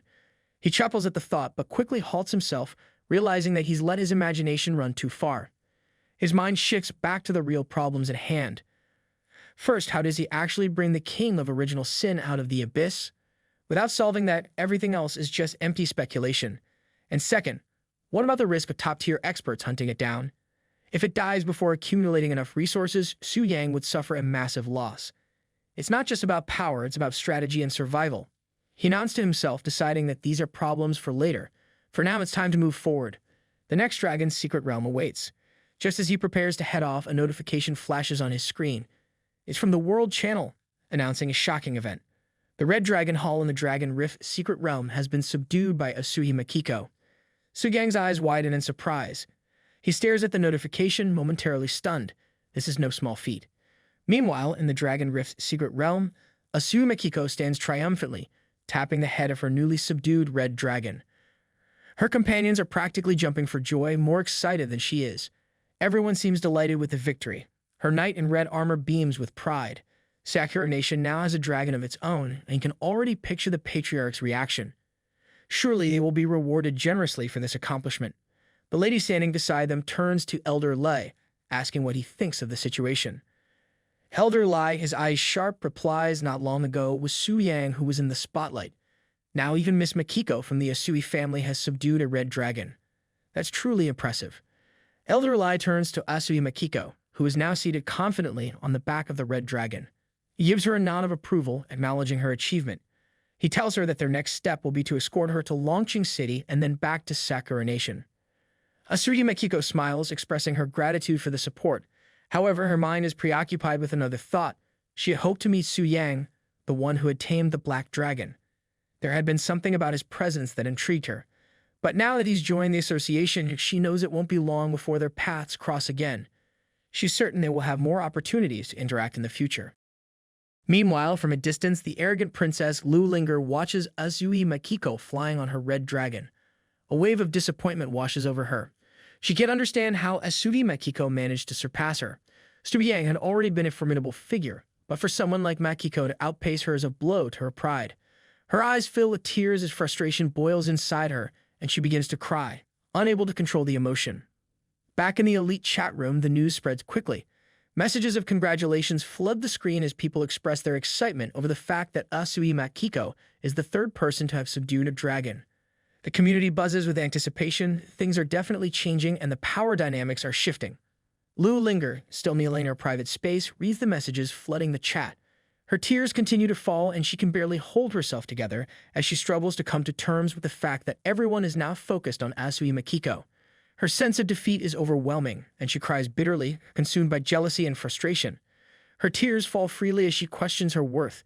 In that moment, she feels completely overshadowed, as if her achievements are meaningless compared to the others. Her followers try to console her, offering words of encouragement, but it's no use. Her heart is too heavy, her pride too wounded. The more they speak, the less it seems to help. She is lost in her own frustration, unable to find solace in her attempts to ease her. Meanwhile, Su Yang takes a moment to reflect on the situation. He hadn't expected Asui Makiko to act so quickly, and her success has thrown a wrench into his plans. This new development changes everything. Not only has she added another competitor to the mix, but her actions have raised the stakes. Now there are even more powerful players to account for. He realizes that with only a few days left before the Dragon Spirit's secret realm reopens, time is running out. He can't afford to sit idle, not when there are so many variables at play. There's no time to dwell on what others are doing. He needs to shift his focus and prepare for what's next. The race is far from over, and every moment counts. Meanwhile, sitting on his throne, King of Gluttony, Beelzebub sighs in frustration, feeling bored. He wonders why no one has come to challenge him yet. He slumps back, eyes narrowing as his thoughts start to swirl. Maybe it's actually better this way, he thinks. A sudden flashback hits him like a blow to the gut. He remembers when he got attacked by Carolina and her wolves. It's a memory that sends a cold shiver down his spine. He recalls the fear that gripped him, the weight in his chest as the beasts lunged toward him. He had been frozen, unable to move with no chance to escape. He thinks to himself that maybe it's better no one comes to challenge him. It's safer this way. Suddenly, a deep voice booms from above like thunder cracking through the air. It is the demon lord who orders him to heed the call and come to him in the depth of darkness. The words hit him hard, making his breath catch in his throat, his heart racing. He remembers not long ago when Samuel had been summoned and granted death. He wonders if it is his turn now. His head lowers and his shoulders slump, the weight of resignation settling in. He faces a bitter truth. This life was never really his. It belongs to the Lord. It's better to face death by the Lord's will than to be defeated by those detestable humans. Moments later, Beelzebub is kneeling before the demon lord, completely still. The glowing light surrounds him, swallowing him whole. The demon lord looms over him, covered in red. The air is thick with power, and it feels heavy. Beelzebub knows he has no chance and must obey the lord. In the body of the demon lord, Subiyang speaks, ordering Beelzebub to offer his life once again. There is a moment of silence. Like a humble little servant, Beelzebub accepts his fate. He says his life was given by the Lord, and if the Lord wants to take it back, he will not argue. Subiyang sees the loyalty in Beelzebub and approves. The ground trembles, and the light around them grows sharper, almost unbearable. Beelzebub cries out one last time, but the darkness quickly surrounds him. Violet chains appear out of nowhere, crackling with energy. They wrap tightly around Beelzebub, holding him in place. His red eyes widen in panic, and his body jerks violently as he tries to break free. But it's no use. The chains are too strong. The chains tighten, draining his energy. His body shakes, and sharp streaks of energy tear through him, pulling all his strength away. He opens his mouth in a silent scream, but no sound comes out. His body trembles as the chains continue to drain him, and in a matter of seconds he dies. The screen in front of Subiyang flashes, notifying him that Beelzebub, the king of original sin, is dead. Subiyang gains 3.7 billion experience with 40% overflow. This means that 2.22 billion experience is stored for later use. Beelzebub's body collapses to the ground, lifeless. All of his power and strength are gone. His body is nothing but an empty shell now, stripped of everything that once made him so powerful. Beelzebub drops many valuable items. The first item is his flesh, which gives a permanent increase of 5 million HP and boosts all of his base attributes by 20,000. The second item is a special shell. When used on a target, it binds them and applies a powerful effect called imprisonment. This effect traps targets below the solar tier, making it so they cannot move, use skills, or use any items. It's a very strong tool for controlling enemies. The third item is Beelzebub's demonic core. This item grants immunity to demonic corruption for up to 100 layers. It protects the user from being corrupted by dark or evil forces. The fourth item is Beelzebub's demonic horns. These horns are incredibly strong and are excellent material for forging. They could be used by legendary blacksmiths to create powerful divine artifacts. Subiyang thinks to himself, he had expected that Beelzebub, who has not fully evolved yet through devouring, would drop less valuable items compared to Samil, who is ranked as a demigod. But to his surprise, there isn't much of a difference. The items are incredibly valuable. However, Subiyang realizes that these items, while strong, are not the most important thing right now. There is something else that matters much more. Subiyang can hardly believe his luck. It feels so strange that even the goddess of luck could not explain it. He jokes to himself that it's as if he has kidnapped her to be his wife, such is the fortune he's having. His eyes turn toward a glowing chest labeled Special Drops. He decides to see what treasure it holds. With a flick of his hand, he tears through the glowing light, and suddenly, a deafening boom shakes the air. Golden light bursts out, exploding around him. Subiyang stands in shock as he sees what emerges. It's a divine artifact, Sin Reversal, Beelzebub's punishment. The artifact floats in the air, its radiant glow pulsing with an overwhelming sense of divine power. Its surface shimmers with details, and Subiyang quickly scans the text, his eyes darting over the powerful traits it holds. The artifact grants 50% HP and 30% tenacity, making it much harder for anyone to harm its wielder. It also boosts all elemental resistances by 20%, adding even more protection. The first trait that Subiyang reads is Sin Gluttony. This ability allows the artifact to absorb 2% of the attributes from every enemy slain by the user. This means that with every enemy killed, the artifact makes its wielder stronger by taking a small part of their power. The next trait is called Sin Reversal, Gluttony's Punishment. This ability rips the authority of gluttony away from the sinful lords and reduces all of their attributes by 10%. This makes those enemies weaker, stripping them of some of their power. But the next revelation makes Subiyang pause in surprise. The artifact also holds the power of Judgment, King Slayer. When the wielder defeats a sinful lord, the weapon vanishes into the void and the user gains permanent authority over gluttony. Subiyang realizes that this artifact is more powerful than he imagined. It's not just a tool, it's a source of endless strength. Subiyang reflects on the artifact's power. He understands now why it is part of the same series as Wrath's Punishment. Not only does it have similar abilities, but it also grants the authority of gluttony. This means it can devour 2% of the slain enemy's attributes, making the wielder stronger with every kill. To Subiyang, this is nothing short of divine power.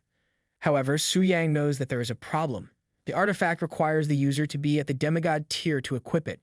He cannot use it yet. If he tries to level up too quickly, It would attract unwanted attention. After all, job transfers through the statues leave a record. If someone notices his rapid rise in power, it could be suspicious. Sugang thinks to himself that if only there was a way to disrupt the transfer shrine, he could avoid the records and level up without drawing attention. He wonders if such a solution exists, but for now, he knows he must be patient. Meanwhile, in the Holy City, the High Priestess reflects on the situation. Although the identity of the person who stole the first sin reversal artifact is still unknown, she is relieved that no major conflicts have happened between the nations or their associations so far.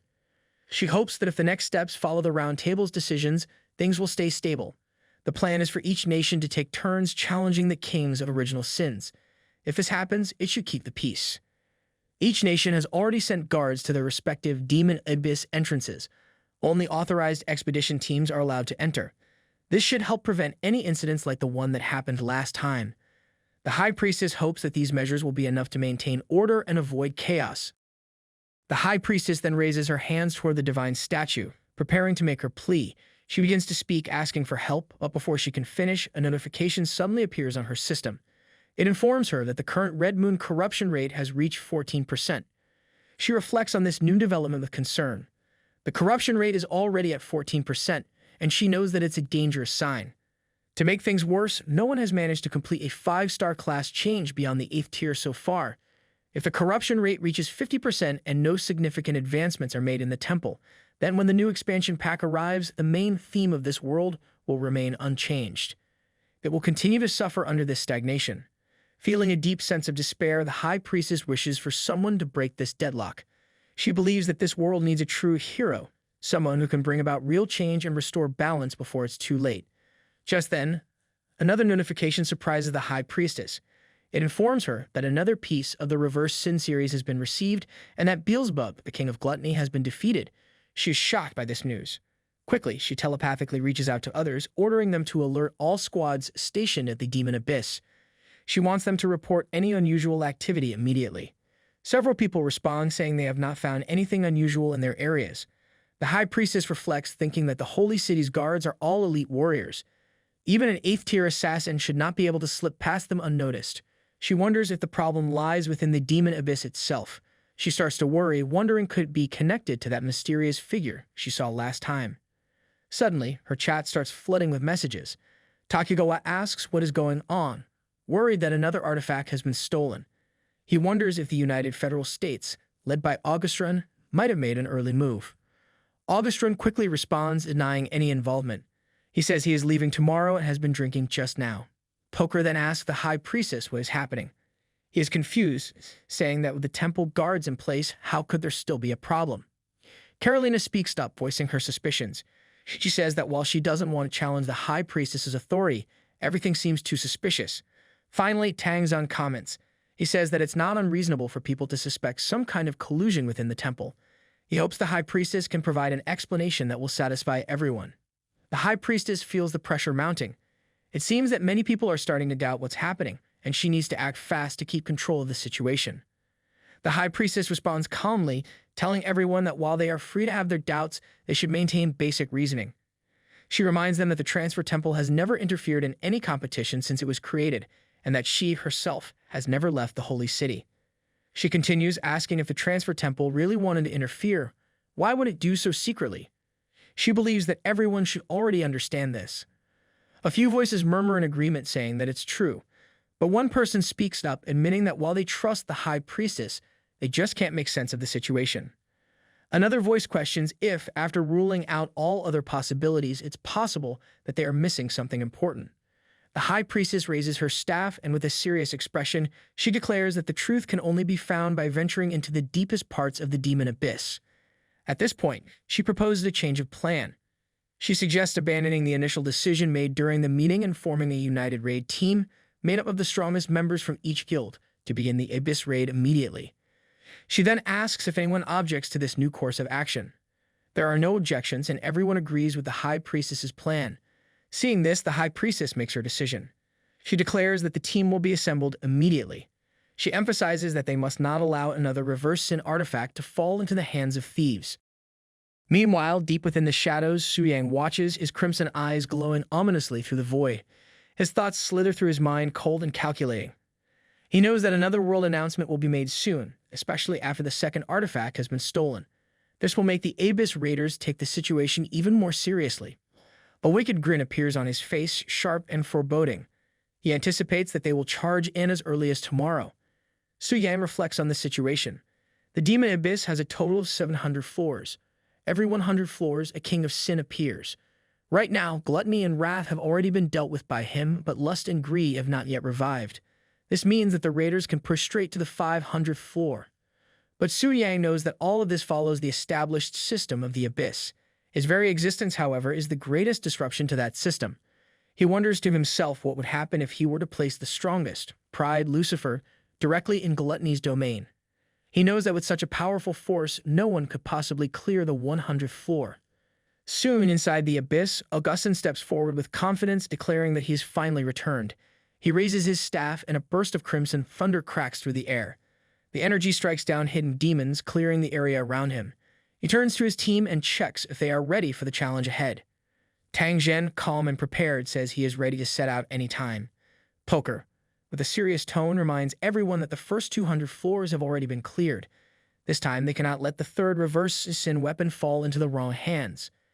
It turns out hundreds of raiders have gathered under the leadership of Augustin, Tang Zhen, Carolina, and Poker. Their goal is to sweep through the Abyss and collect as many reverse sin series artifacts as possible. Carolina looks around at her team and says everyone here is top tier, so she won't waste words. She asks who wants to take the lead against the floor 300 boss. Mike, a young knight ranked 8, steps forward, eager for the challenge. He says he has always been beaten to the punch by stronger members before, so now he wants a chance to fight the abyssal bosses himself. Carolina, excited to see his determination, agrees. Tang Zhen, calm and focused, tells everyone to get ready and push forward without hesitation. The group moves quickly, attacking as they go, and soon they reach the 100th floor. Poker, seeing no remaining guard bosses, suggests charging through the floor quickly. But unknown to them, Lucifer, the Queen of Pride, is already waiting for them at the 100th floor. One of the raiders reports that enemy units have been detected ahead. Carolina is shocked and asks if there are more enemies. She wonders if the King of Gluttony is still alive. Tang Zhen, also surprised, looks ahead and quickly realizes that the enemy is not the King of Gluttony, but someone else entirely. A dark aura surrounds Lucifer. Her presence is overwhelming and suffocating. Mike, feeling bold, grins defiantly. He steps forward, ready to attack, thinking Lucifer is simply a new version of the once feared King of Gluttony. Without warning, he charges forward, his sword glowing with radiant energy. But Carolina shouts at him to stop. It's too late. Mike rushes toward Lucifer. Then, in one terrifying instant, everything freezes. The lightning strike cuts through the air, and the battlefield goes silent. The system's notification flashes, announcing that Mike, their teammate, has been killed by Lucifer. The group stands frozen in shock, realizing they are facing a far more powerful enemy than they could ever imagine. Lucifer's crimson gaze sharpens, and her presence radiates malice. The remnants of her latest attack still crackle through the air, and the team stands frozen in disbelief. One strike from her has instantly killed Mike, the 8th-ranked Templar Knight. Carolina's voice trembles as she tries to comprehend what just happened. She wonders how such a powerful attack is even possible. She grits her teeth, hiding the fear that creeps into her expression. Frustration builds in the group as they realize their best efforts are ineffective. Despite using high-level insight, nothing works. Those with weaker power are fainting simply from the pressure of Lucifer's aura. The truth sinks in. They are facing a threat unlike anything they've ever encountered before. Carolina, determined, steps forward. Her eyes shine with resolve as she activates the forbidden spell Record of True Delight. A radiant burst of light surrounds her, lighting up the battlefield in blinding colors. The spell allows the user to inspect the detailed information of a target, no matter the level difference, but as a long cooldown. And as the light fades, the spell locks onto Lucifer, revealing the monstrous truth behind her power. The system's description shows that she is the queen of original sin, pride. Lucifer's power rivals that of gods, and even the other kings of original sin hold her in awe. Her level is 400, and her attributes are terrifying. Strength of 452,121, spirit of 231,123, and speed of 213,432. The team is left stunned by the sheer scale of her abilities. Su Yang, still in the body of the Demon Lord, reflects on what he has just discovered. He realizes that during the punishment battle earlier, he forgot to check Lucifer's information. Now, after seeing her stats, he is shocked. Her power is almost on par with his, a Sin Lord. Even in her weakened state, Lucifer is a Sin monarch, and Su Yang can't imagine how powerful she would be if she were at full strength. Curious, he decides to look at her talents next. He remembers how broken the talents of gluttony and wrath were. He wonders if Pride's talents will be just as strong. However, when he sees the details, his disbelief grows. Lucifer's talents are incredibly overpowered. According to her abilities, anyone below her level is considered a weaker being. Even those with lower stats cannot harm her at all. Su Yang realizes that this makes Lucifer nearly invincible against most opponents. Su Yang is in disbelief as he thinks about what he has just seen. He can't believe it. There isn't a single divine rank professional in this world. If someone hadn't already killed a king of original sin before, Lucifer's talent would almost seem like invincibility. Su Yang is sure the designers of the Demon Abyss are insane to create something like this. He then considers the offering of the King of Pride. Lucifer's power becomes even more ridiculous when he thinks about it. If Lucifer wipes out the assault team this time, Su Yang will gain full control over them. Su Yang imagines what would happen if top-tier players like Tang Zhen and Augustin were there. He smiles, thinking about how glorious the scene would be. He can't wait for it to happen. Su Yang recalls giving Lucifer the order. He told her that he has decided that Lucifer would take Beelzebub's place and guard the 100th floor of the Abyss. He wanted those arrogant enemies to learn what true strength is. Lucifer, excited by the task, immediately accepted his command. She told him that she is his loyal servant and will always obey his orders. In present, Carolina calls forth her spirit beasts, Frost Howl and Elemental Chimera, ordering them to protect Poker. Poker moves forward into full attack mode, raising his shield and sword, ready for battle. Tang Zhen activates his ultimate tyrant mode and commands everyone to attack with full force. Augustin, not holding back either, summons White Thunder around him and gives the same order. Tang Zhen unleashes his ultimate destruction fist, while Augustin calls down his attack, Thunderstorm of Heaven and Earth. Poker leads the charge with his sword, and Carolina's spirit beasts join the fight.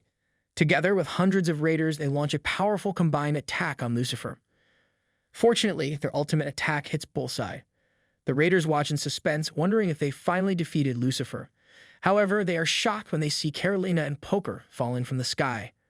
Lucifer emerges from the smoke, completely unharmed, her health still at 100%. She holds a demonic sword, and her right eye glows an eagle crimson. She looks at them coldly, mocking them, questioning why the weak would even bother to fight. With a deadly smile, she declares that death is their inevitable fate. The attack from Lucifer leaves the raiders in disbelief. Poker, barely standing, curses in frustration.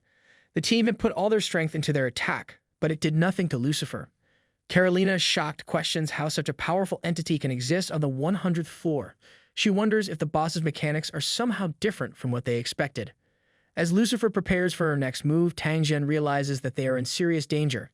He orders everyone to activate all their defensive skills and hold their ground. Lucifer, with a sinister smile, declares that she is offering a glorious feast to her lord. She releases her devastating attack, the Sin of Pride. The explosion wipes out everything in its path. In a matter of seconds, the entire raid team is gone. Only Carolina, Tang Zhen, and Augustin remain barely alive. Augustin, with difficulty, speaks, acknowledging that only the three of them have survived. Carolina, still shocked, mentions how even Poker, with his incredible defense, was wiped out.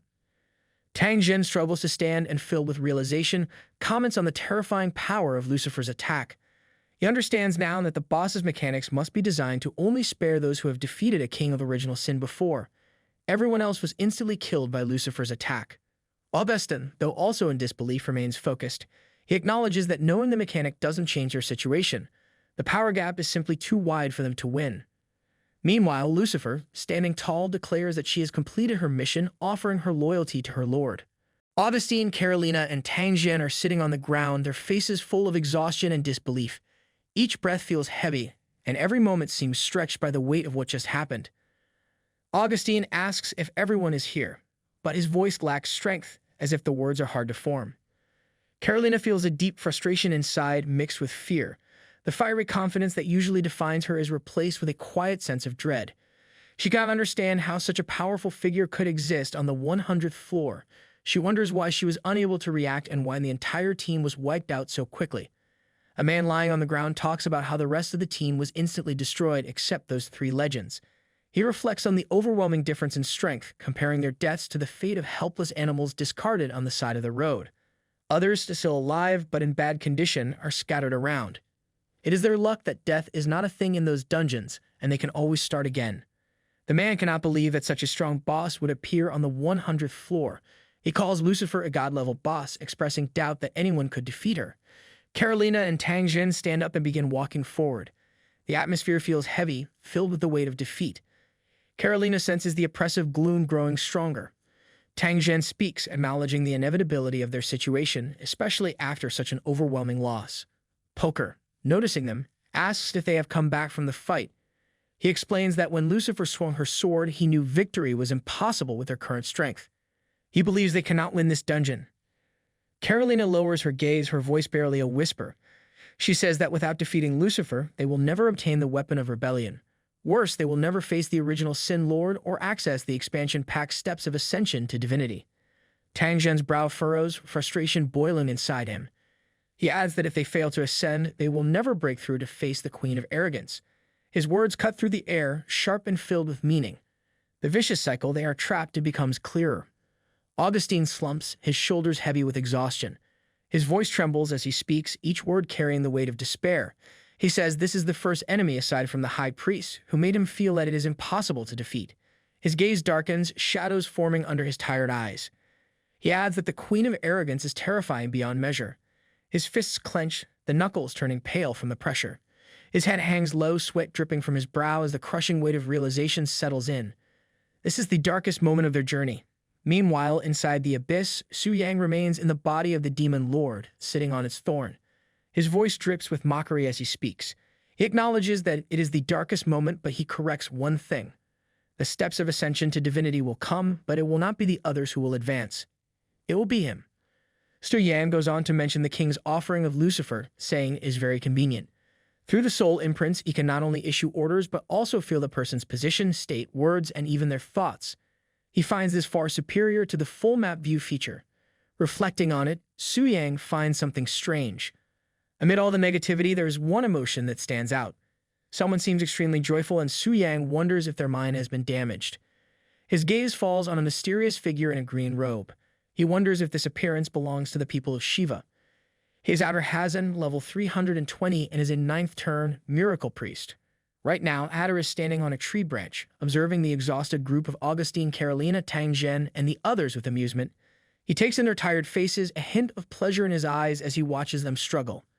Meanwhile, Su Yang continues to reflect on the people of Shiva. He notes that they always leave a peculiar impression, not just because of their distinct culture, but also because, in the current era of games, they still follow their traditional caste system. This system has allowed the ruling elite to control most of the exceptional resources. Su Yang realizes that because of this, the strength of Shiva's professionals is highly polarized. The number of legendary professionals in Shiva is almost the lowest among all countries. Su Yang is intrigued by Adder's high spirits after such a devastating defeat. He decides to observe him closely, curious to see what Adder is really thinking. Lurking behind a tree, Adder chuckles. He didn't expect even the best teams in the world to collapse like this. He feels it is wonderful and excellent. With the decline in strength among elite professionals and the halt in global mission progress, both Longxia and the American Union will face serious problems. This will give Shiva a chance to surpass Longxia and the American Union and become the world's superpower. Adder believes that obtaining the legacy of the ancient Devourer is the key to this chance. Hearing this, Su Yang reflects on the name Ancient Devourer. He realizes that he has heard it before. Then, he remembers, it was in the description of the Dragonbone sword. Su Yang checks his system, and the system shows him the description. Bearer of the name Athos, descendant of the ancient Devourer. In the end, he walked towards the grave of death. The sword of bones, the soul of blood. The corpses do not decay, and the devouring never ends. Su Yang reflects on the description of Dragonbone's sword that he obtained after defeating the legendary Black Dragon Athos. The system informs him that the Black Dragon Athos was indeed the descendant of the ancient Devourer. It was once thought to be a simple backstory, but it is real. The ancient Devourer lies in slumber. He was killed by an unknown herd, and dragons and spirits crown him, celebrating the end of his dreadful shadow. However, after the herd's betrayal, his body was buried in an unknown land. His soul returned here, waiting for those who would enter and seek revenge in his name and that of the ancient Devourer. Su Yang learns through his memories that it seems his brother, Yumino Hazan, had discovered this secret information on a stone tablet near the dragon spirit's secret realm. It shocked him to realize that the ancient devourer had been so powerful that even spirits and dragons, both races with divine powers, feared him. The thought of his strength is overwhelming. The last piece of the information stood out the most. Anyone entering the dragon catacombs might be able to inherit the legacy of that unknown hero and the ancient devourer. Meanwhile, Outer thinks about the opportunity they now have. He knows that only he and his brothers know the secret. With the joint army distracted, Outer sees a chance for his nephew Bijan to enter the dragon's spirit secret realm. If Bijan can reach the legacy of the ancient devourer, it will be theirs. Outer believes that with such power, even god-ranked enemies will be no match for them. He sees it as a golden opportunity, laughing to himself.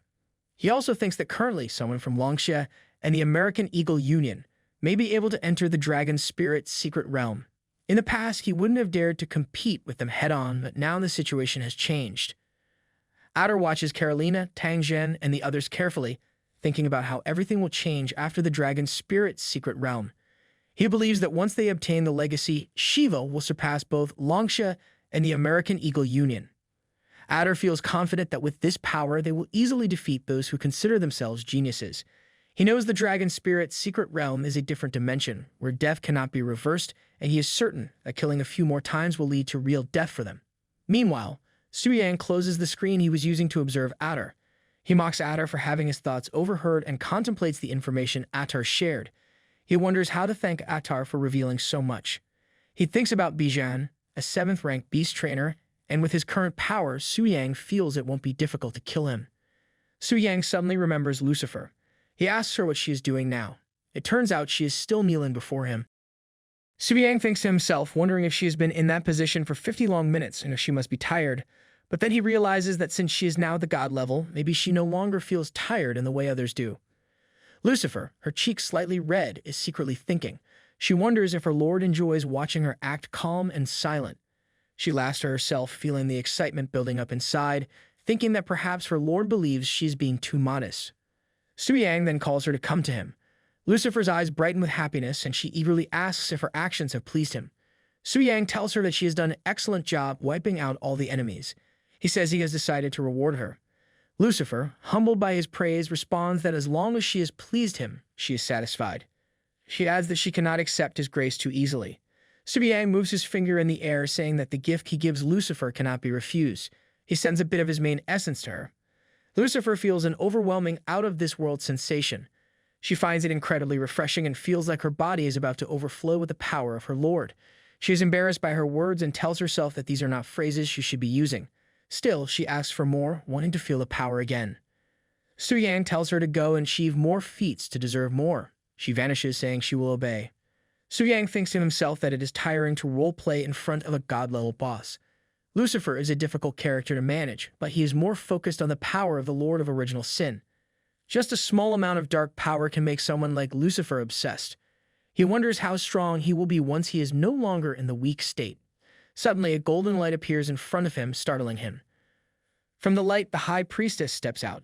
Suyang immediately recognizes her and reflects that it is Euphemia, the High Priestess of the Holy Temple.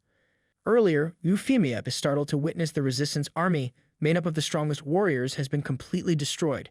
She cannot understand how this happened. The situation is strange, and she knows she must act now. She stands in front of the Holy Light statue, deep in thought. She realizes that she cannot stay a bystander anymore. She needs to do something about this. Euphemia prays, calling out to the statue. She asks for its blessing and pleads for the power to see what is hidden from the world. She hopes to gain the ability to understand the darkness that has fallen over them and to guide others with the holy light. Suddenly, bright golden light pours from the holy statue. The light surrounds Euphemia, lifting her into the air. Golden and purple lights shine around her, creating a powerful glow. Her eye of insight changes. It transforms into the eye of truth. This new ability is much stronger. It is now filled with the power of the holy stars and can see everything in the world. Euphemia floats higher into the air, and in the next moment she appears before Suyang, who is still in the form of the Lord of the Abyss. Euphemia raises her staff, pointing it at Suyang. She wonders about the dark powers surrounding him and asks if he is the Lord of the Abyss. Suyang, calmly sitting on the throne, responds by asking what brings the High Priestess of the temple to this dark place. Euphemia wonders if he knows her. Suyang confirms he does. He says he knows she created a resistance force to attack the demon abyss as part of a global mission. He adds that Lucifer wiped out all of the resistance members. He asks if that is why she is here. His eyes glow red, and he questions how he should welcome her. Euphemia feels overwhelmed. She remembers using the Eye of Insight before when Su Yang seemed to be sleeping. She never expected him to awaken now. She wonders if this is the reason for the changes in the abyss. The feeling is completely different this time. It's deeper, darker. Even with the Eye of Truth, she cannot see through it. She realizes Su Yang is stronger than any god. She decides that retreating and regrouping with the resistance is her best option. She must plan carefully before confronting him again. Euphemia tries to use the space-time rift, but just before she can escape, Su Yang stops her. He warns that she cannot come and go freely. Suddenly, a hand made of dark energy reaches out from behind her and grabs her tightly. Su Yang watches calmly, wondering what equipment will drop if he defeats the strongest human high priestess. He thinks it is a shame because he will not gain experience points from this fight. But before the dark hand can do anything more, Euphemia disappears, escaping from his grasp. Su Yang smiles slightly, thinking that the strongest and most mysterious high priestess will not be caught so easily. Meanwhile, Euphemia reappears in her high temple. She kneels down, exhausted and still breathing heavily. The fear she felt during the encounter stays with her. She is grateful that the temple's power brought her back in time. Without that, the consequences could have been disastrous. Temple priestess Rhea hurries to Euphemia, her face filled with concern.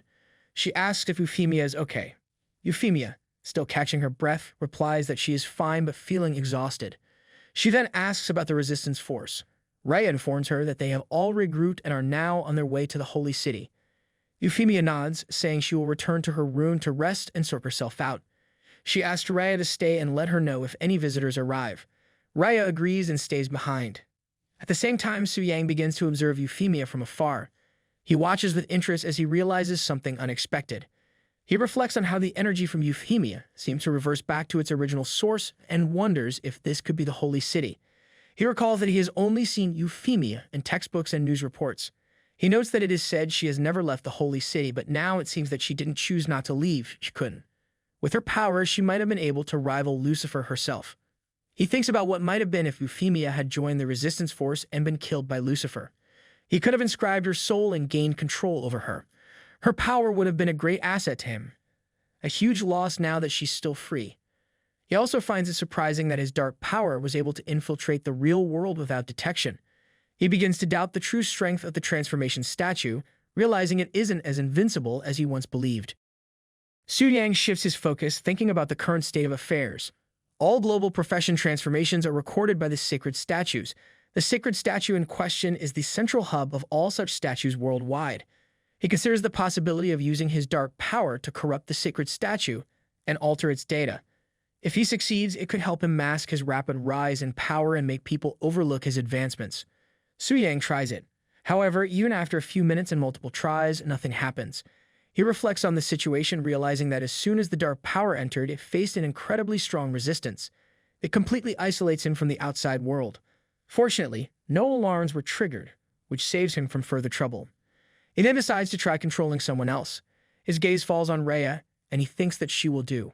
Without hesitation, he unleashes his dark power. A purple aura surrounds her, slowly invading her body and mind. Rhea cries out in pain, feeling something invade her. Desperately, she pleads for it to stop. In a matter of minutes, Rhea's body undergoes a drastic change. She transforms into a level 130 demon priestess, a succubus demon. With a seductive tone, she calls out for her master, completely changed. Su Yang watches, surprised and somewhat intrigued. He reflects on what just happened. He can understand the power boost, but the fact that her race has changed completely confuses him. He ponders if his dark power truly causes people to fall and transform into demons. He wonders whether she is now considered a monster or still a profession holder, unsure of the boundaries of his power. Just then, Su Yang notices the transformation statue reacting. The beam of holy golden light shoots up from the statue, rising toward the sky.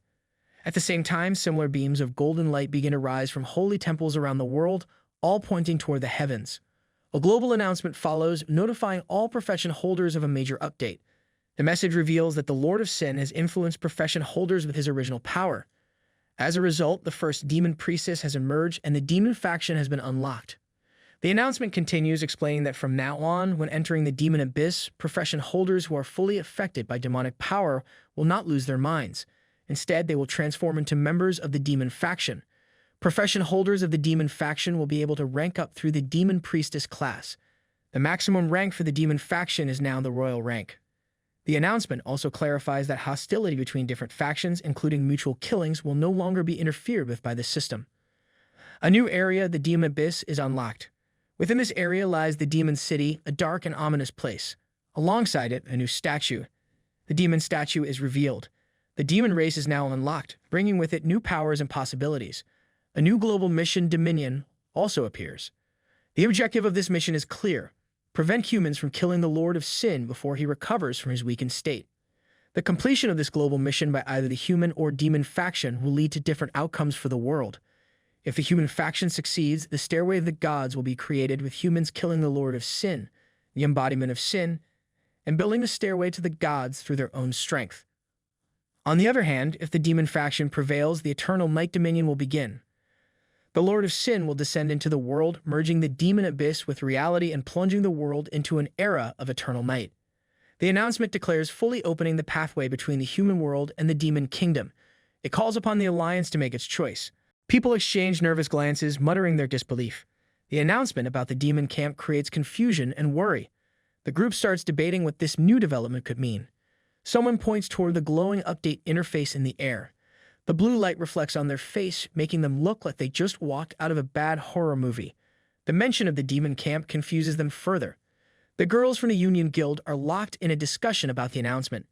One of them points out that the quest seems cruel, clearly designed to push humans into fighting and killing each other.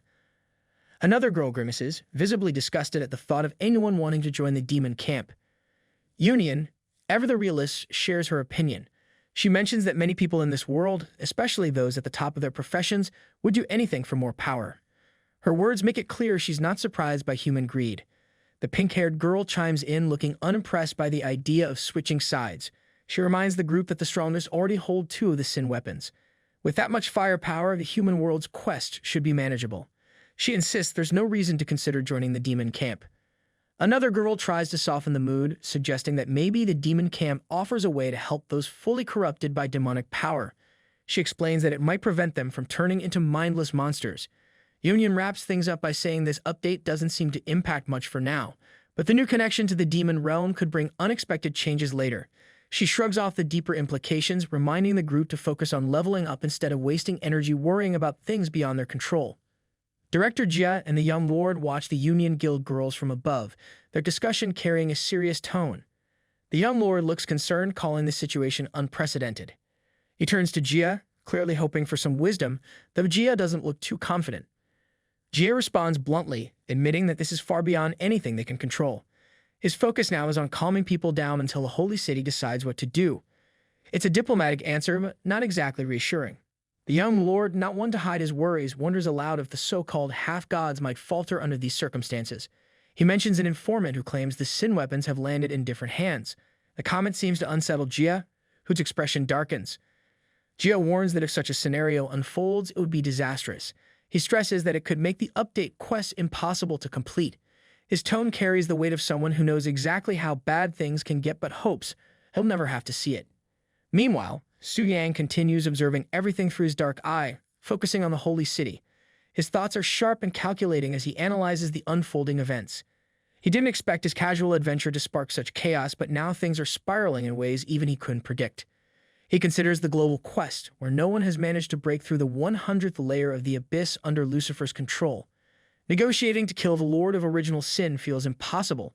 The difficulty is off the charts, leaving many to believe success is out of reach. Su Yang sees how this frustration makes the demon camp an attractive option for some. The new rules allow people to join the demon camp without losing their sanity. It's a shortcut that skips the grind of the global quest and even offers a god-level profession change. Su Yang guesses that few would resist such an offer, especially under this kind of pressure. Through his soul seal, he detects that even 6 or 7 of the world's strongest warriors are tempted by Lucifer's influence. He finds the situation amusing, although he hadn't seen this twist coming. It excites him because it opens a new path for his own plans. By using the demon statue to change professions, he can bypass the watchful eyes of the career change temple and speed up his progress. This strategy aligns perfectly with his goals. His mind races with possibilities. After advancing his rank and collecting all 7 sin weapons, he can still claim the first kill of the Lord of Original Sin. He realizes that using the sin weapons will strip the Lord of Original Sin of their authority and starts to wonder if he kills the Lord of Original Sin and the system revives them, will they retain their authority? Su Yang checks the system, curious about the mechanics behind the Lord of Original Sin. The system reveals something shocking. Whoever holds the authority of Original Sin automatically becomes the new Lord. Completing the first kill wouldn't just end the challenge, it would elevate him to that position. But the twist doesn't stop there. The system warns that after such a promotion, it will assign an even more powerful boss as his next challenge. Su Yang's mind reels at the thought, a higher-level boss than the Lord of Original Sin. The idea feels almost ridiculous. He wonders what kind of terrifying existence that could be, though the prospect excites him more than it should. Meanwhile, in the Holy City, the High Priestess notices the evil eye watching from the shadows, along with the newly created Dark Priestess lurking nearby. She immediately alerts the Holy Knights, her tone sharp and commanding. She doesn't hesitate, pointing out the demon's presence and demanding her capture. Su Yang quickly realizes the situation. Their cover is blown, but he isn't concerned. Staying any longer was never part of his plan. Without missing a beat, he surrounds the Dark Priestess in his dark aura, ready to make his escape. The Dark Priestess, clearly thrilled to see him, greets him with far too much enthusiasm for someone caught in enemy territory. The High Priestess tries to intervene, unleashing a blinding attack of golden light toward the Dark Priestess. But Su Yang's aura is faster. In an instant, it envelops the Dark Priestess completely and teleports her to the demon abyss. The High Priestess realizes what has happened as the Dark Priestess vanishes from sight. One of the Holy Knights panics, shouting instructions for everyone to search the area. But the High Priestess remains calm, though visibly annoyed. She dismisses the knights, stating the obvious. The Dark Priestess is already gone, and instructs them to go back to their posts. The High Priestess stands frozen, her mind racing after the Dark Priestess's escape. She wonders if the immense power she just felt belongs to the Lord of Original Sin. The thought unsettles her. If he had tracked her energy and arrived there, she admits she underestimated him. His power and uniqueness are beyond anything she imagined, leaving her uncertain about her next move. Meanwhile, back in the body of the Demon Lord, Su Yang lounges comfortably, a smirk on his face. He dismisses the recent events as nothing more than a tactical retreat. Fleeing? Not his style. The Dark Priestess, seated on his lap, practically melts with admiration. Her fawning reaches ridiculous levels as she starts talking about bearing his demon children. Su Yang looks at her, half amused and half wondering if he should worry about her priorities. He shifts his focus to his surroundings, realizing this isn't the demon abyss. This is the demon city mentioned in the global announcement. The difference is clear. This place feels alive with an eerie yet thriving energy. Around him, former raiders who died in the demon abyss are now demons. One demon stares at his hands, horrified at his transformation. Another tries to console him, claiming it's thanks to their great lord that they were saved from being lifeless corpses. Of course, he doesn't forget to point out that the first demon's appearance has taken a severe nosedive. Clearly, death wasn't the glow-up he expected. A third demon, unfazed by the changes, seems to enjoy being part of the demon camp. He brags about how amazing it feels being a demon. Su Yang, clearly annoyed by the constant chatter of the Dark Priestess, orders her to go maintain order among the unruly new demons. She eagerly agrees and leaves to carry out the task. Watching her leave, Su Yang reflects on the situation. The demons created from former professionals who dared to invade the demon abyss might be difficult to control. He knows they possess a certain level of strength and doubts the Dark Priestess alone will be enough to keep them in check. In his mind, power is the ultimate authority. Just as the Holy High Priest dominates the human realm, the Demon Temple needs a similarly powerful figure to lead and enforce order. With this thought, Su Yang heads to the throne hall, ready to set his plan into motion. He declares his intention to meet the new king of sin and summons envy. In an instant, a demonic lady materializes and kneels before him, introducing herself as Livia, the king of envy. Livia reflects that in the past, Lucifer has been getting the favors of the Demon Lord repeatedly. Now it's finally her chance to shine. She vows to do everything in her power to prove her worth and erase any memory of Lucifer's betrayal. Su Yang, always focused on efficiency, appoints Livia as the first great demon priestess. Her new role is to oversee the demon priests and manage the demon temple. He emphasizes that this power is not for her glory, but for his benefit. Livia, thrilled by the appointment, accepts the responsibility with almost embarrassing enthusiasm. Right after giving her the task, Su Yang dismisses her without ceremony. He wastes no time basking in theatrics, already thinking about the next step in his grand plan. Livia leaves the throne room to carry out her duties. Su Yang, now seated on the throne of the great demon lord, turns his attention to the system screen observing the demon city. He notices how quickly the demons are building the foundation. Their efficiency amuses him, and he begins to imagine his future plans. He thinks about how, after defeating the Lord of Original Sin, these forces and their infrastructure will continue to serve him. To him, it feels like playing a strategy game where construction and cultivation blend perfectly. Meanwhile, Livia busies herself with maintaining order. She shouts commands at the newly converted demons, demanding that they work faster and remain focused. She reminds them that their lives are gifts from the great Lord, and that they must dedicate themselves to serving him. Her stern tone leaves no room for disobedience. The Dark Priestess watches her in awe, impressed by how quickly Livia commands respect. She praises the great demon priestess, pointing out how Livia's presence alone brings immediate discipline. Livia, not one to miss a chance to assert her superiority, replies with a smug tone. She emphasizes the importance of proper care for the newly converted demons, adding a pointed remark that the Dark Priestess should learn from her example. While Livia carries out her tasks, she reflects on the responsibility Su Yang has given her. She feels proud, viewing her mission as proof of her importance. Her thoughts briefly drift to Lucifer, who continues guarding the gate on the 100th floor. She feels a sense of satisfaction, knowing she now has a vital role while she remains stuck in her place. Suddenly, a notification appears in front of Livia. It announces her appointment as the great demon priestess by the ruler of the demon camp. It also mentions the impending unlocking of knowledge about the Red Moon. The message warns her to resist the invasion of the Red Moon alongside her lord. Livia stares at the notifications, clearly puzzled. She wonders what this Red Moon could be and why it appeared so suddenly. It's something she has never encountered before, and the mystery irritates her. She points to the screen and asks the Dark Priestess if she can identify it. The Dark Priestess looks uneasy, admitting she sees nothing. Her lack of help only adds to Livia's growing frustration. A rookie demon overhears their conversation and awkwardly steps forward, mentioning he's heard about the Red Moon. According to rumors, it's something that might appear to those who complete the fivefold promotion quest. The rookie isn't confident about this information, but it's the best he can offer. Livia considers his words and glances toward the demon statue. She wonders if the source of this mysterious notification lies there. Deciding to seek clarity, she attempts to contact Su Yang. Closing her eyes, she clasps her hands and calls out to her great lord, requesting an audience. She waits, but there is no response. Frustrated, Livia reflects on her lord's peculiar habit of slipping into an unresponsive state. It happens often, no matter how much his followers call for him. To her, it's both puzzling and inconvenient. She begins to question how long it will take for him to regain his full strength and lead them in a decisive counterattack against the human realm. Though loyal, Livia can't help but feel a tinge of impatience.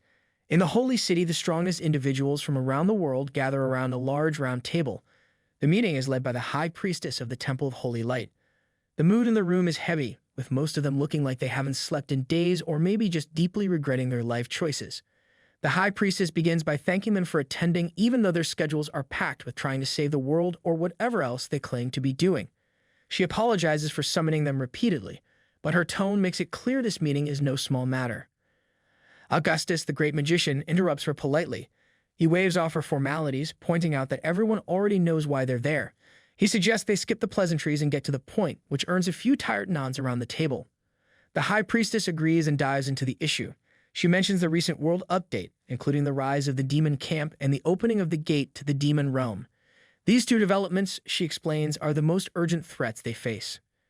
She warns the group sternly against joining the demon camp. In her view, doing so would be an unforgivable betrayal of humanity and would lead to catastrophic consequences. Her words hang in the air like a storm cloud. One knight breaks the silence, admitting that he almost considered it. His honesty earns him a mix of surprise and understanding looks. Another knight speaks up, confessing that he, too, has doubts.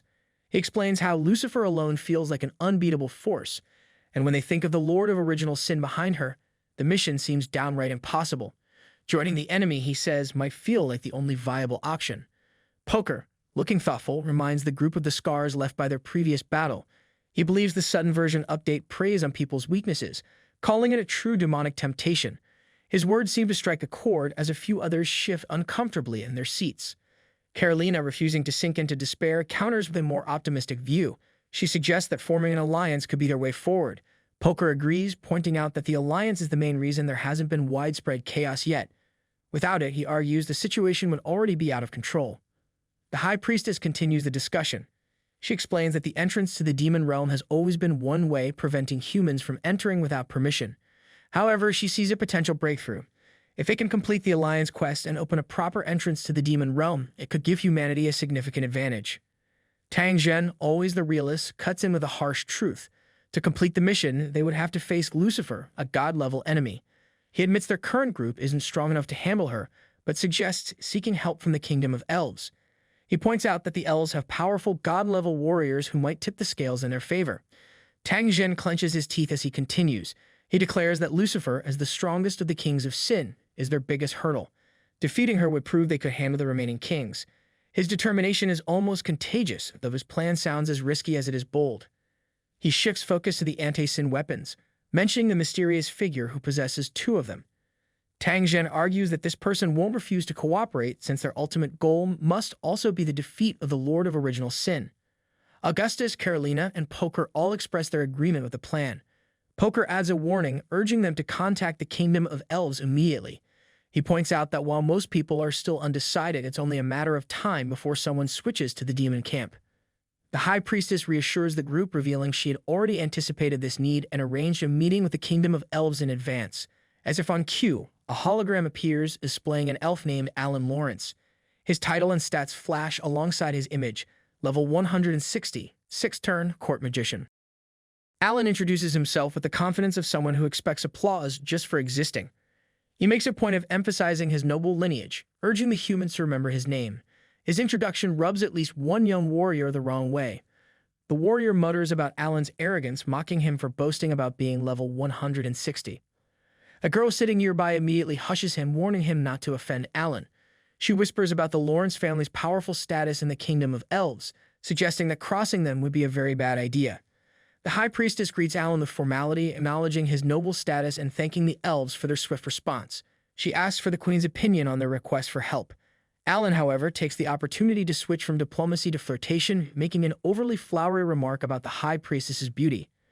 Her expression tightens with visible annoyance, but she holds her composure. Augustus, on the other hand, looks like he's about to explode.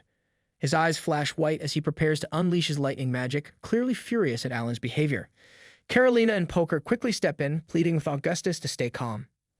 Alan announces the decree from the Queen of the Kingdom of Elves, reading it with the pride of someone who clearly enjoys being the center of attention.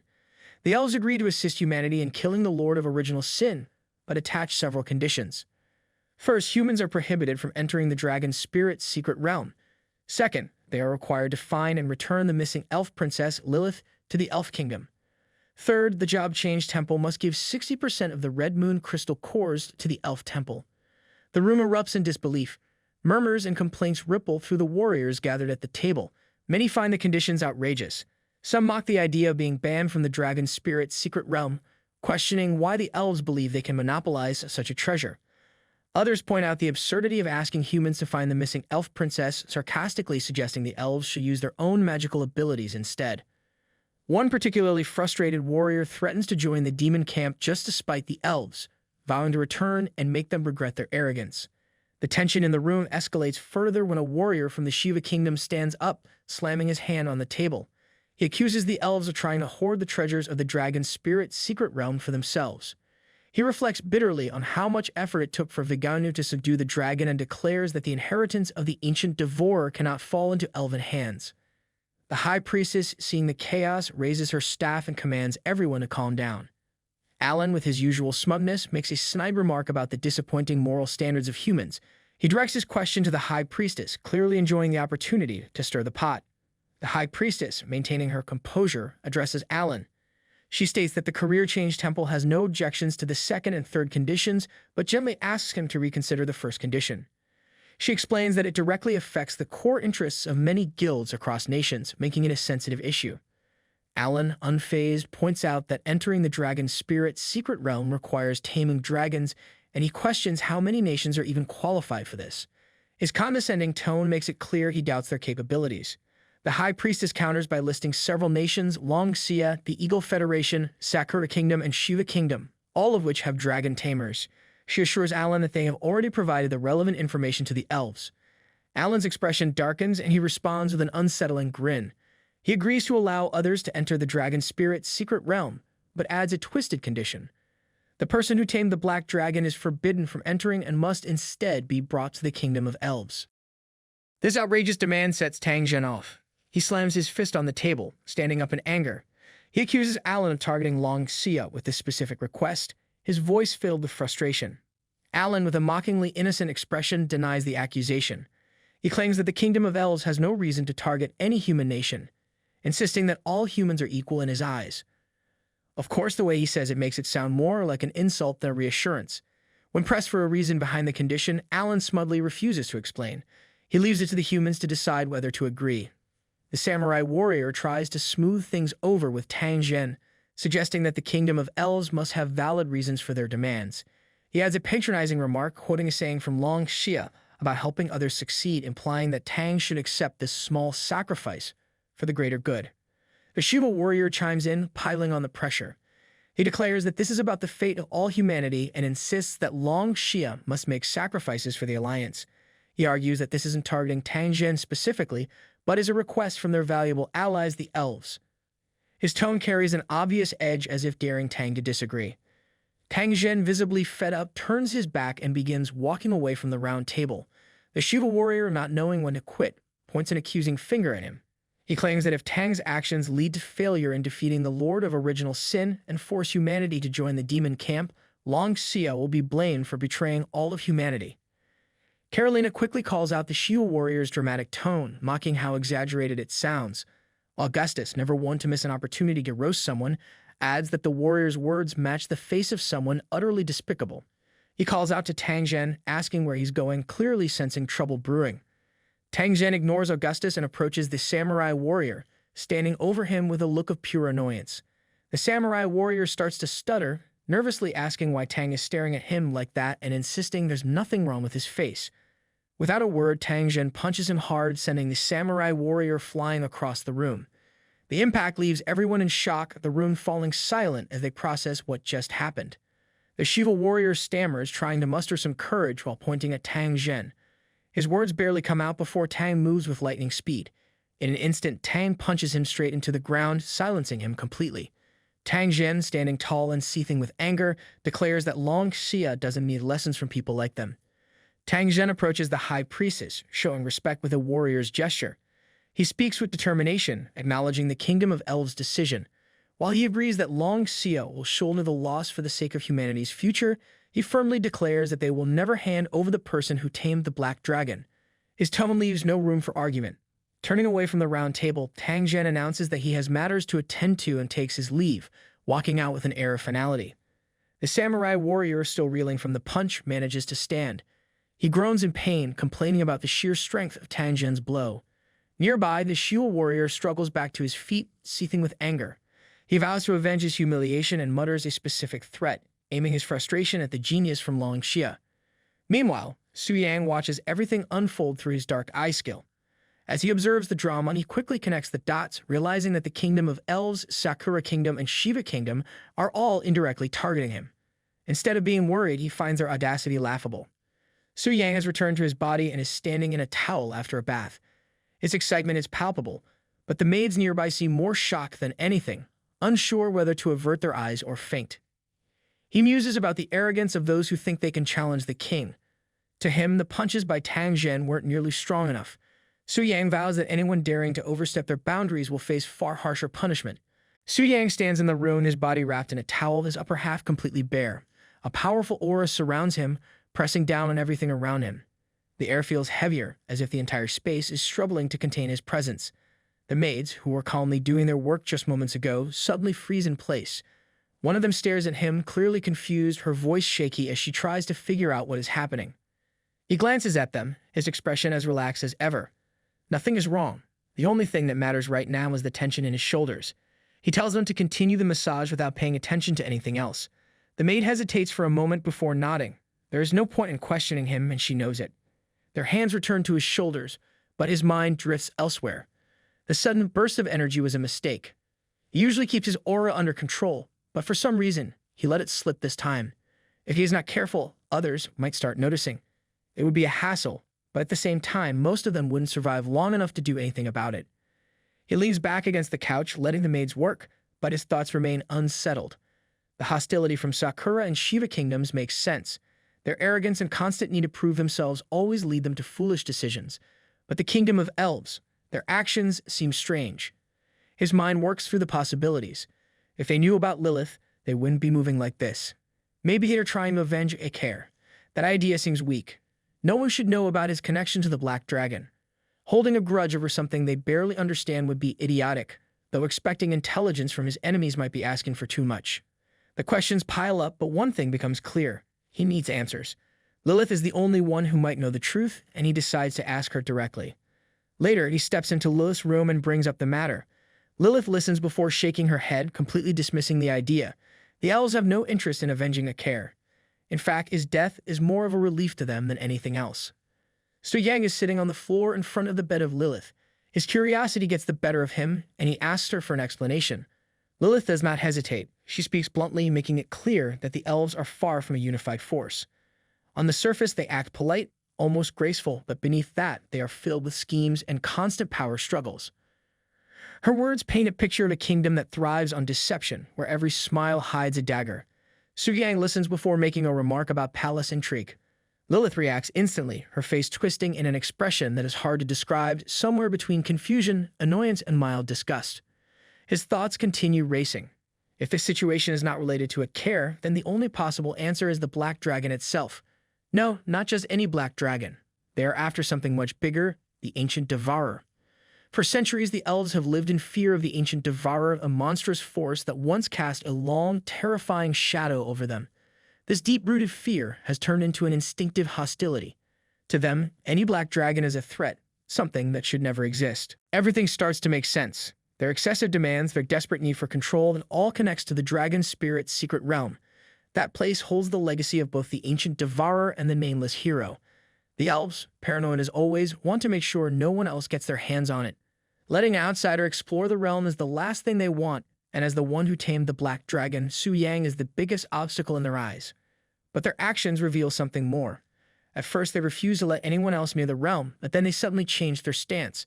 This can only mean one thing: they are confident that they will obtain the legacy no matter what. A grin slowly spreads across his face. Let them be confident. Let them believe they have everything under control. Unfortunately for them, things will not go the way they expect. Su-yang tells Lilith that the elves have decided they want to take her back. The moment she hears this, her head shakes so fast it looks like it might fly off her shoulders. There is no hesitation, no second thoughts, just pure rejection. She refuses completely, making it clear that she has no intention of ever returning to that place. Her expression shifts as her eyes turn glassy with unshed tears. She points a finger at Su-yang, her voice filled with panic and desperation. She reminds him of his promise, insisting that he cannot go back on his word now. The thought of returning to the elven royal family is a nightmare she never wants to face again. Su-yang waves a hand, trying to calm her down. There is no need for all this drama. He assures her that he has no intention of sending her away, but her reaction is so exaggerated that he starts feeling like he is the villain here. He places his hand over hers, his thoughts deepening. This princess, carrying the burden of the royal curse, is not someone the elven royal family is searching for out of kindness. They cannot have good intentions, and even if he had no personal stake in this, his conscience would never allow him to hand her over to those scheming nobles. But the situation is far from simple. When he tamed the Black Dragon, Lilith had already revealed her face in front of a crowd. If the elven royal family decides to spread her image, someone will recognize her sooner or later. He needs to figure out a solution before that happens. Either he must find a way to settle her safely or prepare countermeasures to deal with the inevitable. Before he can think any further, a notification suddenly appears on his screen. It is a message from Tang Zhan asking if he wants to read it. A flicker of surprise crosses his face, but he quickly regains his composure. Before dealing with that, there is something more important. He needs to make sure his performance here is flawless. After about an hour, Su-yang opens the front gate of his villa. Standing outside is Tang Zhen. His presence is commanding as ever. Su-yang waves casually, greeting him with a grand title, acting as if they are long-lost brothers meeting after ages. Tang Zhen steps inside, his expression calm and serious. Without wasting any time, he delivers the news. He warns Su-yang to stay composed before revealing that he might not be able to participate in this time's dragon spirit's secret realm. Su-yang's reaction is anything but calm. His face twists into a dramatic display of shock, as if someone just announced the end of the world. He demands an explanation, questioning why he is being denied entry after successfully taming the Black Dragon. The overacting is so strong that if there were an audience, they might have thrown tomatoes by now. Tang Zhen does not seem amused and answers directly. The Elven Kingdom has made this demand. Not only do they want to exclude Su-yang from the secret realm, but they even have the audacity to demand that he be handed over to them. Su Yang's exaggerated performance continues as he gasps in disbelief, acting like someone just accused him of a crime he did not commit. He throws the question back at Tang Zhen, asking if they actually agreed to such nonsense. Tang Zhen responds firmly, even though the Abyss conquest has reached a stalemate and compromises must be made for the greater good, there are limits to what can be accepted. Handing Su Yang over is out of the question. Neither Tang Zhen nor the homeland of Long Xia would ever allow such a thing. Even though Su Yang already expected this outcome, hearing Tang Zhen's words still tugs at his emotions. He feels touched as if he is watching the final scene of a dramatic war movie where the general declares his loyalty to the very end. To match the moment, he stands before Tang Zhen wearing an expression of pure heartbreak, as if he has been betrayed by the world. Tang Zhen, who clearly has no time for this nonsense, simply taps his shoulder and reassures him. Although we cannot enter the dragon spirit's secret realm, the country will make sure he is properly compensated. Long Xia does not abandon its geniuses. Su Yang gives a response that sounds trustworthy enough, pretending to be convinced. With that, Tang Zhen turns and begins walking away. Before disappearing, Su Yang calls out, telling him to take care. A flash of light follows, and Tang Zhen vanishes into the distance. The moment he is gone, Su Yang's act completely drops. A wide grin spreads across his face, his excitement barely contained. He counts the time in his head. Tomorrow marks the opening of the dragon spirit's secret realm. His thoughts shift toward the so-called 9th-rank powerhouses from Sakura and Shiva kingdoms. He wonders if they are prepared for the surprise he has in store for them. If they think this will go as planned, they are in for a very rude awakening. In Sakura country, inside the grand villa of the Tomorrow family, an enormous red dragon rests in the middle of the vast garden. Its massive body sprawls across the ground, completely at ease, enjoying its nap like a lazy beast with no worries. On top of the dragon, a small figure sits, her mood anything but peaceful. The little lady of Sakura country sulks, her arms crossed, clearly unhappy. She voices her frustration, complaining about how she had hoped to interact more with the boy who tamed the black dragon, only to hear that he would not be participating in the upcoming Secret Realm event. To her, this is a wasted opportunity, something she finds deeply disappointing.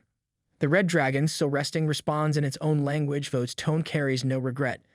If anything, it seems relieved. The thought of fighting that lunatic does not appeal to the creature at all. It has no interest in dealing with someone who tames black dragons like it's a casual hobby. Meanwhile, in Shiva country, a different scene unfolds. In front of a massive towering statue, a young man in a red robe sits on the ground in a meditative posture. His name is Vijayanu, and standing beside him is his uncle, Atal. Atal speaks with authority, emphasizing the importance of what is about to happen. This secret realm is not just an opportunity for Vijayanu, it is an opportunity for the entire Shiva country. He reminds Vijayanu of their hidden weapon, the stone tablet which can suppress other people's dragons. If things do not go according to plan, there is always a simpler solution: eliminate the competition entirely. Vijayanu listens, his lips curling into a slight smile. His enthusiasm is clear. The idea of fighting strong opponents excites him, but the thought of facing the boy who tamed the black dragon excites him even more. There is a certain thrill in imagining that encounter. The next day arrives and the atmosphere is electric. Every dragon tamer chosen to enter the secret realm gathers, their dragons standing tall and proud beside them. The energy in the air is thick with anticipation. The portal to the dragon spirit's secret realm is on the verge of opening, and those present know that whatever happens inside could change their futures forever. Then another group arrives, one that immediately draws attention. The elves make their entrance, the presence sending ripples through the human participants. Whispers spread through the crowd like wildfire. Some people mutter in disbelief. The elven dragon knights have actually come, and not just a few of them, there are 6 in total. Their lineup looks terrifying, a force that seems almost unfair. Despite their graceful appearances, these elves are anything but harmless. A growing sense of unease settles among the humans. Their instincts warn them that this competition is about to become far more dangerous than expected. High above the gathering, a blue dragon soars through the sky, carrying Eric, the 3rd prince of the Elven Kingdom. His level is 220, a 7th-rank fairy dragon knight.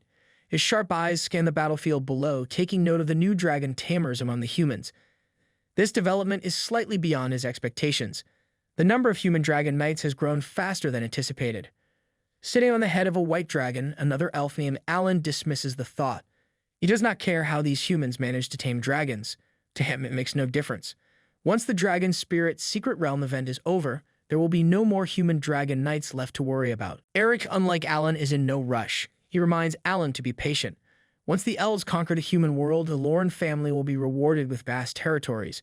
The human race breeds rapidly, like animals, and there will be no shortage of women to use for their entertainment. The two continue flying overhead, their presence casting a shadow on those below. Standing below them, Carolina is watching with a serious expression. Next to her, the red-haired lady from Sakura Country and the young green-eyed lady on her red dragon take notice of the elves above. Eric grins widely when he sees them. His excitement grows and he makes a crude remark, his laughter filled with arrogance. The red-haired lady frowns, her previous impression of elves beginning to crumble. The young lady beside her has an uneasy look, her instincts telling her to stay as far away from these elves as possible. The samurai warrior standing behind the young lady senses her discomfort and tells her to stay calm, not to let nerves take over. Carolina, standing beside them, speaks in a steady voice, reminding them that survival is the most important thing. No matter how strong they are, they must not take unnecessary risks. Meanwhile, in another part of the battlefield, a mysterious dark circle appears, pulsing with energy. Vigeniu observes the growing crowd and notes that the Elven Kingdom is putting on quite a show by bringing so many people. From within the dark circle, his uncle Atal responds. The elves are not just showing off. They are being cautious. They know that Tangjian is unpredictable, and there is always a chance he might change his mind. Sitting atop his green dragon, Vigeniu prepares himself. The time has come. With a smirk, he declares that he is heading in. Atal, his voice filled with pride, tells him to do well. This is their moment. The Shiva Kingdom will show everyone their true strength. Flying atop his dragon, Alan moves closer to the young lady, his usual smugness all over his face. He throws a few words her way, likely thinking he is being charming or important. The young lady, however, is far from impressed. Her expression twists into pure annoyance as if she is regretting every decision that led her to this moment. Below, the dark magic circle still pulses with energy. From within, Atal watches everything unfold, his thoughts filled with greed and excitement. The 6 new Dragon Knights from the Elven Kingdom are an unexpected bonus, something he never planned for but will happily take advantage of. In his mind, they must believe they are invincible inside the secret realm. What they do not know is that he holds a stone tablet that forces dragons into submission. His mind races with calculations. If everything goes according to plan, eliminating them will grant them 8 dragons in total. The thought alone makes his blood rush with excitement. He can hardly contain himself. The opportunity is too perfect, too delicious. His laughter, filled with sinister glee, echoes through the space. But before he can get too lost in his fantasies, reality hits, literally. A massive electric shockwave strikes from above, tearing through him and the surrounding elven guards. Pain surges through his body, leaving him barely hanging on to life.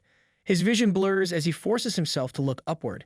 Standing there with his staff in hand, radiating pure magical destruction, is Augustus. Atal, still gasping for breath, shouts in disbelief. A forbidden spell has been unleashed and elven warriors have been struck down in the chaos.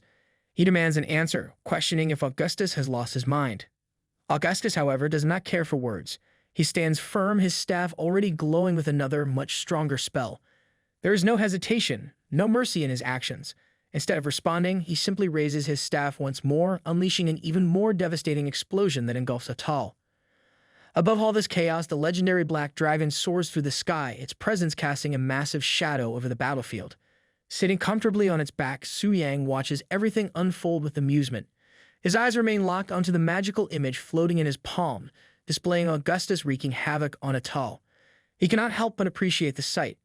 There is a unique satisfaction in manipulating a 9th-rank powerhouse into fighting his battles. His lips curl into a grin as he acknowledges Augustus' efforts. The Archmage is performing well, just as expected. Then, turning his attention to the black dragon beneath him, he gives a simple command. He should follow his bloodline instincts, and that means one thing, devouring everything. A pillar of fire erupts into the sky, consuming everything in its path. The sheer force of the explosion shakes the battlefield, sending shockwaves that rip through the ground like an earthquake. The devastation spreads faster than anyone can react, leaving onlookers frozen in disbelief. Panic erupts. A samurai warrior shouts out in desperation, realizing that Augustus has completely lost control. If they do not stop him now, there will be nothing left but ashes. Amidst the swirling dust and embers, Atal struggles to catch his breath. His body is battered, his vision unsteady, but his instincts scream at him to act. He moves with unnatural speed, lunging forward like a shadow in chaos. His blade cuts through the air, aimed directly at the samurai warrior. The attack comes without warning, sharp and precise. Samurai warrior barely has time to react, raising his own weapon to block. The impact sends tremors up his arms, his hands shaking under the sheer force. His eyes widen in shock. Something is wrong. Atal is not just attacking wildly, he's going berserk. Then, before anyone can process what is happening, the same eerie force overtakes Samurai Warrior himself. His movements turn unnatural, no longer his own. His eyes burn with a sinister red glow, and half of his face darkens, twisted by some unknown power. Command takes hold, one that cannot be resisted. The battlefield quivers under his roar, his blade now crackling with an eerie energy. When his strike comes down, it carries the weight of divine judgment itself. But Adol does not even flinch. Above it all, watching with amusement, stands the true mastermind behind the chaos, Su Yang. His eyes gleam with satisfaction, fully aware of the mayhem unfolding below. The force command only lasts a minute, but in that short time is more than enough to turn the battlefield into complete disorder. His smirk widens as he steps back. No need to stick around, his part is done. Let them destroy each other for now. With that thought, he takes his leave, disappearing before anyone can even notice. A strange ripple spreads through the battlefield, cutting through the lingering chaos. The invisible force that had taken control lifts. Archmage Augustus blinks, his senses returning, but his hands still crackle, the fading energy of a spell he does not remember casting. His breath catches as he scans the battlefield. What he sees sends a chill down his spine. The once fierce battleground is now nothing more than smoldering ruins. The ground is littered with lifeless bodies, the air thick with smoke and the overwhelming scent of destruction. A single horrifying truth becomes clear: no one survived. His stomach tightens as he tries to comprehend what just happened. Questions flood his mind. Why did their bodies and minds suddenly fall out of their control? His confusion is mirrored in the stunned silence of those still standing. Smoke curls around them, the taste of ash heavy in the air. Nearby, a samurai warrior clenches his fists, his frustration obvious. They were definitely controlled by an external force. There is no other explanation for the madness that took place. Adol, his robes still flickering with the remnants of spiritual energy, narrows his eyes. His spiritual sense does not lie. Someone was pulling the strings from the shadows. Even Augustus, powerful as he is, must have been caught in it as well. The realization sends a chill through the samurai warrior. Whoever did this was strong, far beyond what any of them could have imagined. Controlling this many high-ranking warriors without them even noticing that level of power should not exist.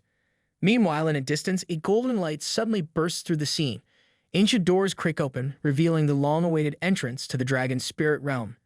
The gateway hums with an eerie energy, standing wide as if inviting dragon riders in. All the dragon riders enter, and then in an instant the gateway closes. For now, there is no time to dwell on the chaos that just unfolded. Augustus finally breaks the silence, his voice steady but laced with suspicion. While the battle raged, he saw something high above. A black dragon flew into the realm. His words send ripples through the remaining warriors. Others quickly confirm the sighting, their voices filled with urgency. The samurai warrior's eyes narrow as a new suspicion takes root in his mind.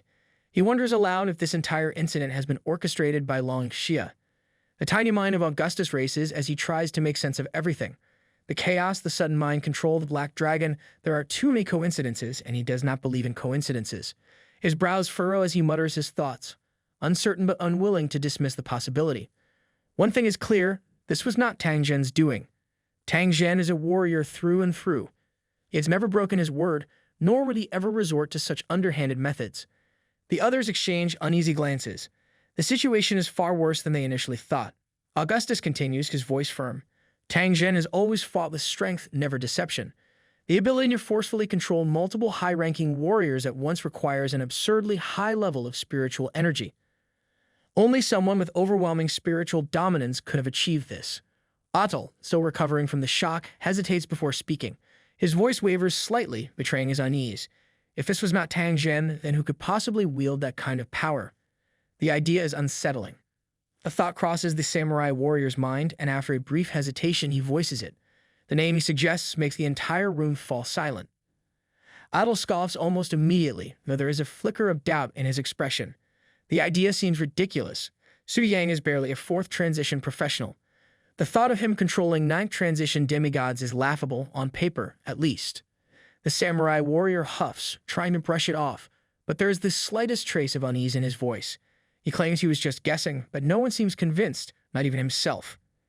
The tension in the room lingers, heavy like a storm cloud. Augustus takes a deep breath, his expression dark.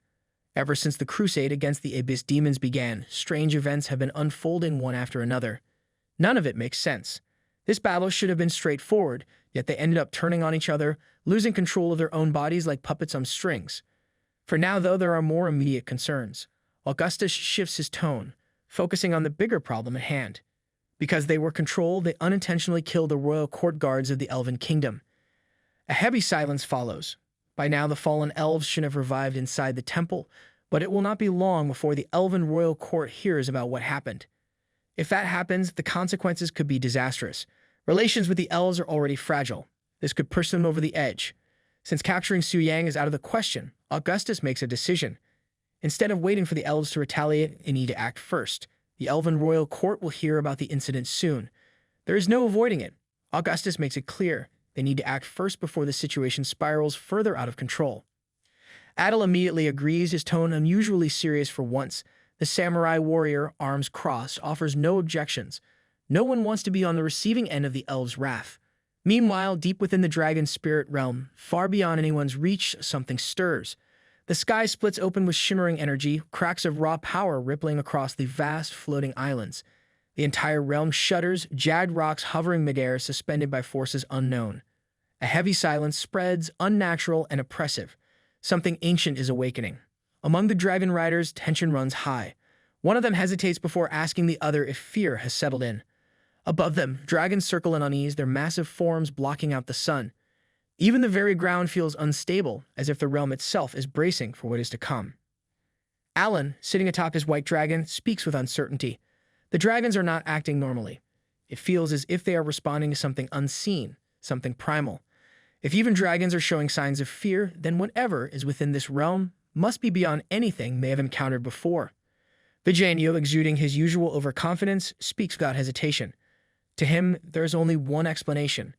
The lingering presence of the ancient devourer remains strong, buried deep within the blood and souls of dragons. No matter how much time has passed, the fear has never truly left them. With a casual flick of his wrist, he guides his dragon through the turbulent winds, his arrogance unwavering. As if the moment could not get any worse, Alan shifts his attention elsewhere. His eyes land on the young lady, and with a smirk, he makes an offer. Instead of struggling with her mount, she could simply ride with him. The young lady does not hesitate. Her head shakes frantically, rejecting the offer without a second thought. Eric, unable to hold back, lets out a mocking remark, amusement dripping from his voice. He makes it painfully obvious that Alan's attempt is far from subtle. Alan, however, remains unfazed. His grin only widens, but despite the humor, the air remains thick with unease. The truth is, only the ancient artifact Dragon Fang has the power to suppress the fear within dragon bloodlines toward the ancient devourer. Humans do not possess such relics, which means that without their dragons under control, this entire situation could collapse instantly. Before any response can come, Vijayanyu steps forward. His confidence is overwhelming, his arrogance practically radiating off him. He makes it clear, celebrating now is a mistake. He has no intention of fighting fairly. Lifting his palm, a sudden surge of energy erupts from his hand, crackling like lightning. The battlefield trembles under the sheer force. The stone tablet is ready to be used. His plan is simple: control their dragons and capture them all in one move. Just then, a deep, thunderous roar rolls across the battlefield, shaking the very air. The sound is not just loud, it carries a weight that presses down on everyone who hears it, sinking into their bones. The young lady stiffens, instinctively bracing herself. Her face pales as realization sets in. This roar is different. It is not just any dragon, it is him. A massive shadow looms over them, growing larger by the second. Then, descending from the sky, Su Yang appears, sitting lazily atop the legendary black dragon. Its wings stretch wide, casting an overwhelming darkness over the battlefield, its presence suffocating. Su Yang takes his time, casually counting with his fingers. There are 6 of them. His voice carries amusement, but there is no mistaking the intent behind his words. This will be a grand feast.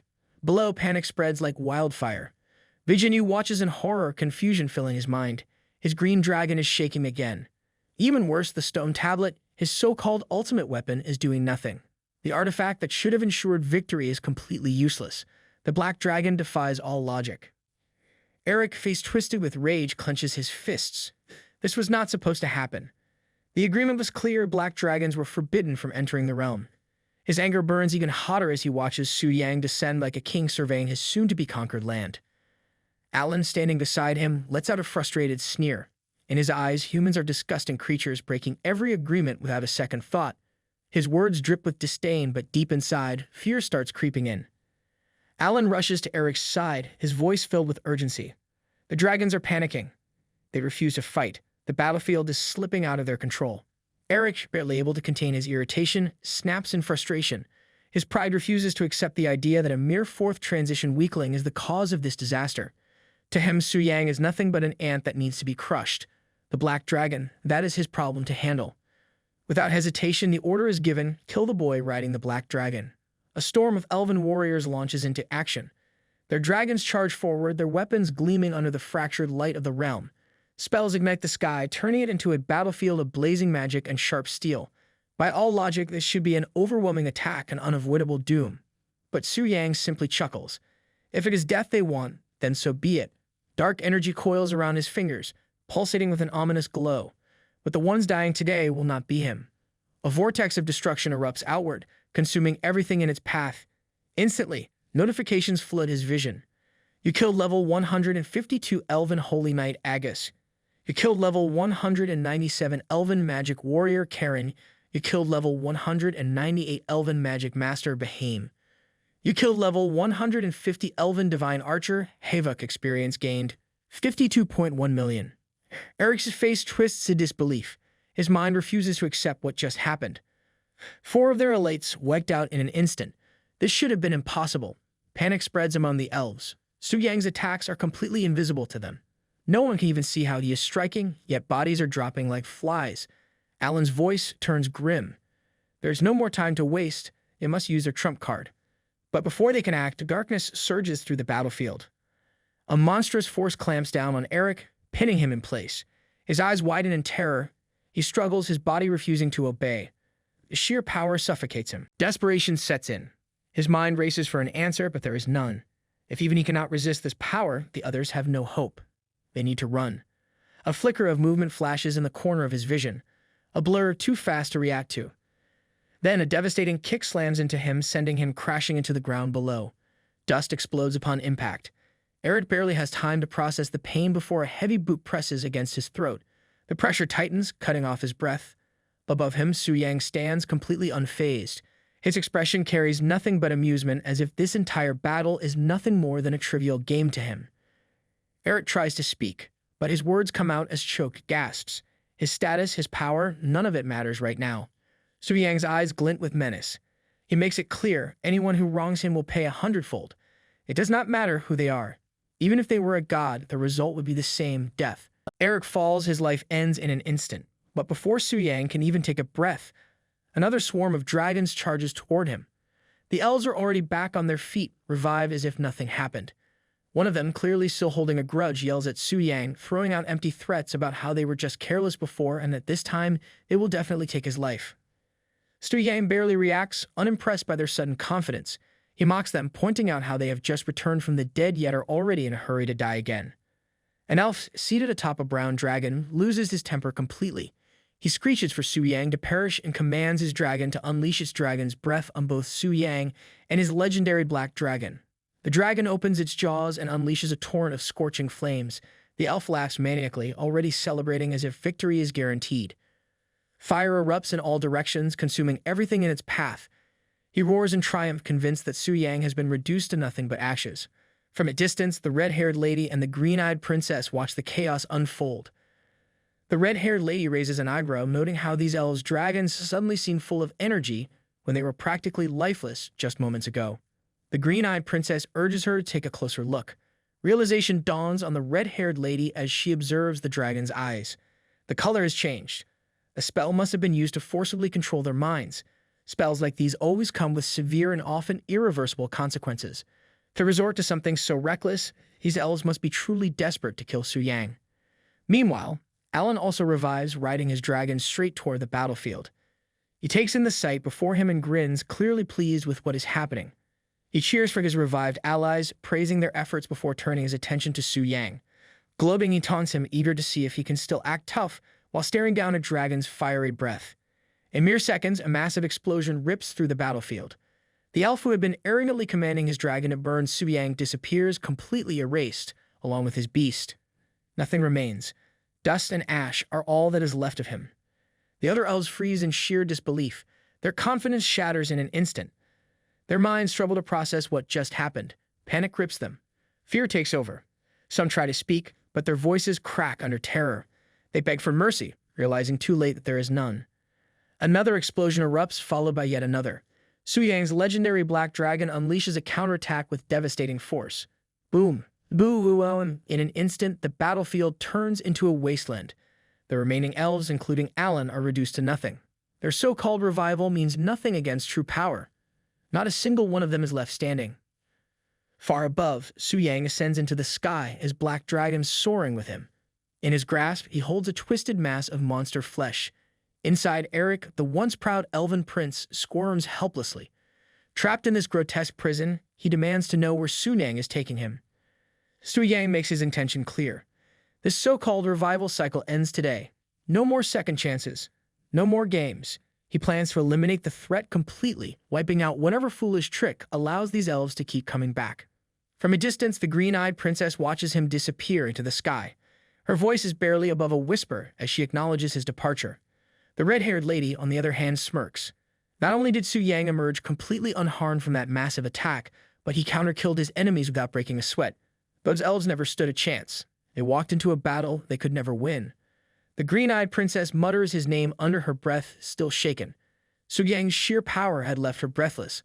The way he wiped out his enemies so effortlessly made her heart race.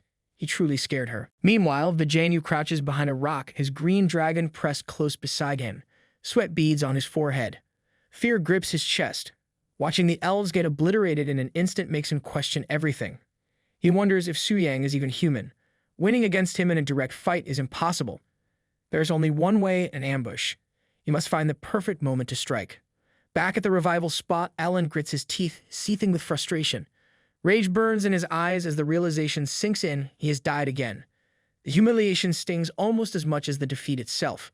Su Yang is practically inhuman. 2 deaths in a row have cost them too many levels. Fighting back is no longer an option. Desperation kicks in. He pulls out a scroll, his last resort. The dungeon entrance is already sealed, so there is no choice left. He orders his remaining allies to use the town portal scroll. Before he can even activate it, a sharp sound slices through the air. A whoosh, then nothing. The scroll is torn apart in an instant. His breath catches in his throat. His mind refuses to process what just happened. Su Yang stands before him as calm as ever. Escape, that was never an option. Alan never even asked for permission. Without another word, Su Yang hurls a mass of twisted monster flesh onto the ground. The grotesque form writhes before the remaining elves. A familiar voice cries out from inside, Eric, trapped and helpless.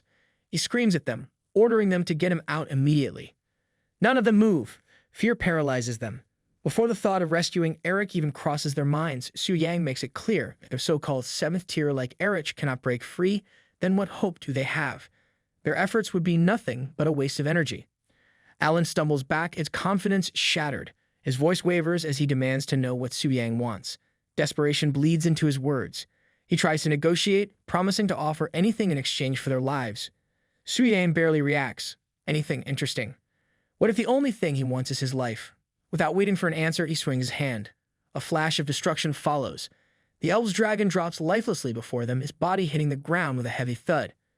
Alan's face drains of color. Fear twists his features. Su Yang tilts his head, his tone dripping with amusement. Scared? But just moments ago, Alan and his pathetic army were so confident, demanding Longjia to hand him over. Where did all that arrogance go? Why the sudden change of heart? Alan's pride crumbles instantly. He falls to his knees, voice shaking. Blind, that is what they were. They were blind before, but now they see. The mistake has been admitted. The begging begins. He pleads for mercy, calling Su Yang sir, hoping that a little humility will save him. But the problem is, Su Yang does not forgive. His expression remains cold. Too late. He's already seen the true nature of these elves through Ekare. Letting them go back alive was never an option. Alan's eyes widen in shock. The pieces finally click in his head. Disbelief washes over him as he stammers for confirmation. Su Yang was the one who killed Akare. Su Yang does not even bother to acknowledge his reaction. The plan is simple. Keep killing them over and over until their levels hit 0. No more revivals. No more second chances. Without hesitation, he dashes forward. Enough time has been wasted. This endless cycle of revival ends now. One by one, the elves fall. Panic spreads among them, but there is nowhere to run. Death follows them like a shadow, and no amount of pleading will stop it. Alan, barely able to process the massacre happening before him, screams in desperation. Humans and elves were supposed to be allies. Was Su Yang truly this insane? He tries to use logic, spitting out warnings about world-level bosses, divine-tier classes, and how humanity will be doomed without an alliance. His voice cracks with fear. Suyang does not even blink. None of that matters to him. He swings his black sword, cutting through the air. A wave of energy crackles forward, swallowing everything in its path. The elves stand no chance. Their bodies vanish in an instant, erased along with their dragons. Alan is no exception. In the blink of an eye, they are all gone. The battlefield falls silent. Only one remains. Eric lies on the ground, barely conscious. The explosion has finally freed him from the monster flesh, but it does not matter anymore. His body trembles as he struggles to get up. Suyang steps toward him, eyes cold and unreadable. One last enemy left. Eric, despite his pathetic state, has the audacity to scream at him. Coward, that's what he calls Suyang. Underhanded tricks, that's what he accuses him of. If Suyang really has any honor, he should let him go and fight fair and square. Suyang raises an eyebrow. Sure. Eric, stunned that Suyang actually agreed, attempts to rise. His limbs shake as he crawls across the ground. Suyang watches completely unfazed. With a simple gesture of his hand, he motions for Eric to come closer. If Eric wants clarity before he dies, then Suyang is more than happy to give it to him. Eric forces himself to his feet, determination burning in his eyes. He glares at Suyang, full of false confidence, and taunts him. This is what Suyang asked for, and now he is going to regret it. Without wasting another second, Eric activates Weapon Enchant, Storm. Power surges through his blade as he lunges forward, declaring Suyang's doom. Gale slashes fly through the air, cutting towards Suyang with terrifying speed. Yet Suyang does not move. The attacks slice past him, but not a single one leaves a mark. He remains completely unharmed. Frustration bubbles up inside Eric. Holding nothing back, he takes a deep breath and roars with everything he has. His voice echoes across the battlefield as he unleashes Storm Convergence, a devastating force meant to rip through anything in its path. He does not stop there. This is it, his strongest move. Storm Annihilation Slash. A monstrous storm of raw energy erupts from his blade, slicing towards Suyang with enough force to wipe out an army. Eric grins in triumph, convinced that this is the end. The attack crashes down. The battlefield trembles. Dust and debris explode into the air. Eric smirks, his chest rising and falling with exhaustion. This is what Suyang deserves. But his victory shatters in the next instant. From within the destruction, a figure steps forward untouched. Suyang emerges completely unfazed, his expression as calm as ever. Eric's stomach drops. His face twists in horror. This should not be possible. He demands an explanation, his voice rising in panic. Suyang should be dead. He wonders, why is he still standing? Suyang glances at his status. A small scratch, barely noticeable. His HP bar remains at 90%. He actually acknowledges the attack, admitting that a 7th tier technique is indeed impressive. Stronger than the Silver Dragon Econ. Eric stares in disbelief. His hands tremble around his sword. That was his full power strike, his ultimate move, and only chipped away 10%.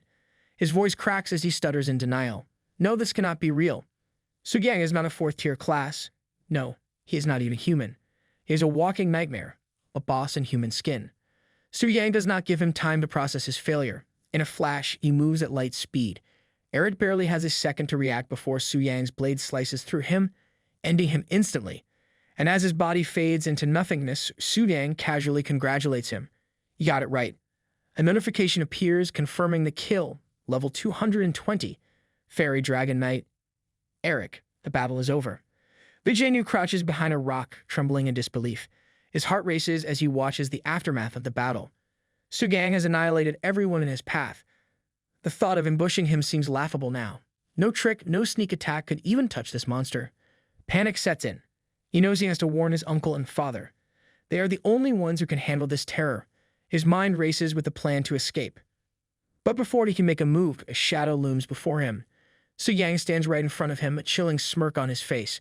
Vijaynu freezes, unable to react in time. Before he can even utter a word, the mighty blade of Suyang flashes and he's gone in an instant. The green-eyed princess and the red-haired lady rush towards Suyang, concern etched across their faces. The green-eyed princess speaks first, the reality of the situation sinking in. The dungeon notification was real. Everyone is dead. The red-haired lady narrows her eyes, clearly confused. She asks Suyang why he killed Vijaynu too, after the elf scum had already been dealt with. Suyang responds casually, almost dismissively. The Shiva Kingdom had already plotted to kill them all here, and he simply preempted their move. pure self-defense in his words. Then, without missing a beat, he turns his back to the girls, a serious tone creeping into his voice. He warns them of the dragon spirit dungeon's dangers. It's not some paradise to level up in, there are threats beyond their imagination. He tells them they better stay put and not wander around if they want to live. The girls, stunned by his words, watch as Su Yang takes flight with his legendary black dragon, vanishing into the sky. He calls over his shoulder, leaving them in the dust. See you later. Su Yang thinks about his recent battle. He has just defeated 6 elves, 1 at the Starlight tier, 1 at the Moonlight tier, and 4 at the 9 tier. Including the Moonlight tier Baham and the 7 dragons, he has earned over 30 million experience points.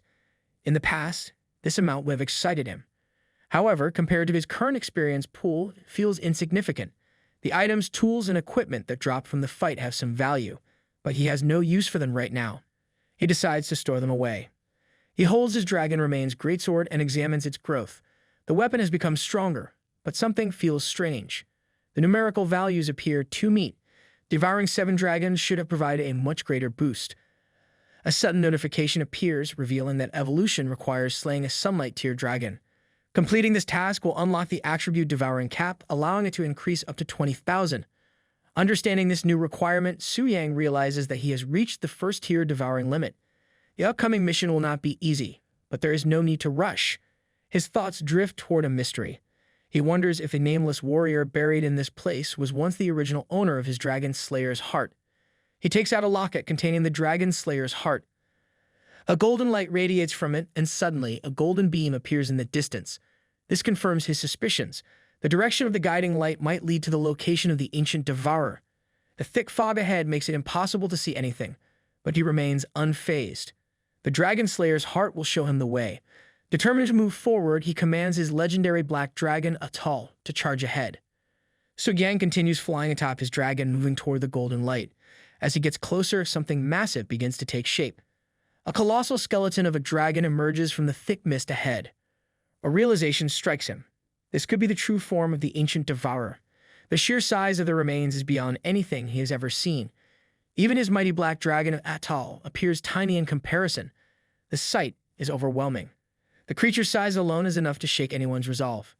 His thoughts drift to the past. The nameless warrior who once defeated such a terrifying beast must have been unimaginably strong, a being at the divine tier, or perhaps something beyond even that. The idea leaves him in awe. He glances at Atal and senses the dragon's excitement. Even a legendary creature like Atal can feel the weight of this moment. Together, they are about to witness the continuation of an ancient legend. Suddenly, something unexpected happens. A mysterious force prevents him from flying any further. It seems as if there is a rule that restricts flight in this airspace. The mist thickens once again, swirling around him. A strange path reveals itself. It is the massive arm of the ancient devourer, stretching upward like a staircase leading to the peak. It looks like a ritual, a test of some kind. The only way forward is to Su Yang begins his climb, finding the situation both strange and intriguing. As he moves forward, something unexpected happens. The dragons he previously killed start appearing once again. Every single one has returned, standing before him as if they had never fallen. A thought crosses his mind. This might not be a simple resurrection. A necromancer could be nearby, controlling them. However, another possibility exists. This could be part of the ancient devourer's and the nameless warrior's trial. If so, he must overcome it to proceed. He remains unfazed. These undead dragons may have returned, but it makes no difference. He has slain bone dragons before, and no matter how many times they revive, he'll cut them down again. One by one, he defeats them, reducing them to nothing but piles of bones. The last one falls, and towering heaps of dragon remains surround him. The battle required considerable effort, but he still does not fully understand the meaning behind this trial. At least it has finally ended. Without hesitation, he sets his sights on the peak, ready to reach it in a single decisive move. Su Yang rushes toward the peak, determined to reach his goal. However, the ground suddenly shakes beneath him, and a thick white fog appears in his path. Confusion sets in for a moment, but before he can react, the fog begins swirling violently. It transforms into a powerful whirlwind and slams into him. The force nearly throws him off the mountain. He barely manages to grab onto the edge with one hand. That was close. Before he can regain his footing, something even more alarming catches his attention. His dragon Atal is glowing white. A mysterious force is affecting the legendary black dragon, causing it to howl in pain. He cannot understand what is happening. Just as he begins to process the situation, an unfamiliar presence appears before him. A mysterious figure, shrouded in shadow and holding a sword, stands at the cliff's edge. The surprises are endless. Before he can react, a shadowy figure launches an attack. Su Yang barely dodges in time, grabbing onto another part of the cliff to keep himself from falling. The enemy does not stop. Strike after strike, the figure targets every part of the cliff, clearly trying to knock him off. Despite the dangerous situation, Su Yang dodges with ease. He moves swiftly, spinning and leaping to avoid the relentless attacks. Instead of feeling pressure, he finds himself enjoying the rhythm of his movements as if this has turned into some kind of game. Finally, an opening appears. Without hesitation, he seizes the opportunity and launches his counterattack. A thought crosses his mind. Could this be the work of the ancient devourer? The overwhelming force of the blast, the restriction on flight, and now an assassin appearing at the perfect moment, it all feels like a cruelly designed death trap. The situation reminds him of something familiar. It feels just like the work of a certain legendary game designer from Sakura Country, known for creating impossibly difficult challenges. Su Yang raises his sword high, frustration boiling inside him. After everything he went through to tame the legendary Black Dragon, losing it like this feels unbearable. The anger surges through him. He does not care if the ancient devourer or the nameless warrior is behind this. He will not leave empty-handed. If nothing else, he will take some of their bones as a souvenir. The shadowy man finally speaks. He points toward Atal, who remains trapped within the blazing flames. His words reveal that this is not just ordinary fire, it is a qualification appraisal. Atal is undergoing a test. Su Yang turns his attention to his dragon. Something strange is happening. Atal's body is slowly regenerating. This does not seem like an attack, but rather a bloodline assessment. A realization dawns on him. If Atal cannot endure this process, he might perish completely. He tightens his grip on his sword. His dragon must survive. There is no other option. The shadowy man then shifts his focus to Su Yang and asks a strange question. He wants to know if Su Yang is the nameless warrior. Su Yang responds by stating his name and origin. He is Su Yang from Long Xia. However, the shadowy man does not seem satisfied. He repeats the question as if the first answer was not enough. Something feels off. 2 consecutive questions about his identity. This cannot be a coincidence. A sense of unease creeps into the mind of Su Yang. Could it be that this figure has seen through his true nature? Has he somehow sensed his role as the sovereign of original sin? That should be impossible. Before he can think any further, the shadowy man makes his move. He attacks without warning, his sword slicing through the air at an unbelievable speed. Su Yang barely has time to react. The blade moves so fast that his instincts scream in alarm. This is dangerous. I hope that you liked today's video, and if you did, hit that like button as today's like goal is 1,500 likes. Comment next part down below to see what happens next. Also, consider subscribing with the notification bell on to get notified as soon as a new video drops onto the channel. You can also join the channel to support me financially and watch videos before public release. I'll meet you in the next video. Until then, thanks for watching.